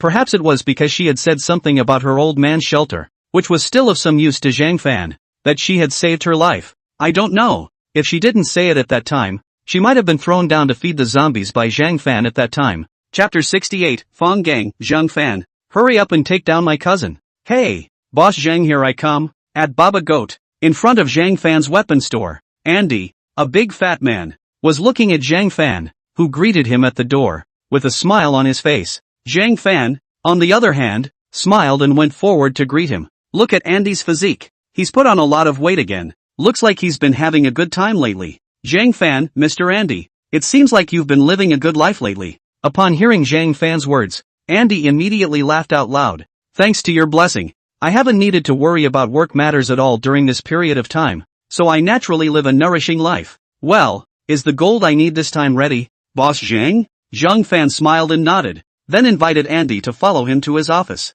As early as when they had contacted each other on the phone earlier, Zhang Fan had already taken all the gold out of the storage space, and it was now in the middle of his office. Of course it's ready, please follow me. Zhang Fan had returned to this side of the real world these days after he had pretty much taken care of things on the N-world side, and he had basically been playing with Said every day for the past few days. Saeed is really a talent, and what kind of resources can be found for him these days down? Really a little verification of the lyrics of a song, people in Guangdong female tickets to lose. It was also because Andy had arrived that Zhang Fan took the time to go back to his weapons workshop. Mr. Andy, this is all the gold you need. After coming to the office, Zhang Fan pointed to a pile of gold bars on the desk. All of them are 500 grams apiece, a total of 200. You can count them. Seeing these gold bars, Andy's fat-filled face immediately revealed a smile like a chrysanthemum. Then he immediately ordered his subordinates to go and weigh them. After the subordinate weighed all of this gold, he reported a figure. The total is 100,052 grams.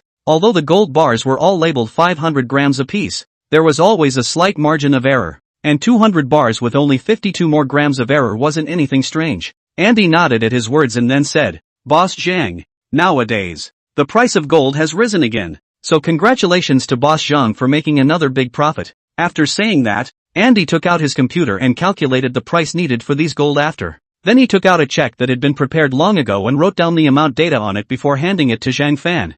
52,227,000. Oh, wow. When Zhang Fan saw the numbers on the check, his eyebrows raised slightly. Has it gone up to 520 per gram now? The check was then casually put away. Andy was also happy. Boss Zhang is really cool. I'll warn you though, because lately I've been noticed for trading with you and being the first one in the company to finish the job every time. There have been people checking you out all this time. Oh, hearing this, Zhang Fan was happy. He didn't expect to come across this kind of thing on himself. Smiling, he asked, what are they all about? Andy hesitated for a moment, but said, it's all some of my coworkers. They might want to get on your good side as well. Or they might be trying to take you out. Finish me off? Zhang Fan froze slightly. Why? Many reasons, the most likely of which is the desire to get rid of you as a competitor. My company is slightly more specialized over on the European continent, with a complicated case file. Your presence is an uncertainty for them, those other gold traders, for resource control and market monopolization. And whether or not your presence will have any impact on politics, as well as economic benefits and so on. It could even be for strategic placement, to get rid of you and acquire and annex the gold mines you own to expand your business reach and market influence. Andy said with a slightly guilty look on his face. I'm sorry for putting you in danger because of me. Zhang Fan shook his head slightly. It doesn't matter. It won't make much of an impact on me. Zhang Fan spoke casually and in a very light tone. He really didn't think it mattered. It wasn't like he really had a gold mine in this world anyway. So whatever you guys do, you can't help me. What's more, Zhang Fan was not afraid of firearms at all now. With the increase in the number of times he has crossed now, his physique has become more and more perverted, estimating that even Barrett, who has the title of King of Snipers, I'm afraid that he can't even break his defense now. Even if a grenade exploded close to him, I guess it would only hurt him a little. It's all over. What does he have to be afraid of? There was even a little bit of anticipation inside of him, because he thought it was kinda exciting. However, these words in Andy's ears shook him to the core. He had already analyzed the dangers involved for Zhang Fan, and Zhang Fan had actually not even taken it to heart at all. Moreover, from between Zhang Fan's words, one could vaguely hear what the hell a hint of anticipation was. He's either a nervous wreck, or he has more confidence in his own strength than he can imagine. And Andy didn't even think that Zhang Fan would be a nervous person. Then there was only one thing left. Zhang Fan had a very strong armed force behind him, enough to protect his safety from being threatened by the ding-dong. Earlier, he had speculated whether Zhang Fan would be the spokesperson of some warlord in Africa, but now that he saw Zhang Fan with this bashful expression, he guessed that he had still guessed too low. After all, if it is only the identity of the spokesman of a warlord in Africa, it cannot protect Zhang Fan. Boss Zhang, do you really not care about these dangers? Andy couldn't calm down inside for a long time. Zhang Fan thought for a moment, then said, It's still a bit of a concern, isn't it? It's just, kinda looking forward to it. Andy. Well, the suspension of disbelief is finally dead. At this moment, Andy had almost concluded in his mind that Zhang Fan was not worried about these potential threats at all. And Zhang Fan is a complete lunatic. After all, even if you were confident in your own strength, you wouldn't put yourself in danger. Only Zhang Fan would expect such danger. Then I won't bother Boss Zhang. I'll leave first. Andy had already conveyed his reminder to Zhang Fan, and seeing Zhang Fan's reaction, he was really a bit at a loss as to what to say. Zhang Fan nodded. Well, take care. After Andy left, Zhang Fan went to the bank and cashed the money on the check. However, on the way back, Zhang Fan received a call from Fang Gang. Hey, what's up, Gonzo? On the phone, Fang Gang's voice came over. Son of a, you're in Baba Sheep, right? Zhang Fan? How dare he talk to Dad like that? This is not going to reverse the Big Dipper. However, before Zhang Fan could speak, Fang Gang's voice on the phone once again came over. My cousin, also known as Zhang Manju, her company has a business that requires her to run a trip to Baba Goat, so you can help entertain her then. I'm telling you, try to take my cousin while you're at it. Don't cheapen the good resources to outsiders. Zhang Fan? Chapter 69. It makes sense for me. A gold merchant. To open an arms store, doesn't it? Hearing these words from Fang Gang on the phone, Zhang Fan was all ears and happy. Snickering, he said, are you that worried that your cousin can't find a man? Fang Gang, what are you talking about? It's not that I'm not sure about other men. We know each other well, so I'm sure you'll be able to pick her up. The corner of Zhang Fan's mouth twitched slightly. Nice guy. He's not sure of himself yet. Give me an address where you are now. Hearing Fang Gang's voice on the phone, Zhang Fan casually sent his current location. Okay, when the time comes, I'll have my cousin come to you, and with you backing her up, she shouldn't be in trouble over there. After the short joke, Zhang Fan put away the joke on his face, said, don't, I can't really entertain her for a while. Do. Zhang Fan? Zhang Fan looked at the phone that had been hung up and the corner of his mouth twitched viciously. Nice guy, how come he didn't know Fang Gang was so thunderous before? On the other side, Fang Gang made another call to Zhang Manju after hanging up with Zhang Fan. Cousin, Zhang Fan is in Baba Goat. I've already gotten him on the phone. When you arrive at Baba Goat, you can go find him. I'll send you his address later. Zhang Fan? Hearing Fang Gang's words, Zhang Manju froze slightly, and her mind subconsciously conjured up Zhang Fan's figure and the things Zhang Fan had done. After a little thought, he then nodded. Alright, send me his address. I'll go look for him when I get there. Zhang Manju knew very well what kind of person Zhang Fan was. The person who can bring that kind of weapon back to the Dragon Kingdom would be less powerful? Moreover, the law and order over there in Baba Goat was not as stable as in the Dragon Kingdom. So if Zhang Fan was there, at least he didn't have to worry about his safety. So Soli agreed. When he hung up, it didn't take long to receive a message from Fang Gang, which was Zhang Fan's positional location. Pakwasha Arms Street? Zhang Manju. That's very Zhang Fan. What kind of gold merchant? This guy is probably just an arms salesman. But Zhang Manju thought about it a little, and it was good. At least this proved that Zhang Fan did have a certain amount of power on Baba Sheep's side, and when she went over there, the security aspect should be guaranteed. Then, Zhang Manju, who was at the airport,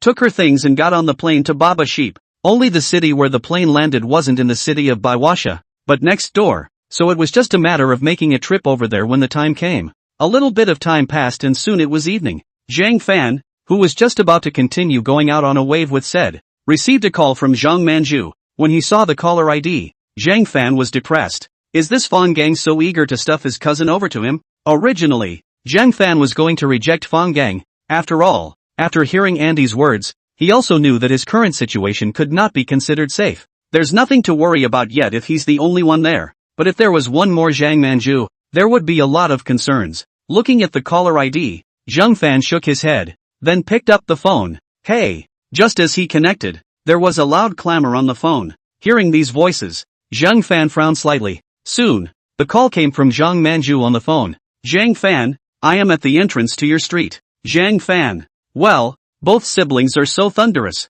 Zhang Fan then hung up the phone. It looked like it was impossible to go out for a wave today. Then he stepped out of the middle of the office and walked in the direction of the street entrance. It didn't take long for Zhang Fan to see the intersection location, where Zhang Manju in a long white dress stood dragging a suitcase. Compared to the Baba goats passing around, the Zhang Manju in front of her was very bright and colorful. It seemed to form a beautiful landscape. It also attracted a lot of sidelong glances from the surrounding people. After all, Such a beautiful woman is relatively rare in any place. The Baibasha Arms Street, known online as one of the top 10 scariest streets, is truly a mixed bag. But none of them are cuties either. Such a beautiful girl came to this street and clearly looked like she was waiting for someone. And anyone who can keep such a quality beauty waiting is likely to be one of the big shots on the street. They wouldn't dare to mess with such a woman. It wasn't long before they saw Zhang Fan walk over to this beautiful woman. The moment they saw Zhang Fan, the surrounding passers-by came to a realization. Over this period of time, although Zhang Fan had kept a relatively low profile in this street,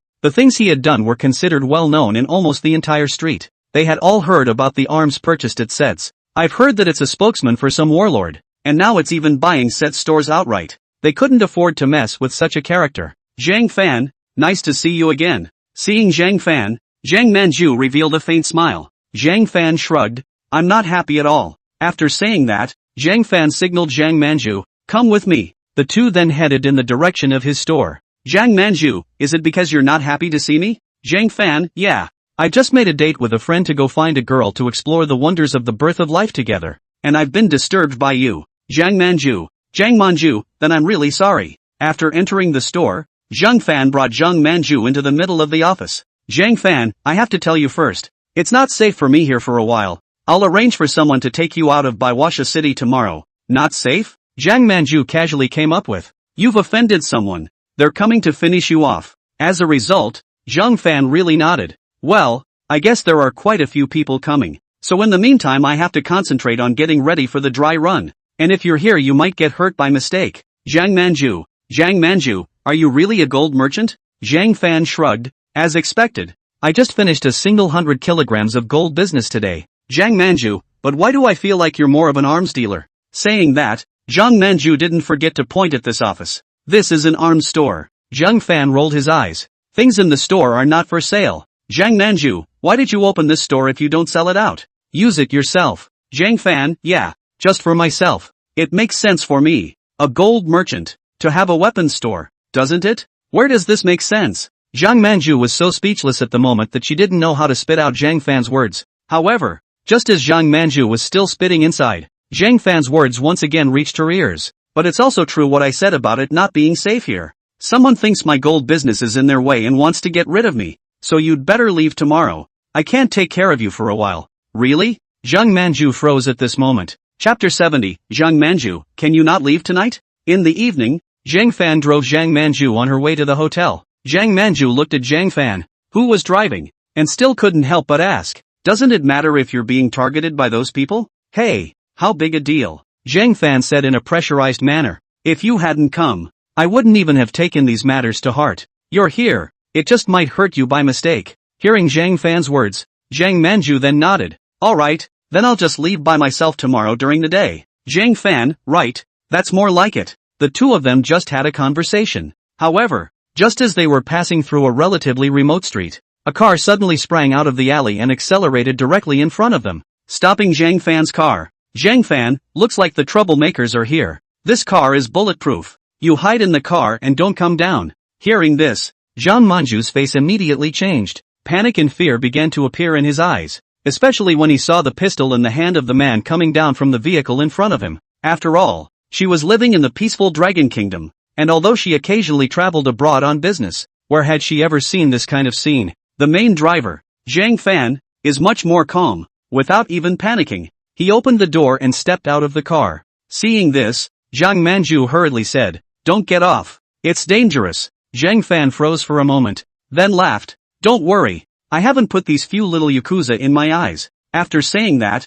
Zhang Fan casually closed the door of the car and then looked at these people coming down from the opposite vehicle. Before getting off the bus, Zhang Fan had purposely observed that there was no surveillance on this street, and it was located in the middle of nowhere, so it was really a good place to kill and set fire to. On Baba Goat's side, surveillance was not as widespread as in the Dragon Kingdom, and it was very normal for shootings to occur. With the people on the opposite vehicle getting out of the car, they pressed on without saying much, and gave Zhang Fan an output of truth. The sound of gunfire was heard throughout the street, like the kind in the movies where you meet and have to say a few words to each other and then have a gunfight. The reality is that this situation simply doesn't exist. People are coming to kill you. Why are they still talking to you? Finish it off earlier and leave earlier. Zhang Fan naturally did not hesitate, directly taking out the AK-47 from the storage space, aiming at them with a frantic output. Day. Just a short exchange of fire. The opposite side of the three people off the car fell too. The other saw the situation is not good, then immediately get into the car to run.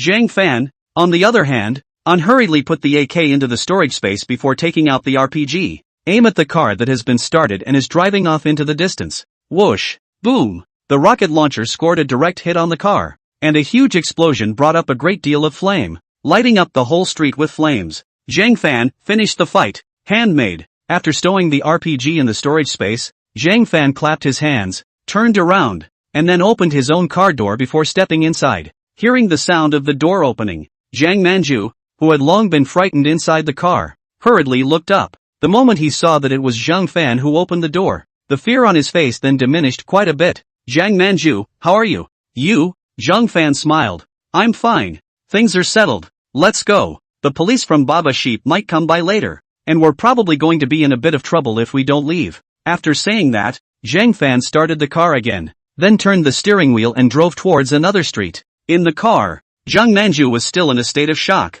though she had been hiding in the car just now and hadn't bothered to look outside to see what was happening. But just listening to all the intense gunfire, and the explosions at the end, one could tell just how intense the firefight had just been. Zhang Manju looked at Zhang Fan, who was driving, and on Zhang Fan's clothes, there were several holes. Zhang Manju's eyes widened at once. You got shot? Zhang Fan, nope. I'm more lucky. These bullets only went through my clothes and got hit in the flesh. Phew. Only after hearing Zhang Fan's words did Zhang Manju finally let out a sigh of relief. The car was silent again for a moment. Then Zhang Manju asked, aren't you afraid of that scene just now? Zhang Fan shrugged. What's there to be afraid of? It's just a bunch of little yakuza who are obviously here to assassinate people, but end up panicking themselves more than anyone else when they shoot. What's there to be afraid of with this kind of person? Just get them killed. Speaking here, Zhang Fan paused for a moment before continuing. But that being said, if it was in the Dragon Kingdom, this situation might not have happened. The Dragon Kingdom is full of surveillance everywhere,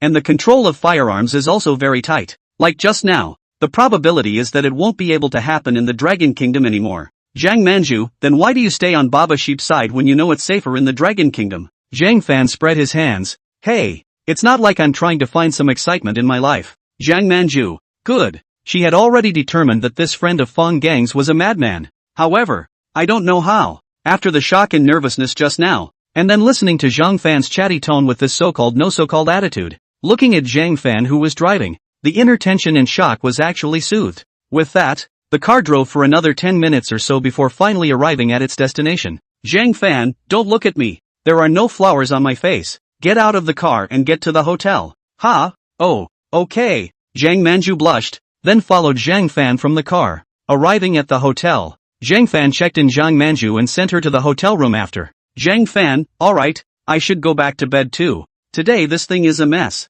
Instead of going out with Saeed to wave successfully, actually the assassination also came so quickly. So much for simply going to sleep in the post-apocalyptic world. He needed Jingling and Yuwen and September and their headlights to soothe his depressed mood. However, just as Zhang Fan was about to leave, Zhang Manju said with a bit of embarrassment, so what, can we not go tonight? Having just gone through such a change of heart, although his emotions are now stabilized, when he is alone, he is expected to still be a little scared when he thinks about it. So she hoped that Zhang Fan would keep her company tonight. Zhang Fan pointed at himself. Let me stay here with you? Zhang Manju didn't say anything, just nodded with a red face. She also knew that it did seem a bit much to ask, but she did seem a bit scared. Originally a foreign country, just encountered that kind of thing. If she is alone, how to sleep? Zhang Fan raised his eyebrows. It's fine, but it's quite a high price to pay if you let me stay here with you. The price? Zhang Manju was a bit puzzled, but still nodded. It's fine. I can afford it. Chapter 71 Zhang Fan, I'll take some losses. Zhang Manju, wait a minute.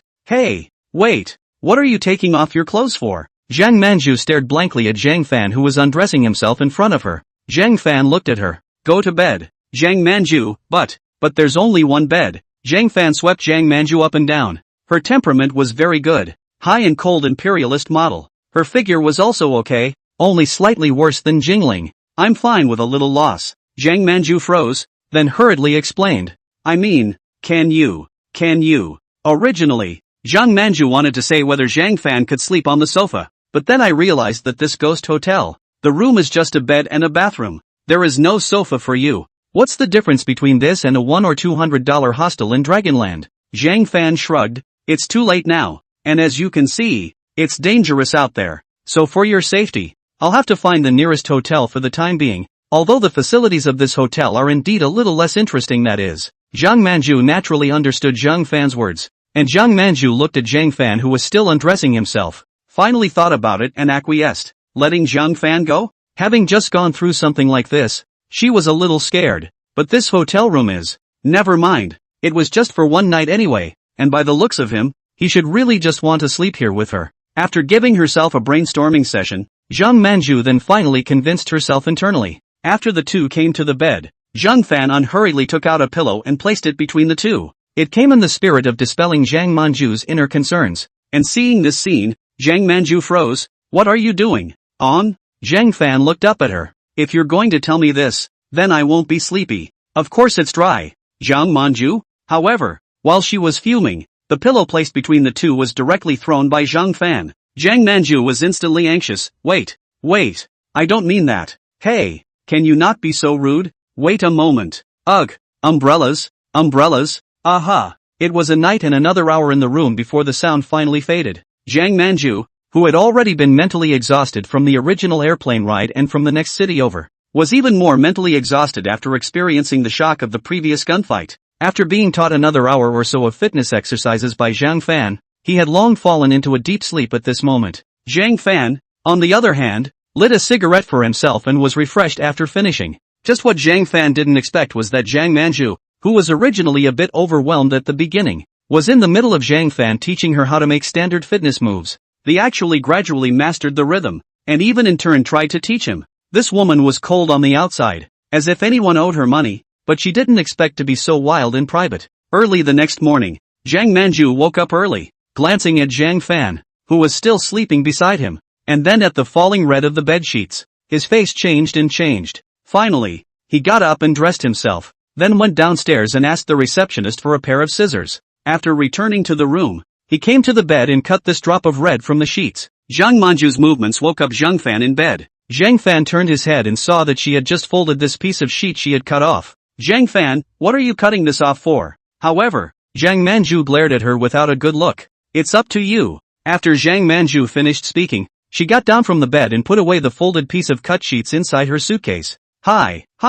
Looking at Zhang Manju's actions, Zhang Fan shook his head. Zhang Manju, send me to Islamabad. Okay. Zhang Fan gave an okay gesture and did not refuse Zhang Manju's request. After all, Zhang Manju had even handed herself over to him, so it was fine to give her a ride, and he didn't have much to do right now anyway. After a brief gesture between the two and a meal, Zhang Fan drove Zhang Manju to Islamabad. The distance of 200 kilometers was not too far, and it took a few hours to get there. However, just as the car drove out of Peshawar city, Zhang Fan received a call from Saeed. Brother Zhang, you were attacked last night? Zhang Fan, so soon you know? On the phone, Saeed's voice came out. Andy told me about you. Plus there was a real commotion last night, so I just came to ask. I didn't realize it was actually true. Don't worry brother Zhang, you are my Sed's friend. The people over there in Europe actually dared to put their hands here in Peshawar. I will definitely bring out all these people. Zhang Fan froze for a moment when he heard this. He did not expect this Sed to be so righteous.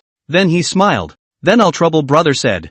I'll go back to your place to purchase a batch of heavy firepower weapons. As soon as he heard Zhang Fan's words, Sed's laughter on the phone immediately came out. No problem brother Zhang. Give me a list. I'll have all these weapons ready for you as soon as I've outed all those rats in the shadows. Zhang Fan, not yet. I'm sending my woman to Islamabad. When I'm done. Hearing this, Zhang Manju in the passenger seat glared at him again, but did not make a sound. After all, Zhang Fan was on the phone talking about things, and it would be best for her to refrain from interrupting to say something that had nothing to do with the conversation between them. Said, oh, brother Zhang, you actually have a partner? Asshole. I always thought you were alone like me, and you turned your back on me. Before the words were finished, Zhang Fan directly hung up the phone. He felt that if he let Saeed talk any longer, he would probably say something unimaginable. Zhang Manju, Zhang Fan, are you really a gold merchant? Zhang Fan grinned. Of course it's real, as in fake. If you have someone around you who wants to hoard gold or something, tell them to contact me directly,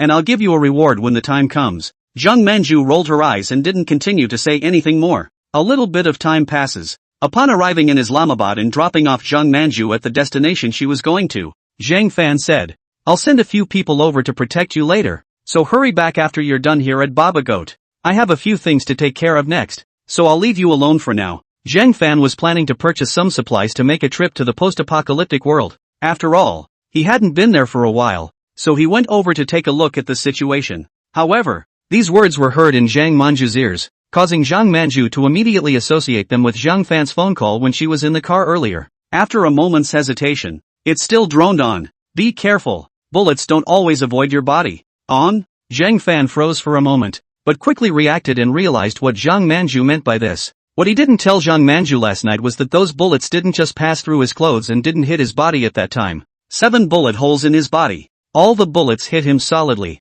It was only that with Zhang Fan's physical strength now, the bullets could not break his defense. Still, he smiled and nodded. Got it. After that, he drove off. Chapter 72, the drones are all lit up. This time, Zhang Fan purchased a large amount of supplies to the post-apocalyptic world, and then handed all of them over to both Li Yufu and September to arrange. Zhang Fan sat on the sofa, looked at Jing Ling in front of him, and asked, "How was the situation at the shelter in the recent days of my absence?" Jing Ling smiled and nodded. "The shelters are all doing quite well so far. Once it was connected to the neighborhood next door, the shelter had most of the space and a lot more vacant rooms." Hearing this, Zhang Fan then nodded in satisfaction. "That's fine." However, at that moment Jing Ling spoke up again. "But there seems to be something going on outside the shelter." "Zhang Fan, what's the situation? Tell me." Jing Ling, yesterday, members of Feng Cheng's squad, through the drones, viewed that a large number of zombies had appeared again in a location that was just a block away from our shelter. Hearing this, Zhang Fan was slightly surprised. He had often led his team out to look for gold before, and at that moment, not to mention the distance between one street, even the distance between 2 streets, the zombies were all basically cleared out by him. But now that it's so close, there are actually walkers again? Jing Ling continued. It seems that the kind of mutated zombie giant titan you once described has also appeared amongst the zombie, as well as the fast, spike-shooting, skinless mutant zombies that showed up outside the shelter last time. The giant titan's number is down to just 1, and it should be the one that got all these walkers. Mutated skinless walkers found a dozen or so, and quite a few zombie beasts. Zhang Fan thought for a moment, then said, "Do you know why this giant titan came over here?" Jing Ling shook his head. After observing through the drones over the past 2 days, this giant titan's course of action is not regular, and it should have no purpose for coming here. Hearing this, Zhang Fan then nodded. The zombie giant titan wasn't difficult to deal with. It was just that this guy had the ability to gather zombies, and a little carelessness could cause a zombie wave. Where are the walkers? How many? Jing Ling, all the types of zombies have been added up. Almost 6,000 of them, all gathered on that one street. Saying that, Jing Ling also deliberately took out a map and then drew a circle at a location on the map. Zhang Fan took a look at the location of this circle, which was just a street away from their shelter. In the middle, so it could be said to be very close. This street that Jing Ling drew a circle around, Zhang Fan remembered that he had passed by quite a few times. Not a very big street, and it was such a small street that had more than 6,000 zombies converging in it, which was a bit scary in terms of density. Zhang Fan then ordered, "Call Songgu and Feng Cheng and Zhang Yaya here." Upon hearing Zhang Fan's command, Jing Ling nodded and turned to leave. Zhang Fan then took out a large number of bullets, as well as RPGs and grenades, as well as grenade guns from his storage space, and casually placed them on the open space in front of him. When Songgu and the 3 of them arrived, they took one look at the weapons that were all over the ground in front of them, and their eyes lit up. It was also at the first moment that they associated it with what Zhang Fan had asked them to come over for. From the moment they found those zombies yesterday, Songgu and the others had wanted to finish off that zombie giant titan earlier. Otherwise, if we let it stay there, we don't know how many more zombies will gather. Just nay, the AK-47s they were holding were equipped with only 1 magazine in unusual times, and none of the grenades. There are drones loaded with Gatlings, but no bullets. With this amount of firepower to fight that giant titan, don't let them all be accounted for there. When Zhang Fan saw them arrive, he slowly got up and then said, "Take all of these with you and distribute them evenly to each armed man. And then it's off to finish off this batch of walkers." These walkers being so close to the shelter is ultimately an uncertainty. There was also a giant titan in here that could gather monsters, and if you let it go, you'd be in big trouble later. Upon receiving Zhang Fan's instructions, the 3 Songgu men immediately began to move, using their walkie-talkies to call their team members over. Then they began to bring their own weapons and ammunition. Once the other armed men had arrived as well, Songgu, Feng Chang, and Zhong Yaya instructed each of them to take all of these things on the ground with them. Then following Zhang Fan, he quickly rushed towards the shelter enclosure. The 22 armed men, one by one, were all agitated at the moment. As early as yesterday when they found this group of walkers, they already wanted to finish them off quickly. To them, the zombies in front of them weren't scary, but instead all the ing bright and shiny. Now that Zhang Fan had equipped them with such strong firepower, basically none of this group of zombies would be left behind. When Zhang Fan left the shelter with a group of people huffing and puffing, he quickly arrived at his destination. Standing at the top of the building, he looked at the densely packed zombies in the streets below, and the very conspicuous zombie giant titan in the very center. Just then, Zhang Fan's gaze suddenly stopped on one of the zombies. Among this group of zombies, it was indeed as Jing Ling had said. In addition to the zombie giant titan, there were also a dozen or so zombie skinless that were agile in their movements. Zhang Fan, however, realized that not far from the zombie giant titan, he also saw 3 different zombies. These 3 zombies were hard to distinguish from ordinary zombies if they didn't look closely. Same shape, same size, and wearing tattered clothes. But the only difference was that the skin exposed under these clothes all took on an off-white color that could be metallic. Is it a new mutant? As the zombie outbreak gets longer, more and more zombies are now mutating, or perhaps evolution would be a better description. The original ordinary zombies gradually began to evolve various abilities in different directions. For example, the defenses of a giant titan and the gathering of monsters, the zombies' skinless agility, speed and ability to shoot spikes, and these 3 zombies in front of us, just by looking at their appearance, they should be related to defense as well, right? Zhang Fan commanded. Use the drones first, mount the RPG shells, and take out the zombie giant titans first. Only by taking out the commanding zombie giant titan first, this group of zombies behind them would be much easier to fight. One of the armed men manning the drone nodded before he began to carefully load the drone with shells. After that, he maneuvered the drone and flew towards the zombie giant titan below. The drone's sound was still very loud, and at the point where it had just flown 20 meters above the heads of this group of zombies, the zombies on the streets below immediately began to show signs of rioting. They don't have their sight anymore, but they are very sensitive in hearing. After the drone flew over the zombie titan, boss, the drone has been aimed at the zombie titan below. Zhang Fan, then what are you waiting for? However, just as this armed man was about to press the button to drop the shell, in the operation screen of his hand, the zombie skinless suddenly shot a spike towards the drone in the sky and accurately hit the drone. The force was so great that the drone shook violently in the air. Before the armed men could stabilize the drone in the air, it was followed by several consecutive spike hits. 2 of the propellers were damaged directly by the spikes, causing the drone to lose its balance and fall out of the air. Chapter 73, The Great Compassionate Gatling Bodhisattva. The drone dropped from a high altitude, with a shell mounted on it, and the fuse was triggered. Boom! The RPG shells instantly exploded, erupting with a powerful force that directly lifted the surrounding zombies off the ground. Even the zombies that were close were directly torn apart by the powerful force of the explosion. Unfortunately, the RPG shells didn't land on the side of the zombie titan, which merely fell to the ground from the aftermath of the explosion. Roar! For a moment, all the zombies on the street all rioted and rushed towards the place where the explosion had just occurred. The zombies have no intelligence. One zombie after another. When they arrived at the explosion site, the zombies in front of them were directly pushed to the ground by the zombies behind them, while the zombies further back were still coming towards the explosion site. In a moment, a large number of zombies piled up where the original explosion had occurred. However, when no target was found, the zombies slowly began to disperse again, becoming aimless once more. On the roof, Zhang Fan frowned slightly as he watched the scene below, not realizing that he had actually lost a drone. When Zhang Fan saw that the zombie giant titans in the street below, after being disturbed by the explosions, actually began to slowly walk in the direction of the street exit, then he very simply took out his M24 and prepared to finish off these zombie skinless people who were in the way first. M24s that already have silencers installed. Of course, these silencers, Zhang Fan also asked said for them. The AK-47 doesn't muffle sound very well with a silencer installed, but the M24 is pretty good. But at such a close distance, I guess the zombies below would still be able to hear it if they fired.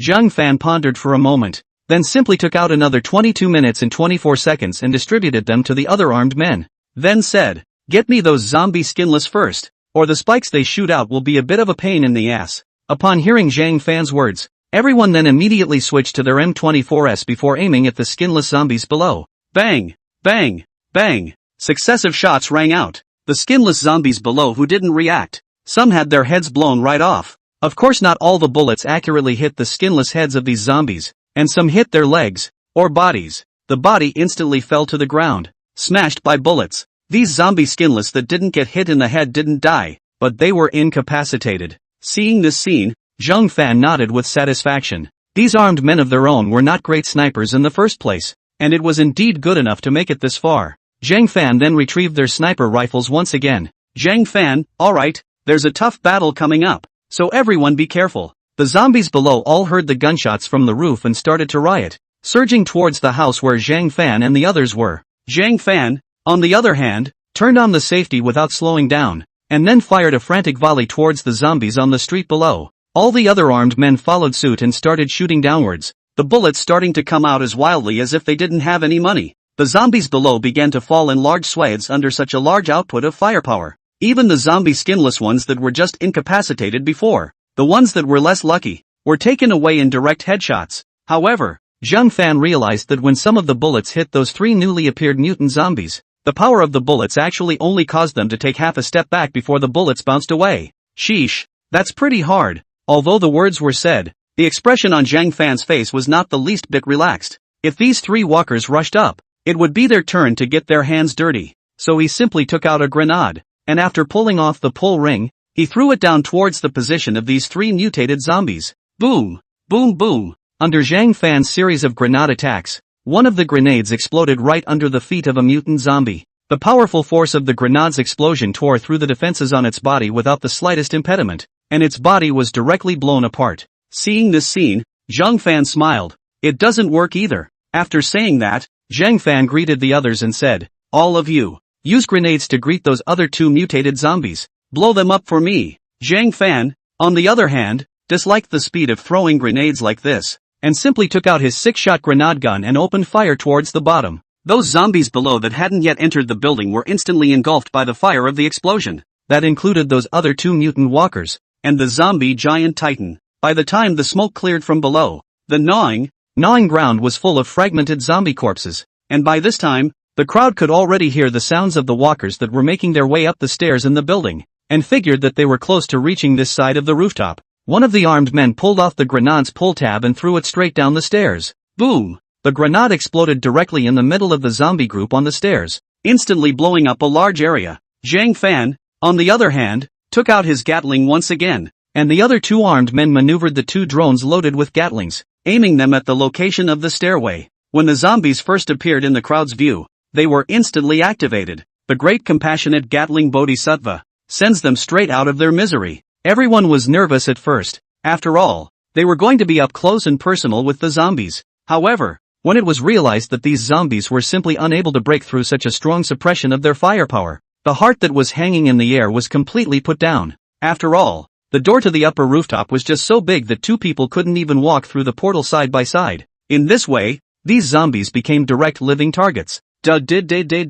Armed men specialize in attacking the heads of zombies, and at such a close distance, there is no possibility of missing. Bang! A, bang! 2, bang! 3. Gradually, the crowd began to count the number of walkers they had taken out while shooting, but there was one outlier among the armed men. Zhang Ye. This is not like these other armed men. Asked for a Gatling directly from Zhang Fan, and then found something to set up the Gatling so that she could have a catch while holding it. This was followed by a flurry of fire. When Zhang Fan, who was on the side, saw this, the corners of his mouth couldn't help but twitch slightly. This looks tiny, but every time she does something, the contrast is really a bit big compared to her small body. And at the moment, the shelter side, Jingling was standing on the fence, looking in the direction of Zhang Fan and the others. On Zhang Fan's side and theirs, the sounds of explosions and shooting never stopped. She was a little worried about whether Zhang Fan and the others would be in any danger. Chapter 74, The Zombie Rats Are Coming. A little bit of time passed. Jingling had been standing on the fence, keeping an eye on Zhang Fan's side. After 20 minutes or so of anxious waiting, the gunfire finally sort of stopped. It was only after such a long time of firing that all these zombies were finally finished off by Zhang Fan and the others. This process even these armed men changed their firearms several times. Otherwise, the gun in his hand would have been scrapped long ago after such a long period of continuous firing. However, after cleaning up these zombies, Zhang Fan and the others did not choose to go back immediately, but encountered another unexpected thing. As Zhang Fan and the others were preparing to leave, one of the armed men accidentally stepped on the sewer manhole cover and fell straight down. And it was this one accident that led them to discover another shelter, a shelter hiding inside a sewer. As Zhang Fan and the others came down, the pungent odor inside the sewer caused Zhang Fan to frown. And in front of him, these ragged people were now huddled together looking at them with frightened faces. What do you want? One of the men at the head of the group looked at the heavily armed Zhang Fan and the others and said with some trembling, I can give you all the food we have left, please don't hurt us. Hearing these words, Zhang Fan raised an eyebrow. He really didn't expect that with all the zombies up there, a shelter like this actually existed down here in the sewers. Just by looking at the faces of these people, it seems that they have not had an easy time. Zhang Fan did not answer his question, but said indifferently, there are so many zombies up there, why don't you choose to escape? Fear? Zhang Fan looked at the man with some surprise. The man hurriedly continued, the zombies are up there, and if we accidentally make a little noise down there, the zombies up there will be able to hear us. By then, all of us will be dead here. Hearing this explanation, Zhang Fan then nodded. This man then plopped down and knelt in front of Zhang Fan. He also knew that through the current situation, Zhang Fan was the leader within their group. So pleaded, please, you can take all our food and I hope you don't hurt us. In their opinion, Zhang Fan and his group, who were able to possess so many weapons in the midst of the post-apocalyptic world, were definitely not any good guys. Food can be found again if it's gone, but if people are gone, they're really gone. Hearing this, Zhang Fan became interested and asked, tell me, how much food do you have left? The man hesitated for a moment, but finally had all their food brought out, a sack of rice, and almost a dozen pounds of dried fruit, and almost a pound or two of vacuum-packed bread or something like that. And there were almost 20 or so people inside this shelter in front of me. It should be the people in the neighborhood who hid inside the sewers in an emergency after the zombie outbreak. It was just this much food, and if he ate the way his shelter did, it would probably be gone in a few days. Zhang Fan looked at the people huddled together in front of him, one by one, all of them looking at the food with an unwilling face. The food was not much for Zhang Fan, but for them, it was all life-saving food. This is what they have been looking for so many long days. At great risk a little bit every day, not a single bit goes to waste and is eaten tightly. But although he did not want to give up, it was just that compared to his life, it was still a little more important. Zhang Fan swept a glance at the food and stopped poking fun at them at that moment. Speaking directly, he said, come with me. If you continue to stay here, sooner or later, you will either be bitten by zombies or starve to death. However, as Zhang Fan's words fell, none of them made a move. Zhang Fan, what? Don't believe it? The man who was in the lead before continued to speak. We're still safe hiding in the sewers. As long as we don't make a sound when the walkers above us pass by, we won't be noticed. Are you sure? Hearing this, Zhang Fan smiled. What do you think is the most common animal inside the sewers? The moment Zhang Fan's words came out, all of these people on the opposite side froze. The man subconsciously spoke. Is it a mouse? That's right. Zhang Fan nodded approvingly. So you think that a dog can become a zombie dog? Then what about a rat? As Zhang Fan's words fell, all of these people on the opposite side of the room froze at once. Zhang Fan continued, to be honest, you guys have been hiding in the sewers for so long without running into any zombie rats. Your luck really isn't normal. Even I find it a bit unbelievable. But do you think that you will never touch a zombie rat? In a place like the sewers, the last thing that's lacking is rats. And I'm sure that there must not be a handful of people who have been infected and become zombie rats. You've been lucky to spend these months in the sewers. What about the future? Have you thought about what will happen to you once you are discovered by the zombie rats? Zhang Fan's tone was very flat, but every word seemed like a sharp knife, plunging directly into the heart of this group of people. Upon hearing these words from Zhang Fan,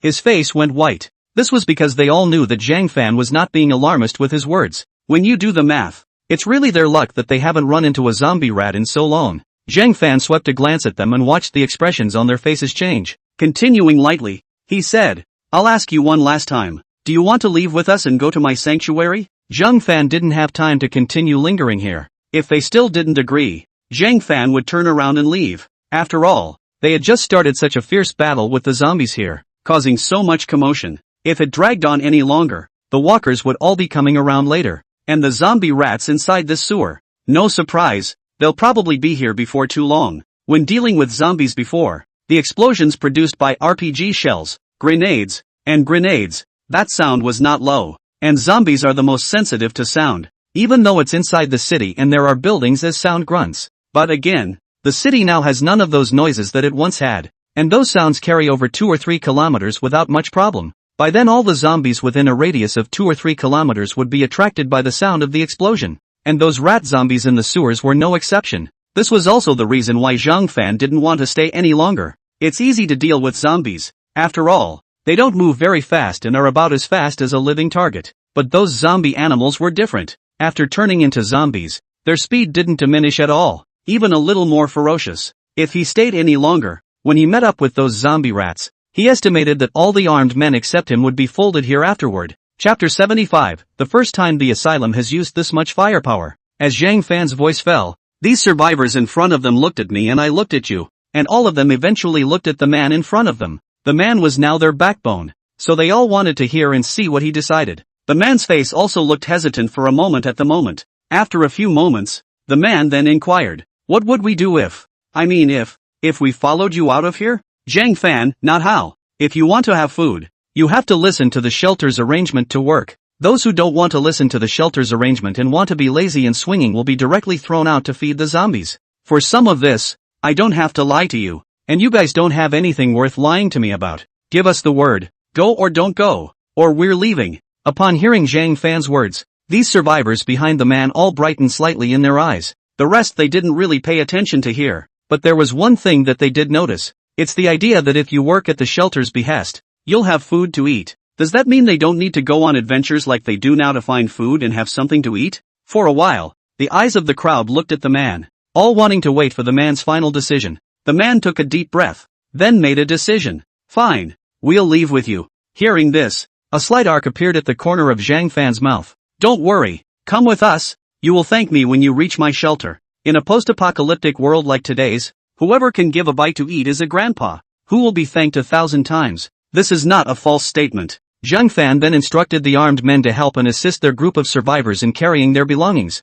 then afterward walked up from the sewer to the ground. And just after all of them had gone up, Zhang Fan was about to go up as well when his gaze suddenly looked towards a dark place in the sewer. Over there, Zhang Fan saw a pair of eyes that emitted a dark-colored glow that looked a bit creepy, and by comparing the size of these eyes, it is estimated that the animal could be about the size of an adult orange cat. Squeaky. Listening to the sound, it was clear that it was not a cat, but a mouse's cry. So big. Zombie rats. Zhang Fan's face was slightly stagnant, not expecting the zombie rats to come so quickly. Looking at these eyes that were getting closer and closer in the darkness, Zhang Fan decisively took out a grenade and after pulling off the pull ring, threw it in that direction. Then without looking back, he exited the sewer and put the lid on it. "Zhang Fan, go. The zombie rats are already here down there." Boom! With Zhang Fan's words just finished, an explosion immediately came from the sewers below. The ground was shaken by the explosion of the grenade just now. Upon hearing Zhang Fan's words, a look of horror immediately appeared on the faces of these survivors. All the other armed men sniffed and started running in the direction of the shelter. This time I didn't drive over because it was closer. Seeing this, these survivors rushed to follow. After all, the zombie rats have shown up and there's no telling when they'll come up from the sewers. If they didn't follow this group of armed men, then they'd only be dead when the time came. On the fence of the shelter, Jingling, who was waiting anxiously, at this time finally saw the figure running in the distance, and only then did her heart finally let out a sigh of relief. When he saw Zhang Fan, who was running at the very front, a hint of a smile appeared on Jingling's face as well. Then he took out his walkie-talkie, and just when he wanted to say something to Zhang Fan through the walkie-talkie, Zhang Fan's voice suddenly came from the walkie-talkie in his hand. "Jingling, I've got about 20 survivors here. Have someone arrange them later. And open the gate. We've got quite a few zombie rats following behind us. We can't afford to delay our entry into the shelter." Hearing this from Zhang Fan on the intercom, Jingling's face changed immediately, so he hurriedly ordered the people below to say, "Boss and Captain Zhong, they're back. Open the gate for me, quick." Hearing Jingling's command, the people below hurriedly opened the gate. As Zhang Fan and the others entered the shelter, Zhang Fan gave a direct order, "Hurry up and close the gate. All armed men, all of them, go to the fence and stand guard. Later on when the zombie rats come over, just open fire. Jingling, these survivors will be yours first." For a moment, all of them all began to move. Armed men have been running towards the fence, and Jingling nodded. Before instructing these survivors she had brought back to follow her towards the inside of the shelter. Zhang Fan also followed onto the fence. It didn't take long to see a horde of huge zombie rats rushing through the streets outside in the direction of the shelter. These zombie rats were almost the size of an adult orange cat and very fast. As far as the eye could see, there were at least tens of thousands of them, so densely packed that it made one's scalp a little numb to look at them. After the armed men loaded the drones with Gatling rounds, they maneuvered the 2 Gatling-loaded drones into the air and headed in the direction of the zombie rats. Zhang Fan, on the other hand, took out the other 4 Gatlings and distributed them to the other armed men. There were simply too many of these zombie rats, and the trouble level of dealing with them was much more troublesome than even 20,000 ordinary zombies. This was the first time that Zhang Fan had, for the first time, taken out all of his Gatling. As for the others, they are all equipped with grenade guns. Fire! With Zhang Fan's command, the Gatling's barrel began to rotate, followed by countless bullets spraying out from the Gatling's barrel. On the streets below, large swaths of zombie rat bodies were directly smashed. Zombie rats can't carry Gatling bullets, and almost as soon as they get hit with one bullet, their bodies are basically smashed. The trouble with them is that they are too fast. The howitzers in the hands of Zhang Fan and the other armed men spewed out and exploded in the swarm of zombie rats, directly killing a large number of them. Inside the shelter, everyone looked at the armed men on the fence, and worry filled the hearts of all. It was also the first time they had ever seen the asylum utilize such powerful firepower. It's enough to prove how much trouble the walkers out there are causing. A little bit of time passes. Under Zhang Fan's and their powerful firepower suppression, these zombie rats were all wiped out before they even reached the bottom of the fence. Similarly, the cost of eliminating these zombie rats was that all of Zhang Fan's 7.62mm bullets were all expended. Gatling consumes bullets at a rate that is just too fast. But for these, Zhang Fan was indifferent as all. Looked out at the potholes in the street made by howitzers and bullets. Zhang Fan let out a long breath, then turned on the walkie-talkie and said, "Jingling, order someone to dispose of the corpses of these zombie rats outside and burn them all." Chapter 76E September's Mom. In the evening, Zhang Fan took a comfortable bath in the middle of the bathroom in Jingling's room. That is, the amount of exercise was a lot more than usual, making him feel a bit hot. Of course there was no shortage of Jingling, who had been drained of her physical strength and was currently lying on her back in a deep sleep on her own bed. Wearing a bathrobe, Zhang Fan looked at Jingling who was asleep on the bed and shook his head slightly before turning around and leaving to go back to the middle of his room. However, Zhang Fan had just entered his room not long ago when the door of his room was quietly opened again from outside. When Zhang Fan heard the movement of the door opening, he subconsciously turned his head in the direction of the doorway. At a glance, he saw Li Yufu, though little, swishing in from the outside like a little mouse. Seeing Li Yufu, a smile appeared on Zhang Fan's face as well. Speaking of which, it had been a long time since Li Yufu had gotten a reward from him to come. "Brother Fan." Li Yufu's face was slightly red. She was wearing a big trench coat that didn't match her body, and her hair was all tied up on her head without falling down. Seeing her in this outfit, Zhang Fan was happy. "What are you doing? It's a hot day. Even if the house is air-conditioned, you're not going to wear this, are you?" Listening to Zhang Fan's words, Li Yufu's face reddened again. Then in silence, he took off this trench coat that didn't match him. Zhang Fan. Upon seeing Li Yufu, who had taken off her trench coat in front of her at the moment, Zhang Fan's eyes went wide, because at this moment, in front of Zhang Fan,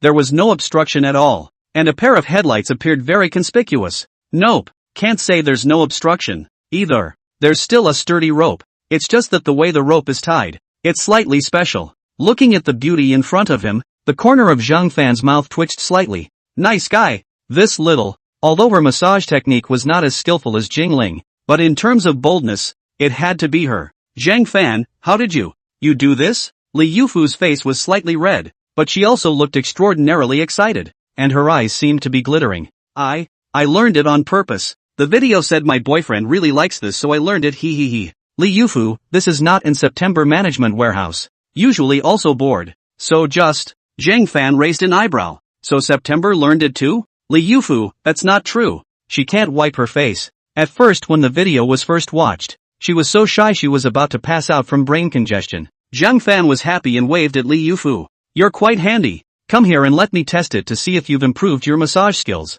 Hearing Zhang Fan's words, Li Yufu immediately ran over with excitement. Brother Fan, wait and see. This massage will definitely satisfy you. If I can't, I'll get September to help too. Just kidding. She had deliberately learned during this period of time, so how could she still lose to Zhang Fan? Moreover, she was aware just now that Zhang Fan had just finished his massage, and his physical strength should have been depleted quite a bit. Regarding this kind of timing, Li Yufu said that she didn't know how else she could lose. However, when the massage begins, from the beginning Li Yufu is spirited and feels in control. However, as a little bit of time passed, his own body began to be a little bit unable to support himself. Her face began to flush, and spots of fine sweat began to appear on her forehead. However, the little Li Yufu, who had been strong all her life, froze without saying a word and continued to massage. After an hour had passed, Li Yufu began to roll her eyes, but still didn't say a word. After an hour and a half, the physically exhausted Li Yufu passed out, and because of the many times I'd been off the hook, as well as the mental exhaustion, sleeping Li Yufu wet the bed. Zhang Fan looked at Li Yufu, who was already asleep, and couldn't help but feel some surprise in his eyes. This little is great today. Her stamina is growing quite fast. He then laughed and shook his head, picking Li Yufu up and returning to her room. Then he put Li Yufu on her own bed, after which he left. Zhang Fan walked out from the middle of the villa and took a deep breath, still feeling full of energy. His own bed wasn't going to work tonight. He had planned to go back to his own world to sleep, but when I think about it, I'm still in good spirits. So what's the point of sleeping? Just keep getting high over here. Anyway, even if you go back to your side of the world, you won't have a woman around. Jiang Manju is still dealing with her own affairs coming up at the moment, and Saeed is over in Peshawar too, and can't find him a quality girl either. In that case, go back and a hammer. Zhang Fan glanced back at the villa, then leisurely walked towards where E. September lived. Because of E. September and Zhang Fan's relationship, she was assigned a residence by Jingling that was very close to the villa, right next door. However, it was worth mentioning that as Zhang Fan brought over all the people from that shelter in Kongmiao, among them was E. September's mom. This villa next door is currently where E. September lives with her mom. And back then, the moment Zhang Fan met E. September's mom, Zhang Fan realized why she had such a big pair of headlights. It's because of heredity. E. September's mom's name was Lin Enhui, 41 years old and well-maintained, looking almost like a 30-year-old woman. The character belongs to the soft and gentle, otaku girl goddess character, speaking in a soft voice, and E. September has a few similarities. Originally, when she was in Kong Miao's shelter, the armed man's boss had long been eyeing her. It was only Kong Miao who temporarily gave protection because of the relationship between his own daughter, Kong Ying, and her daughter, E. September. Only as time passed, Kong Miao became more and more powerless. Just when Kong Miao felt that he was about to lose his protection, Zhang Fan brought people and the first one he took out was the leader of the armed men. Then he came to Zhang Fan's shelter and reunited with E. September. Zhang Fan, who was thinking about this in his head, arrived at the entrance of the villa where they lived and then rang the doorbell. Not a moment later, a pleasant voice came from inside the house. Coming. Wait a moment. Zhang Fan then heard a rush of footsteps running over. It did not take long for Zhang Fan to see that a charming young woman wearing a pair of slippers hurried to the villa's compound after opening the gate. When she saw Zhang Fan outside the compound's gate, a trace of surprise flashed across Lin Enhui's eyes. Then he hurriedly opened the gate. Xiao Fan, you're here. Come in. Lin Enhui was aware of the relationship between Zhang Fan and E. September, so she addressed Zhang Fan in a more intimate manner. Zhang Fan smiled and nodded before walking in. Chapter 77, The Undead Lim Unhai. Zhang Fan walked into the house and looked around. Not seeing E. September's figure, asked, what about September? Lin Enhui went to look for Kong Ying and hasn't come back yet. Hearing this, Zhang Fan nodded slightly. Kong Ying lives next door inside a commercial housing complex. Why is it so late? Lin Enhui replied. It seemed like Kong Ying was looking for her for something and wanted her help, so she went over. Saying that, Lin Enhui looked at the time, then continued, going out for a while, it should also be coming back soon. Xiao Fan, do you want to sit on the sofa and wait a while? Yes. Zhang Fan had nothing to do around anyway, so he simply agreed and then sat on the sofa very naturally. When Lin Enhui saw this, she immediately handed Zhang Fan a cup of water and put it in front of him. Then he took out some more fruits and used them to entertain Zhang Fan. All these fruits were exchanged by E. September with her own labor points. She and Li Yufu were in charge of the warehouse, and their work credits were much more than ordinary people. And in a month, in addition to food and drink, the remaining work credits could still be exchanged for quite a lot of fruit. It's just that originally, none of them might have cared much about these fruits before the end of the world. But by now, they were all very much cherished. Just like Lin Enhui, after E. September brought back these fruits, she was still being counted for a while, saying that E. September was spending money indiscriminately. These fruits were also put away, and E. September took some out when she wanted to eat them. It can also be used to entertain guests who come to the house. Zhang Fan looked at the busy Lin Enhui and waved his hand. No need to be so troublesome, just be casual, have a seat. Well, Lin Enhui nodded, the smile on her face always soft. Looking at Lin Enhui, Zhang Fan suddenly became interested and asked, speaking of which, only you and September were seen. Where's your husband? Upon hearing Zhang Fan's words, the soft smile on Lin Enhui's face froze for a moment. Only then did he whisper, Dead, in a car accident in September when he was just 6 months old. Hearing this, Zhang Fan froze for a moment. Doing the math, wouldn't that be 17 years? This woman's husband has been dead for so long and she hasn't remarried? What a divine woman this is. Put in his world. It is estimated that the husband has just died not long ago, and the person is no longer there. Although there are women like Lim Un-hai, they are few and far between. Sorry, I shouldn't have asked that question. Lin En-hui smiled and shook her head. It's fine. It's been so long, it's okay to ask. The two of them just had a conversation. It did not take long before Zhang Fan heard a slight sound of a door opening coming from the villa's compound. It didn't take long for the door to the villa to be opened as well. Mom, I'm home. As the door opened, September walked in from the outside, the whole person bouncing around in a somewhat innocent manner. Obviously, September was in a very good mood at the moment. However, as soon as she entered the living room, she saw Zhang Fan sitting on the sofa, looking at her with a smiling face. At this moment, September's face instantly turned red. Sales brother. September's head was instantly buried in his pair of headlights, and his voice came out like a fine mosquito, so if it wasn't for Zhang Fan's good hearing, he really wouldn't have been able to hear it. Zhang Fan smiled and nodded, then waved at her. Come over here. Oh, September sniffed and obediently came to Zhang Fan's side, who obediently took September in his arms. Seeing this, Lin En-hui on the side had a faint smile on her face. Then she got up and left the living room, leaving enough personal space for Lian Gong. Fan brother. First don't do this. My mom was just there. Looking at September's easily shy appearance, the desire to tease her intensified in Zhang Fan's heart. It's not gone. Saying that, he came to September's ear and whispered, Your brother Fan, I am now very hot. Upon hearing this, September's body stiffened reflexively, and at this moment, his heart sped up. September began to wince a little at the thought of Zhang Fan's terror. Fan, I haven't showered yet. The words had just been finished, when suddenly her entire body was stood up with Zhang Fan holding her. Let's go then. I'll rub your back and you rub mine later. September. However, before September could react, her entire body was carried into the middle of the bathroom by Zhang Fan. Looking at Zhang Fan who was standing in front of him, September felt like her blood was pounding her brain and she was about to faint. Zhang Fan, what's there to be ashamed of? Hurry up. Don't delay. September. But, I want to wash it by myself, Zhang Fan said impatiently. Don't dilly-dally. If you drag your feet any longer I'll do it myself. Listening to this tone of Zhang Fan, September was startled. Don't be angry. I know well. It wasn't long before there was a clatter of water in the middle of the bathroom. Only among the sound of water, there are other unspeakable sounds. It's so hot, and with all the exercise you're doing, it's even hotter. Just perfect for cooling off with a cool water rinse. However, right in the middle of his excitement, Zhang Fan suddenly glanced at the bathroom door inadvertently. The bathroom door is a peep-proof glass door. Although the view on the other side of the door could not be seen, the silhouette of a person's figure could still be seen if they were close enough. Just like now, Zhang Fan saw, in the bathroom door there is a smaller figure, eavesdropping on, and the only person living in this house, other than September, was Lin En-hui.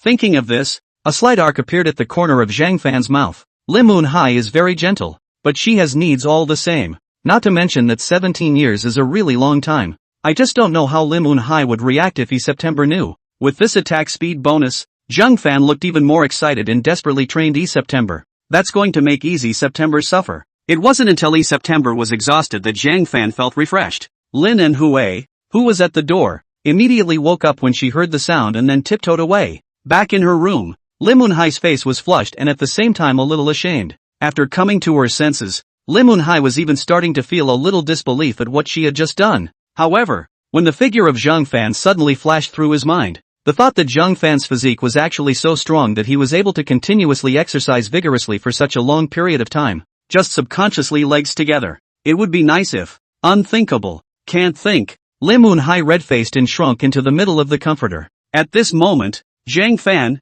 who came out from the bathroom, smelled a faint odor permeating the air. This Lin En-hui appearance gentle and virtuous. The contrast in the mainland is actually so big. Chapter 78. I'm just kidding. I don't have any C4 explosives. I'm preparing an RPG. The next day at dawn Zhang Fan left and returned to the middle of his world. He had something very important to do when he came back this time. Last time, because of the zombie rats, all the 7.62mm bullets were emptied. So this time, I came back with the intention of replenishing a little bit of bullets. Also RPG shells and grenades and all of these have to be replenished. It was still a bit of a drain to deal with these zombie rats this time around. When Zhang Fan returned to his world, the first thing he did was to come into the middle of his weapons store, while ordering people to bring out all the bullets that had been made so far. It's the same as before, to that warehouse of his. Only RPG shells and grenades were things that he didn't have inside this weapons workshop, so he could only reach out to Sed again. Hello, brother Zhang. You're finally willing to call me. On the phone, Saeed's bright voice came out. Hearing Sed's voice, a faint smile appeared on Zhang Fan's face as well. Said, I'm not here to patronize your business, Saeed buddy. Oh, once he heard Zhang Fan's words, Sed on the phone seemed very happy. Then welcome. I wonder what brother Zhang wants to purchase. Zhang Fan then told Sed what he needed. Sed's voice on the phone immediately came over. No problem. I'll have someone send it inside your store later. Hearing this, Zhang Fan teased. Saeed buddy is so quick? Aren't you afraid that I won't pay after receiving the goods? Said, hey, we've worked together so many times. Can I still not trust you? Brother Zhang, just a moment. I'll bring it to you right away. It won't take long. Sed's voice on the phone finished, paused for a moment, and then continued. Brother Zhang, I've tracked down the person who attacked you last time. Upon hearing these words, Zhang Fan, who had originally had a light smile on his face, was slightly surprised on his face. Not that he cared much for such a group of people. Still, it inquired. What is it? Saeed, a gang inside Peshawar city. Their boss received a money transfer from the European side and then sent someone to assassinate you that night. Do you need me to give you the address where this mobster is currently located? Zhang Fan raised his eyebrows. Tell me, where is it? Saeed laughed flirtatiously. Currently he's in Islamabad, and he and his lover are having a war inside the Palazzo Hotel. Then, Saeed sent over another photo to Zhang Fan, who opened it. The photo was of a very lean man with bronzed skin, but with fierce and brooding eyes. Just by looking at his face, he knew that he was not a character to be messed with. At the bottom right of the photo, there was also a special name written in dragon script, Autobio. When he saw this name, the corner of Zhang Fan's mouth twitched viciously. Nice guy, Aldebaran. Why don't you pull bananas in Africa and come to Babago to be a gang leader? Zhang Fan smiled and shook his head. Of course, that's just something he spat out. It didn't take long for Sed to send over another message with the exact location of where Albara was currently at. It had to be said that even Zhang Fan did not expect that Sed, the former owner of a small arms merchant store, actually had so much energy in Babagoat. Afterwards, Zhang Fan checked the address. It was not far from his current location, but about 10 kilometers, and it wouldn't take much time to drive there by himself. Thanks. When I'm done, I'll come back and buy you dinner. After Zhang Fan sent this message to Sed, he put his phone away and then drove in the direction of the Palazzo Hotel. Meanwhile, on the other side, Zhang Manju, who had finally finished her work, dragged her tired body back to her hotel room, before she could lie down. However, there was a knock on the door of her room. Zhang Manju looked in the direction of the room's door, a trace of doubt faintly showing in her eyes, before she came to the door of the room. Looking out through the cat's eye on the door, he realized that outside were two stalwart-faced Baba sheepmen.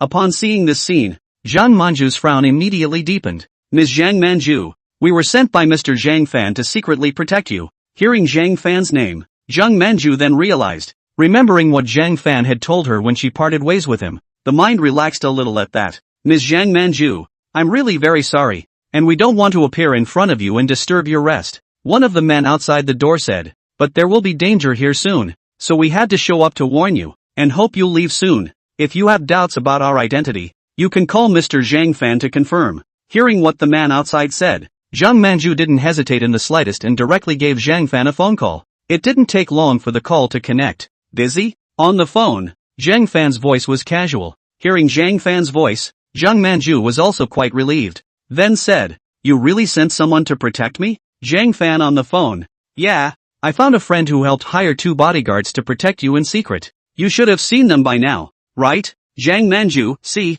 they told me to leave the hotel quickly. Aha! Before Zhang Manju could finish her words, she was interrupted by Zhang Fan. I asked them to remind you, go with them and find another hotel to check in. Hearing Zhang Fan's words, Zhang Manju froze and subconsciously asked, why? It seemed to her that this was the capital of Babagoat, and it was the Palazzo Hotel, so it couldn't be so bad for security, could it? Zhang Fan's voice on the phone was still very flat, even with a few hints of flirtation. Because the leader of the group that assassinated me the other night was staying inside this hotel, so I'm going to blow up this hotel. Zhang Manju. Zhang Manju, huh?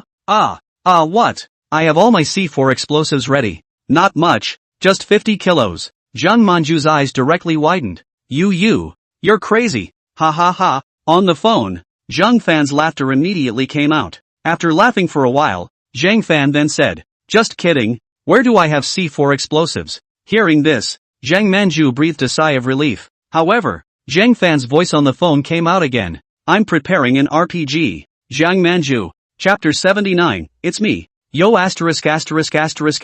Omo Himuro. Zhang Fan of course could not be so arrogant as to take an RPG shot directly at this hotel. If this was over in the post-apocalyptic world, then Zhang Fan would still be able to have no qualms about it. But on his side of the world, it was better to keep a low profile, or else the trouble that would come over would be really annoying. Not long afterward, Zhang Fan arrived in the middle of the underground parking lot of this hotel. Once the car was turned off, it was a slow wait inside the car. There's no way around it, because Saeed doesn't know exactly which room the gang leader is in, only that he's in the middle of this hotel rolling in bed with his lover. However, Zhang Fan didn't care. He had plenty of time anyway, so it was fine to wait a bit. Not long after, Zhang Fan saw Zhang Manju walk out from among the elevator. Behind her were two Baba goats. Zhang Fan withdrew his gaze after just glancing at the two people behind her, and without having to think about it, he knew that they should be the people that Said had helped send over to protect her. Zhang Fan then walked out of the car. Hey, Missy date? Zhang Manju looked at the cheeky Zhang Fan in front of her and directly rolled her eyes. It was only this guy, Zhang Fan, who could still make cheeky jokes in such a situation. Then pulling Zhang Fan, he headed towards the car. While walking, he said, Zhang Fan, let's go back to our country. Okay, it's just too dangerous for you to continue staying here. The gunfight that happened last time still caused quite a shock to Zhang Manju's psyche. In Zhang Manju's opinion, it was Zhang Fan's luck that he was able to deal with those thugs last time when the bullets didn't hit him. But one can't be so lucky every time, and it's best to stay out of harm's way. Now that she and Zhang Fan had broken through even that last bit of their relationship, she didn't want her first man to be killed just like that. However, Zhang Fan smiled faintly, but did not reply to Zhang Manju's words, instead looking at the two Baba sheepmen in front of him. Afterwards, his hand reached into the inner pocket of his clothes and pretended to pull out something, but in reality, he took out two 200 grams of gold bars from the storage space. Casually, he threw it to the two of them. Thank you for the past 2 days. Take these and consider them as a bonus for you.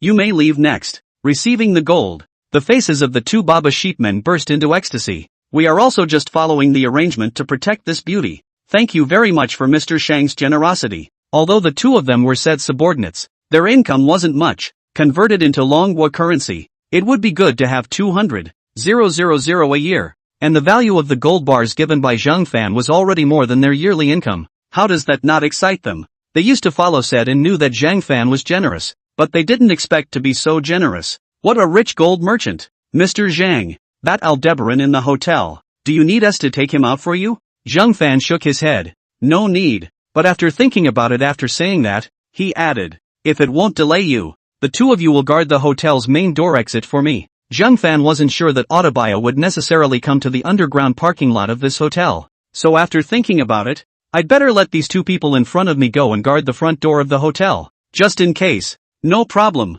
the two of them agreed in a single breath. Mr. Zhang, please don't worry, if ODBO comes out of the hotel's front door, the two of us will directly help you take care of him. Zhang Fan smiled and nodded. Trouble you guys, when this is over, I'll give you another big gift. As soon as they heard about the big gift, both of their eyes lit up and the smiles on their faces grew even bigger. You're welcome, so we'll head over now. Hearing this, Zhang Fan waved his hand and let them leave. Zhang Fan then brought Zhang Manju back into the car. The wait is always long, and it's always boring if you don't do something about it. Pop, Zhang Manju, who was sitting in the co-pilot, glared at Zhang Fan. What are you doing with your hands? Zhang Fan, hey, it's just that I'm bored of waiting, so I'm looking for some time to kill. Zhang Manju's beautiful eyes turned, then she came over to Zhang Fan's side, and a faint fragrance came from her body. Then how about driving out of here and coming back to Dragonland with me to pass the time however you want? Zhang Fan instantly sat upright as a whole. I suddenly feel that waiting isn't much of a bore anymore. Zhang Manju felt a grit in her teeth when she heard this. Hate to punch Zhang Fan directly on his eye socket. He is obviously so handsome, but he has an extra foul mouth. Ha ha ha. Seeing the expression on Zhang Manju's face, Zhang Fan was instantly happy. However, just as Zhang Manju was about to lose her temper, Zhang Fan continued. That's the right thing to do. What's the point of having a blank face all day long? Having a more expressive face and looking at it makes it more relatable. But I suggest it's best to smile more than this expression. Hey, hey, hey, what are you biting me for? You're a dog. Zhang Manju glared at Zhang Fan once again. Looking at the 2 rows of teeth marks on Zhang Fan's arm, this made him feel a lot more comfortable in his heart. And just then, Zhang Manju suddenly froze, because she realized that she and Zhang Fan seemed to get along with each other. After experiencing that night, he himself seemed to act a lot more out of character with Zhang Fan when he was with her. However, just as she was still fuming, she suddenly heard a slight sound of a door opening. Zhang Manju immediately returned to her senses,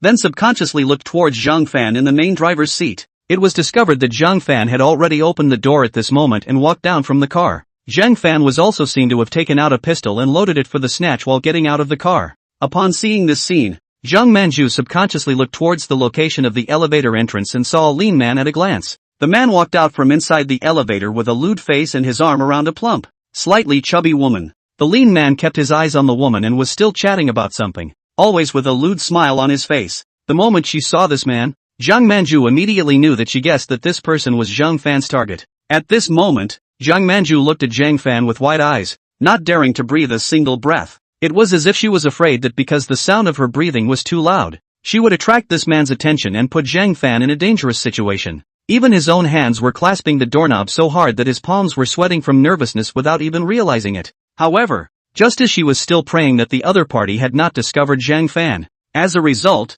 Zhang Fan waved directly toward the man. Hey, Odbo, Odubio, who was chatting with his mistress, heard someone calling him and turned his head towards Zhang Fan. The moment he saw Zhang Fan, Aldebaran frowned slightly. It was because he realized that he seemed to have seen Zhang Fan as a look-alike somewhere, but he just couldn't remember a bit. The European side asked him to assassinate Zhang Fan and gave him a picture of Zhang Fan, but he casually gave it to those subordinates who went to assassinate Zhang Fan. You are. Zhang Fan came to Odubio's side with a smirk on his face and reached out to hook his shoulder. It's me. Yo ******* Omo Icehouse. Aw shucks. Odubu right? Don't you recognize me? Odubio was a bit confused when he looked at Zhang Fan, who had walked over to hook up with him. Although he felt that Zhang Fan looked a bit familiar, he hadn't really thought about who Zhang Fan really was. I'm Zhang Fan. Zhang. Sale. The Ajabo assassin's mind was still wondering who Zhang Fan was. Next. Snap. A muffled sound. Alvara's heart was directly pierced by a bullet, and when his mistress beside him saw this scene, she was so scared that she directly screamed and ran away like crazy. With his heart struck, Odubio instantly glared and tried to break away from Zhang Fan, but then he realized how he couldn't break free, and because his heart was struck, he felt like he was losing his stamina at a rapid rate. Zhang Fan still had a smiling expression on his face. Relax. This process is painful, but don't worry, it will be fine soon. Pop. Another shot was fired, and the heart, which had already been hit, was hit again. The silencer-mounted gunshots weren't so loud that even the person answering the phone on the other side of the underground parking garage didn't even notice what was going on over here. Zhang Fan slowly lowered Odubio to the ground, then used the clothes he was wearing to wipe the blood on top of his gun. After that, he turned around and returned to the car, then started the car and took Zhang Manju away with him. Chapter 80 Heavy Firepower brought by Saeed. Upon exiting the underground garage, Zhang Fan saw the 2 Baba Sheep bodyguards outside at a glance. At the moment they were dragging a woman by her hair towards a van.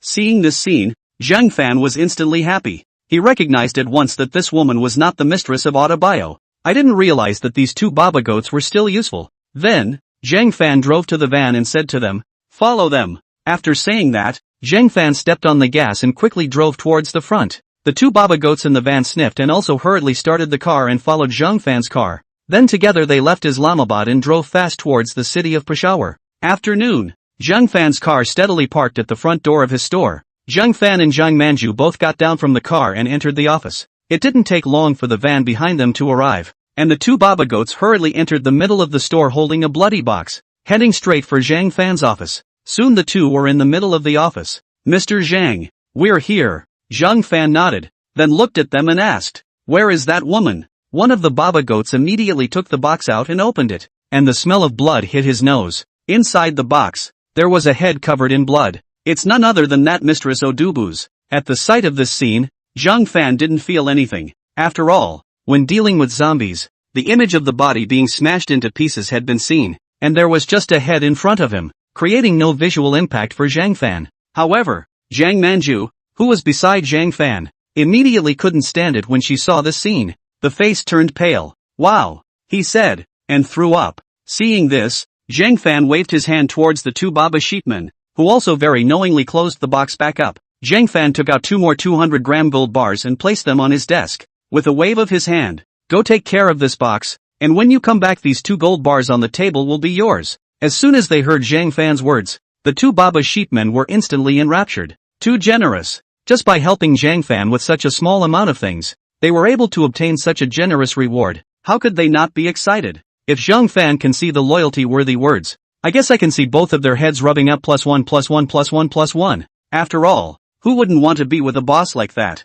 Please don't worry, Mr. Zhang. We will definitely handle it cleanly and not bring any trouble to Mr. Zhang. With that said, the two men turned around with their suitcases and left. It was only after several more moments that Zhang Manju slowed down a little, looking at Zhang Fan with a worried expression. He said, "Is this really alright?" Zhang Fan smiled and shook his head. "It's fine. This kind of thing is very common in Baba Sheep. They have experience in dealing with this kind of thing. And, even if they are found out, the police over here won't go gangster for a dead man to offend the bosses inside the Peshawar Arms Street. You finally admitted that you're an arms dealer boss." Zhang Manju stared at Zhang Fan and caught a point in his words, causing Zhang Fan to be depressed. "Zhang Fan, if you say so, but my main business is still gold is all." "Right. Speaking of this," Zhang Fan directly changed the topic and said, "After you return to China, help me keep an eye out for vacant houses in Yangcheng and help me choose a set, preferably a villa. If that's not possible, a large flat in the Swan Lake neighborhood is fine. Let me know when you've chosen one and I'll transfer it to you and buy it for me."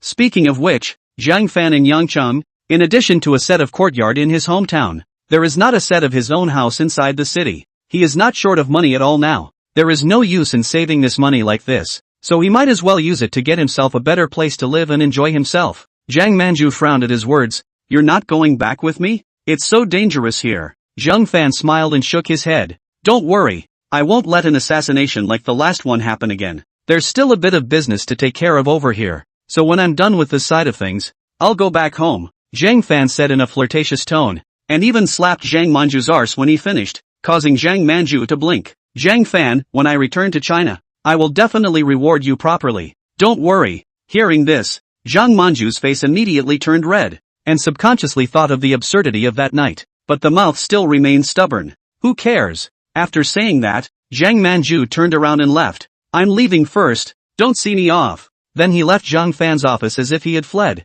Seeing this scene, Zhang Fan also had a smile on his face. Then he called 2 of the store's employees and instructed them to protect Zhang Manju in the dark until she got on the plane. A little bit of time passed and soon it was evening. Just as Zhang Fan was waiting impatiently in the middle of the office, he suddenly heard a roar of a car coming from outside the window. It wasn't long afterward that Sed's hearty laughter could be heard from outside. Upon hearing this voice, the corners of Zhang Fan's mouth couldn't help but appear a slight arc. "Brother Zhang," Sed pushed his way in, and when he saw Zhang Fan sitting on the main seat, the smile on his face grew even wider. "I brought you everything you asked for. Want to take a look?" Zhang Fan smiled and nodded. "Of course, I'm here just to wait for you." Upon hearing Zhang Fan's words, Sed beckoned for the people outside to come in. Then several people carried in several large wooden boxes to the office one after another, and then opened the lids of these wooden boxes. MPSAA-12 automatic shotgun, M120 heavy mortar, Type 69 anti-infantry mine jump. When he saw these items, Zhang Fan's eyes lit up.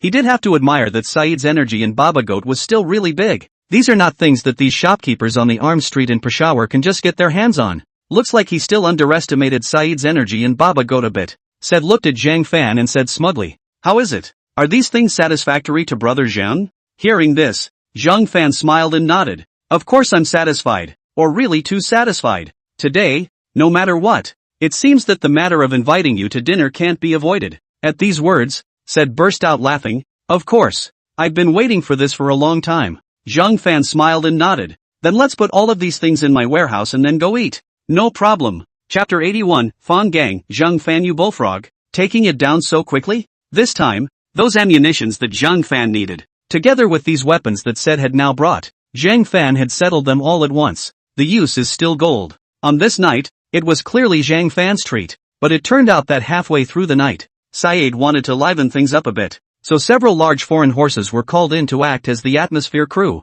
After it was over, Zhang Fan very naturally put his arms around 2 of them and went to the hotel. By the next morning, Zhang Fan left the hotel early, while those two big ocean horses, until noon, came out of the hotel, come out with both legs still in a bit of a state of limbo. After Zhang Fan went to the warehouse and put all the things inside the warehouse into the storage space, he went back to the store office. Zhang Fan looked at the two Baba sheepmen in front of him. They were the two who had gone to dispose of the head of Odubu's mistress yesterday evening. At this moment, both of them were looking at Zhang Fan with great anticipation. Zhang Fan did not drag his feet in the slightest and threw the two gold bars at them. Seeing this, the two men immediately caught it carefully and slipped it inside their pockets. At this time, one of them, after hesitating for a moment, said tentatively, "Boss Zhang, the two of us brothers thought about it all night last night. We want to follow you. We don't know if it's okay." Hearing this, Zhang Fan all froze for a moment, then nodded with a smile. "That's fine. These two are resourceful and very good at what they do,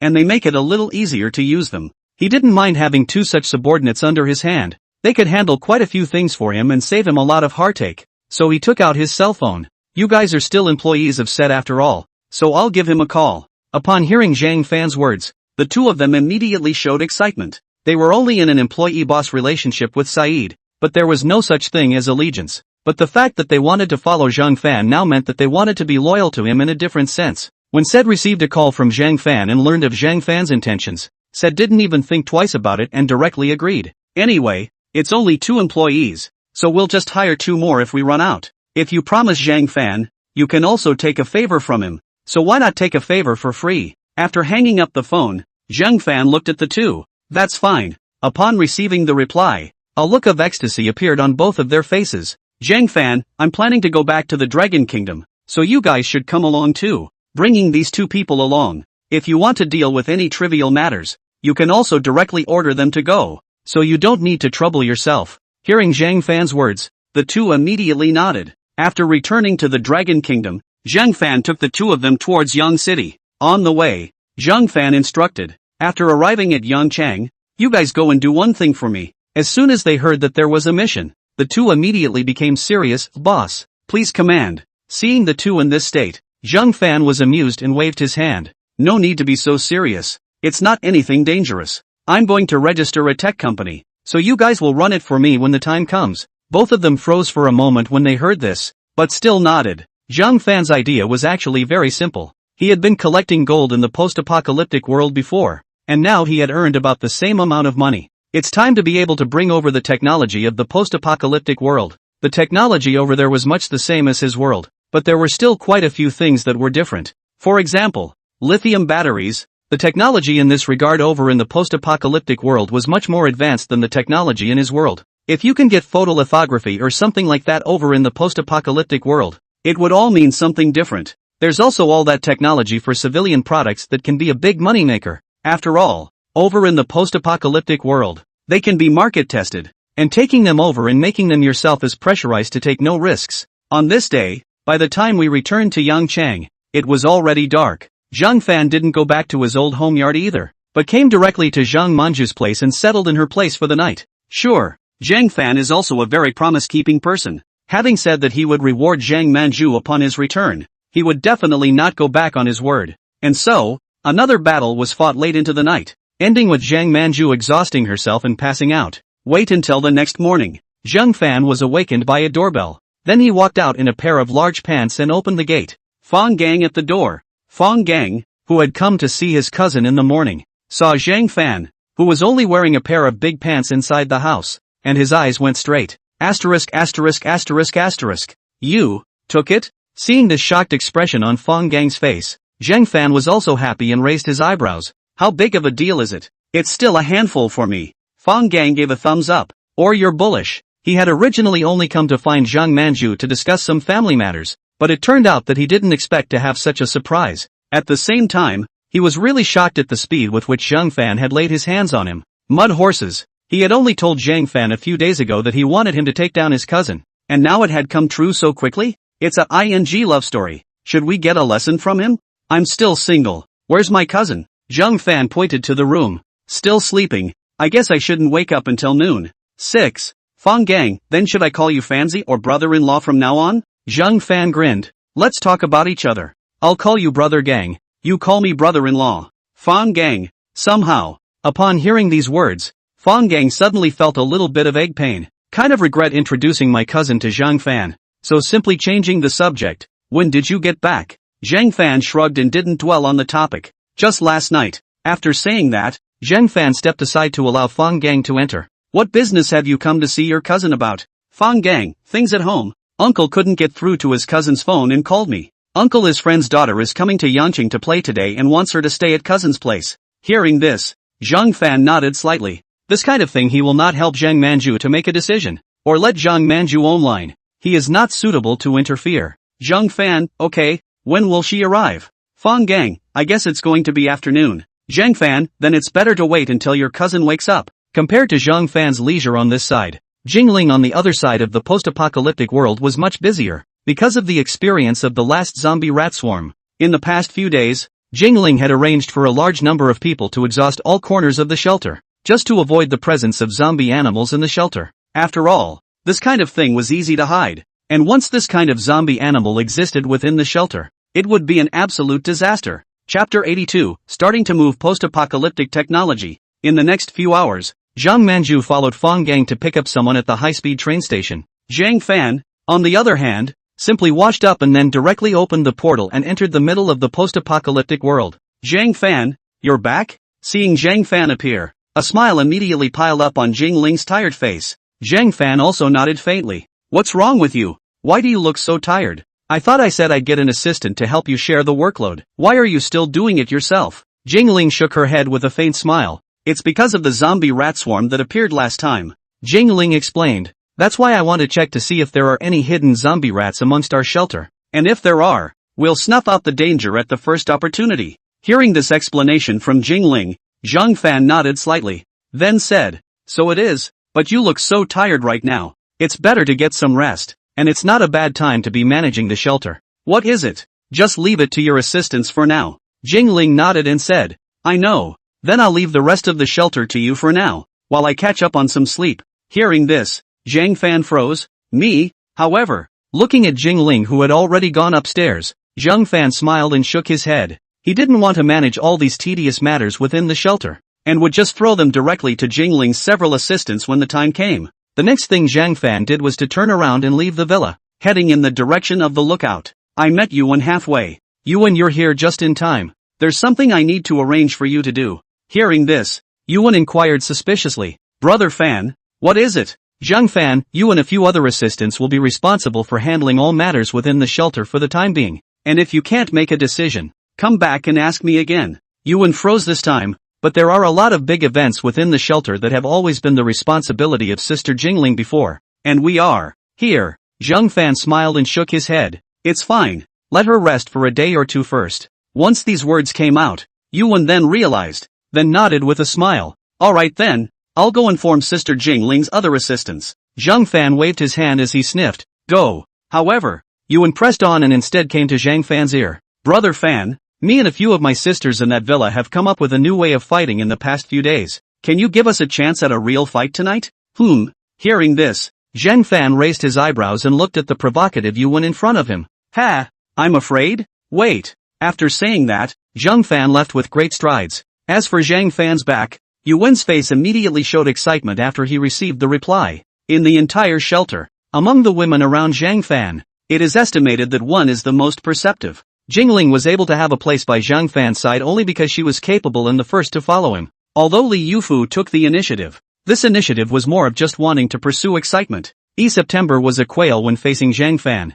Zhang Yeye, despite her great contrast, is not very proactive in this regard. Yuan knows his place very well. He was just an assistant himself, with no features other than his body and looks. And there was no shortage of beautiful women like her in the shelter. If she wanted to have a better life in the shelter and not be forgotten by Zhang Fan, she had to always give Zhang Fan a fresh feeling so that he wouldn't get tired of her. But in terms of ability, Jingling crushed her. The only way she could think of then was through other sources. And the easiest of them all is undoubtedly the private ones. After waiting for Zhang Fan to leave, Yuan also hummed a little song and left with a pleasant face. On the shelter fence, Zhang Fan had someone call all the armed men patrolling elsewhere. Once everyone was here, he took out 22 magazines from among the storage space. Zhang Fan, change all these magazines. Upon receiving Zhang Fan's command, for a moment everyone's faces showed joy, and then each of them took a magazine and replaced it with their own gun. In the past few days, the bullets had run out, and they had no bullets inside their magazines at all. This has made their days very uneventful, fearing that a walker might show up at this time. Now that the bullets are available, there's nothing to worry about with that bullet. Zhang Fan looked at the smiles on the faces of the crowd and said with a faint smile as well, "Next, I will give you a task." Hearing Zhang Fan's words, everyone looked at Zhang Fan, waiting for his next words. "I've heard Jingling talk about it before. There's a technology company inside our city, and this company's lithium battery technology is a national leader. I need you to bring me back these technologies. 200 vouchers will be awarded to each person who can bring this technology back." Hearing Zhang Fan's words, the eyes of the crowd lit up. Zhang Fan then took out 3 small wooden sticks and placed them in his palm. "Zhang Ye, Songgu, Feng Chang, you 3 come and draw straws. The one who draws the 2 shortest sticks will stay at the shelter with your squad. The person who draws the longest stick then takes their squad to this company to find lithium battery technology." As Zhang Fan's words fell, all 3 of Songgu instantly jumped into action and came to Zhang Fan's face full of anticipation,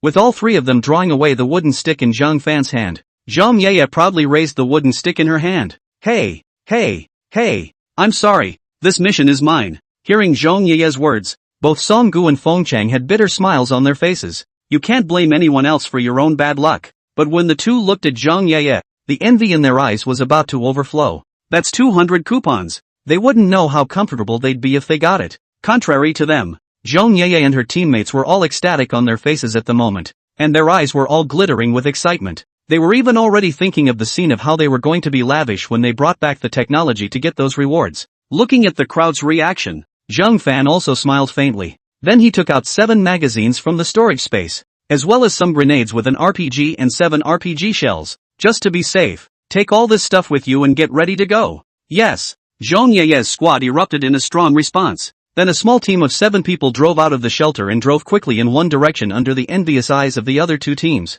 Chapter 83 Please, kill me. When Zhang Ye's squad left, Zhang Fan smiled and looked at the 2 of them, Songgu and Feng Chang. Laughing, he said, "And don't be disappointed, guys. This way." Zhang Fan said, and took out 2 more sticks, one long and one short, and said, "You guys come and draw straws as well, and if you draw the long one, go out and collect gold." As soon as they heard Zhang Fan's words, both Songgu and Feng Chang were instantly energized and immediately greeted them with smiles. Even the people among the 2 teams were very excited and expectant at the moment. "I'm pumped." Feng Chang excitedly raised the wooden stick in his hand, the smile on his face not hidden in the slightest. Songgu, who was on the side, looked at the short stick in his hand and threw it away in depression. Feng Chang gently touched Songgu. "It's fine. This time it'll go to my squad. Next time I'll let it go to your squad." Watching the interaction between the 2, Zhang Fan also smiled and shook his head. Then he said indifferently, "Alright, since the drawing of lots has been completed,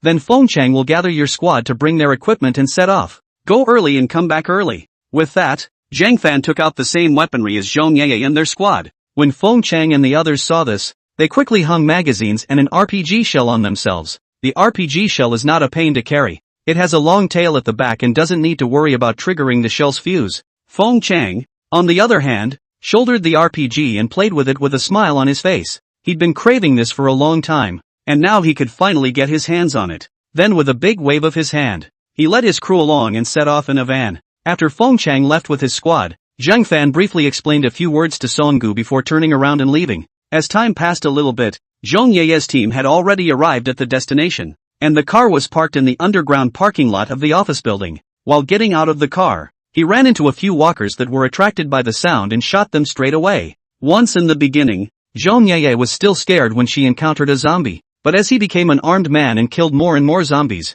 the fear of zombies had long gone out of his mind. As long as it was an ordinary zombie without mutation, it didn't move fast. It was just the speed of a normal person, just a little bit stronger. There's nothing to fear from a walker like that. After resolving these zombies, Zhang Ye then directly commanded, "Everyone be careful. There should be quite a few more walkers trapped inside this office building, so don't be careless and get bitten by one." Hearing Zhang Ye's admonition, everyone nodded. Although Zhang Ye's entire body looked small and tiny, she was extraordinarily convincing to her teammates. It was mainly because Zhang Ye's crazy energy when she fought the zombies was just too fierce. The group then headed in the direction of the stairs. This company they were going to was on the 10th through 12th floors of this office building, and all 3 floors belonged to this company. However, when they arrived at the 10th floor, They pressed on and found nothing. This floor was all office areas for employees. And the 11th floor was likewise. It wasn't without its rewards, though. In the middle of an office on the 11th floor, Zhang Yeye searched a little something useful and learned where the lithium battery technology was stored.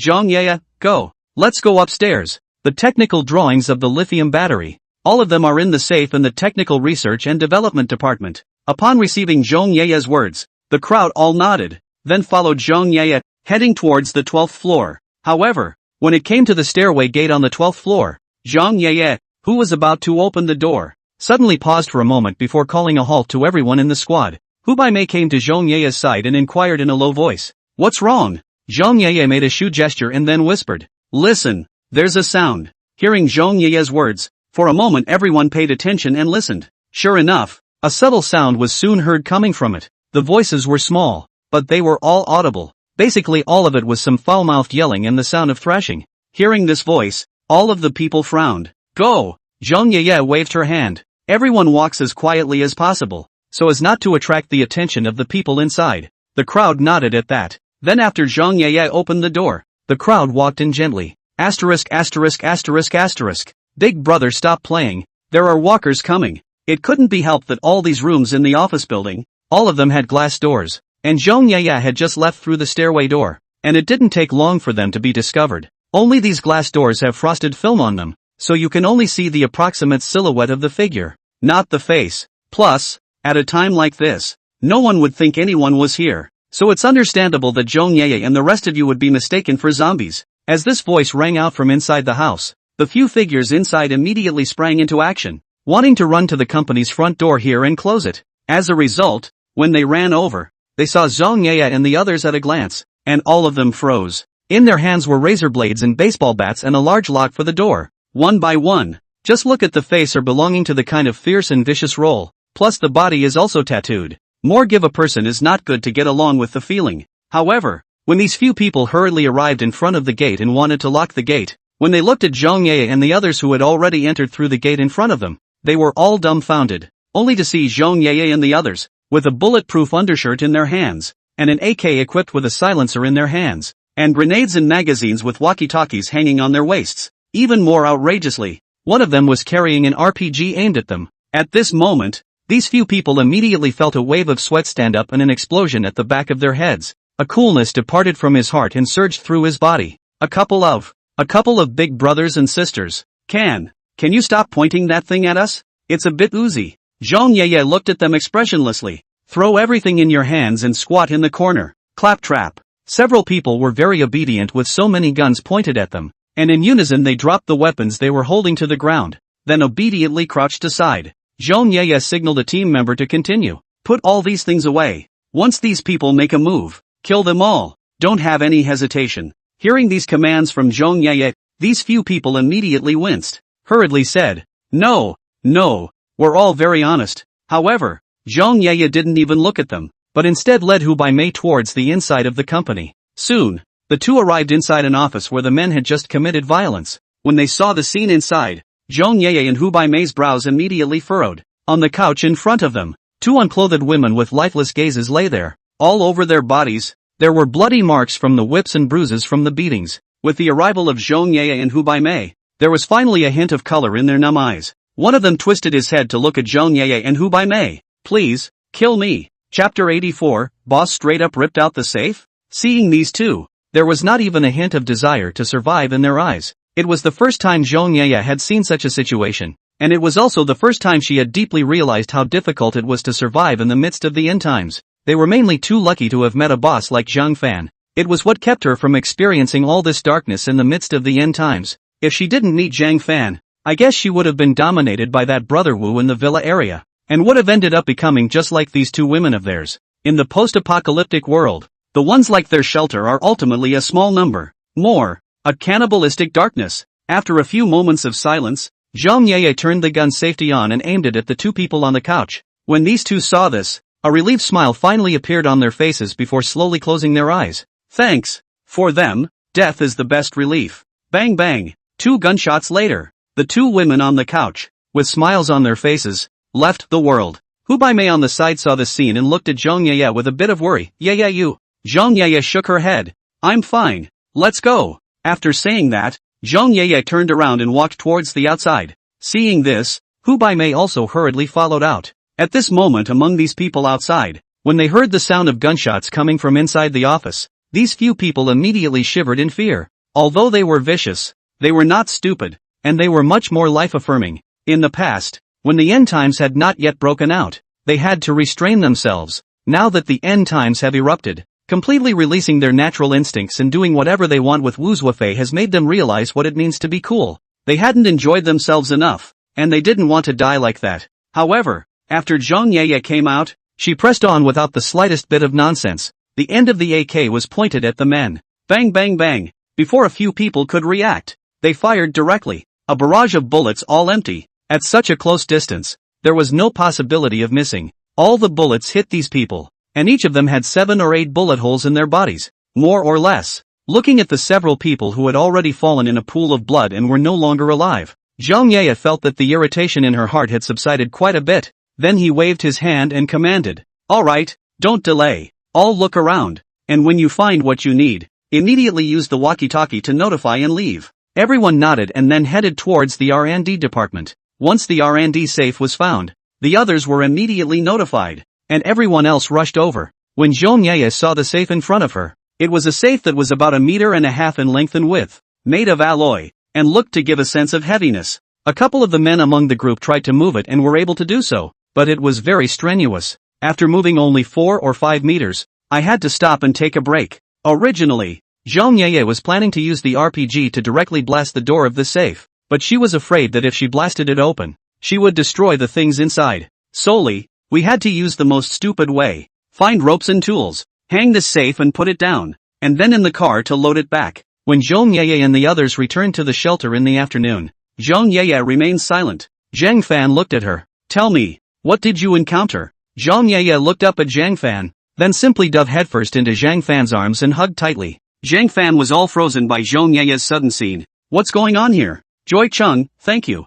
I didn't realize until today that if it wasn't for you in the first place, I couldn't have had the life I have now, much less lived it." Hearing this, Zhang Fan frowned slightly. It was estimated that Zhang Yeye's squad should have encountered other people while doing the mission this time. Zhang Fan then looked at Hu Baimei on the side. Only then did Hu Baimei speak. "We ran into a group of people inside that company." Then, Hu Baimei carefully talked to Zhang Fan about what she had seen and heard inside the company. After listening to this, Zhang Fan nodded in understanding, but did not bother to comfort Zhang Yeye, just said lightly, "The end times are like this. Without the constraints of moral shackles and laws, it will magnify the desires of one's heart infinitely. That's just where it's at." Hearing Zhang Fan's words, Zhang Yeye in her arms didn't react much. It took a while before he said quietly, "Actually, I understand it all, and I knew it would be like this. It's still a bit overwhelming to see such a scene for the first time." Speaking of this, Zhang Yeye came out of Zhang Fan's arms and sighed slightly. "It's mainly because life in our shelter is too good. It made me lose sight of that reality and not mentally prepare for it for a while." After saying that, Zhang Yeye did not want to dwell on this issue. Instead, he said, "By the way, when we arrived at the company, we found only one safe in the R&D department, and we brought it back. Unsurprisingly, the technical drawings of the lithium battery should be inside this safe." Saying this, Zhang Yeye added, "Because we've searched the rest of this company, we found a bit of information in one of the offices, saying that it was right in the middle of the safe. The people from the shelter have already gone to move it, and it should be a while before the safe is moved." Hearing this, Zhang Fan nodded slightly. It did not take long before Zhang Fan and the others saw that several people were pushing carts containing safes in their direction. After stopping in front of Zhang Fan, Zhang Yeye looked at the box in front of her. "I don't know if the cutting machine can cut through this safe." Song Gu, who was on the side, also suggested at this time, "By the way, before we went to the bank to get the gold last time, didn't you prepare things like liquid nitrogen and drilling machines? Boss, this should get the safe open." Hearing this, Zhang Fan directly rolled his eyes. "Use these things, don't you want the documents inside?"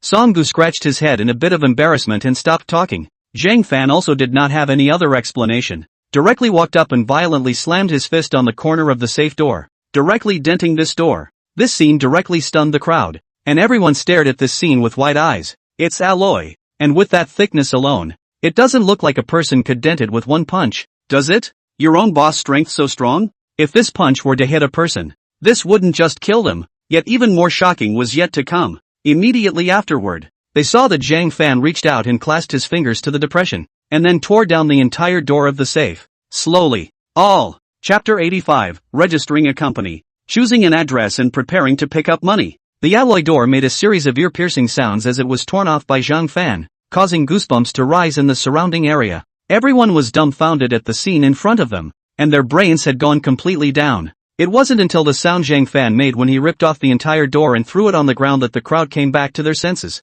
When looking at the safe, which no longer had a door, the interior was in full view. At this moment, everyone shivered, sort of profoundly realizing just how strong their own bosses were. Don't look at it as just ripping off the door of a safe, but for the strength it takes, it would be easy enough to lift a grand AM with one hand. Zhang Fan looked at their shocked faces, then smiled and shook his head. That said, he hadn't verified what level of strength he was currently at. Anyway, every time he used the portal, his physique would be enhanced a bit, and when his physique was enhanced, his strength was naturally enhanced. With this power right now, there are people who believe it when they say it's a strength-based psychic ability. Jingling was the first among these people to react, and then he rushed to the safe. Jingling, the papers in here, all of them. After checking a few documents, Jingling laughed. Although I'm not a scientific researcher, I can probably tell the difference. These documents are all technical drawings of lithium batteries. With this many drawings, it should be very carefully done. As long as our shelter finds the relevant technicians,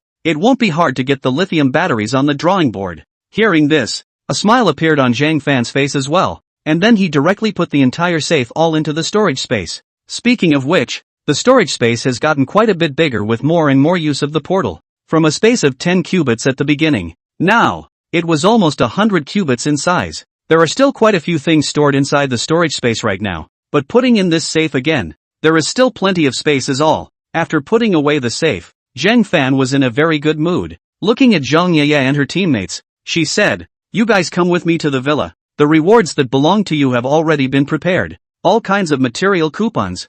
1,400 in all. You can pick what you want. 200 each." Hearing Zhang Fan's words, immediately, all the members of the armed squad immediately had a bright smile on their faces. There's basically no danger to speak of on this trip. After all, there were only a few walkers and a group of survivors taken out in total. Being able to obtain such a generous reward was no different from picking it up for nothing, so how could they not be excited? Soon, Zhang Yeye led her squad members into the villa in a frenzy and got the reward for this time. And one of the team members, when these vouchers first arrived, directly approached September to replace a large amount of supplies, then cheerfully called on his friends and family to join him in helping to bring all these supplies back. There was a lot of stuff for supplies, but it was obvious to see that the smiles on the faces of those of them who were carrying it didn't stop. It made those around them who were watching look good for a while. This was exactly the effect that Zhang Fan needed. Only by making everyone see this could they be more motivated and more excited about joining the armed squad. At this time, Zhang Fan looked at Jingling. After a whole day's rest, Jingling's mental state was now obviously better than in the morning. Zhang Fan smiled and waved at her. "Jingling, come over here." Seeing Zhang Fan calling her, Jingling smiled and walked over. "What's wrong?" Zhang Fan took out another bunch of vouchers and put them into Jingling's hands, then said, "Here these vouchers, you can keep them for now. After Feng Chang and his squad come back later, depending on how much gold they've collected this time, at that time you'll decide how many supply vouchers to reward them according to the total amount of gold they've collected." Hearing this, Jingling froze for a moment and subconsciously asked, "You're going out later?" Zhang Fan nodded. "Well, I intend to leave for a while, and I estimate that it will take 2 or 3 days before I can return from this trip." Jingling, got it. With that, he nodded, then continued, "Don't worry, I'll take care of the shelter in the next few days." Zhang Fan smiled. "I still recognize your ability very much. With you, there will be no problem." After saying that, Zhang Fan directly opened the teleportation portal, then lifted his foot and walked in. Upon returning to his world, Zhang Fan was the first to call and contact his 2 subordinates. "Did you get the company's site and license and all that stuff?" A quick response came over the phone. "Boss, it's all done. They saw that we were foreigners and gave us priority. There wasn't even any waiting time." Hearing this, the corner of Zhang Fan's mouth twitched slightly. These pandering dogs. However, after scolding, the procedures can be done so quickly, but also just convenient for him is. So he asked, "What about the company's address? Where was it chosen?" On the phone, "Pick the Sunrise Mansion. A whole floor on the 15th floor. Yangcheng Chaoyang Mansion, the best office building in Yangcheng, is also a landmark building in Yangcheng." Zhang Fan was also very satisfied when he heard this address. the layout inside the Sunrise Mansion was still very good, so he asked, "What about the price?" On the phone, "If you buy it, it will cost $50 million, and so far only $3 million has been paid as a deposit. The rest is still up to you, boss." Zhang Fan nodded.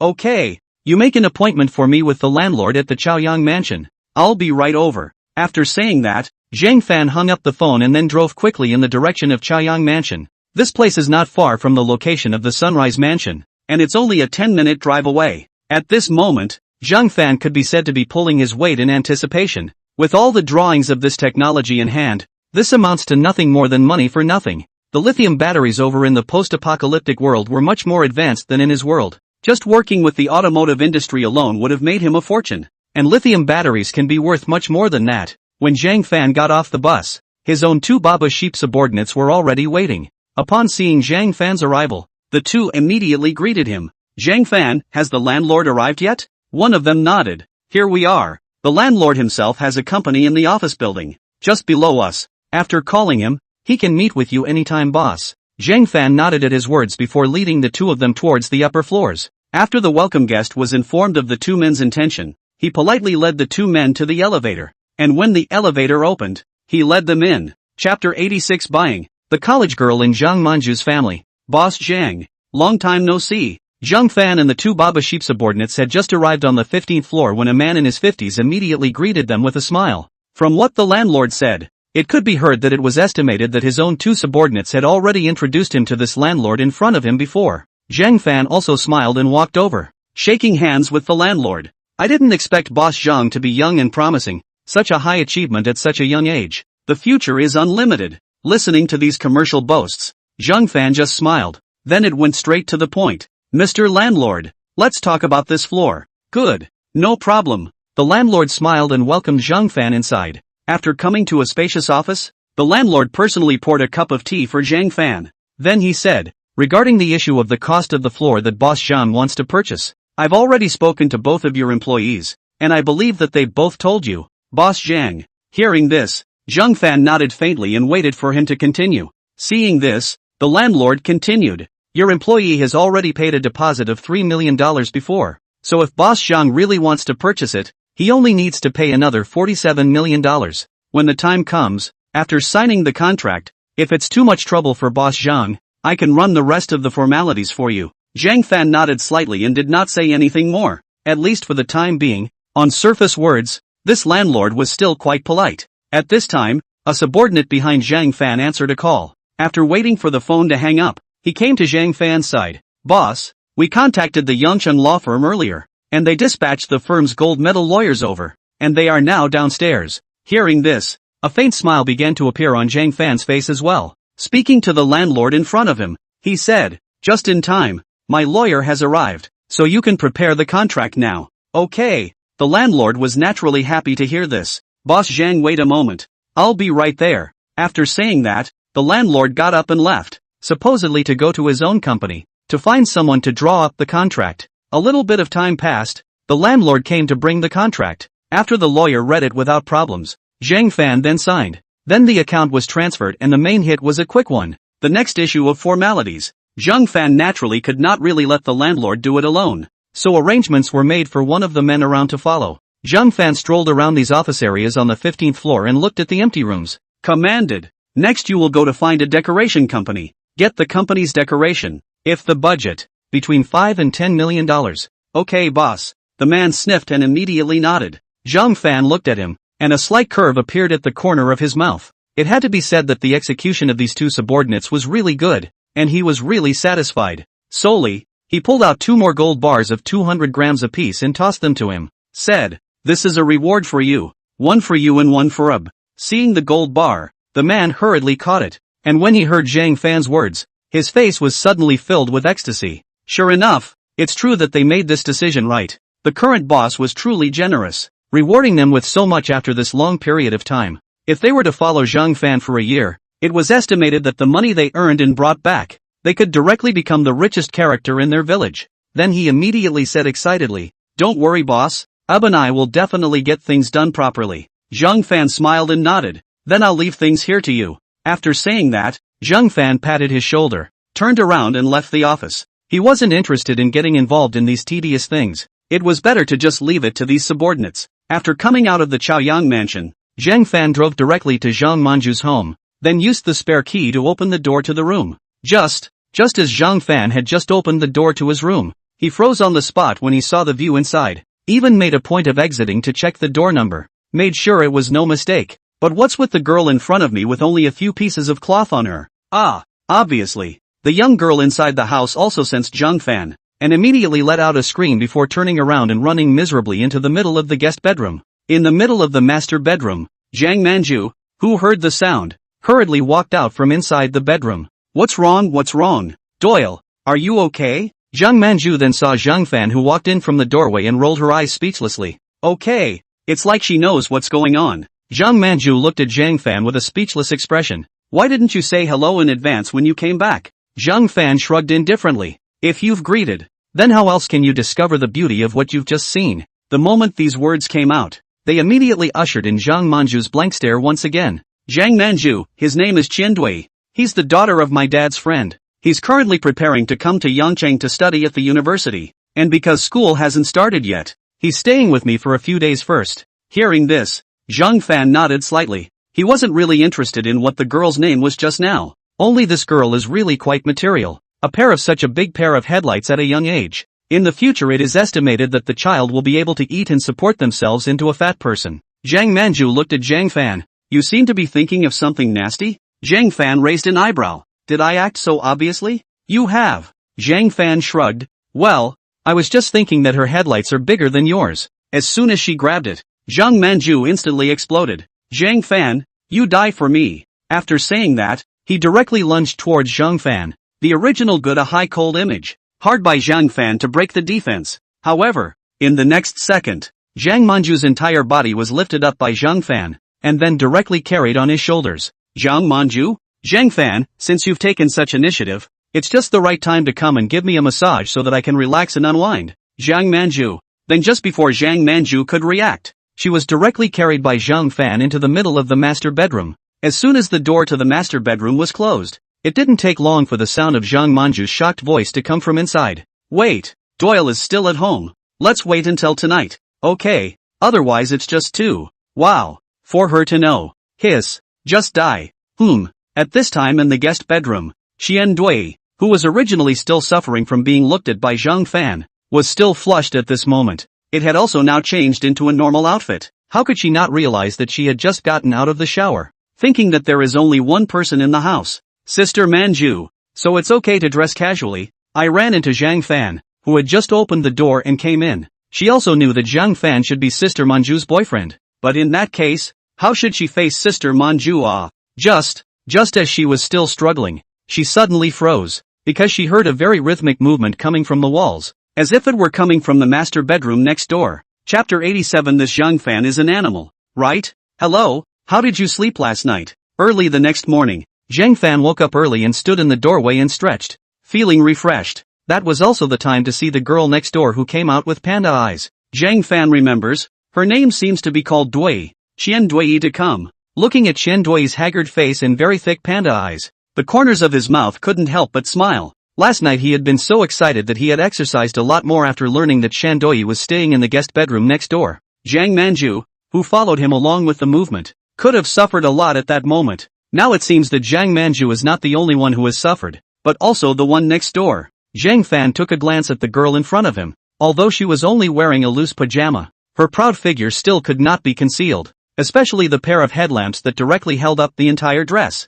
Just great stuff. Qian Dui's face immediately turned red when she saw Zhang Fan. After eavesdropping all night last night, how could she not know what was going on inside the master bedroom next door? And she's 19 now, so she knows what she needs to know. Just how could she not expect that the man in front of her, who looked a little bit handsome, was actually so fierce? Exercised from just after 8 p.m. last night until 12 a.m. Is this man so physically strong? Doesn't he even get tired? Once you convert Zhang Manju, who is following him in the movement, into your own, the next second, Qian Dui shivered, because she was very self-aware and knew that she could not carry such a build with this physical quality. Then he stiffly smiled at Zhang Fan, then turned around and immediately slipped away. Captain Zhang Fan also just laughed and didn't mind. After washing up, he left Zhang Manju's house and drove back to his own yard in the suburbs. After arriving at the courtyard, Zhang Fan slightly checked to see if there were any thieves or the like. After making sure that there was no problem, he opened the portal directly, then lifted his foot and walked in.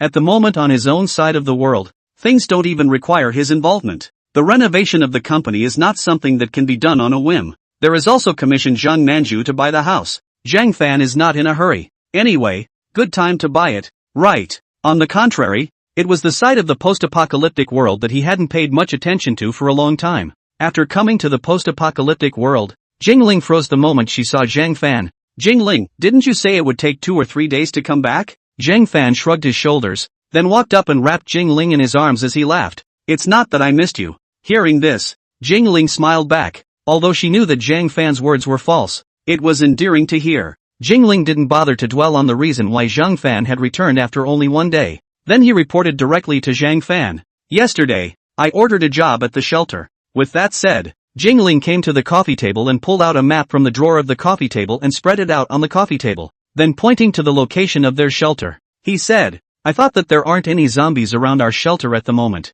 so I thought that I would simply incorporate all the surrounding neighborhoods into the shelter as well. And then I arranged yesterday for the shelter people to start building the fence that connects to this neighborhood. Jingling said, pointing to the location of one of the neighborhoods. This neighborhood is directly across the street from the shelter, and is the middle opposite of the villa and commercial building neighborhoods. Once this neighborhood is connected, the scope of the shelter will form a triangle, and then the area will be even larger. Only the distance between the shelter and this neighborhood is a bit far. If we have to build a wall, the length of the wall is estimated to be 200 to 300 meters, which is much bigger than the last time the work was done. However, Zhang Fan didn't say anything and just nodded. Just watch the arrangements. Zhang Fan had always held a disinterested attitude towards these people within the shelter. They, too, existed only to feed fresh blood to the armed men he needed. Zhang Fan then opened his mouth and inquired, how much gold did Feng Chang and the others collect back last time? When Jingling heard this, the smile on her face instantly grew even thicker. Then he pointed to the warehouse that Li Yufu and E September and the girls were in charge of and said,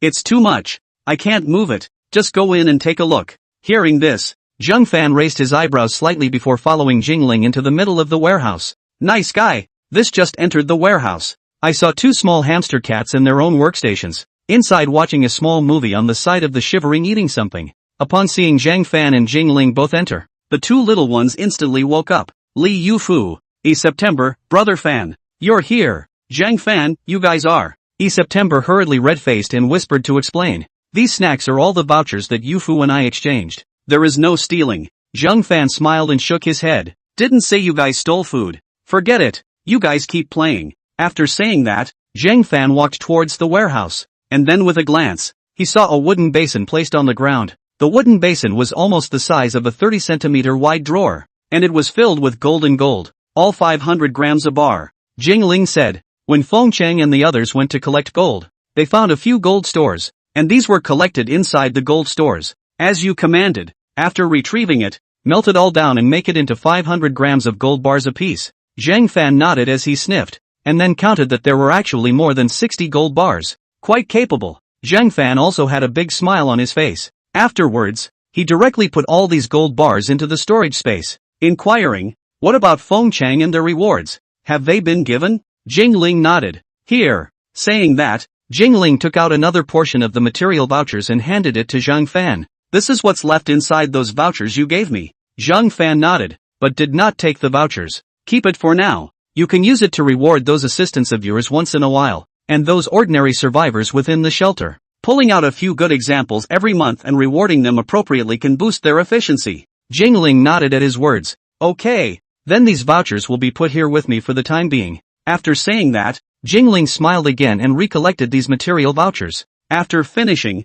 Jingling said, by the way, there was one more thing yesterday. Zhang Fan, what is it? Jingling, one of the survivors came to our shelter and said that they had a group of people that wanted to join our shelter. Hearing this, Zhang Fan was slightly surprised. What is the other party? Do you know? Jingling shook his head slightly. When questioned, he said that their group were all bodyguards, but when I saw him yesterday, his whole body was starved of any essence, and his whole being was very haggard and unreadable. Zhang Fan nodded slightly. I see. Where is he? Chapter 88 Ex-servicemen seek to join. Jingling, he's settling in over at the mercantile right now. I can get him over here now if you want to meet him. He's been waiting for a reply from you too. After all, if he doesn't get any more news, he might just starve all those guys on his side. Hearing this, Zhang Fan nodded slightly. Well, call him over. Upon hearing Zhang Fan's words, Jingling then picked up the walkie-talkie before saying, Hey, you guys, who's currently over at the commercial building?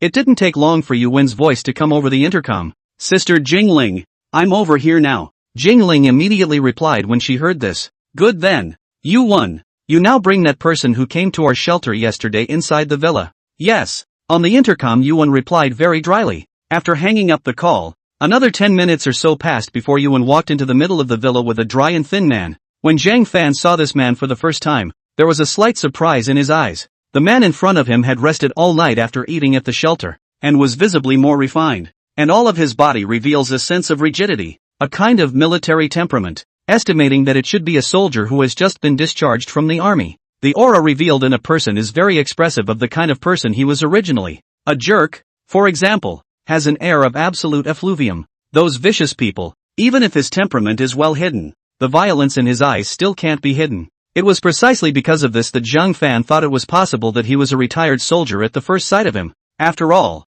if you're active duty, you're not going to have such a miserable time if you're inside the military. Zhang Fan looked at him. Are you the one who came to my shelter yesterday and wanted to join it? This man sniffed and looked at Zhang Fan, followed by a glance at Jingling beside Zhang Fan. Immediately, he knew that Zhang Fan should be the real person in charge of this shelter. So he nodded and said, Yes, I also hope that your shelter will take in. Zhang Fan nodded slightly. You should be a retired soldier, right? The man nodded. Zhang Fan continued. First of all, tell us about what you did after the zombie outbreak, and how you knew about this shelter of ours. The man sniffed, and then began to slowly talk about what had happened to himself and those of his companions after the zombie outbreak. This man's name was Long Yi, and when the zombie outbreak occurred, he was partying inside a KTV with a few of his fellow veterans, and that's how it dodged a bullet. It's just that by now, all the food inside that KTV has been eaten. In order to survive, they had to go out and look for food. It was also at this time that Long Yi discovered this shelter while searching for food. After observing what this shelter had to offer, he came here seeking to join with the intention of giving it a try. But what he never expected was that after entering this shelter and explaining his intentions, instead of being driven away, he himself was given a full meal. He didn't even know how long it had been since he had enough to eat. And I've heard that the people inside this shelter seem to get enough to eat every day and don't need to worry about feeding food at all. The moment he heard this news, Long Yi's heart became even more determined to want to join this shelter. When he finished speaking, Zhang Fan nodded slightly. So that's how it is. After saying that, Zhang Fan looked at him, then smiled lightly. It just so happens that our shelter needs an expansion of its personnel. So you are welcome to join. You can call all those friends of yours right now. Anyone who joins me in this shelter, as long as they follow the rules of the shelter and work as they are told, they will not go hungry every day. Hearing this, Long Yi first froze for a moment, and then his face was ecstatic. He didn't realize that the ones he had heard were actually true. People at this shelter actually do get fed every day. And the price of being able to eat is simply obeying the daily schedule? This is just too easy. Then he quickly said, Thank you. It's really very much appreciated. I'm going to go back now and get all my friends that I have over here. Zhang Fan smiled and nodded. Go. Wait, I figured it would be more trouble than it's worth if a few of you came this far. I'll arrange for an armed squad to accompany you back. It'll be safer too. After saying that, Zhang Fan did not wait for him to respond and beckoned towards Jingling, who then brought a walkie-talkie. After opening the walkie-talkie, Zhang Fan said, Is Song Gu there? Take your squad and gather immediately. Then come over to my side. Yes, immediately. Song Gu's voice came over the intercom. It didn't take long for Song Gu to arrive with members of his squad. There were 8 men in all heavily armed. Zhang Fan introduced, This person's name is Long Yi. Later on, you guys will follow him out of the shelter and go pick up those few friends of his. Song Gu sniffed and glanced at Long Yi before nodding. Zhang Fan waved his hand. Go! Upon receiving Zhang Fan's instructions, Song Gu's team members and Long Yi then left the villa and walked towards the outside. And just as Song Gu was about to leave, he was stopped by Zhang Fan. Zhang Fan glanced through the window at Long Yi, who had already left the house, before turning back to Song Gu. This Long Yi is a talented, retired soldier. If he joins our shelter, he is estimated to be able to enhance our shelter's armed forces in the future. Hearing this, Song Gu couldn't help but nod his head as well. He wasn't conceited, and he himself was very aware of how far apart those of him were from real soldiers. Zhang Fan continued, But talent is talent. But after you follow him over there, Once you find out that these people of theirs have something against you, you can just shoot without any hesitation. Compared to talents, Zhang Fan valued people who were loyal to him. Hearing this, Song-gu nodded slightly. I know boss. Then I'll go first. Go on. It didn't take long, after Song-gu left as well. Jingling came to Zhang Fan's side and said, do you think this lawn will be the bait? Zhang Fan shook his head slightly and smiled faintly. I don't know, but barring that, the last thing you can guess in this world is the human heart, so it's best to guard against a hand that won't lose anything anyway. Hearing this explanation, Jingling nodded as well and said nothing more. At this time, Zhang Fan suddenly saw a radio placed inside the corner of the sofa. Laughing, he joked, you even have that in this villa? Jingling smiled and nodded. Well, I used to quite like these vintage things and bought quite a few of them. With that, Jingling went to the radio, then took it in her hands. This thing is still pretty new and working. With that, Jingling turned the radio on, and a murmur of voices came from it. Jingling casually changed the station while saying, it's just, I guess I can't listen to it now. Chapter 89 on how powerful Jingling's panty lining is in killing and wounding. Originally, Zhang Fan was expecting that there would be someone passing information through the radio or something like that. As a result, Jingling tuned all the channels she could receive, and all of them were murmurs. Jingling then turned the radio off and casually set it aside. Laughing, he said, originally, when I was finding this out, I was quite happy, thinking I would be able to receive broadcasts from the official site or something, only to open it and find exactly the same situation as this. Nothing. Zhang Fan, it doesn't matter. We have enough armed forces here anyway, and we don't need to rely on the officials. Jingling nodded at his words. Indeed, it's just that in the middle of this post-apocalyptic world, one always wants to find more humans. After all, if more people join us in the shelter, it's not out of the question for a brand new small country to form in the shelter. Hearing Jingling's words, Zhang Fan all but laughed. Right now, there are only a few hundred people in our shelter. It's still too far away from what you're talking about. And so is. Jingling also showed a faint smile on her face. But there's always a goal. After all, I want to experience what it's like to be a queen in the future. As she said that, Jingling carefully looked at Zhang Fan. After all, she said this with a little bit of heart. Zhang Fan glanced at her and naturally heard it. Just but didn't point it out. Smiled and joked. Then you're probably going to have to wait a long time for this idea. Sure enough, as Zhang Fan's words came out, the smile on Jingling's face suddenly grew even more intense. It's okay, grow a little, grow a little. Life is pretty good right now. As he was talking, Jingling got up and came to Zhang Fan's side, her slender hand resting on Zhang Fan's shoulder. Moving to Zhang Fan's ear, she said with a seductive tone, just like the king's bravery. I want to experience it now. Zhang Fan, nice guy. What's the matter with this? How dare you provoke him? Zhang Fan looked at Jingling with slight surprise. As a result, Jingling slightly distanced herself from Zhang Fan, and then gently flicked her leggings, revealing the black silk inside. It seemed that Zhang Fan's answer earlier had indeed given her great pleasure, at least in the reply. Although it was not explicit, it at least showed her status among these women around Zhang Fan. This was also the reason why Jingling had suddenly become so proactive. Ha! Zhang Fan let out a cold laugh. Demon! I want you to help me cultivate. Yikes! Rushing up, he directly and rudely carried Jingling up before heading towards the stairway. Go straight up to the master bedroom on the second floor and close the door. At this moment, September and Li Yufu, who heard the commotion outside in the warehouse, walked out from inside the room. After looking outside, I ended up seeing nothing inside the hall. Li Yufu, just now I think I heard Brother Fan talking. September, it's like saying, demon or something. Could it be that some new mutated zombie has appeared? Li Yufu scratched her head. Never mind. Let's go. Let's go. Let's continue to watch a small movie. At the mention of a small movie, September's face instantly turned red. In the past, when Li Yufu dragged her to those small movies, she was dead set against it. Only now she had slightly let go a little bit, but to say it as bluntly as Li Yufu did, still felt a little embarrassed. Li Yufu, what's there to be embarrassed about? This is all valuable experience. Do you want to be passive when you work out after Fan later? Don't you want to turn over a new leaf? The more Li Yufu said, the brighter September's eyes became. September, don't, stop talking. Let's go in first. With that, September pushed Li Yufu together to enter the warehouse again. Then the two continued to catnap in their desks and watch little movies. Li Yufu watched it while also explaining the actions inside the movie to September. Nowadays, Li Yufu can be said to be a theoretical master. Just practice well. Naturally, it's a batch of dishes. And just when they were still learning the theory, Zhang Fan with Jingling had already been on the second floor in actual combat long ago. In the evening, Zhang Fan walked out of his room in a refreshed state of mind, and when he came to the hall, he happened to bump into September and Li Yufu, who had come out from among the warehouses to forage for food. The moment they saw Zhang Fan, the two Li Yufu were slightly surprised. "Ha, I thought that you had left. Brother Fan." Zhang Fan, "Well, I just took a nap upstairs, and I'm just coming out now. You guys go ahead and eat. I'm going out for a bit." After saying that, Zhang Fan turned around and left. Although he also wanted to nag these two little ES for a while,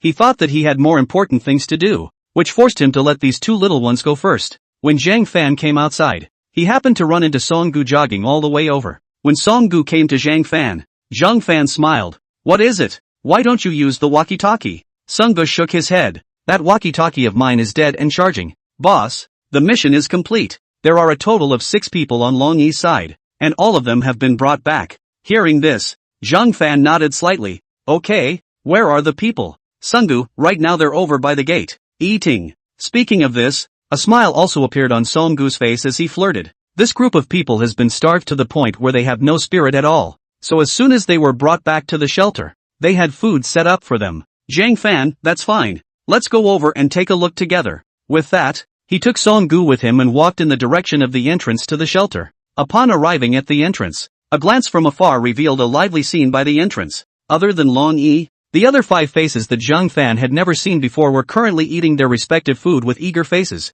One wolfed down the food, and it did seem that they were being starved. Zhang Fan just stood on the sidelines, silently watching them, waiting for them all to finish eating before asking Songgu to lead them to himself. Long Yi was instantly thrilled the moment he saw Zhang Fan.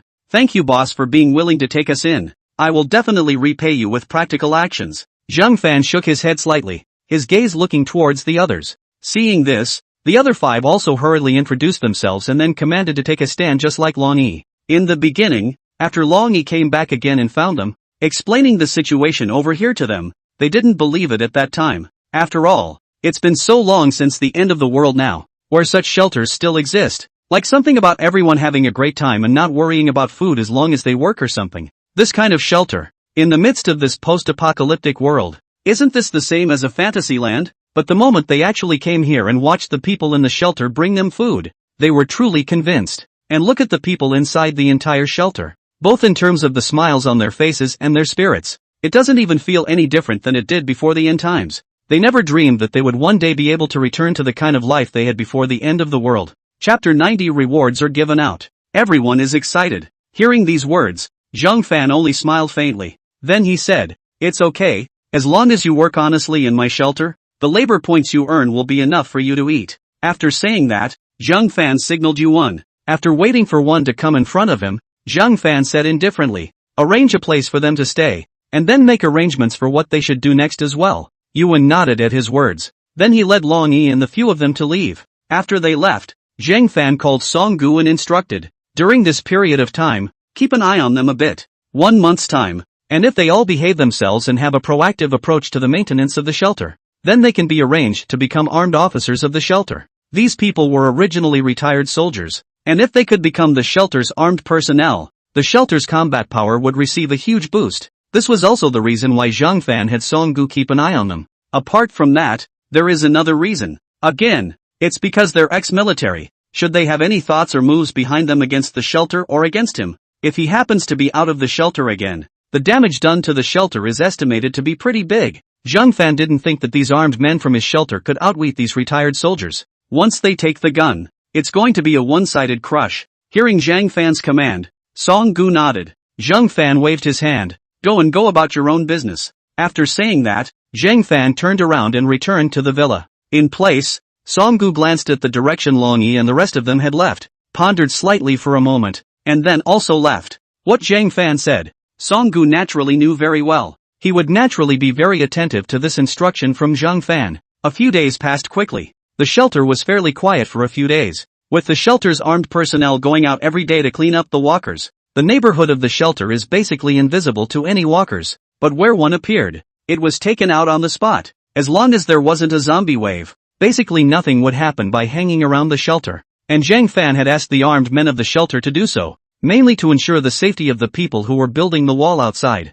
But today, something big happened among the shelter that has everyone's attention, because yesterday, Jingling had instructed these aides of his to notify everyone in the shelter. Said that starting today, there will be a monthly recap for the survivors in the shelter. Give a reward to the person who works the hardest and most efficiently within each workboard. At noon today, after everyone was busy, they were all called back by Jingling's several assistants and stood in the open space of the square on this side of the villa area. Every single face at the moment carried obvious excitement and thrill. In the past, when they were in the shelter, they had been very satisfied as long as they could have a bite to eat, but now never thought that there would be a reward. I don't know what the reward is, but that's what makes them look forward to it all the more. After everyone had arrived, Zhang Fan and Jingling both brought Li Yufu and September to the front desk as well. Upon seeing the arrival of Zhang Fan and Jingling, the originally lively scene immediately quieted down. This was because he was afraid that he would not be able to hear Zhang Fan's voice because he was talking too loudly. After coming in front of everyone,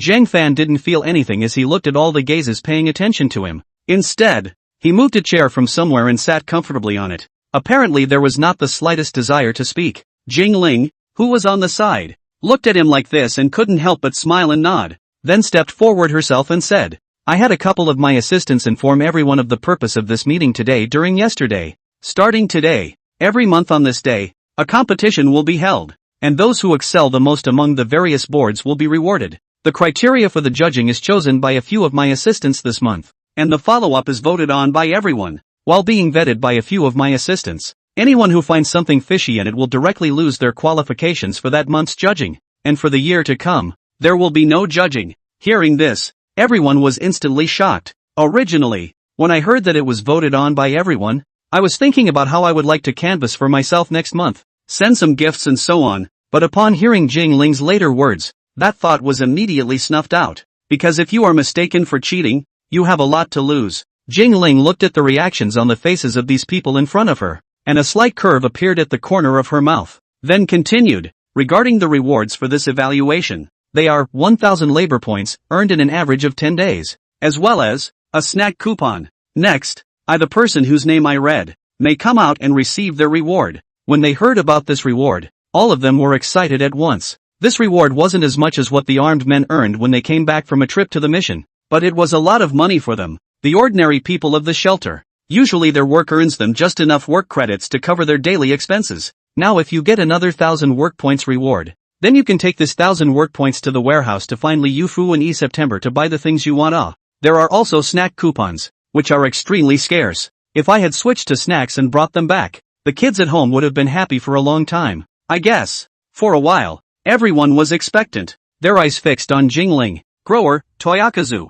Cleaning crew, White Lottie. Construction crew, Youngson, Huanze Kim, Kwang Su. Logistician, Kong Ying. Cafeteria, Zheng Chao. There are more personnel to build the fence, so the special case has 2 more personnel than the other boards. As Jingling read out the list in its entirety, these people whose names were read were instantly excited. Only Kong Miao is still standing in place, a little bit froze. I was selected? She herself didn't think that she could be chosen even though she was just doing her normal job? After coming back to his senses, Kong Ying also jumped up excitedly. Zhang Fan looked at Kong Ying in the crowd, then smiled and shook his head. Logically speaking, it was naturally impossible for Kong Ying to be selected. After all, although she worked hard, it wasn't like there weren't any who worked harder than her. It was just that Kong Ying had previously done a favor to the shelter by giving a message that allowed the shelter to bring back a large number of people. So this one is kind of a special dispensation for her. Next time there will be no such favors. Chapter 91. Hot and heavy inside the shelter, but people outside are running for their lives.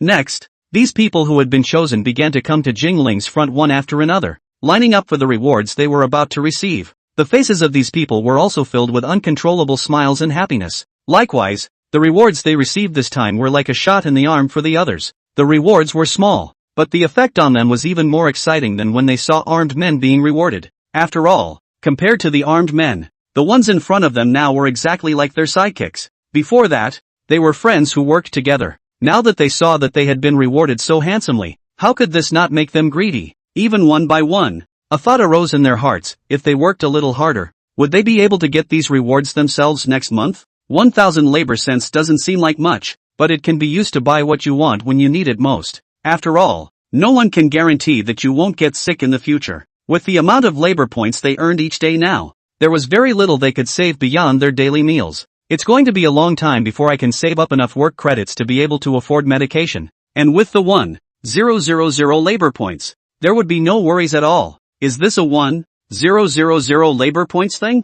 This is a life-saving thing. In today's world, there are zombies out there. It could be a small cold that could kill them if not treated. That's the root of why they're so excited. And these people, the first time they got the snack coupons, they approach Li Yufu to redeem them. There's not much, just a pound. All kinds of snacks. There were chili bars, candies, chocolates, and other such things. When carrying this bag of snacks to his own children saw the snacks in the bag and drooled with gluttony. Upon rattling the wrapping and eating a candy bar, a big smile immediately spread across the little one's face. These are snacks that, before the end of the world, maybe these kids were tired of eating, but after months of not touching any snacks and only eating meals, any snack now feels like a worldly treat. Watching their own children eat so happily, the smiles on the faces of those of them grew even wider. Just, laughing and smiling, the tears flowed involuntarily, not out of sadness, but a heartfelt feeling of joy that the present can be lived. Of course, while these kids were eating these snacks beautifully,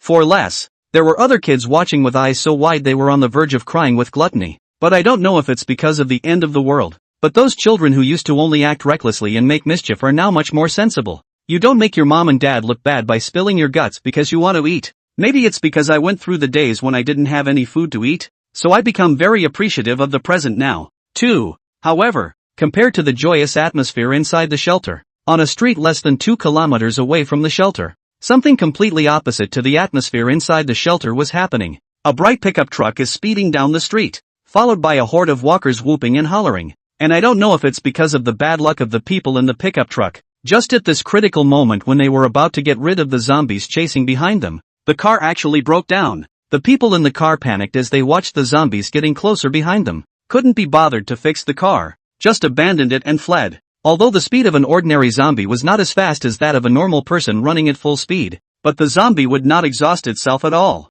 And what made them even more desperate was that among the group of zombies chasing behind them, there were also the figures of several mutated zombies. These mutated zombies, all of which were zombie skinless, were currently rapidly passing through the zombie group and chasing towards them. The speed of the zombie skinless could be much faster than that of an ordinary zombie, even more than twice as fast as if they were running at full speed. Although they had distanced themselves from the zombies, they were now looking like they were going to be caught up by these zombies without skin. And to top it all off, those spikes that these zombie skinless shoot out of their mouths. If you're not paying attention and get shot, you're out of luck. Just as it looked like the zombie skinless was about to catch up, one of the survivors in the group had a heartbeat. Directly, he said, "You guys go first, I'll hold them off." After saying that, it was very dry and stopped, looking at the zombie skinless that was getting closer and closer, feeling his heart about to jump into his throat. The others didn't drag their feet, knowing he was giving them a chance to live. Nor did he pause for a moment, continuing to run wildly toward the front.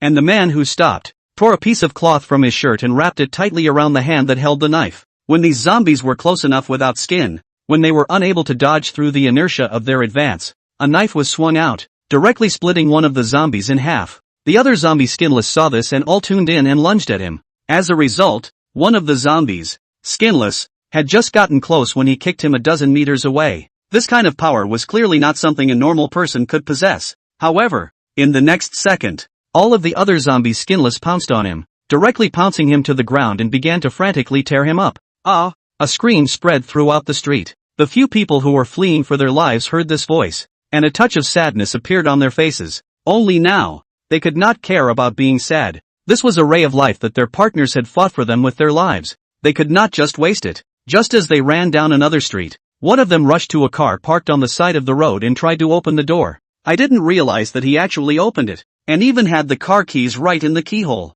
The man's face showed ecstasy at the sight, and he hurriedly tried to light the fire. "It's on." As the car started, everyone else ran into it. The car then drove off in a direct and frantic direction. The gas gauge in the car showed that there was only one tank of gas left, but that was more than enough for them to shake off the walkers behind them. Watching the distance from the zombie skinless that was catching up again behind them getting farther and farther away, the people inside the car breathed a sigh of relief. They knew that this time they were saved. I didn't realize that this squad of theirs had only come out to look for supplies, but they actually ended up in a mess with these mutated zombies. If they were still just ordinary zombies, and there weren't too many of them, they would still be able to clean up if they were careful with these blades in their hands. But those newly appeared mutated zombies are just too insurmountable, surprisingly fast and agile, and can shoot spikes from a distance. There were 10 people in their group before, and 5 of them were killed directly under these spikes. Now their captain, in order for them to survive, also died in the mouth of these mutated zombies. Their captain, however, was the only evolved person inside their shelter, but now their captain is dead. In that case, even if they made it back to the shelter alive, it would be much more difficult to go out and look for supplies in the future. For a while, the atmosphere in the car also seemed heavy. However, without realizing it, they suddenly realized that when the vehicle drove onto a new street, all the zombies around them seemed to have disappeared. Although the streets were still dirty, there was literally not even a single zombie in sight. The whole street was surprisingly quiet. Chapter 92. What kind of fairy asylum is this? What's going on? Without realizing it, the vehicles were traveling at a much slower speed. The few people in the car all looked out toward the car window, looking at the empty streets and feeling a little scared inside. No way. There can't be some zombie big boss here, right? Don't crow. The man's words had just been spoken, and were immediately resisted by the other 3 men in the car. They were already in this situation now. If any more mutated big bosses really appeared, wouldn't this be the place where they would all fold up? However, just after the vehicle had traveled some more distance, some intermittent sounds came through. Listen, you guys, what's that sound? Like the sound of bricks being hammered inside a construction site. I don't think so. The 4 people in the car looked at each other, none of them quite sure if the sound they heard was the sound of knocking bricks. However, just as they were still wondering, the car came to a curve. After turning the corner, he saw the scene in front of him and froze his entire body. For they found, far ahead of them, a large number of men busy laying bricks. Looking at where they laid it, I think they wanted to build a wall that connects one commercial housing neighborhood, across the entire roadway, to another commercial housing neighborhood. This scene looks more or less outrageous in nature in the midst of this post-apocalyptic world, and they also saw a number of people with water being handed to those who were working on the project. Such a harmonious scene makes it look as if the place was completely untouched after the zombie outbreak. Who are you guys? Get out of the car. All of you. Just as they were still in a daze, a cold shout from the front pulled their thoughts back. Then they saw, in front of their car, 7 men in bulletproof undershirts pointing AK-47s at them. Seeing this scene, at once everyone's scalp felt a burst of explosions, and they hurriedly got down from the car, holding their heads with both hands. Feng Cheng looked at the 4 men who had gotten out of the car in front of him with the members of his own squad, and his gaze swept over a few people. When he was patrolling the fence just now, he saw this one car sneaking around, slowly approaching their shelter. Solely, he just brought his squad members along and blocked this car. It was only when Feng Cheng's gaze swept onto one of them that his eyes visibly froze for a moment. Ma Dai? Being called by name, one of the 4 subconsciously looked up, only to also visibly freeze the moment he saw Feng Cheng. Are you, Feng Cheng? It's really you. At this moment, Feng Cheng looked a bit surprised before signaling his teammates to lower the guns aimed at them. Looking at Ma Dai and the few of them whose faces were full of haggardness, he said, "You are." Ma Dai sighed, then spoke about him.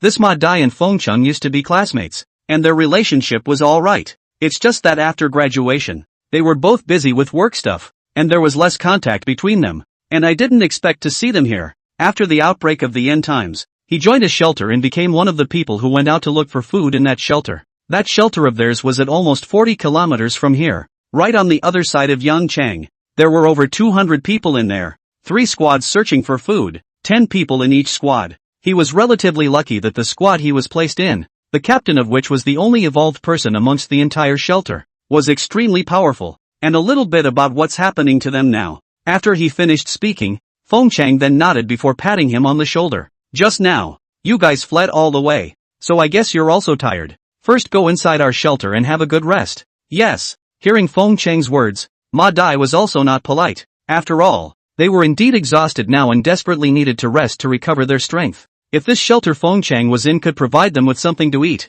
that would naturally be even better. But he also knew that such thoughts were essentially impossible. Now among all the shelters, food was the most valuable thing, and naturally it could not be used to share it with the unimportant. But as long as he could rest here for a moment, he was content. So Ma Dai and the 4 of them, led by Feng Cheng, walked towards the shelter. Sister-in-law, I'm Feng Cheng. On the way, Feng Cheng called Jing Ling through the intercom. It didn't take long for Jing Ling's voice to come over the intercom. This is Jing Ling. Go ahead. Feng Cheng, I ran into 4 people from other shelters outside of the shelter. One of them was a former classmate of mine, and I'm taking them into the middle of the shelter now. Jing Ling, okay, watch over them and don't let them make trouble in the middle of the shelter. If they make something happen in the middle of the shelter, you need to take responsibility for it. Feng Chang, okay, I'll keep an eye on them. After saying that, Feng Chang started to call Song-gu with his walkie-talkie again, transferring off work with Song-gu, asking Song-gu to take over his patrol for a bit later,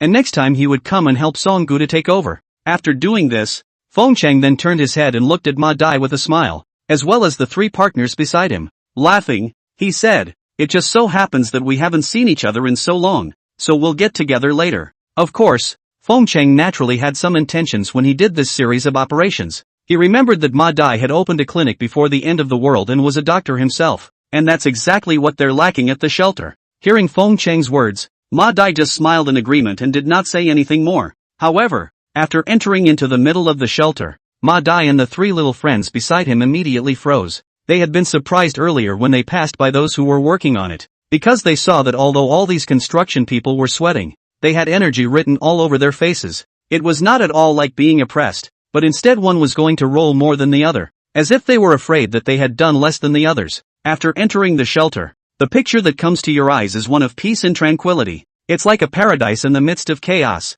All the faces were beaming with happiness, and the deadening grayness could not be seen in their eyes. Instead, they shone with the color of satisfaction with the life before them. Upon seeing Feng Chang and the others arrive, the people within the shelter would even reach out to greet them. This kind of scene was obviously all very normal among the shelters, but to them, it was as outrageous as it could be. In their shelter, they, the ones who went out to look for food, were the ones with the highest status in the entire shelter. Everyone feared them. Where was there a picture like the one in front of them? And compared to the people in the shelter in front of them, those in their shelter are no different from the Walking Dead. What a divine asylum this is. Chapter 93. Ma Dai's mind crumbled when he saw what Feng Chang ate. Speaking of which, where are you now? How's it going? Of the 4 people who entered the shelter, the other 3 were taken away by Feng Chang's team. Only Ma Dai was led by Feng Chang in a direction within the shelter. As the 2 of them walked on the road, Feng Chang opened up the topic of conversation and inquired. Hearing Feng Chang's words, Ma Dai bitterly smiled and shook his head.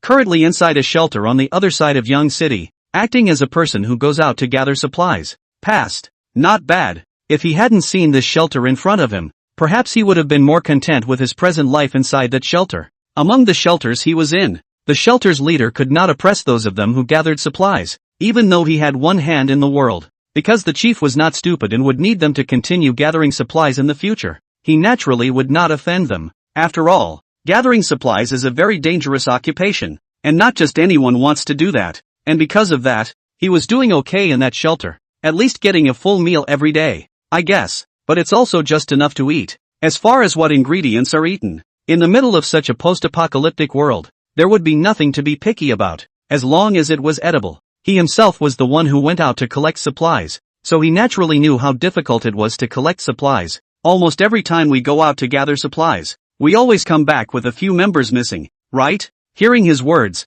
Feng Chang also smiled and nodded. That's good. Nowadays, many shelters can't even provide a steady supply of the most basic food, so it's good enough to get by. As Feng Chang's words fell, Ma Dai on the side also revealed a far-fetched smile. Although he didn't know how the people in this shelter Feng Chang was innate, but at least from the essence he had seen these people exude so far, it wouldn't be hard to figure out that the estimation is quite a bit better than their shelter life. The two chatted and came to a villa. Feng Chang walked forward and after entering the code to open the door, he greeted Ma Dai as he entered. After the 2 of them entered the house, Ma Dai subconsciously surveyed the interior decoration of the villa. Seeing this, Feng Chang smiled and explained, "This villa was given to me by my boss after I became an armed member of our shelter, and the decorations in here were renovated before the end of the world. After getting the house, I let my wife and mom and dad all move in together." Saying that, Feng Chang came to the refrigerator and opened it before casually asking, "What to drink? Drink or beer?" Ha! Hearing this, Ma Dai's entire body froze.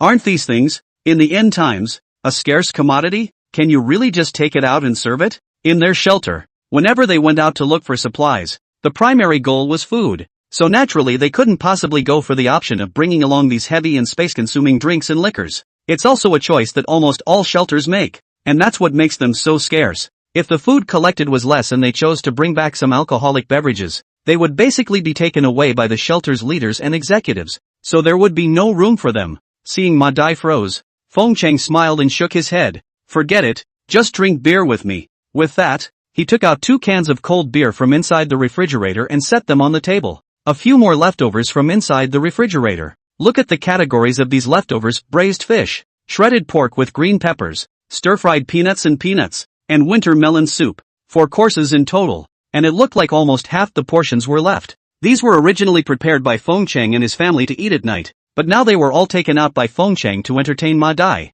Anyway, he wasn't short of supply vouchers. There were still quite a few ingredients stocked at home, so he could just go back and change them when he was done eating. Feng Chang smiled faintly and said, "I'm too lazy to heat up these dishes, so I'll just eat them." Saying that, he handed over the dishes to Ma Dai again, and also opened the beer for Ma Dai. However, at this moment, Ma Dai looked at these meals on the table in front of him, really a bit clammy, and even the expression is a bit out of control. "You, all eat this at your shelter? What kind of family is this? Even inside a shelter with a whole 3-course meal?" Now when he thought about what he had eaten at the shelter he had been in before, Ma Dai's mind crumbled a little for a moment. Feng Chang sniffed and immediately shook his head. "That's not true. Ordinary people within the shelter can't eat these things." Hearing this, Ma Dai felt a little better inside. At least the difference wasn't particularly big. However, Feng Chang's next words once again made him break his defense. "Feng Chang, the work credits earned by the ordinary people of our shelter after a day's work is almost enough for 2 full meals,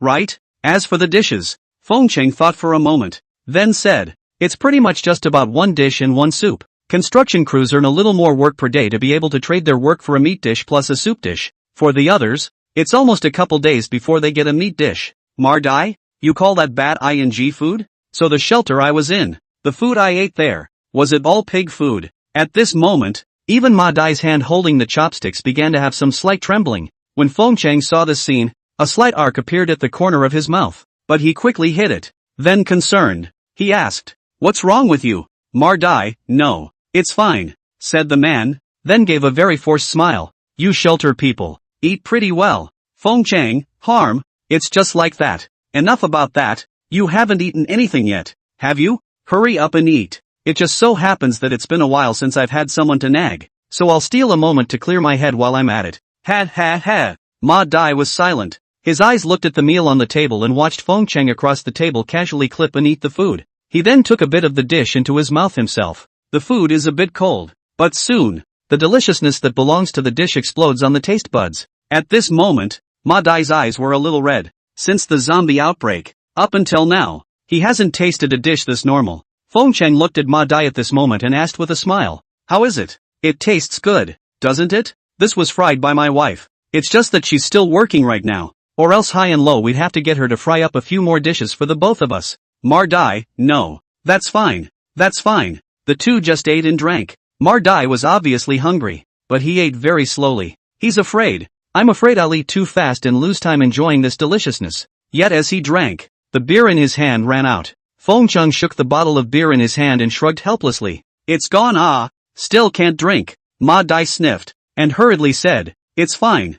I'm already satisfied to be able to drink these things." However, the words had only just finished being spoken when they were directly disliked by Feng Chang. "Satisfy what? Come with me. Follow me to carry the beer. Let's get drunk first this time." "Ha?" Ma Dai froze, not understanding what Feng Chang meant by this. "Aren't we out of beer?" However, without waiting for him to think too much, he was pulled out of the door by Feng Chang and headed towards Jingling's villa. In fact, Feng Chang's family has several bottles of beer in the refrigerator. However, Feng Chang wanted him to stay. Naturally, he had to show some of the strength of their shelter, so that he did not want to leave. Soon, the two arrived in front of Jingling's villa gate, then rang the doorbell. Ma Dai looked at Feng Chang's maneuver and was a bit puzzled. "Feng Chang, what are you doing?" "Feng Chang, get the beer." "Ma Dai?" It did not take long for the door of the room to be opened, and Zhang Fan's figure appeared in front of the two. The moment he saw Zhang Fan, Feng Chang immediately greeted him. "Good day, boss." Zhang Fan smiled and nodded at his words.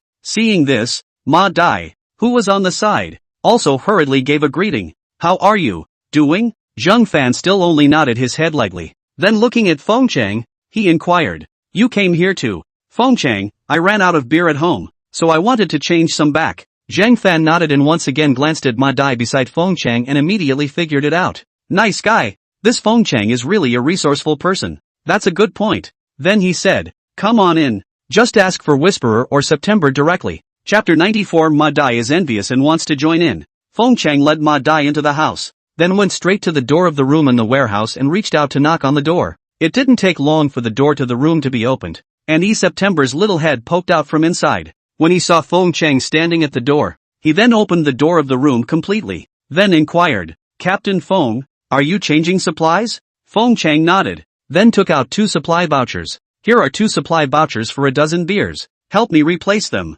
September took the roll of supplies and examined it, nodding after checking that no problems had arisen. Captain Feng wait a moment. After September finished speaking, he turned around and went into the middle of the warehouse, and it didn't take long for him to walk out with 2 dozen beers. 2 dozen beers, 12 cans in all, is still a bit of weight, but with such a small distance, September could still lift it as all. The moment he saw the beer, Feng Chang immediately had a smile on his face. Then he greeted Ma Dai beside him and said, "Help me with this, we'll both take a dozen beers each." "Ma Dai, huh? Ah, oh, okay." It took a while for Ma Dai to respond, then stepped forward to help with the beer. It was mainly because following Feng Chang's side had allowed him to see too many unbelievable images from this shelter. There's also the supplies redemption coupon, which feels incredible any way you think about it. In this post-apocalyptic world, all sorts of supplies were in very short supply, and if you wanted to get such a redemption coupon, you first had to be able to make sure that you had these supplies in your shelter at all times.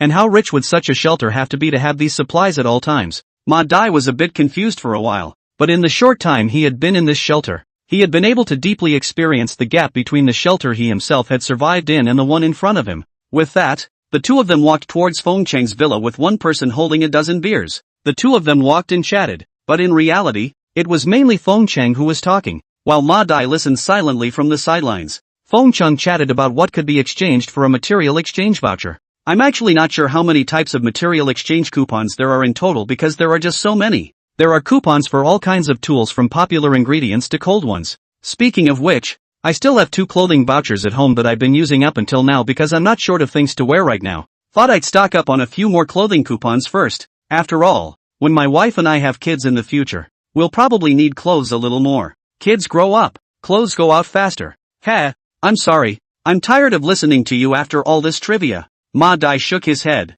No, this kind of thing can still be heard at this present time. Quite good. In the midst of such a post-apocalyptic world, everyone wanted to calculate how they should solve their next hungry situation. It was almost difficult to have the heart to think about these topics that Feng Chang had just said. So did he. If he hadn't come to this shelter, he wouldn't have even thought about it for a second. After all, it's tough enough to survive. This shelter is really wonderful. If only he could bring his family to join the shelter too. He looked at the bulletproof undershirt Feng Chang was wearing and the AK-47 hanging from his shoulder for a moment of disorientation. He could still clearly recall in his mind the images from earlier when he had just met Feng Chang. Feng Chang also seemed to be a member of this shelter's squad that went out to look for supplies, and seemed to be a captain. And unlike them, Feng Chang and his squad members had an AK-47 in their hands, and everyone's wearing bulletproof undershirts as well. It's hard not to feel safe when the shelter is so well stocked and the weapons are so powerful. Feng Chang, who was on the side, was actually keeping an eye on Ma Dai's changing expression beside him at all times.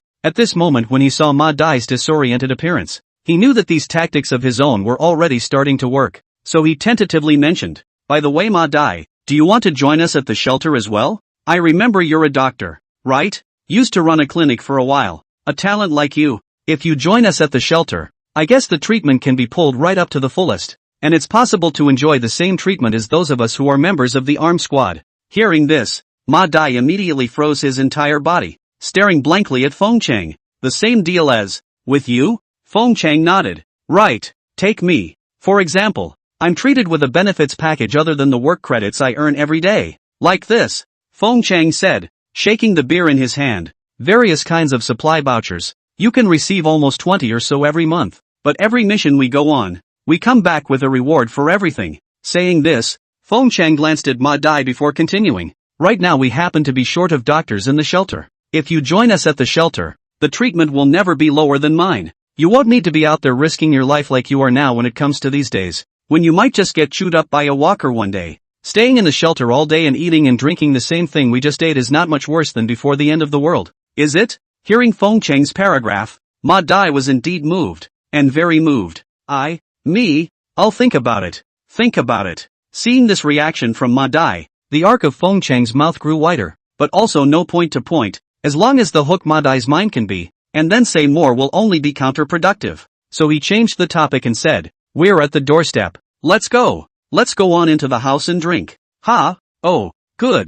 The two then entered the house and began another round of sparring. At this moment, in the middle of Jing Ling's villa, Zhang Fan was sitting leisurely on the sofa, listening to one of the armed men in front of him reporting the situation to him. "Boss, other than the one Captain Feng took away, the other three have been asked about their identities." Zhang Fan nodded at his words and said indifferently, "Tell me about it." "Armed member, these three guys used to be on the varsity sports team and haven't graduated from college yet. After the zombie outbreak, joined a shelter on the other side of Yangchang. Because of his very good physical condition, he was selected to be a member of the shelter out looking for supplies. This time they came to us because they encountered a large number of zombies and mutated zombies, and the leader of their squad was killed by a mutated zombie in order to cover them." Speaking here, this armed man added, "By the way, this captain of theirs who was bitten to death by a mutated zombie is an evolved person." "Evolutionary?" Hearing this, Zhang Fan also froze for a moment. It was the first time he had heard this name, but it quickly reacted that it should pretty much just be the same as the mutated zombies,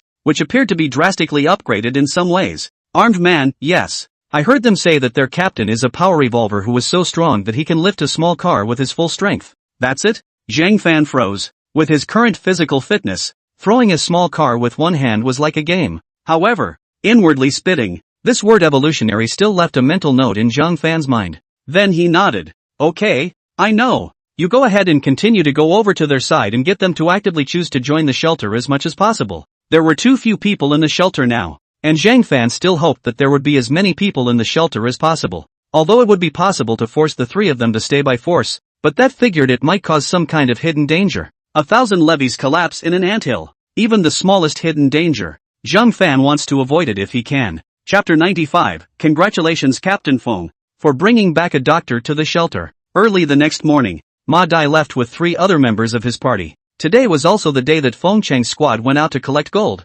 so fortunately Feng Chang had sort of given them a ride. Just along the way, Feng Chang could see Ma Dai lost in thought from time to time, and also occasionally subconsciously turned back to watch the shelter that was getting farther and farther away. Ever since that drink with Feng Chang yesterday, and the mention to him about joining this shelter, it was then that Ma Dai's entire being became distracted. Even the night was largely sleepless, so he got up early in the morning and returned to his shelter with 3 other members. Did he not want to join Zhang Fan's shelter? Apparently not. Within him, or rather from the moment Feng Chang had asked him if he wanted to join in, that idea of wanting to join in had been growing stronger within him. Even one shot is out of hand. Mostly, everything is just too good at this shelter. As long as you work, you're not worried about food. If he did any credit to the asylum, he would also be rewarded with a substantial amount of money. As long as you work properly, you don't need to worry about offending anyone and implicating your family. Even when you sleep at night, you don't need to be on constant alert for someone to sneak in and slit your throat. The thing about getting your throat cut while you're sleeping at night has actually happened in the middle of his shelter.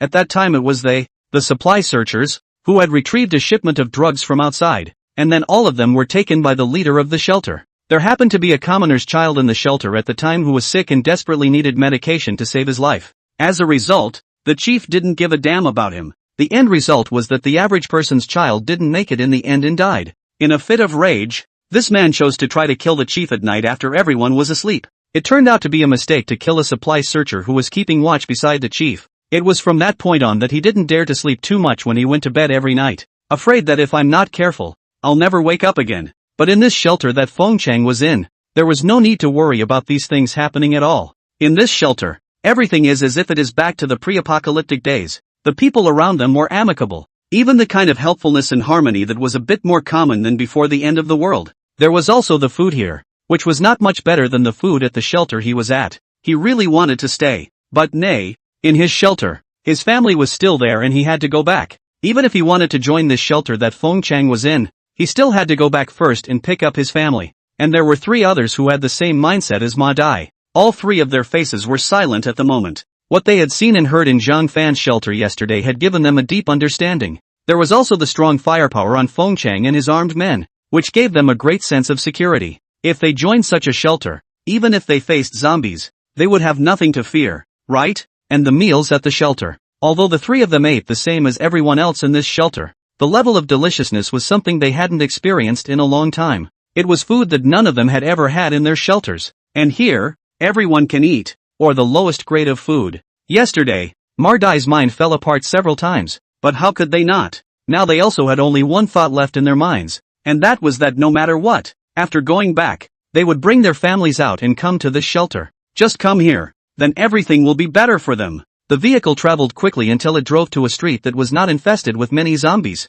which brought it to a stop. At this current location, it was already almost just about 10 kilometers away from the shelter. Fengcheng got out of the car and said to Ma Dai and the others, "Brothers, we still have a mission ahead of us, so we can only send you here." With that, he took out another walkie-talkie from his body and handed it to Ma Dai's hand. Said, "Here's my walkie-talkie. We'll be over here doing missions all day. If you decide to join us at the shelter, use this to contact us when the time comes. Its longest call distance is only 20 kilometers, so grasp the distance." This, Ma Dai looked at the walkie-talkie in his hand and felt a little blocked inside somehow. Then, as if he had made some decision, he nodded heavily. "Good. When I bring my family out, I'll contact you then." Hearing this, Fengcheng laughed and smiled very happily, patting Ma Dai's shoulder. "That's right. Our shelter is in great need of medical talents like you. Contact us when the time comes and we'll drive straight to you." What they drove out this time was a big bus with enough space to fit all those people. Fengcheng drove this car out with this intention in the beginning.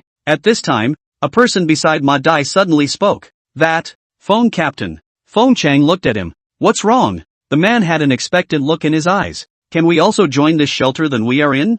Fengcheng, "Of course. Fengcheng, our shelter is short of people right now. You guys are so physically strong, and our shelter is in great need of people like you too." Hearing Fengcheng's affirmation, all of a sudden the three people around Ma Dai's face also showed joy. One of them immediately said, "Then we'll go back and immediately bring out our own families as well, and join Ma Dai then." Fengcheng smiled and nodded. "Good." When they left, Fengcheng looked at the direction they left in and couldn't contain the smile on his face. The other armed men at his side congratulated him at this point. "Congratulations, Captain, bringing a doctor to our shelter. I guess you're going to get credit again this time, and the reward isn't expected to be low." "Ha ha ha."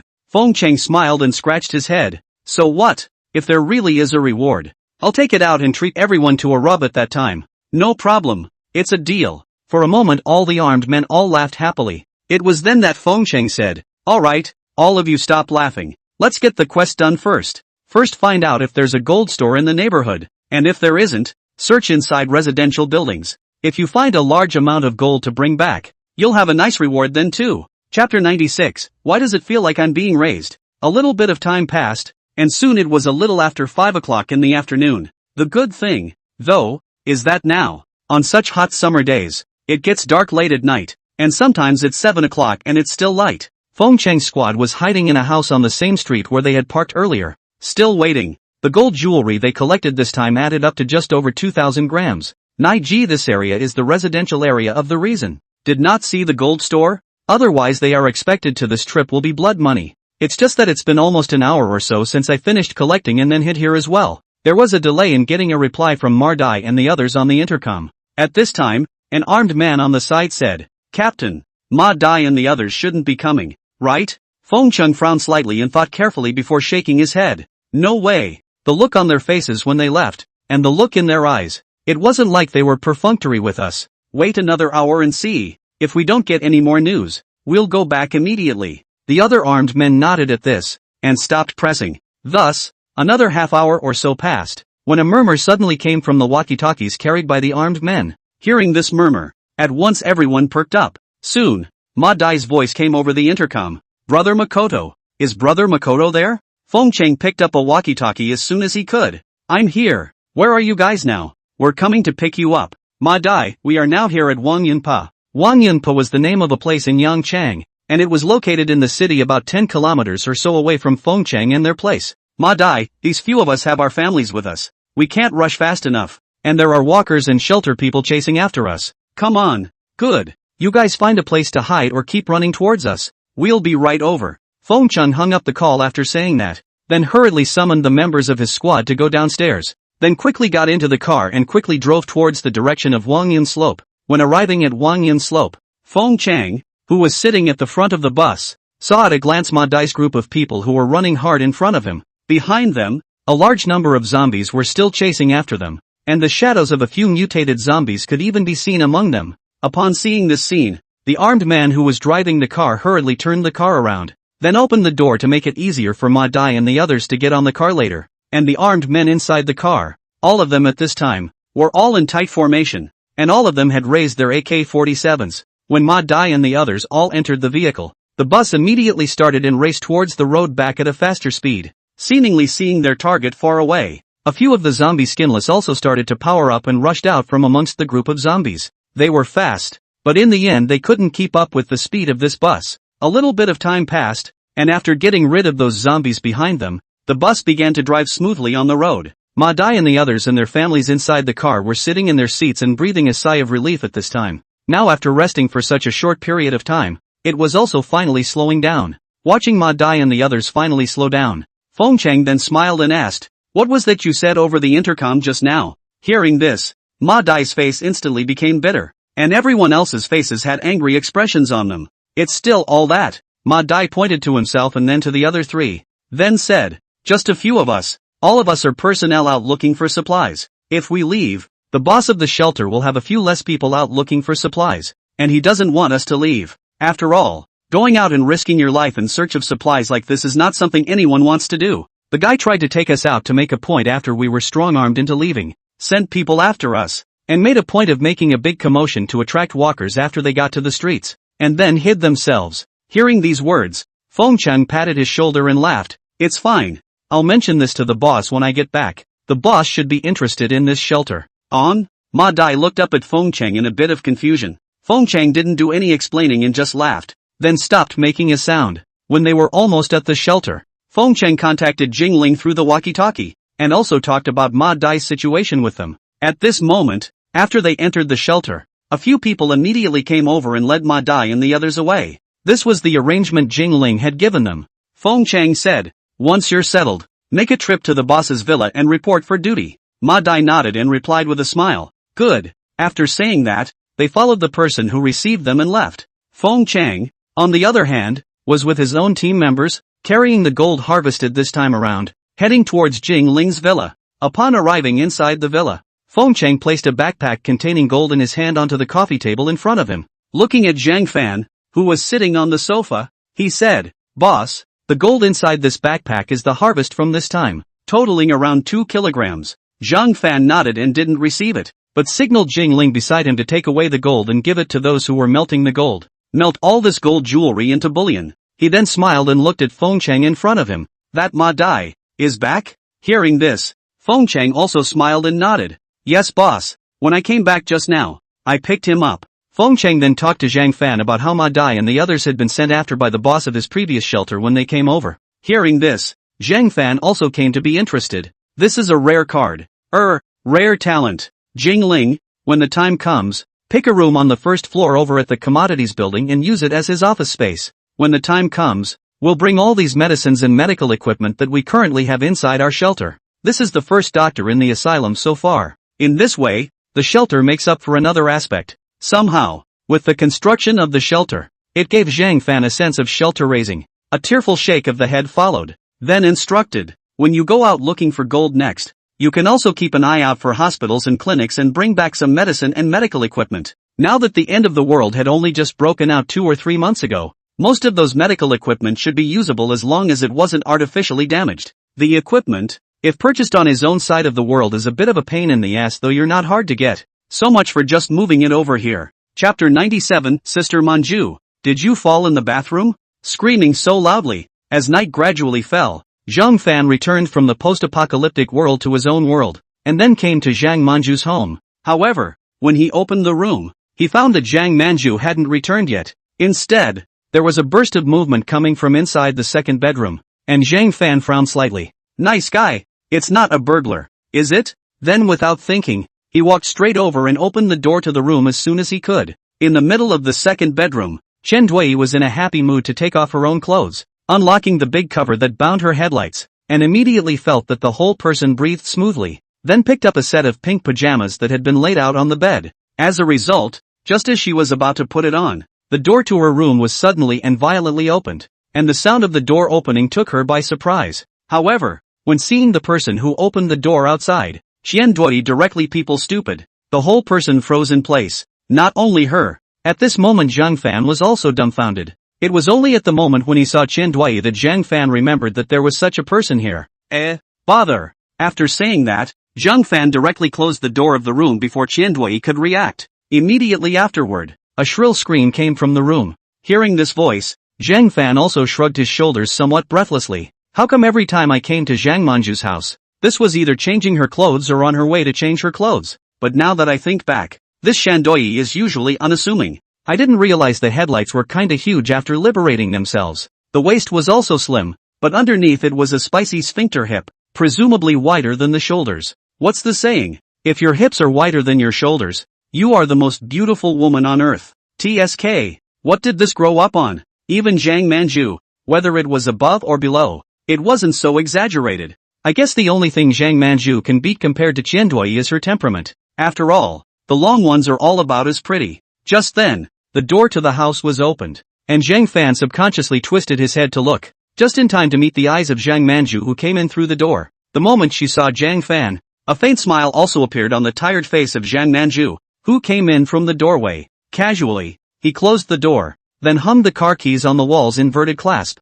The house you wanted me to keep an eye on for you. I found it. Speaking of this, the smile on Zhang Manju's face grew a few points thicker. It's quite a coincidence that it's right next door to me, he said, and pointed in the direction of the door. When the landlord found out I was inquiring about the house, he reached out to me and said he could sell it to me. It's a pretty nice house, but it's only 260 square feet, so it's still a little different from the big flat you wanted. Want to buy it? Zhang Fan didn't give it much thought as he sniffed and nodded. Alright then, this is a good set. So it's just a place to live anyway. Speaking of this, Zhang Fan looked at Zhang Manju with a smile. Mainly, this place is right next door to you, isn't it? Contact the landlord next door tomorrow and ask him to come over. Zhang Manju nodded, then smiled and teased. Don't you even ask about the price? Zhang Fan shrugged. Although the Swan Lake district is positioned as a high-grade district, but this is Yangchang. No matter how high-grade it is, it tops out at 20,000 ping. So what's there to care about with this price? Hearing this, Zhang Manju rolled her eyes. This abominable dog. When she bought this house, it cost her all her savings at the time. Zhang Manju didn't want to talk to Zhang Fan, lest she get a shock. Wait here a minute. I'm going to take a shower. Zhang Fan raised his eyebrows. What are you waiting for? Let's go together. It just so happens that I also want to take a shower. Zhang Manju glared at him, but didn't stop it. And so the two of them went into the middle of the bathroom one after another. Soon, the sound of a shower came from the middle of the bathroom. It's very rhythmic. It was accompanied by Zhang Manju's stoic grunts of pain. Ah! Suddenly, Zhang Manju's alarmed voice came out from the middle of the bathroom. The door to the second bedroom opened, and Qian Dui, who had already changed into her pajamas, walked out from inside. Looking outside, there was no sign of Zhang Manju or Zhang Fan. Then the sound of water was heard coming from the middle of the bathroom, along with some other subtle sounds. Asked, Sister Manju, are you showering in the bathroom? Huh? Oh, yeah, I'm in the shower. Qian Dui was a bit strange. Why did Sister Manju speak intermittently, looking like she couldn't catch her breath? It's hard to believe that the scream just now was a fall. Then he went up and knocked on the door. Sister Manju, I heard you screaming just now. Did you fall? Is it alright? No, it's fine. You first. Go back to the bedroom first. Listening to these voices, Qian Dui felt more and more strange, but didn't know what the reason was. It wasn't that Qian Dui was simple, but she didn't think about it in any other way at the moment. Or rather, that kind of behavior in the bathroom isn't it only in movies? Continuing, she asked, by the way, when Sister Manju came back just now, did you see that big pervert boyfriend of yours? Ah, he hissed out. Oh, Qian Dui scratched her head. Her cheeks flushed at the thought of being seen by Zhang Fan once again just now. But speaking of which, Sister Manju's boyfriend is quite handsome. If only it wasn't Manju-san's boyfriend. In that case, she'd probably go for it. Shandoi thought this heatedly, then glanced in the direction of the bathroom and retreated back into the middle of his room with a little bit of trepidation. Just with a little bit of time passing, Qian Dui, who was lying on her own bed, could still faintly hear the sound of water coming from the bathroom outside in her ears. Then he took out his cell phone and looked at the time. No way? This has been washing for almost an hour. Is Mamoru-san really okay? It's true that you still fell down in the bathroom before, right? Shandoi felt that he had guessed the truth. Oh, what a strong woman, afraid that others will see her embarrassment. And so, another 10 minutes or so passed. The sound of water in the bathroom finally stopped, and Zhang Fan held Zhang Manju, who was so weak that it seemed as if her whole body had gone limp, and walked out from inside, and then entered into the middle of the master bedroom. After lying down on the bed, Zhang Manju still couldn't help but glare at Zhang Fan. Doi really didn't say anything wrong at all. Oh, you are a pervert. Doyle talking outside excites you that much? You're excited. I'm suffering. Zhang Fan raised his eyebrows and laughed. After all, the attack speed bonus. Which man can top such a buff? Zhang Manju, forget it. I think I'd better take a vacation tomorrow. I guess in this state, I might not be able to go to work tomorrow. Zhang Fan, don't go to work. It just so happens that I'm going to open a company for a bit, so you can come and help me manage it. Hearing this, Zhang Manju blankly glanced at him in dismay. I don't want to go to Baba Goat once more, let alone that arms workshop of yours. Zhang Fan shook his head. It's not in Baba Yang. It's the Dragon Kingdom, right in Yangchang. Runs a tech company. The company currently has a complete technical drawing of lithium batteries, with technology more advanced than all lithium batteries available today. Quit your job and come help me.